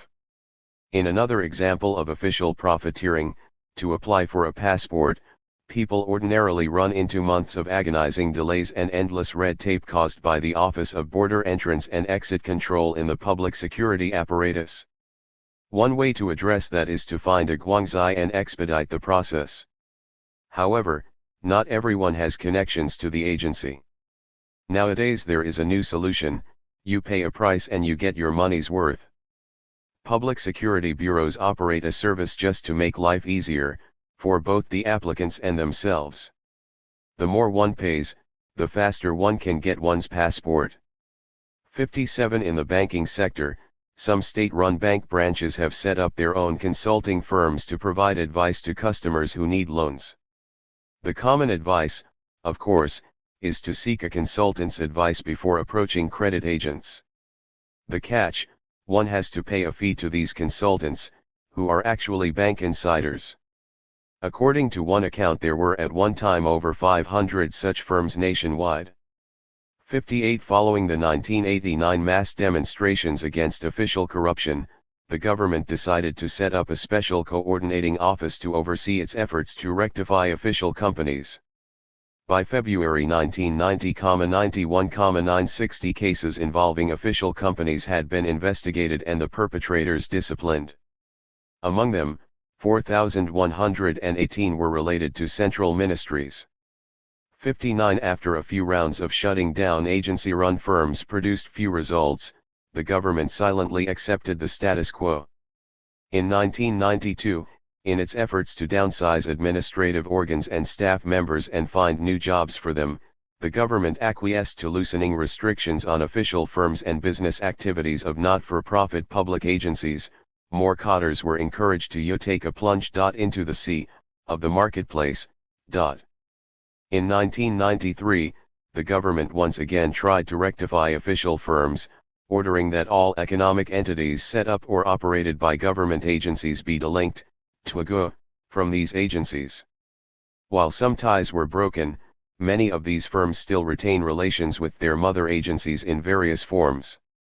At the 15th Party Congress in 1997, the CCP Central Committee reiterated its intention to continue enforcing divestment of government agencies from businesses.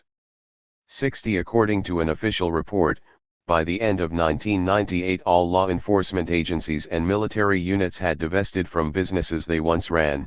19,241 companies were closed, 619 were transferred to 206 local government or state asset administration, and 5,557 were delinked from the agencies or army units. 61. Organizational rent-seeking.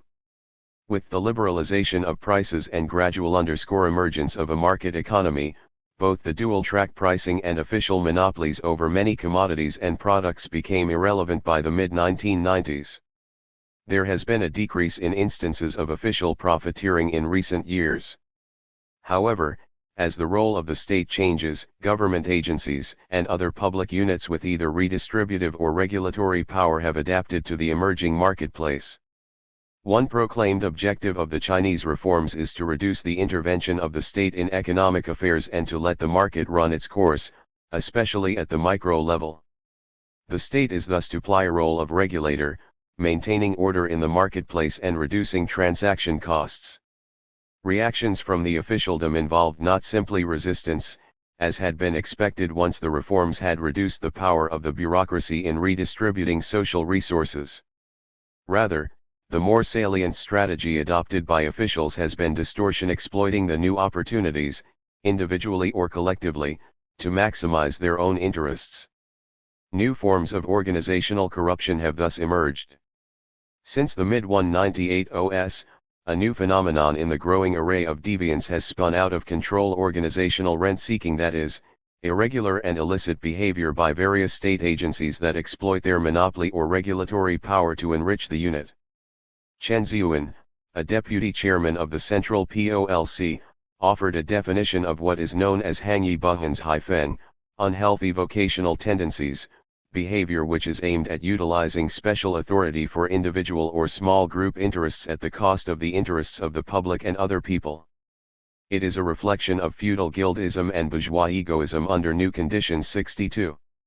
Organizational rent-seeking is found in many public agencies and involves many people, from the agencies that have control over materials and funds to those that have neither, Qingshui Yamen, from leading officials on down. It often takes place in legitimate forms based on regulatory authority, in the name of the reform and revitalization of the economy. 63 It differs from earlier forms of organizational corruption. 207. Such as official firms and official profiteering. Although it also involves public units and abuses of state power, these units are not directly engaged in business transactions as is the case with official speculation and official companies. What makes it difficult to control is another of its attributes. It usually involves a public unit or a group of state agents rather than individuals, and benefits are shared by a collective. Furthermore, these rent seekers do not directly violate the law, but violate so-called fiscal discipline, the rules that regulate public funds. Retreating state? Expanding state? While in theory the state is withdrawing from meddling in the economy and social life, in reality the fast-growing functionalization of government agencies has made it a more interventionist regulator than ever before, providing opportunities for the otherwise poor, get-rich-fast state agents, because of their fixed low salaries, to catch up fast. The number of government regulatory agencies, many of whose staff wear uniforms and function as law enforcement agents, has been on the rise over the last decade.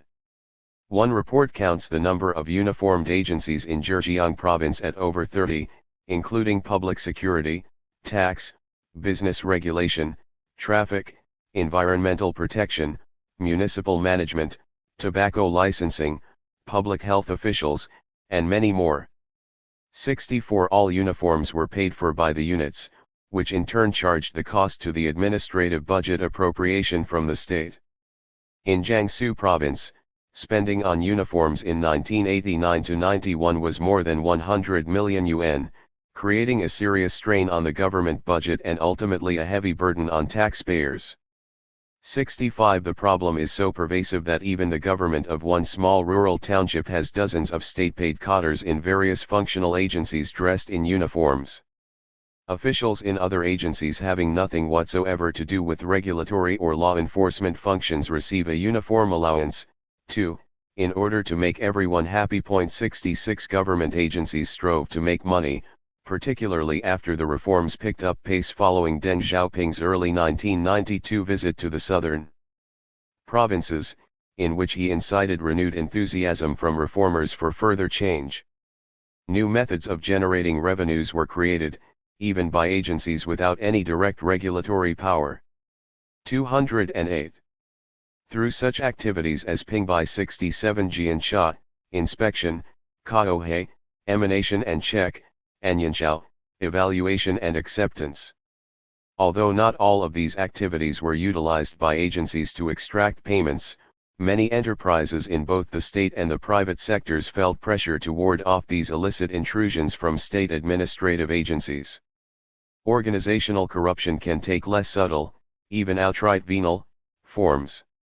Taking bribes, for instance, is a punishable economic crime according to a 1988 legal statute. SIXS Let us look at a typical pattern of how a Danwei can use bribery to benefit its staff. A county pesticide factory approached the director and deputy director of the county's economic commission about renewing its license to continue the production of its below-standard products. The pesticide factory promised the commission an annual office expense subsidy of 20,000 yuan. The commission then issued an official approval to the factory to allow it to continue production, in exchange for 40,000 yuan upfront as the subsidy for the 1986-87 fiscal year. From 1987 to 1989, the facto. Reproduced a large quantity of low-quality pesticide that caused tremendous damage to the peasants who bought the product. In this particular case, the directors were prosecuted for the crime of bribery by Public Unit 69. Some of the most widespread, and most resented, illicit practices of state agencies are the so-called Sanluan, 3 unruly actions, i.e., illicitly levying fines, Luan Faquan, imposing fees, Luan Xiaofei, and apportioning forced donations, Luan Tanpai. To be sure, the government does allow some levies or fee charges.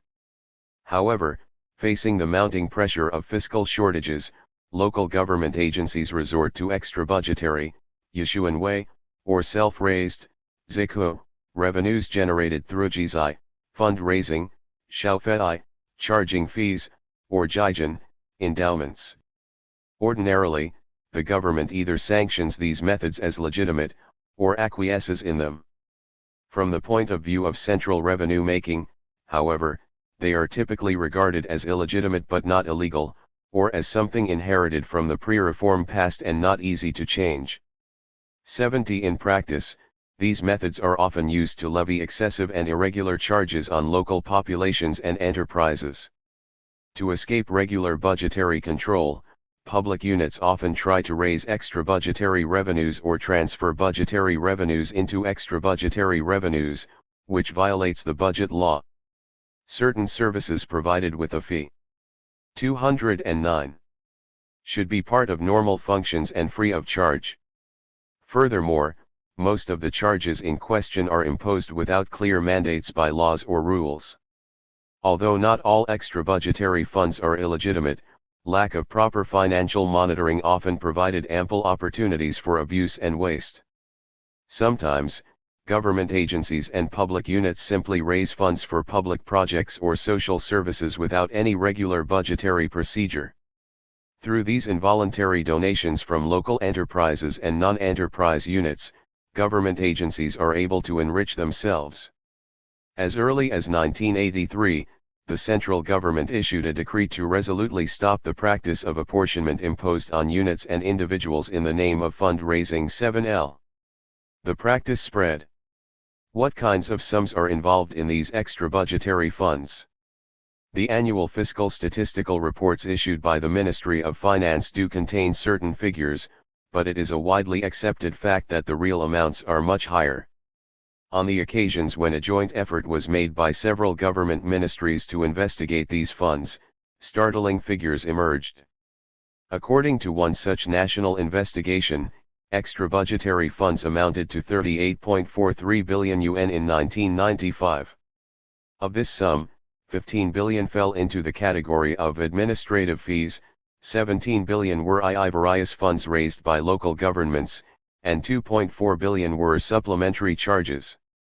Unconstrained and arbitrary financial charges by government agencies have generated growing discontent, particularly in rural areas where peasant tax revolts, violence, suicides, and other disturbances have been increasingly reported since 1993.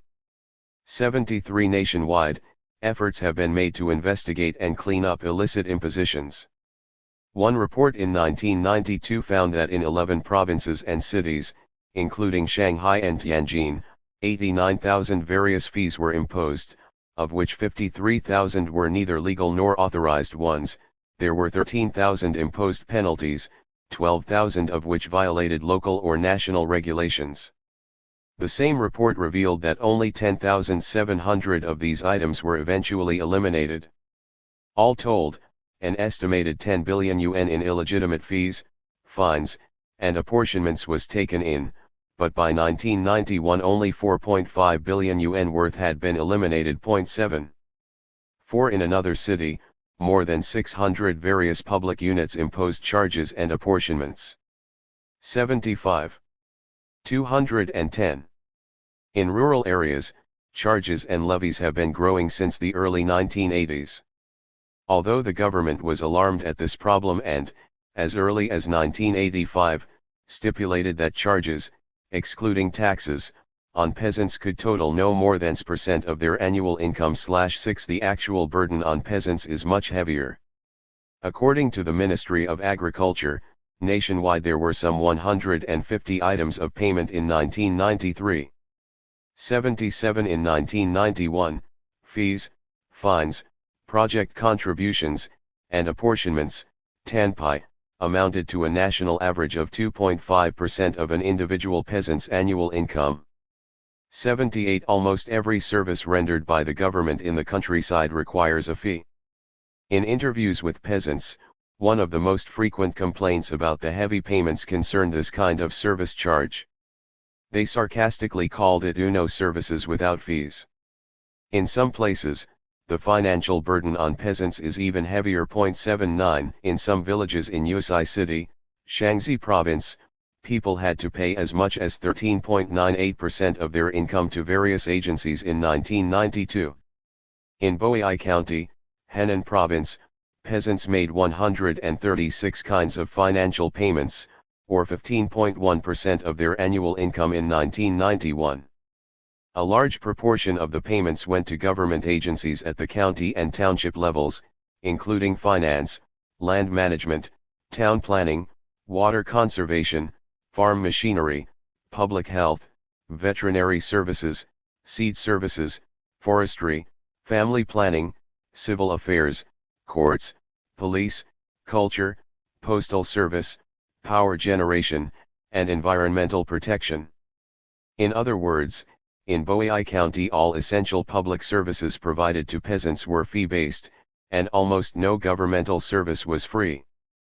Besides the fees and charges for governmental services, peasants in this county also had to pay 11 types of forced contributions and fundraising. 80 Further evidence of state agencies illicitly preying on the state, businesses, and private citizens can be found. There is a huge discrepancy between the increasingly heavy burden of levies borne by individual entrepreneurs or enterprises and the decreased actual revenues of the state treasury. A 1992 report from the State Tax Bureau indicates that, of the 30 or so levies commonly imposed in China, only a few are solidly grounded in the taxation laws. The rest are all levied according to an assortment of local and agency ordinances, regulations or pilot. 211. Procedures. At the same time, the state loses an estimated 100 billion yuan in tax revenues each year due to tax evasion and underreporting of profits. To stop this increasingly widespread problem, which has defied numerous efforts to curtail it, in July 1997 the central government issued new regulations regarding levies, charges, and apportionments on businesses, and it designated enterprise burden reduction as a core task. 82 In the 2 months that followed the launching of this campaign, 2,877 different charges were invalidated nationwide, amounting to 15 billion yuan. 83 Without a fundamental reconstruction of the existing government-business relationship and a reform of the public financial system, however, it is highly doubtful that these efforts will succeed. Irregular use of regulatory power. Not only do traditional law enforcement agencies such as the Public Security Bureau, State Administration of Industry and Commerce, SAIL, Public Health Bureau, Price Bureau, and Bureau of Road Management continue to grow and wield more power. New agencies such as State Property Administration, State Land Administration, Industrial Standards and Quality, Intellectual Property Rights Protection, Family Planning, and Financial Discipline Inspection have also mushroomed. In addition, sectors with business monopolies such as telecommunications, public utilities, and railroads have joined the scramble to generate revenues by adding their own charges. Fines have become a source of funds for regulatory and law enforcement agencies. According to a report by the SAIL, there was an increase of more than 10% in fines and confiscations by the SAIL system nationwide in 1993, they reached a whopping 800 million yuan. Of course, this figure reflects only the revenues reported to the Central Bureau. 84 Despite numerous central government regulations regarding these revenue agencies continue to ignore the rules. Only recently did the central government decide that law enforcement and regulatory agencies have power to assess and impose, but not to collect, fines. Banks will act as collecting agents. By separating assessment and collection, the government hopes that local agencies will stop abusing their power and impounding revenues. 85. The new measure has so far yielded 212 limited results in curbing irregularities, especially in areas where fiscal conditions remain bleak. However, 86. A portion of, or sometimes all of, the revenues from fines are impounded by an agency with regulatory authority for the benefit of its own members without turning them over to the state treasury. Table 6.1 gives an example of how money is spent by agencies in one prefecture. Frequently, the money collected as fines goes to individuals in an agency. Sometimes agents assess fines at will and take bribes from the intimidated units or persons to reduce fines. Thus, organizational corruption and personal corruption are intertwined. 87. An investigation by the Municipal Audit Bureau of Dahan found that the penalty money collected by a neighborhood commission for public health, which was in charge of neighborhood sanitary conditions, was divided between the neighborhood governance body, which took 60%, and the committee itself, which kept 40%. The income of the neighborhood governance body was, in fact, divided among the sanitary inspectors themselves.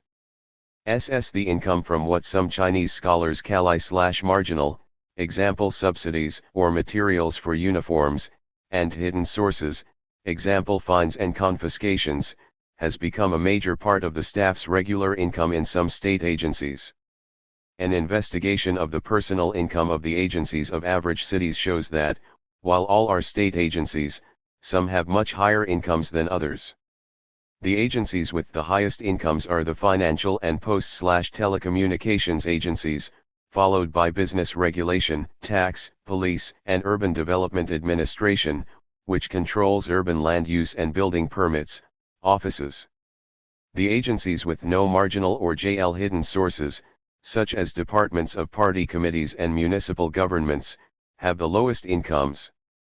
89. The normal and regular use of regulatory power by government agencies is not the issue here. What is to be regarded as corruption is an irregular, and indeed often arbitrary, wielding of power that is predatory in nature. A good example is illicit road tolls and charges. Roadways became a source of revenue for those government agencies in charge of road management, public health, taxation, tobacco, and the salt monopoly. In the name of highway safety, disease control, and prevention of tax evasion and salt or cigarette smuggling, these agencies 213 became quite efficient at imposing fines, fees, or other charges along roadways. In one small county of Hubei province, 16 different agencies simultaneously had checkpoints. They charged among them some 30 fees along the two main interprovincial highways. 90 In some places, toll posts and checkpoints were set up on an average of every 3.2 kilometers. According to one report, in 1995 alone, 6,745 checkpoints or toll posts nationwide were dismantled, a 50% reduction from the previous year. While however, the problem has not been totally eliminated. Travel on China's highways and roads can be a costly experience. In seeking administrative rents, government bureaus literally can act as entrepreneurs in the marketplace as they exploit the power vested in a state organ. In an astonishing case, public security bureaus several provinces set up street stalls in Shenzhen, the boomtown in Guangdong province. The stalls sold restricted border zone entry passes, which enabled holders to enter restricted areas bordering Hong Kong. The applicants had to pay a service charge of 30 to 80 yuan, depending on the length of the validation period. What is unique about this case is that not only were public agencies from other jurisdictions disregarding the local authorities, in addition, they in fact initially competed to attract clients by cutting prices and later made an agreement dividing up territories with unified prices, not unlike for-profit firms acting in the marketplace. Warnings and intervention from the local municipal government were completely ignored. 92 In addition to state agencies exacting money from individuals and businesses, there was also a collusive and mutually beneficial relationship between state agencies and the enterprises that these agencies supposedly supervise or control. Patron clientelism of this sort may deviate from the norms of the state and have damaging consequences.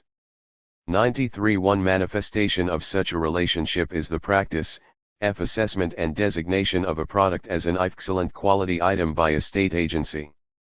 The practice was first introduced in the late 1970s as a way of enhancing the quality of consumer and industrial products. Customers would look for excellent quality labels issued by the Ministry of Light Industry. But such assessments were discredited when each province, county, and even district began to issue its own excellent quality label.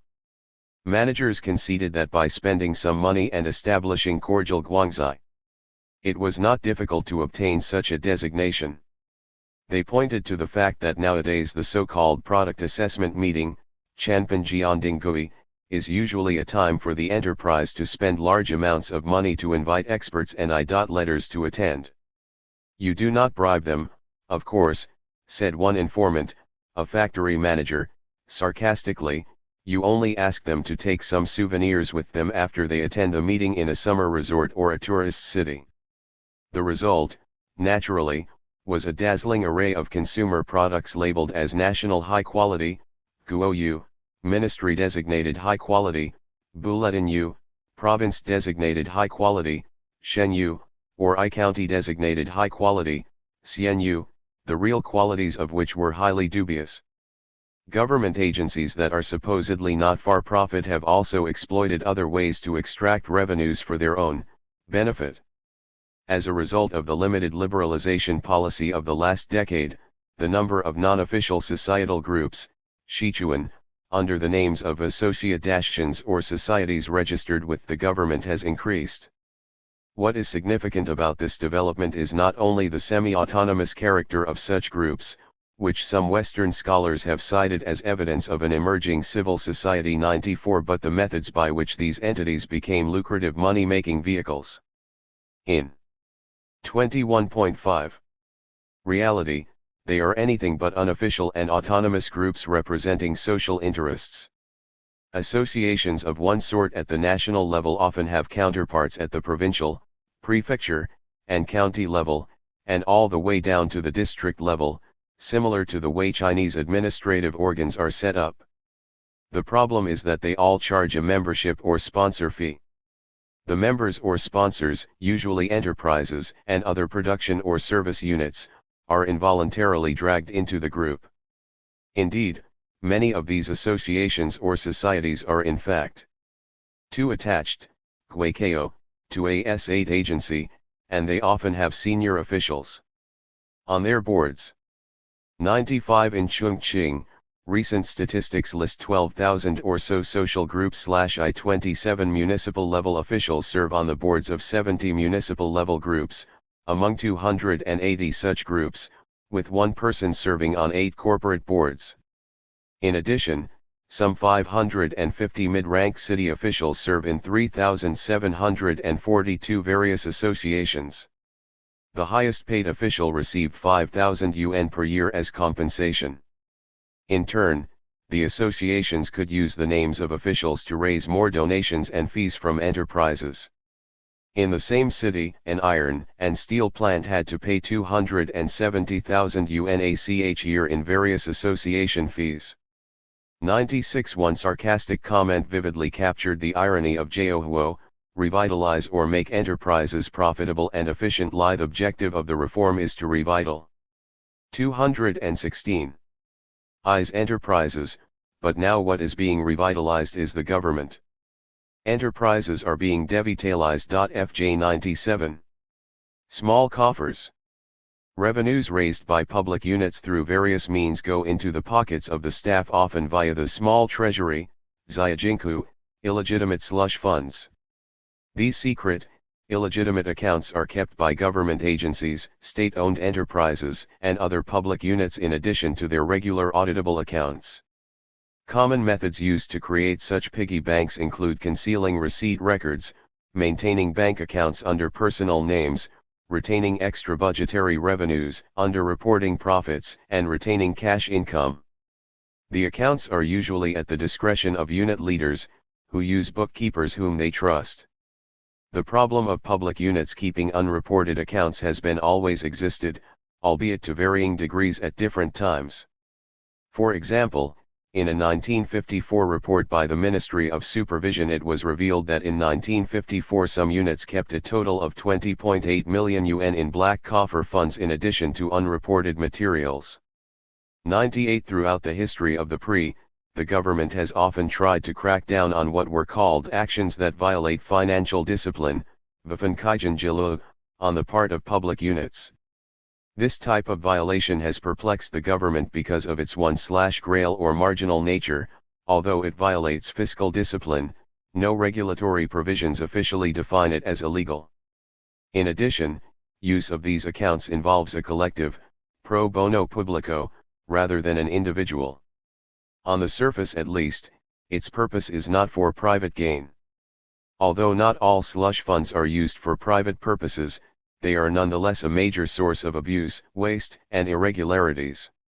In one small city, funds in the small coffers were discovered to be 2,629,200 yuan in the fiscal year 1988-89 alone. Of this amount, only 322,400 yuan, or 13.7%, was spent on collective purposes. The rest was spent on deviant activities, orgies of eating and drinking, gifts and bribes, smuggling, private embezzlement, and the like. 99 In 1990, revenues earned from the three unruly actions and illicitly retained by the law enforcement agencies of Hebei province amounted to 32,913 yuan.100. The State Statistics Bureau estimated that each year at least 3.3 billion yuan was lost through the 217. 3 unruly practices. Actual figures may be several times higher. Low 1 Nationwide, the hidden funds in the small coffers have grown to an enormous amount, but, due to its secret nature, it defies any accurate account.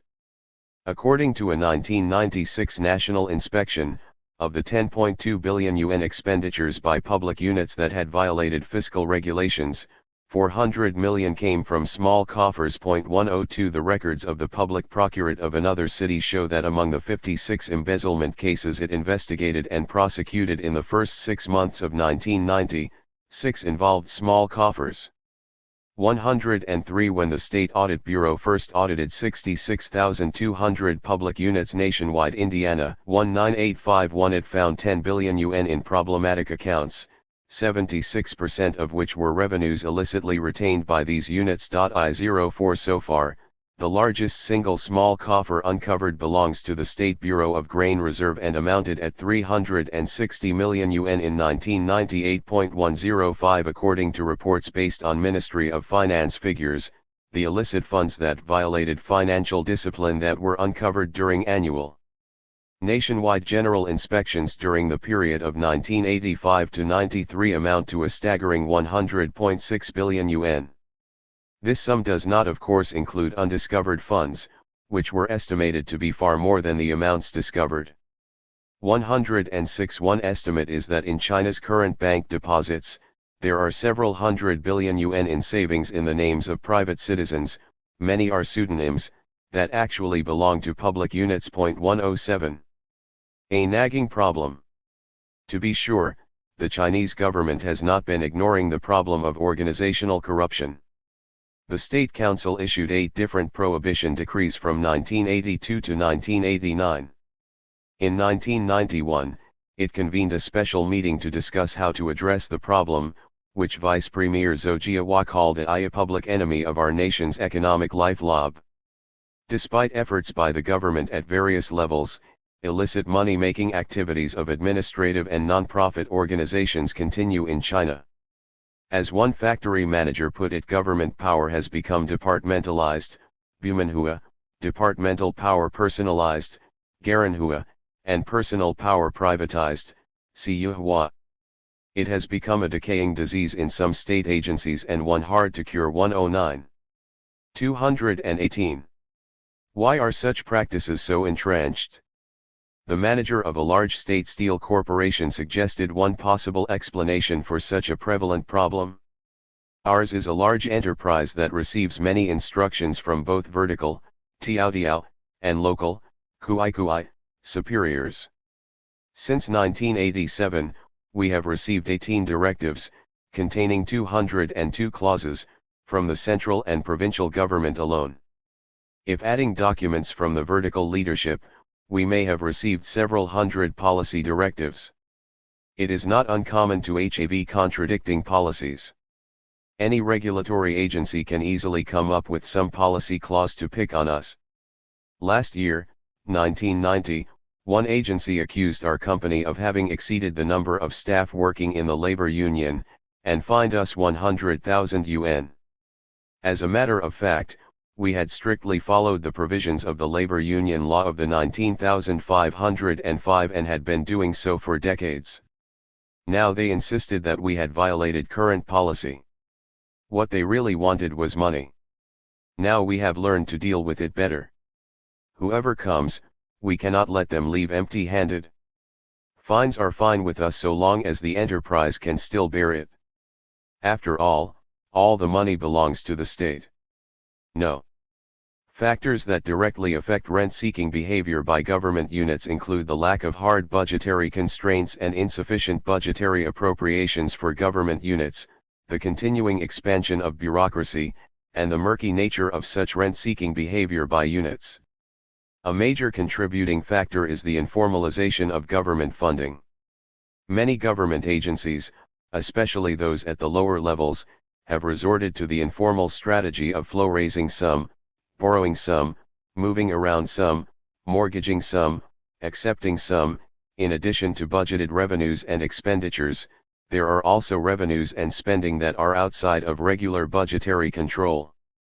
In urban areas, these are known as extra budgetary funds, and they originated in the late 1995-08 when the rapid industrialization under central planning called for more local initiatives.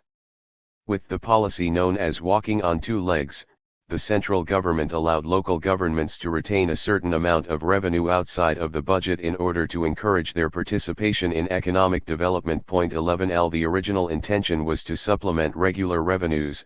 Later, however. 219. The extra budgetary funds problem took on a life of its own, and its share in the national economy kept growing.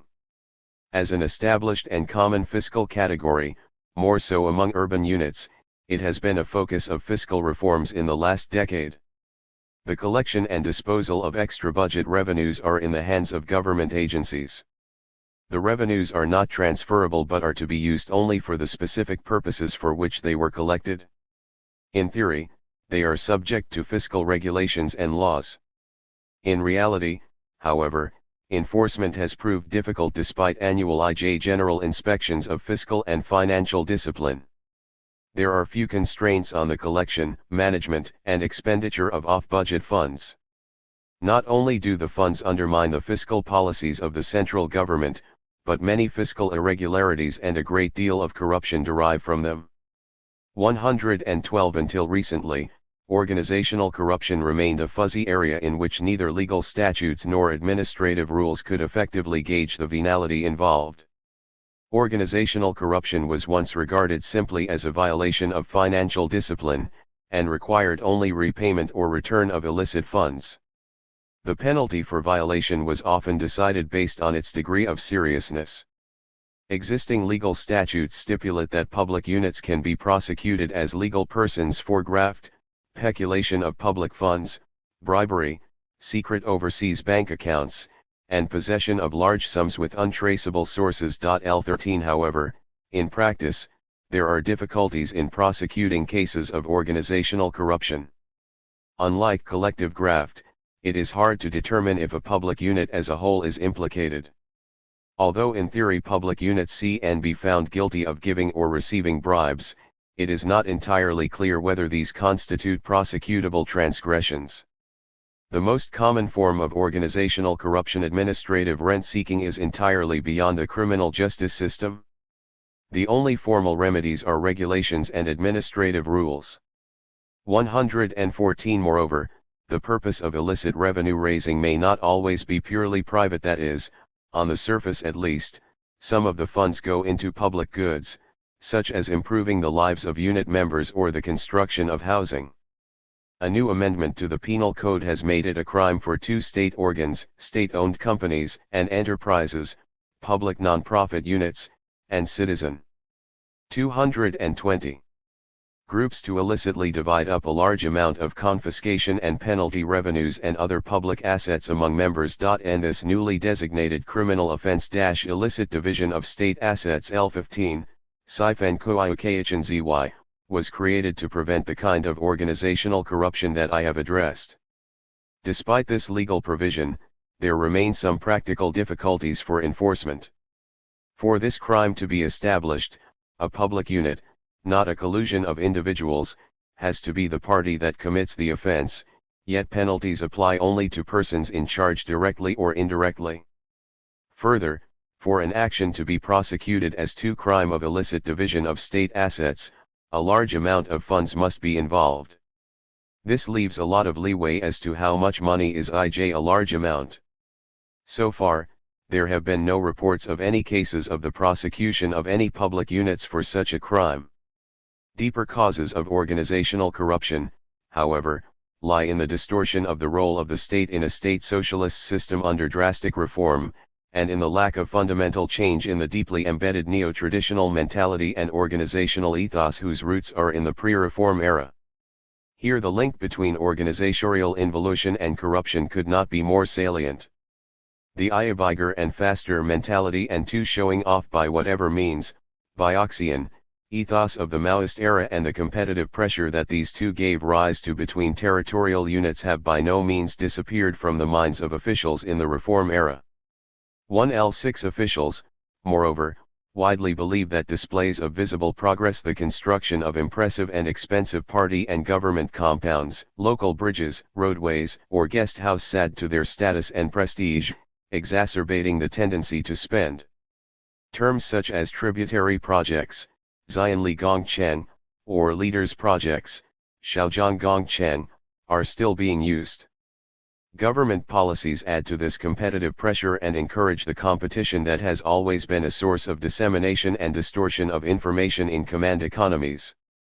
The practice of Dabiao is an example of how the Jagoal culture of the Maoist era has not only survived the changes but adopted a new rule-oriented form. Instead of appointment and promotion of cadres by superiors evaluation, Kaoka, without standard procedures, now examinations and performance evaluations with set standards, Kaohei, are applied. In a mobilization regime, routine rules. 221. And procedures are disregarded and overshadowed by goals and ends. In a neo-traditional regime, officials are judged by their goal-oriented performance, but with rule-oriented requirements. The fact that provincial governments still designate a county well-to-do through a systematic evaluation, Yanchao, indicates, ironically, that the pressure to be unrealistic about developmental goals comes from the very authorities who try to stop predatory practices by government agencies. 117. Organizational involution and anti-corruption efforts. Serious efforts, limited results. Despite the anti-corruption efforts, which are genuine and based on a sense of urgency, the government has failed to stomp out corruption. Indeed, it has become more pervasive than ever. The amount of money involved in corruption cases has steadily increased. The 1995 corruption case involving Beijing's vice mayor involved 18.3 billion yuan in embezzlement and peculation of public funds. LLS moreover, the officials found guilty of corruption come from higher and higher ranks.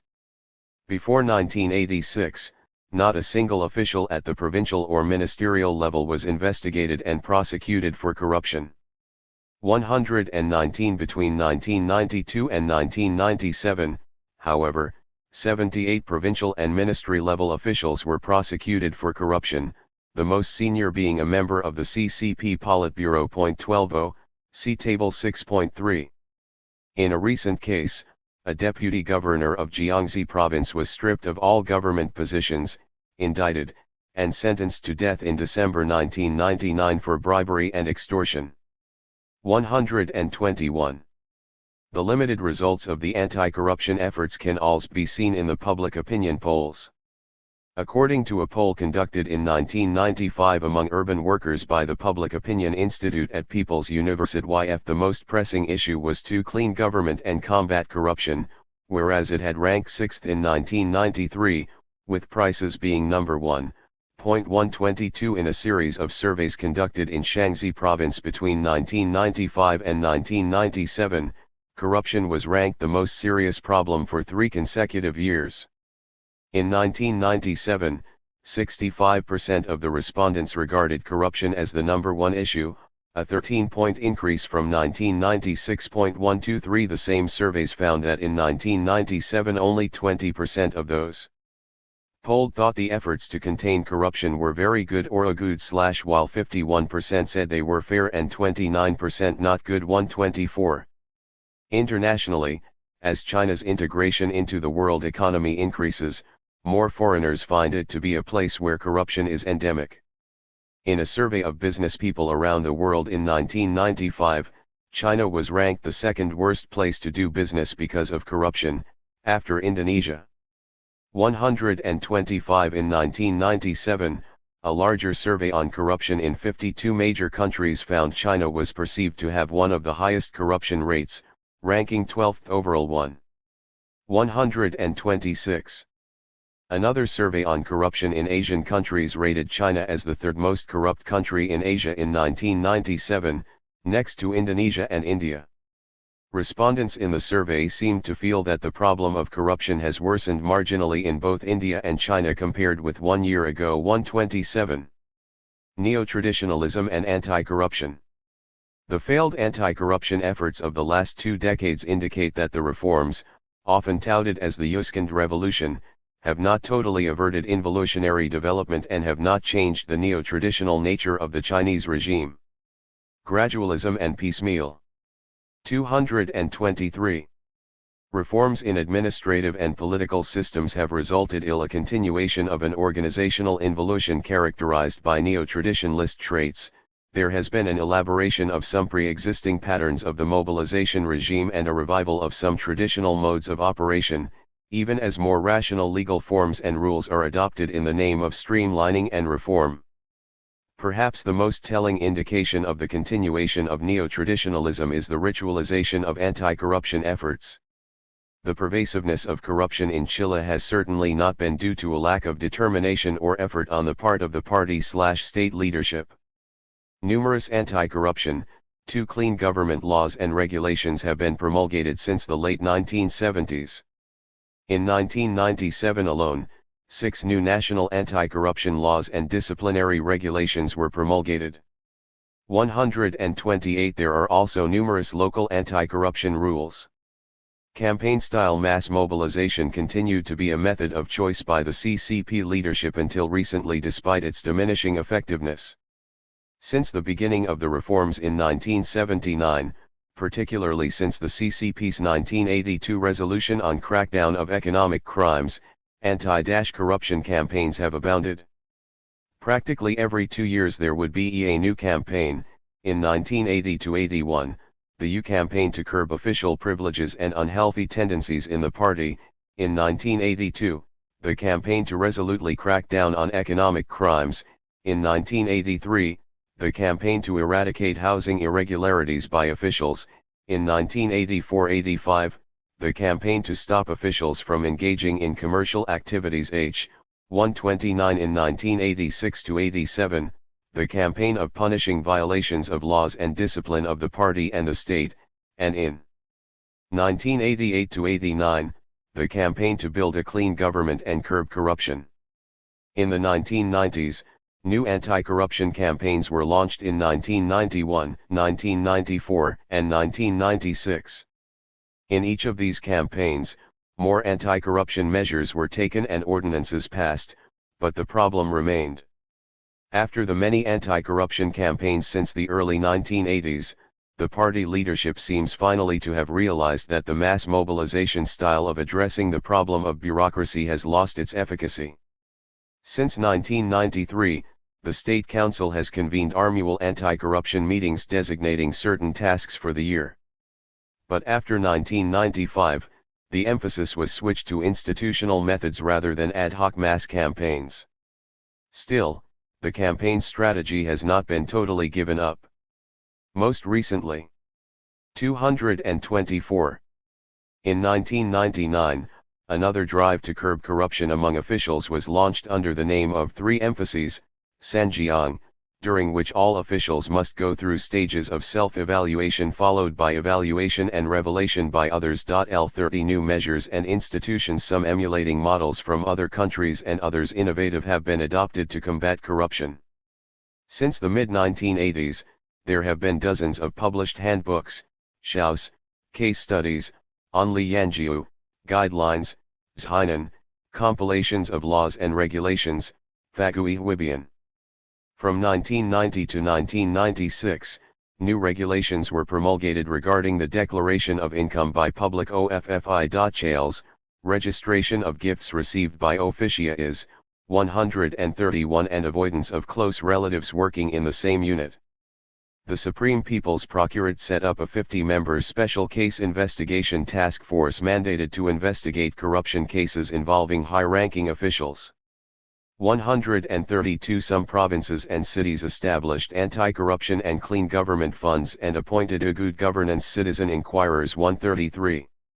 The central government also dispatched special anti-corruption inspectors to various localities. 134. A large number of anti-corruption agencies have been established over the last 2 decades. At the start of the reforms, the procurate system resumed functioning in 1978, and the internal disciplinary body of the Communist Party, the poll system, was re-established in 1979. In 1987, the supervisory agencies were reinstituted. All 3 systems have their own investigative and regulatory powers. The party disciplinary commissions deal with cases of violations of organizational rules and discipline involving party members. The supervisory agencies handle cases of violations of administrative regulations involving administrative staff of public units, and the procurate cases involve anyone, including party members and state workers, who violates laws. 135 In addition, other anti-corruption related bodies have been established in the past 2 decades, the audit bureaus, in charge of public unit auditing, the Centers for Reporting Corruption, Jibao Zongzin, where citizens can anonymously report any suspicion of corruption, the Office of Correcting Unhealthy Vocational Tendencies, which is in charge of combating abuses by government agencies. 136 The Office of General Inspection of Financial and Fiscal Discipline, which conducts annual inspections. 225. On collection and disposal of extra budgetary funds. 137 And specially appointed non-official corruption monitors, TAOG and Xiaobo. 138 Involved in reporting or investigating corruption cases of various sorts. More recent LYT bureaus of anti-graft and bribery Fan Tanwu Huiluju, were established within the Procurate, in charge of investigating and prosecuting grafts at various levels. In 1989, China's first anti-graft and bribery bureau was established in Guangdong province. Then, in November 1995, the Central Bureau, under the auspices of the Supreme People's Procurate, was established. By late 1996, there were over 1,500 such agencies, operating in 26 of China's 30 provinces. 139 The PRI can boast having more special anti-corruption/disciplinary agencies than any other country in the world.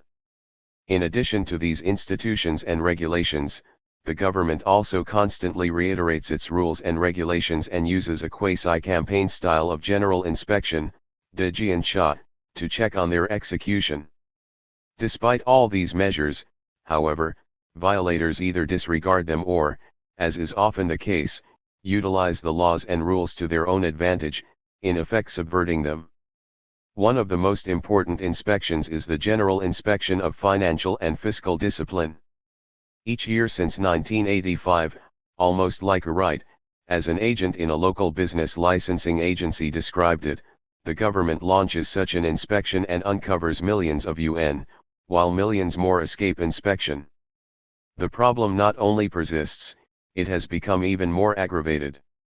An instance is the corrupt practice of building private residences and and dining with public funds, Gong Quan Kink. As corruption pervaded law enforcement and regulatory agencies, the government implemented, beginning in 1993, national inspections of these agencies. Between 1993 and 1995, 15,900 such inspections were launched and 31,800 cases of violation of rules were investigated. I-40 anti-corruption efforts have thus been ritualized without substantive effect. Furthermore, not only have anti-corruption institutions and other measures been rendered ineffective, distortions resulting from ritualized attempts to clean up the cadre ranks have also, ironically, created new opportunities for wrongdoing. Under the pretext of promoting clean and efficient governance, government agencies or individual officials resorted to legitimate practices like pingbai, competition, jiansha. 226. Inspection, kaohei, examination, and yanshao, evaluation, but use them to collect more funds or to be entertained more often. The limited results of the anti-corruption campaigns and institutions have led some people to believe either that the leadership lacks the resolve to punish all who committed corruption, including high-ranking officials, or that leaders are intentionally lax toward officials as a two-side payment meant to give them a personal stake in reform. 141. Neither of these views finds much empirical support. The problem points out the defects that lie in a regime that has undergone an involutionary development. There has not been a lack of leadership resolve to root out corruption, nor has there been any shortage of detailed, technicat even hair-splitting regulations regarding corruption.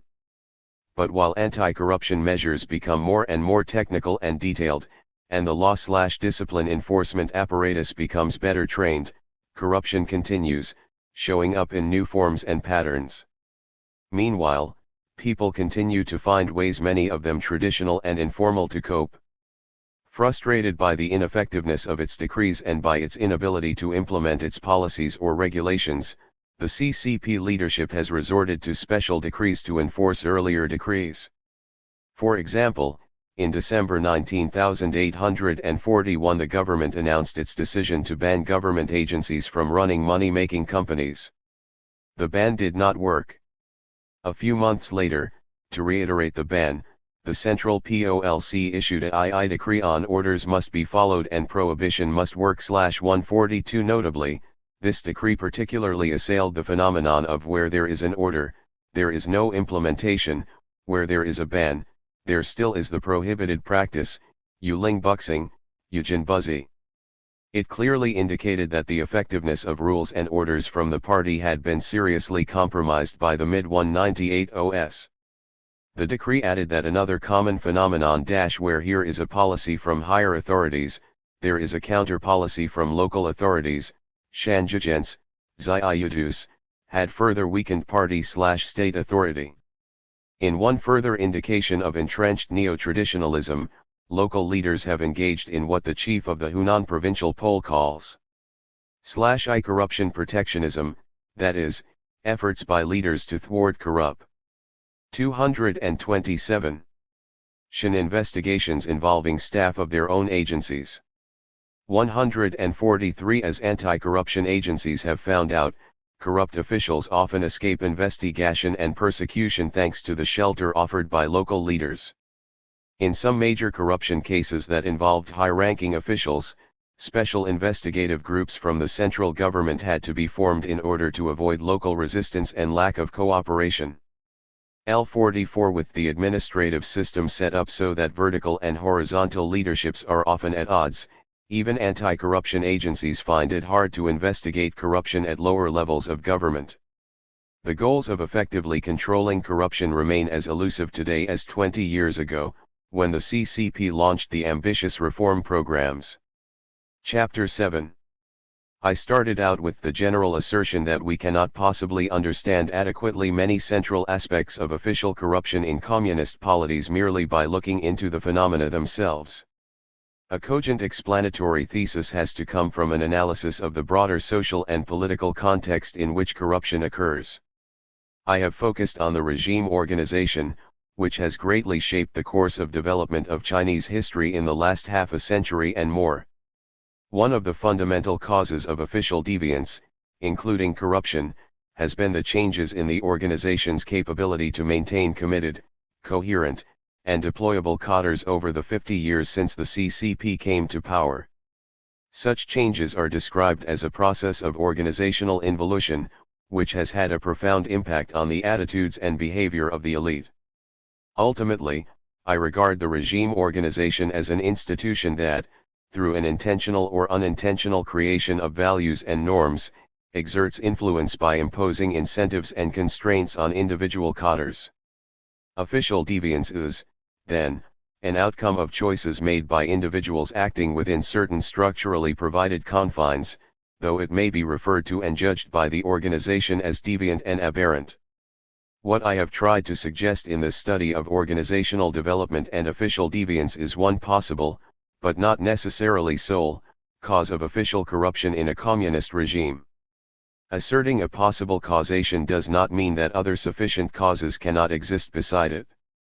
When I claim that the roots of cadre corruption in post-1949 China lie in the organizational involution of the ruling party, I do not intend to exclude every other possibility with regard to the causal relationship. 228. 229. Asserted here. In the course of 5 decades of communist rule, as I acknowledge, corruption did tend to occur when a combination of factors were at work. Rather than diagnosing corruption as a malaise of a transitional society, present when an imperfect market dictates the behavior of officials with redistributive power, I show that corruption in the PRC under its communist regime resulted from policies, institutions, and norms underlain by a process of involutionary development of the regime organization.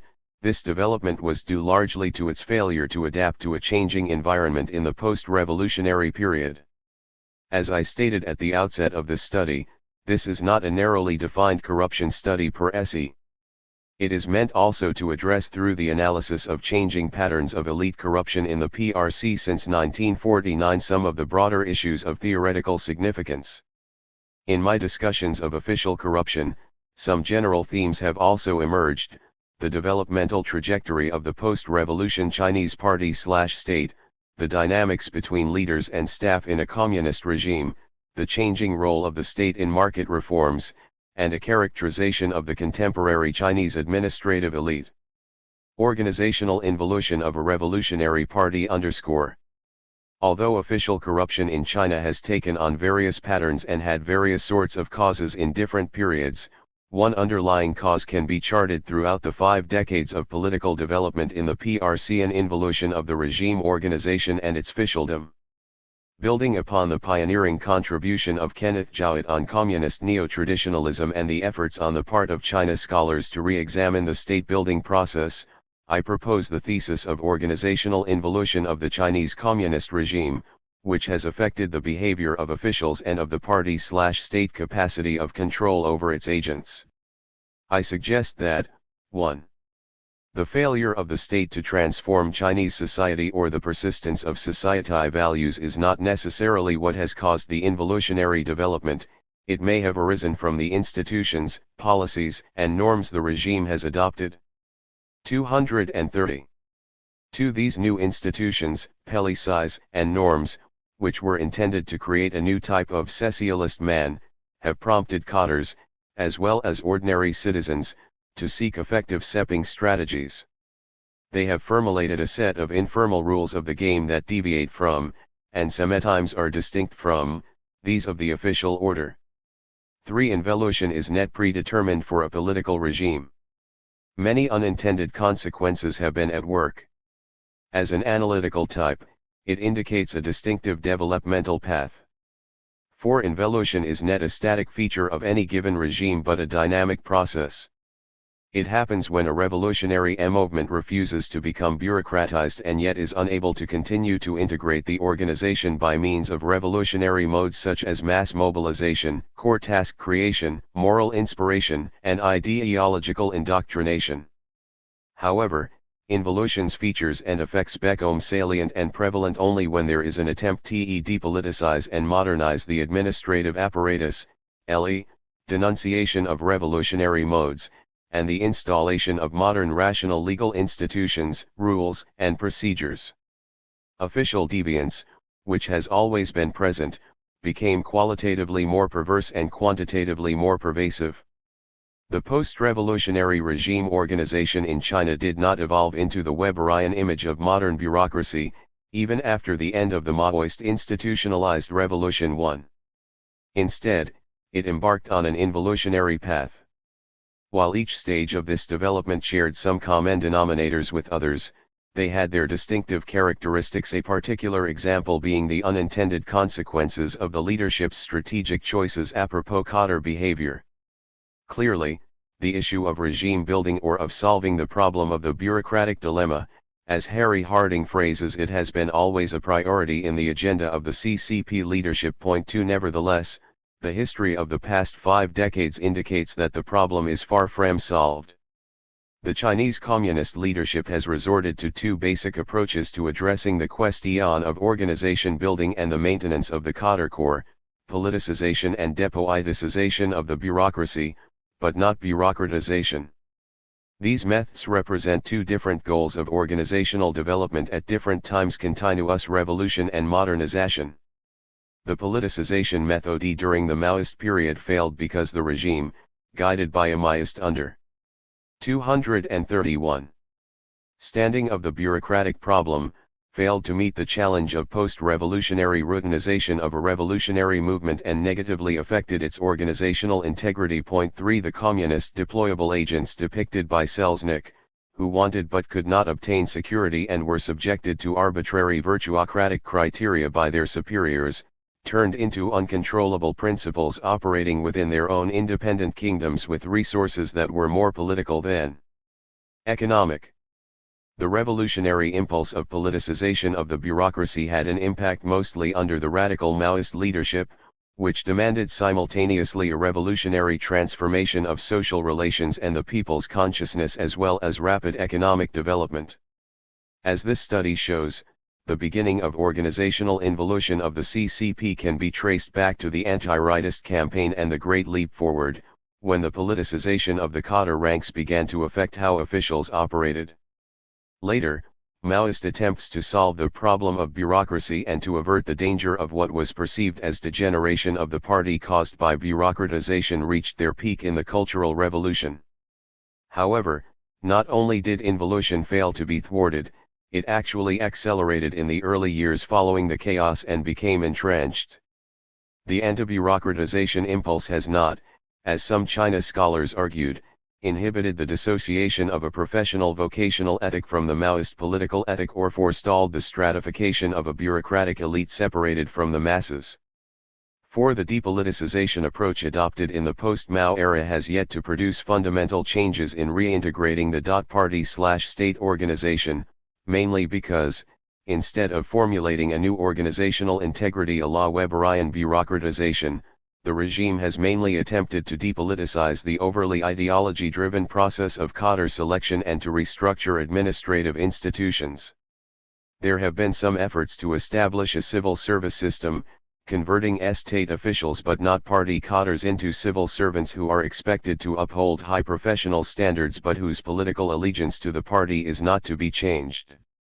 To be sure, this institutionalization and bureaucratization thrust gained momentum in the post-Mao transition and has become increasingly dominant in the strategic choices of the 232 leadership. Conscious efforts have been made to improve the rule of law and to make public officials more accountable. Laws, administrative rules, and other procedures have been promulgated in the last 2 decades or so. However, many existing modes of operation among officials that originated in the Maoist era and are at odds with the organizational ethos desired by the regime, such as statistical fabrications, Small coffers of off-budget revenue, formalism, and Guangxi networks, remain prevalent among public officials, as has been the case in other former communist officialdoms undergoing post-communist transition. Tis in this sense that we speak of a continuation of an organizational involution in the regime that has substantially grown, in number of formal rules, structures, and size, but only marginally developed, in its capacity to maintain committed and effective agents and assure the organization's stability and efficiency. The organizational involution of the Communist Party is a historical development. But it is not the simple recurrent phenomenon in Chinese history that some scholars have asserted it is, nor is it a sociological pattern embedded in Chinese culture.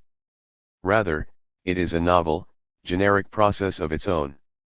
Such a development reveals the tension and conflict among different modes of relations and authority within and without the party organization, between formal institutions, policies, ideological doctrines, organizational rules, etc., and informal modes of operation. The consequences of organizational involution suggest that neo-traditional modes continue to dominate.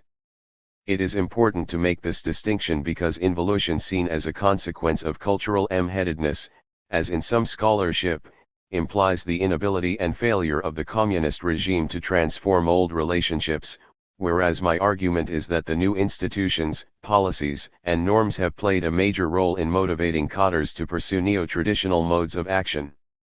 In the Maoist era, it was precisely the conscious choice of anti-routinization and anti-bureaucratization strategies, purported to fulfill the goal of continuous revolution under socialism, that was responsible for the involution. The cadres' resistance to revolutionary integrative instruments, doctrines, discipline, rules, etc., and the leadership's rejection of bureaucratic routinization did not stem merely from the extra-organizational cultural patterns of society. It was also, and mainly, a paradox that the conclusional 1-2 regime created for itself, that is, these new institutions and norms reinforced traditional patterns rather than sustaining norms of a new type. In addition, revolutionary values were too precarious to successfully transform, more important, maintain the rank and file as loyal and deployable agents. This pattern of involution has not produced party technocrats who are procedural and rule-oriented but rather neo-traditional quasi-bureaucrats who approximate pre-revolution local officials.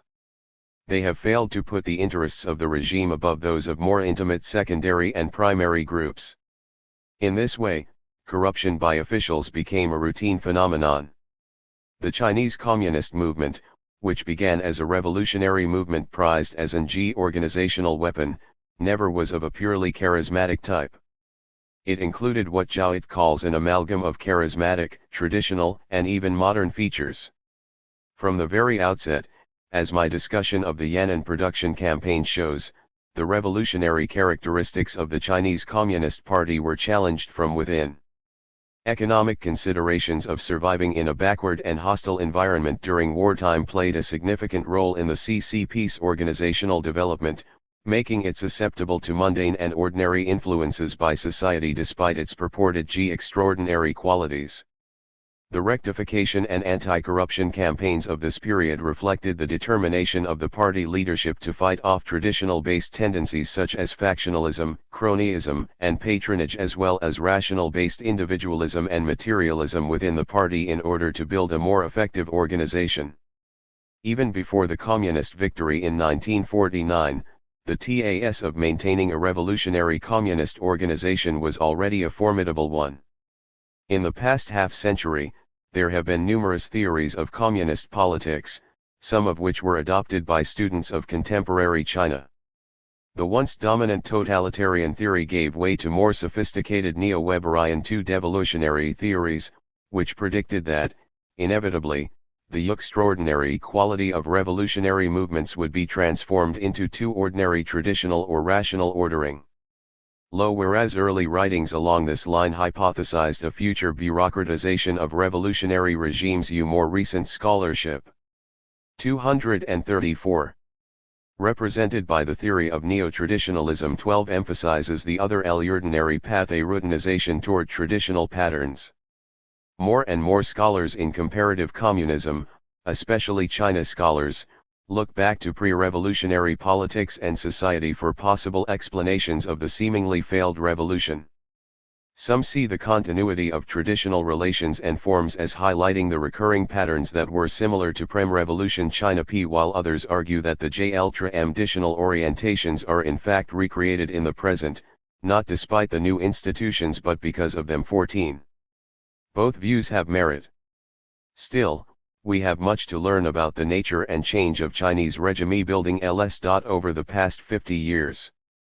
The involutionary change of the Chinese Communist Party testifies to the failure of both the totalitarian and modernization, convergence, arguments to account for the demise of communist regimes. My analysis also rejects the argument of cultural relativists who see the past decades of communist rule as nothing but another cycle in the long turbulent history of Confucian China. To them, change is more superficial than substantial, and continuity more essential than nominal. In the discourse on continuity between the pre-em and post-revolutionary politico-economic structures, the power of the administrative elite occupies a central place. A great deal has been written about the resemblance of the communist cadres to the traditional gentry elite. There are indeed many striking continuities shown by these works. However, as Philip Huan correctly points out, lithe discontinuities are even more striking, in both theory and practice. 17. These discontinuities are not merely quantitative, as reflected in the ever-expanding organizations of the Communist Party/state. They are also qualitative.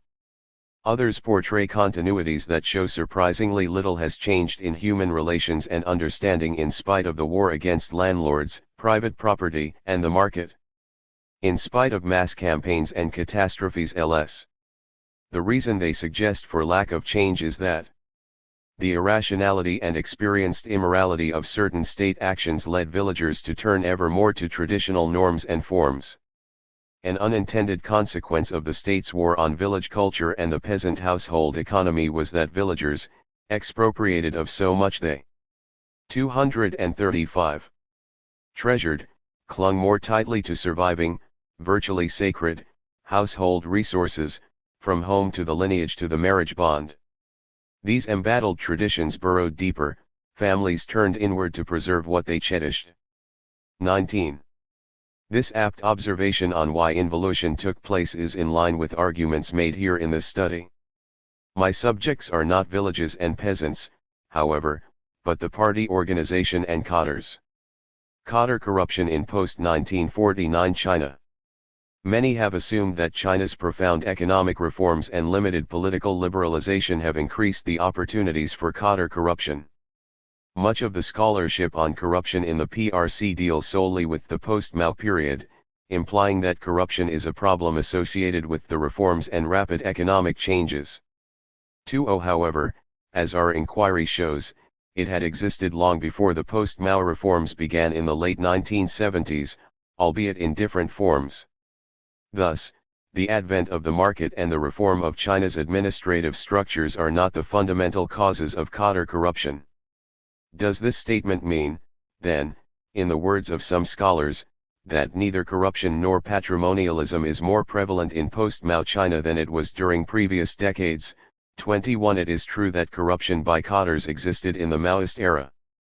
It is also true that the characteristics of communist organization created the extensive networks of informal relationships and operational modes from which corruption derives. However, corruption, even in formal relationships, has manifested itself in different forms and has been affected by various factors at given times over the last 50 years. Although it is nearly impossible to quantify, it seems fair to suggest that corruption in the post-Mao period, especially in its economic form, is more pervasive, serious, and regime-threatening than in previous periods. In this study, I have examined official deviance in different historical periods after the CCP became the ruling party in 1949. In each of these periods, official deviance and corruption occurred due to a set of short-term and long-term factors. There were, however, some consistent and salient patterns of corruption in prehistory that warrant our attention. 236. First, official deviance and corruption have taken place at both the individual and the unit level in the social science literature on corruption. The focus tends to be on illicit action by individuals. This study shows, however, that both in the early period of the People's Republic and in the Reform period, Chinese public units have frequently engaged in illicit practices. These practices had much to do with the Danwei system, which grew out of the communist wartime institutions of free supply and self-sufficient production by units. It is not readily clear whether corruption by a public unit such as a government agency or an enterprise in the state sector is uniquely Chinese. More research is needed to learn whether a similar phenomenon exists in other countries. What is clear, though, is that organizational corruption is different from both the individual and the collective corruption defined in Chinese legal codes. 22. The latter are conducted by a collusion of individuals from various government agencies or public organizations, or from inside one unit, but not aimed at enhancing the benefits of all members of the unit. This pattern is not uncommon in developing countries. 23. Second, from the trajectory of corruption in China in the last 50 years or so, we can identify two distinctive types of corruption, non-structural and structural. The non-structural category is found in all societies, and examples of it can be clearly defined as illegal and criminal, mainly in the form of graft, embezzlement, extortion, bribery, and so on. Structural corruption, on the other hand, arises from certain political and economic structures. Existing studies of corruption in the Chinese and similar systems often do not distinguish between these two types. But most significant, they ignore seemingly marginal and less rigorously, legally, defined cases that have been described as deviance, /I irregularity, /I impropriety, 2 malfeasance, misconduct, malpractice, or violation of discipline. This last category typifies the corruption problem in communist regimes in general. The conceptualization of corruption, as I have suggested early in this book, has to be broadened to include these forms. While the prevention of non-structural corruption may not require structural changes, the prevention and elimination of structural corruption do entail structural reforms. For this reason alone, it is difficult to root out structural COR. 237. Corruption without making changes in the broader political and economic systems. 24. Besides the conception of corruption, there is also the issue of perception of corruption. In China, corruption is perceived in very broad terms. A wide range of behaviors belong to what I call official deviance. They may or may not be defined as corruption in other systems. The boundaries of perception of corruption are pertinent to the boundaries of the public sphere. Like all other communist states, the public, i.e., official, sphere in China is very large. It embodies an enormous number of state agents known as cadres. The state, through its agents, controls and allocates large quantities of political and economic resources. It is thus no surprise that China has constant problems of waste and squandered public funds, and that using public funds for wining and dining has been one of the most pervasive forms of official deviance, much of which falls into the category of structural corruption. Third, a notable pattern of corruption in post-1949 China is the auto-corruption type of illicit action, a category that includes both rent-seeking by public officials and prebendalism such as embezzlement, misappropriation, malfeasance, privilege, and extortion, as opposed to the transaction, bribery, type, which usually involves 2 or more parties. Auto-corruption is particularly a feature of the pre-reform periods. It is typically found in non-market systems where transactional exchanges are minimal. In non-market systems, the rule of the game is power for money, whereas in market systems corruption is common in transactional types and the rule of the game is money for power. In acts of auto-corruption, attainment of materials and monetary gains is not determined by the market but by power and status. The power of office is what ultimately tips the balance. Fourth, corruption is not an isolated phenomenon. In an involutionary polity, corruption is closely related to the involution of relational patterns and the operational modes of the organizational and social environment. The phenomenon of official inbreeding in Chinese urban units, the re-emergence of lineage organizations in rural villages, sometimes led by party members, the entrenched Guangxi networks, and, most recently, the penetration of the regime organization by cult-like groups demonstrate how the regime has involuted into a polity. 238. Dominated by neo-traditional patterns.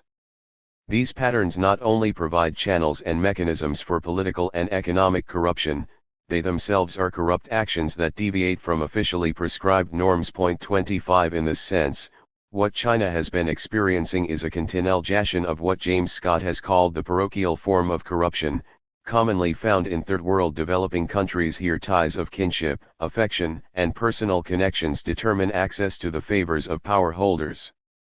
26 At the same time, with increasing market dominance of the PRC's economy, China in recent years has been confronted with more market forms of corruption, which, according to Scott, are characterized by an impersonal process whereby influence is accorded those who can pay the most, regardless of who they are.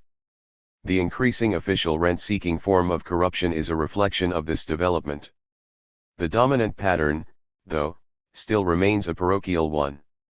Finally, the existence of auto-corruption does not mean there has been no transaction type of corruption.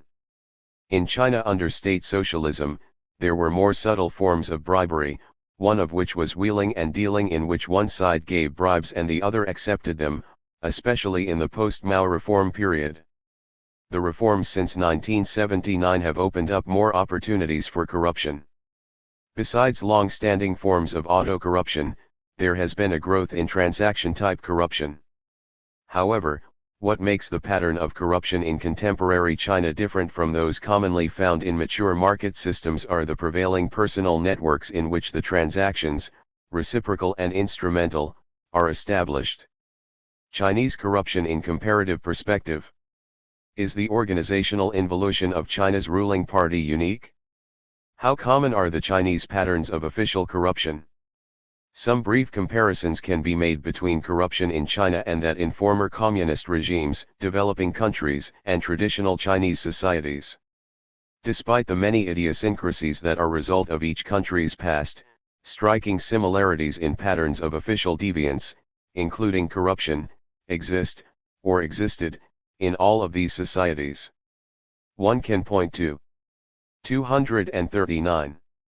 The Pat Ms of Orupshoi, prevalent informal relations and strategies, and feudalization of apparatchiks to argue that similar involution processes may have taken place in other former communist regimes. Regarding corruption. Corruption under a command economic system was understood in all communist regime. Occur in the conditions of growing bureaucracy, bureaucrats acts out of touch with the people and are changing into a privileged Q section which is above the masses. 27. However, the Afidi, LL Chin's understanding of corruption and bureaucracy is somewhat different from that of the Soviets, who viewed the bureaucratic problem as neither a political threat nor a subject of social science discourse but an administrative illness, in the same category as other such TNSs, sectarianism, careerism, formalism, and excessive century, LHM 28. In the Soviet Union and Romania, as in China, the term bureaucrat, in Russian bureaukratai, Romanian bureaukratai, in Chinese guanlerlo, in official use is usually an epithet denoting the political pathology called bureaucratism, in Romanian bureaucratismul, in Chinese jiudunliaozuyi. Popular understanding of bureaucracy was that it is something inefficient and inflexible, out of touch with, and unable to solve, problems in reality. It would not come as a surprise that a Romanian émigré marvels at how little bureaucracy there is in Switzerland and how bureaucratic it was in Romania under communism, so much so that he had to use personal relations to achieve the most mundane goals. 29 To Romanians before the fall of the Ceausescu regime, as to the Chinese, the notion of an efficient and reliable Weberian type of bureaucracy seemed to be hopelessly C6 intra-istui. An interesting question, therefore, is whether Romania was an oppressive bureaucratic leviathan as people, including some scholars, believed. Even today, With the repressive communist regime under Ceausescu long gone, such a question remains valid for a better understanding of a society before and after the collapse of the former regime. It seems clear that Romania and other communist regimes in Eastern Europe are not bureaucratic in the Weberian sense, and official deviance and other informal social relations were fostered and became 240. Overwhelming essentially because of what some scholars call debureaucratization, 30 a situation described as neo-traditionalization by Jowett. Informal relations and strategies. Informal relations and modes of operation were common in the former communist regimes in Eastern Europe and the Soviet Union. For example, playing to a superior's liking with a demonstration of performance, even if it meant to cheat, was unavoidable for those who wanted to enter and climb the cadre hierarchy.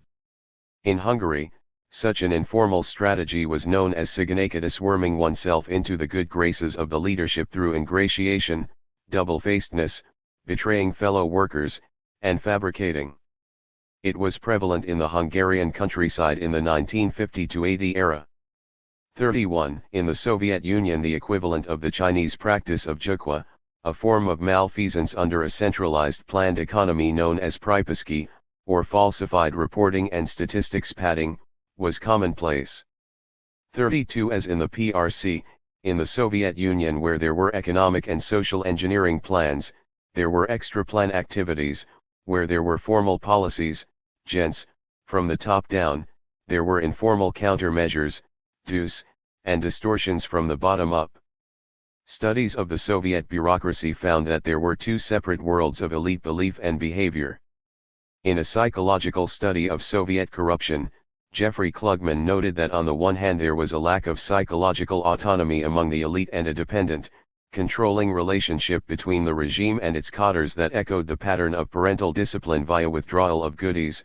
33. On the other hand, the individual had too a role and self-identity in official Russia, but also a hidden unofficial existence and identity. 34.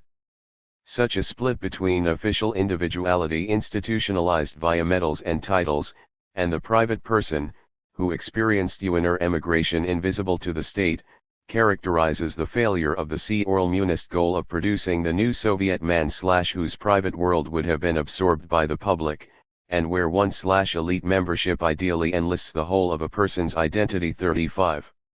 In almost all the studies of communist regimes, the bureaucratization of these societies is taken at face value, as if the very presence of 241 large-scale communist organizations is proof that socialist societies actually function bureaucratically. 36. In the late years of the communist regimes in Eastern Europe and Russia, as in post-Mao China, there was no lack of formal bureaucratization of the system in terms of the laws and institutions that were in place. In all these countries, socialist legality was very much a part of everyday life. Just as in China, a variety of control and disciplinary mechanisms were supposed to eliminate administrative malfeasance and corruption. In the Soviet Union, there were no less than half a dozen control and discipline monitoring organs, both of the state and the party, in the form of a ministry or commission, at any given time.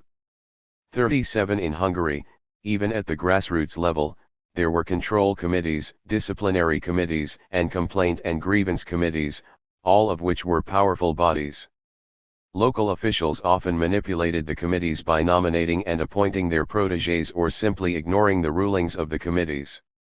38. As one Hungarian farmer who commented on the local disciplinary committee put it, it was merely a formality, that they baptize it so it will have a name. 39. Yet alongside this ostensibly bureaucratic there existed throughout Eastern Europe unmistakable evidence of personalistic, anti-bureaucratic forms of social organization.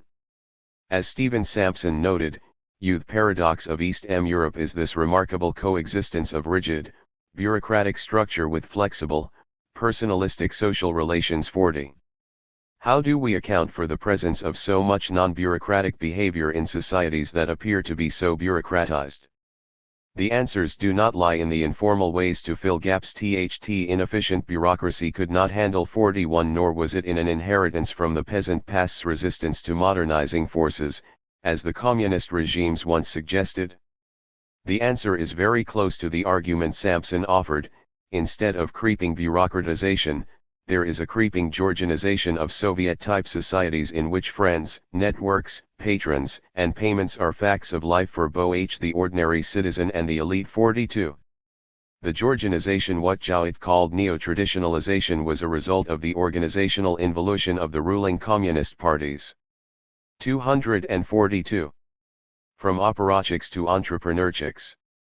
In countries like Poland and Hungary, where private enterprises were drastically limited but not totally abolished, reforms of the administrative system often resulted in reductions in the number of apparatchiks and other administrative personnel in state agencies, who later became entrepreneurs. This process happened in Poland as early as the late 1950s. 43. The party quietly supported such new careers, partly because it helped to reduce the discontent of the apparatchiks who had lost their jobs. 44. The phenomenon of much larger scale, revolving door-style government officials getting into business came later in the 1970s in Poland. More profound, though, were the privileges enjoyed by elites while they were in office. The decade of the 1970s saw a feudalization of the system, prebendalism. Power was a direct source of wealth and prizes, and booty and tribute were given in kind. In a system that some scholars called legalized corruption, a network of internal, hospitals, clinics, health resorts, better housing, and special shops was available only to the circles of officials. 45. The 1980 solidarity strikes helped to put an end to the system of privileges. The reforms implemented thereafter changed the patterns of corrupt practices of the Polish apparatchiks. Under the officially endorsed slogan Enriquecetwo, there appeared in Poland a new phenomenon of lithe endowment of the nomenklatura. The nomenklatura assumed positions in newly established semi-private companies that were created by state agencies, taking advantage of liberal policies toward private business. 46. For example, a company called Agrotechnica was established by the Peasant Youth Union, which held a majority of the shares. The rest of the shares belonged to leaders of the union. In such companies, officials turned business executives extensively used their personal connections with political power, which they had cultivated previously, and took advantage of having overlapping personnel with state agencies. Another common practice was to place state/party officials on boards of trustees of companies. Even after the collapse of the communist regimes, many people in these countries still feel at a disadvantage with bureaucrats turned entrepreneurs because of their unequal access to the bureaucracy. In Moscow, disgraced officials from the old regime, 243, known as korupcja, have become power brokers again, thanks to their contacts and experiences in the old government.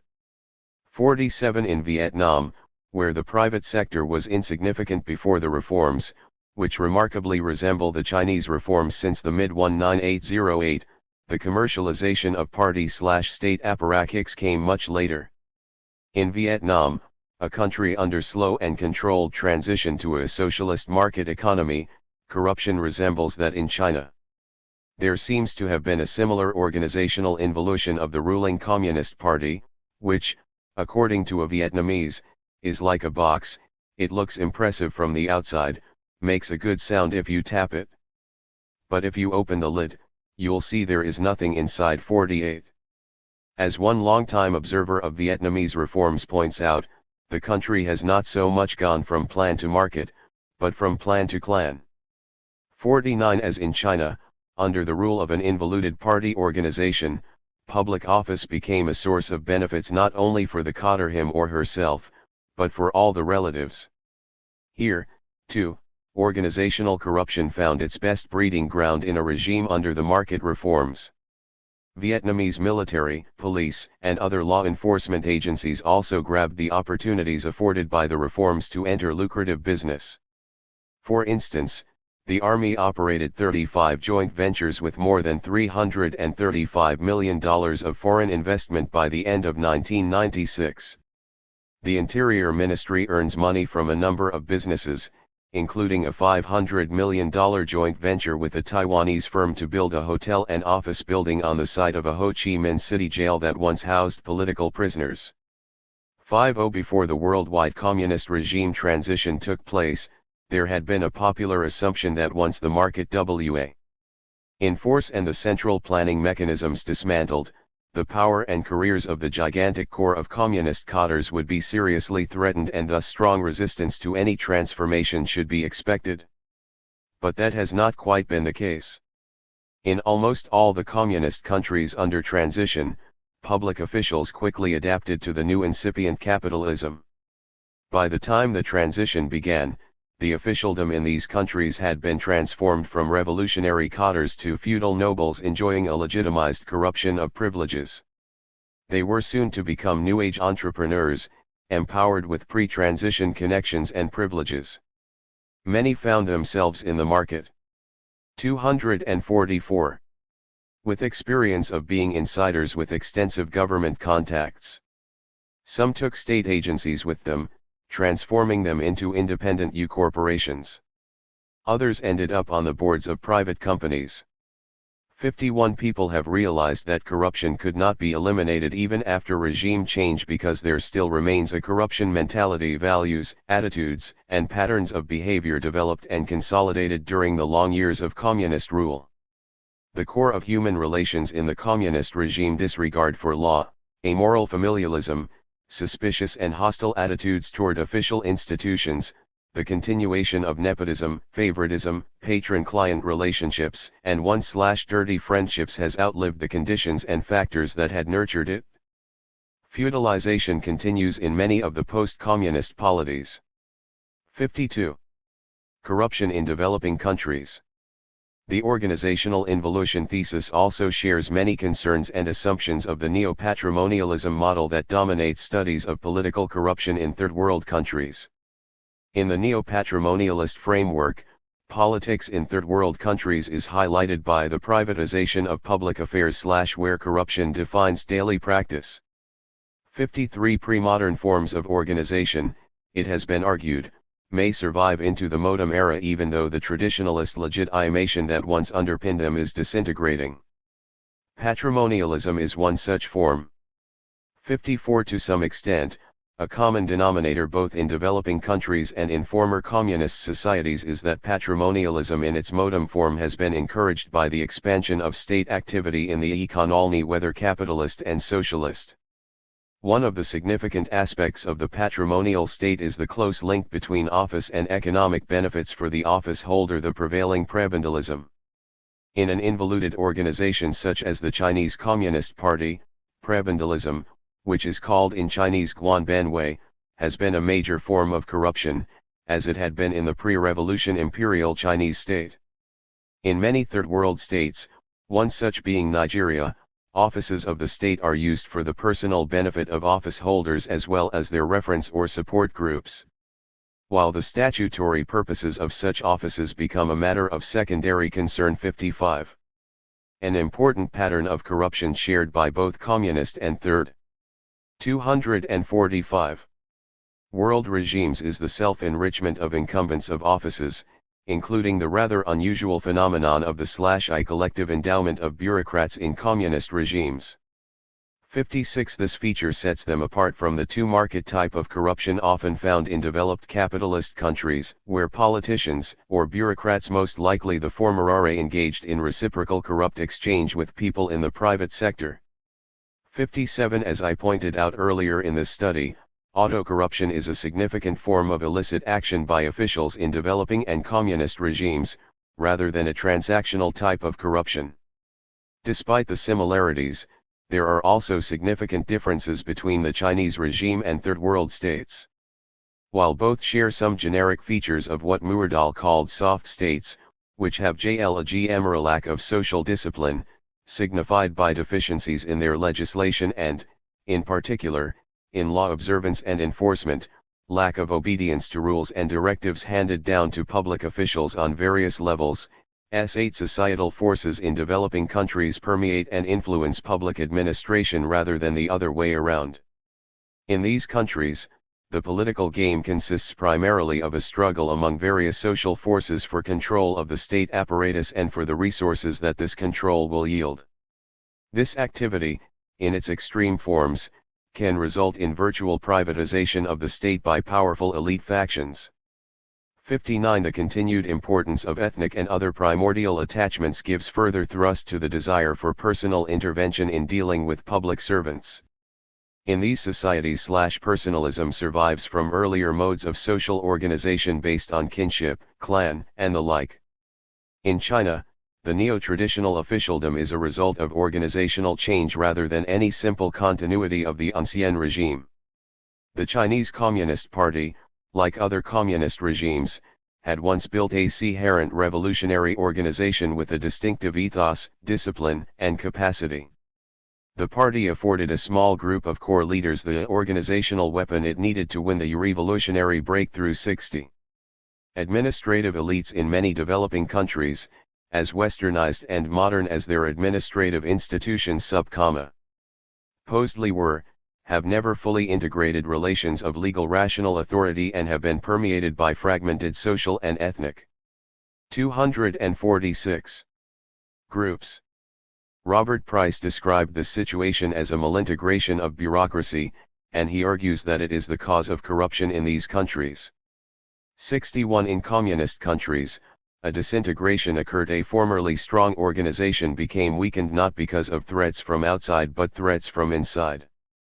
In other words, the state in developing countries is soft because it is captured by strong societal forces, whereas the communist state became soft because it has been captured by its own agents, who distort policies and resist control from above. 62. This disjunction is also why the focus of attention in this study has been regime organization, where the forces of involution are generated from within. Lenin created and strengthened the party organization in order to fend off corrupt influence from the masses. The party was intended to be an organization of the virtuous. In the case of the former Soviet Union, Gorbachev realized that the source of corruption was the party itself, and that the jail virtuous had become so corrupt that they could not reform themselves in good time. In the end, this corruption brought about the chaos of the Soviet system and the rise of an even more corrupt transitional regime. In countries in which a powerful state dominates society and regulates a vast scope of socio-economic life, corruption usually takes place at the stage at which policies are implemented, rather than at the policy-making stage as in many Western democracies. Robin Theobald, in his analysis of corruption in both developed and underdeveloped societies, likens the formal STJ-UTUR of modem bureaucracy to a steel net. Like a steel net, the flexibility and durability of modern bureaucracy vary over time. The lower down the bureaucratic hierarchy one travels, the less scope there is for personal innovation, for any private appropriation of formal procedures and resources. The higher one ascends. On the other hand, the weaker the constraining power of the net, as organizational roles demand and allow greater flexibility. Thus, in industrialized societies, corruption occurs more often and is more salient at a higher level of the hierarchy. 63 Bureaucracy in China has shown itself to be a bamboo stick / the flexibility and durability of which also varies, but in an exactly opposite way. The farther from the top, the more flexible it becomes and the more discretion local officials have. The closer to the top, the more rigid it is, and the tighter the supervision and control. 247. The traditional administrative elite. Since one of the defining aspects of organizational involution is the reinforcement of pre-existing modes, it is worthwhile discussing the traditional Chinese elite. In the traditional Chinese administrative system, there were two types of administrative staff belonging to a broadly defined two officialdom: appointed officials, or guan, who had passed formal examinations and were selected by the imperial court, and hired clerks and runners, or two, underlings who worked in the local administration, the yamen. The former, selected and appointed by the emperor, were well trained in Confucian ethics and administration. They were assigned to places other than their hometowns by the law of avoidance, and thus they often had to depend on the two who were from the local area and whose families had for generations kept up close relations with the yamen to manage routine affairs and deal with powerful local gentry. It was the two, large in number and often more powerful than appointed officials in local affairs, who became the pivot between the state and people. They were often beyond the control of the ruler and were frequently accused of being corrupt and unclean. Local administrations suffered constantly from financial and political squeezes by the imperial court and powerful local private interests. The central government demanded tax revenues from the localities, and local gentry often deprived the local administrators of adequate income by refusing to pay or scheming to get off taxes. Tensions had long existed. As John Watt shows, by the end of the Ming dynasty the magistrate found himself at the center of the tangled conflict between the public and the private. 65 As an official he had been accepted into the exclusive public sphere and also had been appointed its chief representative in the private domain. One generic feature of patrimonial bureaucracy, according to Weber, was the lack of a clear delineation between public and private. Officials took public office as their private domain. This was certainly the case in Imperial China, one reason being the relatively low salaries of local officials. Local officials had to pay out of their own pocket to hire runners and clerks, who were an indispensable part of the administration. In other words, running a magistrate's yamen was like running a family. 248. Business. According to a study of salaries and expenditures of local magistrates in the Qing dynasty, hiring an administrative assistant required several hundred taels per year from a magistrate whose regular salary from the central government before the Yongzheng reform was 45 taels. 66 In addition, miscellaneous runners and clerks working for the county yamen received insubstantial subsidies, hardly enough for food. They had their own ways of making money, extorting and imposing levies on peasants and squeezing magistrates for various services. They charged, when a newly appointed magistrate arrived, first a vicious custom, lagui, a kind of payment for getting accepted by the local elite. 67 In turn, higher officials also often expected county magistrates to send them part of the illicit surcharges. 68 Gifts of this kind helped to shield local officials from investigation or punishment. Thus in Imperial China, corruption was always linked to venal officials and unclean clerks. Tangwan Wuli. It is worth noting that although the latter group the Yu was regarded as having the lowest moral standing and social status, at the same time their jobs were sought after for their income. 69 Tax and levy collection was a major function of traditional state agents. It was a much more limited role than that of state agents in a communist order. Official corruption, the aspect of moral degeneration notwithstanding, was rather narrowly defined. It usually referred to embezzlement of funds and bribery, whereas much of what today would be regarded as corruption was legitimate. For example, sale of office was often invoked as an acceptable way to raise revenue when armed conflicts occurred or the revenue reserves of the central treasury were 10W.7°. Not only were practices such as forced donations, juanchu, or voluntary tributes, baoxiao, legitimate, they were widespread. Interestingly enough, these practices are very similar to the forced donations and levies imposed by local government agencies on units and individuals today. Only the current impositions are treated as illicit and are prohibited by central as well as by local government decrees. A host of preventive measures were adopted by the rulers to guard against corrupt behavior by officials. Of the many such institutions and 4 methods dating from the late imperial period, 3 appear as most sig. 249.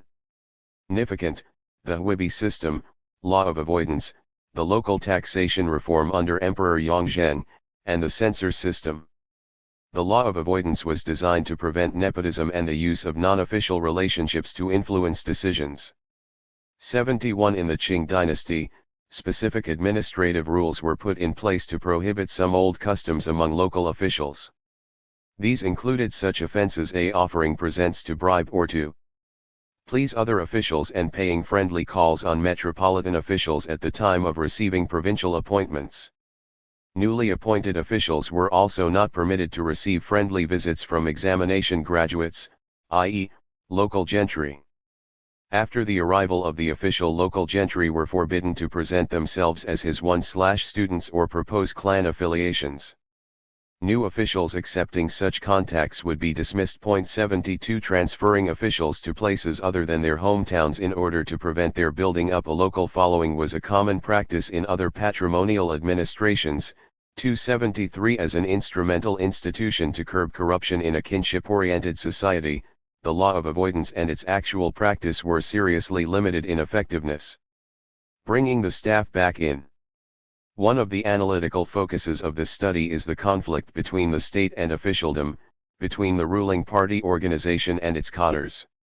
It points to the need for recasting the conceptual dichotomy of state and society in which the interests of the state and officialdom are viewed as one and the same. 74 Recognition that the power of the state and the power of officials are not identical. In fact, flows directly from the classical tradition in political sociology, especially from Weber's distinction between the patrimonial and charismatic ruler and administrative staff. Under charismatic rule, according to Weber, the tension between the charismatic ruler and the staff, which embodies routinizing impulses, takes the form of the appropriation of powers of control and of economic advantages by the followers or disciples. 75. In a patrimonial polity, however, officials and retainers who obtain office through a grant from the ruler try to protect their right to that benefice for themselves and, if possible, their descendants. 6 Weber's model of political. 250. Interaction yields telling insights into power relations in reforming communist systems.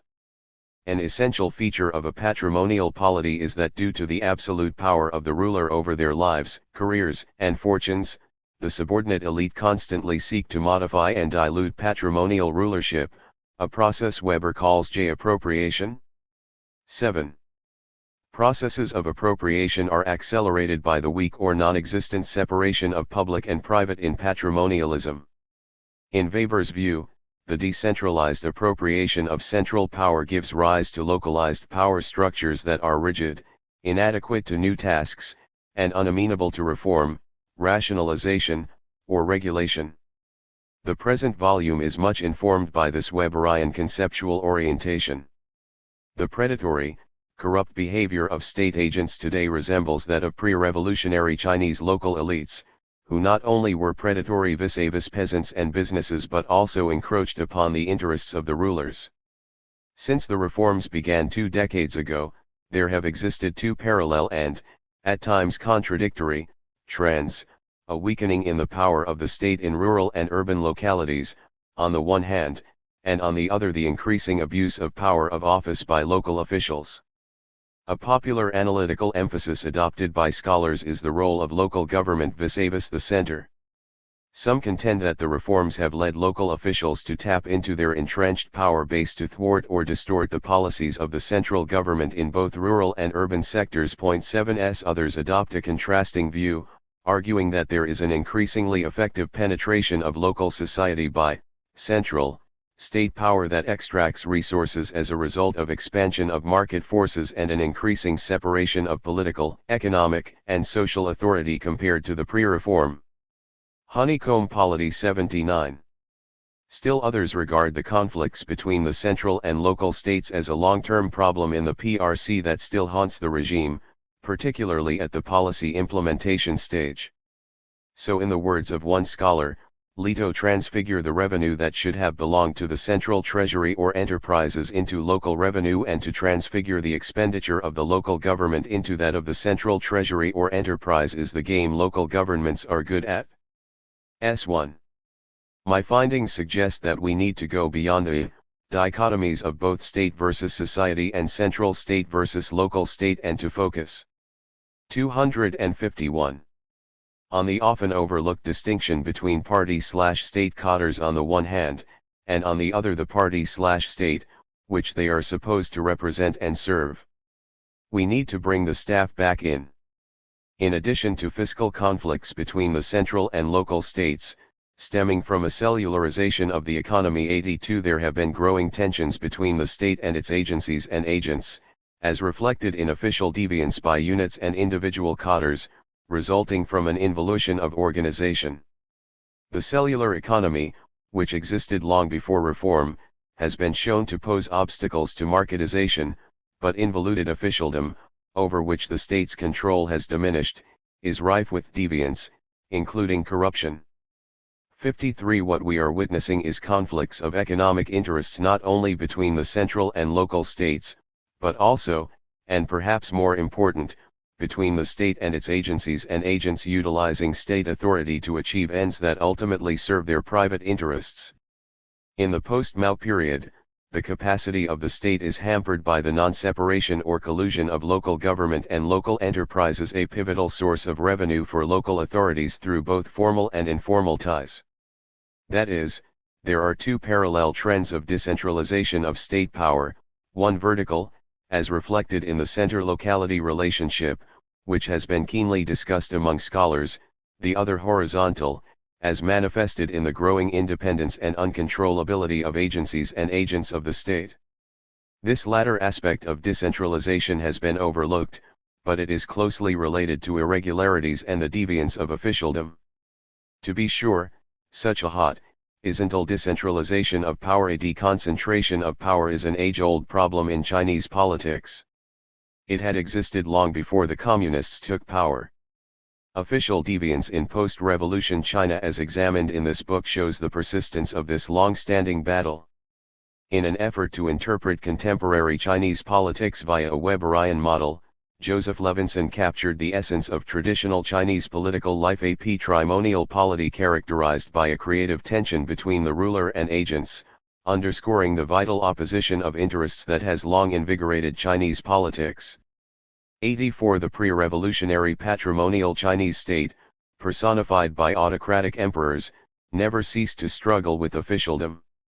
Both institutional arrangements, example the law of avoidance, censor. 252. Systems, taxation reforms, legalization of local tax surcharges, and ethical tenets, example the indoctrination of Confucian ethics and clean government standards, were designed to prevent deviance by officials. Officials, however, did not relish their dependence on the state and sometimes attempted to serve their own private ends. 85. The state, agents, and market reforms. The erosion of the Chinese party estate's ability to maintain a disciplined and effective administrative corps has major implications for the state in its changing role in the economy. As the Chinese state undergoes a transformation from a predominantly redistributive state to a regulatory state, the transition has thus far incurred some unintended consequences for the government. The state-midwife of the emergent market structure 86 has yet to deliver a healthy baby while herself being preoccupied with other matters. The prediction that organizational dynamics of regulatory intervention will likely result in increased rationalization of the state bureaucracy 81 has yet to prove itself the case. As I have shown, the ability of the party state to control its agents has been on the decline, but the power of state agencies and agents has been rapidly enhanced. Equipped with regulatory power, but without effective institutional constraints, state agencies have tapped into the new opportunities to seek profits from the rapidly growing number of businesses and other profit or non-profit organizations. This process takes place at two levels, the department level and the individual level. When an individual is implicated in a corruption case, it may not be difficult to determine the venality of his or her action. But when government agencies or other types of public units are involved, an action is often marginal between illegal, which entails severe sanctions, and irregular, which is often condoned. This issue bears theoretical as well as practical implications. On the one hand, as Karl Polanyi argued from the experience of Western industrialization, the state has had to be constantly on watch to ensure the free working of the system. He adds, the road to the free market was opened and kept by an enormous increase in con. 253. Tenuous, centrally organized and controlled interventionism /S8 in the context of a transforming state socialist economy, the role of the state in creating and regulating markets becomes even more vital. On the other hand, neoclassical economists such as James Buchanan and N. Kruger view the role of the state as exactly the opposite. State regulatory intervention will inevitably increase transaction costs, and, more germane to our present concern, it will increase opportunities for rent-seeking behavior. 59 In an essay on the new regulatory role of the reforming socialist state, Victor Ney observes that the qualities of a Weberian ideal typical bureaucracy were greatly weakened in the Maoist mobilization state, which stressed the moral and ethical orientation of cadres and their leadership quality, and states that Maoist Lgadi Justice proved inadequate to the new regulatory demands imposed on the state in its quest to establish regulated markets. 90 Based on what I have addressed in this volume, however, one may argue that the augmentation of state regulatory power in the marketplace may also generate incentives for officials to use their power for personal gains. Entrenching vested minor public interests in the interface between the state and the economy, and thus intensifying neo-traditional rather than legal rational authority. 91 The process of transforming the mobilization state under state socialism into a regulatory state under market socialism, a proclaimed goal of the Chinese regime, is far from a smooth one. Official deviance and corruption in contemporary China point to the dilemma faced by any reforming socialist state. The state needs to play an active role to create and regulate markets in order to ensure an orderly transition and maintain market order. 92 At the same time, the intervention of the state places extra burdens on already overloaded administrative budgets, pressing the state to further expand rather than reduce the size of its administrative machine, regardless of the rhetoric of a small government, big society /I. The pre-haphazard, economy-only approach to political reform hitherto has not helped the matter, either. As a result, a neo-traditionalized officialdom was afforded opportunities to cash in on the regulatory power and seek rents. The key to ending this quandary is perhaps not so much in the quantitative improvement of regulations China is on a fast track to promulgate. 254. New laws and new regulatory agencies, but the building of an effective regulatory bureaucracy by facilitating a legal rational mode of authority. A growing body of scholarship centers on the changing capacity of the state as a consequence of the reforms. Different contentions abound concerning the role of local government in overall economic development. Whereas some stress the harmful impact of the growing fiscal discretion of local governments, 93, or the policy distortions by local authorities in the foreign investment sector /4 others are proponents of local government-led industrialization, especially in rural areas. 9 My findings suggest that in the post-Mao reform era the capacity of the state is hampered both by the growing power of local authorities and by the party/state's ineffective control over its own organizations and officialdom. These two parallel trends in the disintegration of the power of the central state have far-reaching implications in terms of the relationships between the state, society, and the market. In this study, I have highlighted the behavior of state agencies in this changing relationship. State agencies, whether central, provincial, or local, have become more and more corporate-like, seeking to maximize their profits and tum over as little as possible to the state treasury. 96 Both corruption by state agencies and corruption by individual public officials essentially reflect the inability of the state to control its own agencies and agents. Rather than dismantling the honeycomb polity, the cellularization and feudalization that existed even before the reform have been exacerbated. The government has attempted to reverse these trends. It took years to reduce its intervention in routine operations of enterprises and to prohibit state agencies from extracting non-tax funds from the enterprises. However, so far results are limited. Even if the state sheds its direct control over enterprises and turns them into bona fide modern firms, as the reforms are attempting to do, the regulatory requisites of the marketplace will inevitably grant government agencies of various levels different kinds of interventionist power. The state's capacity can still be distorted when such power is abused, as the many cases of institutional corruption by state agencies indicate. Again, the unsolved question of the state, i.e., the regime organization, versus officialdom, LE, state agents, still remains as the crux of the problem. 255. Technocratization, bureaucratization, or neo-traditionalization. What, then, is an accurate characterization of Chinese officialdom today? The reforms have brought some significant changes to the Chinese socio-economic system and have had some enduring effects on the party state and its agents. The Communist Party has been at the forefront of these changes despite its leadership's refusal to endorse any wholesale reform of the political system. The party has made efforts to revitalize its organization after years of disruption, in order for it to meet the needs of economic development.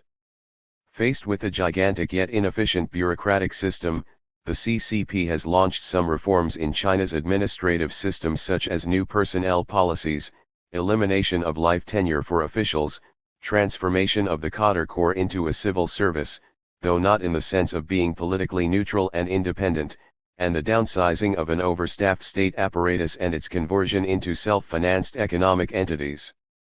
It remains debatable what impact the reforms have had on regime organization and how the reforms should be interpreted. One argument suggests that the post-cultural revolution shift of priority to modernization and economic development has inevitably led to a technocratization, or the beginning of it, of the Cadre Corps, replacing revolutionaries with technocrats. 97. Echoing this view, another argument, namely the bureaucratization thesis, holds that some limited but dramatic steps have been taken that reduce the level of structural bureaucratization of Chinese society.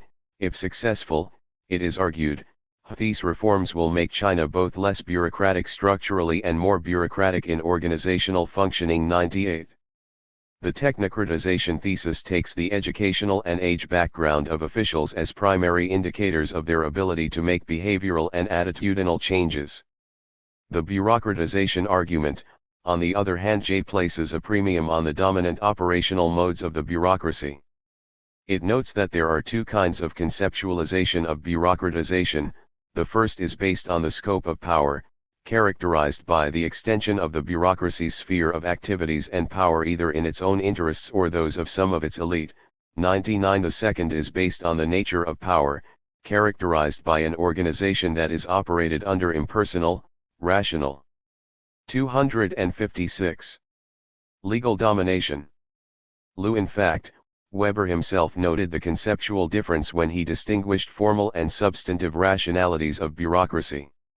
However, he assumed that, in practice, in modern societies these two aspects of bureaucratization would tend to develop together, with ever more large-scale organizations and the increasing dominance of the legal rational form of functioning within those organizations. The Chinese experience has proven this is not always the case. 1°1 My findings challenge both the technocratization and bureaucratization arguments regarding Chinese officialdom. There is little doubt that an overall increase in the educational level of public officials has occurred, yet the implications of such a trend are not readily discernible. Both arguments fail to differentiate the members of two significant strata of elite, those in leading positions in central and provincial party/state agencies versus those in leading positions in grassroots units, whose behavioral patterns may be quite different. The argument here is not so much about whether these new cohorts of cadres are better educated, technically oriented, and pragmatic. Indeed, the demographic dimension of the Cadre Corps has changed dramatically. However, in spite of the technocratization of personnel and rationalization of formal procedures, what characterized the change of the post-Mao Cadre Corps is the continuation of the dominance of neo-traditional modes. The lack of a transformation of cadres remains one of the direst weaknesses of the Chinese transition, and it is exposed even more starkly by the growing obstacles the deepening market reforms now face. In this sense, we have not seen a bureaucratization approximating the Weberian ideal type, whereas an Eisenstadtian, structural, bureaucratization continues. Nor was there a serious debureaucratization, which Eisenstadt defines as subversion of the goals and activities of the bureaucracy in the interests of different groups with which it is in close interaction, where society has gained considerable control over bureaucracy. L02 The scope of bureaucratic power has been changing, but it may not necessarily be shrinking. as the government juggled with reducing and re-expanding state administrative agencies and staff as part of its half-hearted political reform in the last 2 decades, the capacity of the party/STTE to control the behavior of these agencies and 257 individual officials has been greatly attenuated. The real effect of the recent round of downsizing that was set in motion in March 1998 under the new premier, Zhu Rongji, the 7th major administrative restructuring since 1949, remains to be seen. The question is, what does the future hold for these cadres as markets expand and the economic systems continue to change?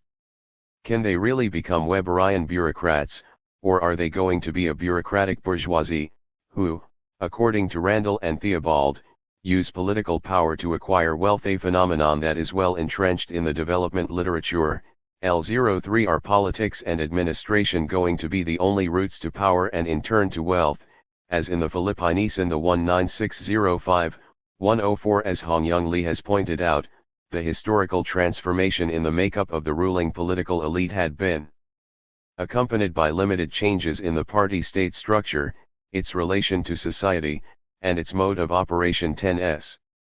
The fact that informal modes of operation still play a significant, if not dominant, role in routine organizational politics has led us to believe that the Chinese officialdom will more likely remain neo-traditional in the near future, nurtured by a booty capitalism, a fragmented but administratively managed market economy. L06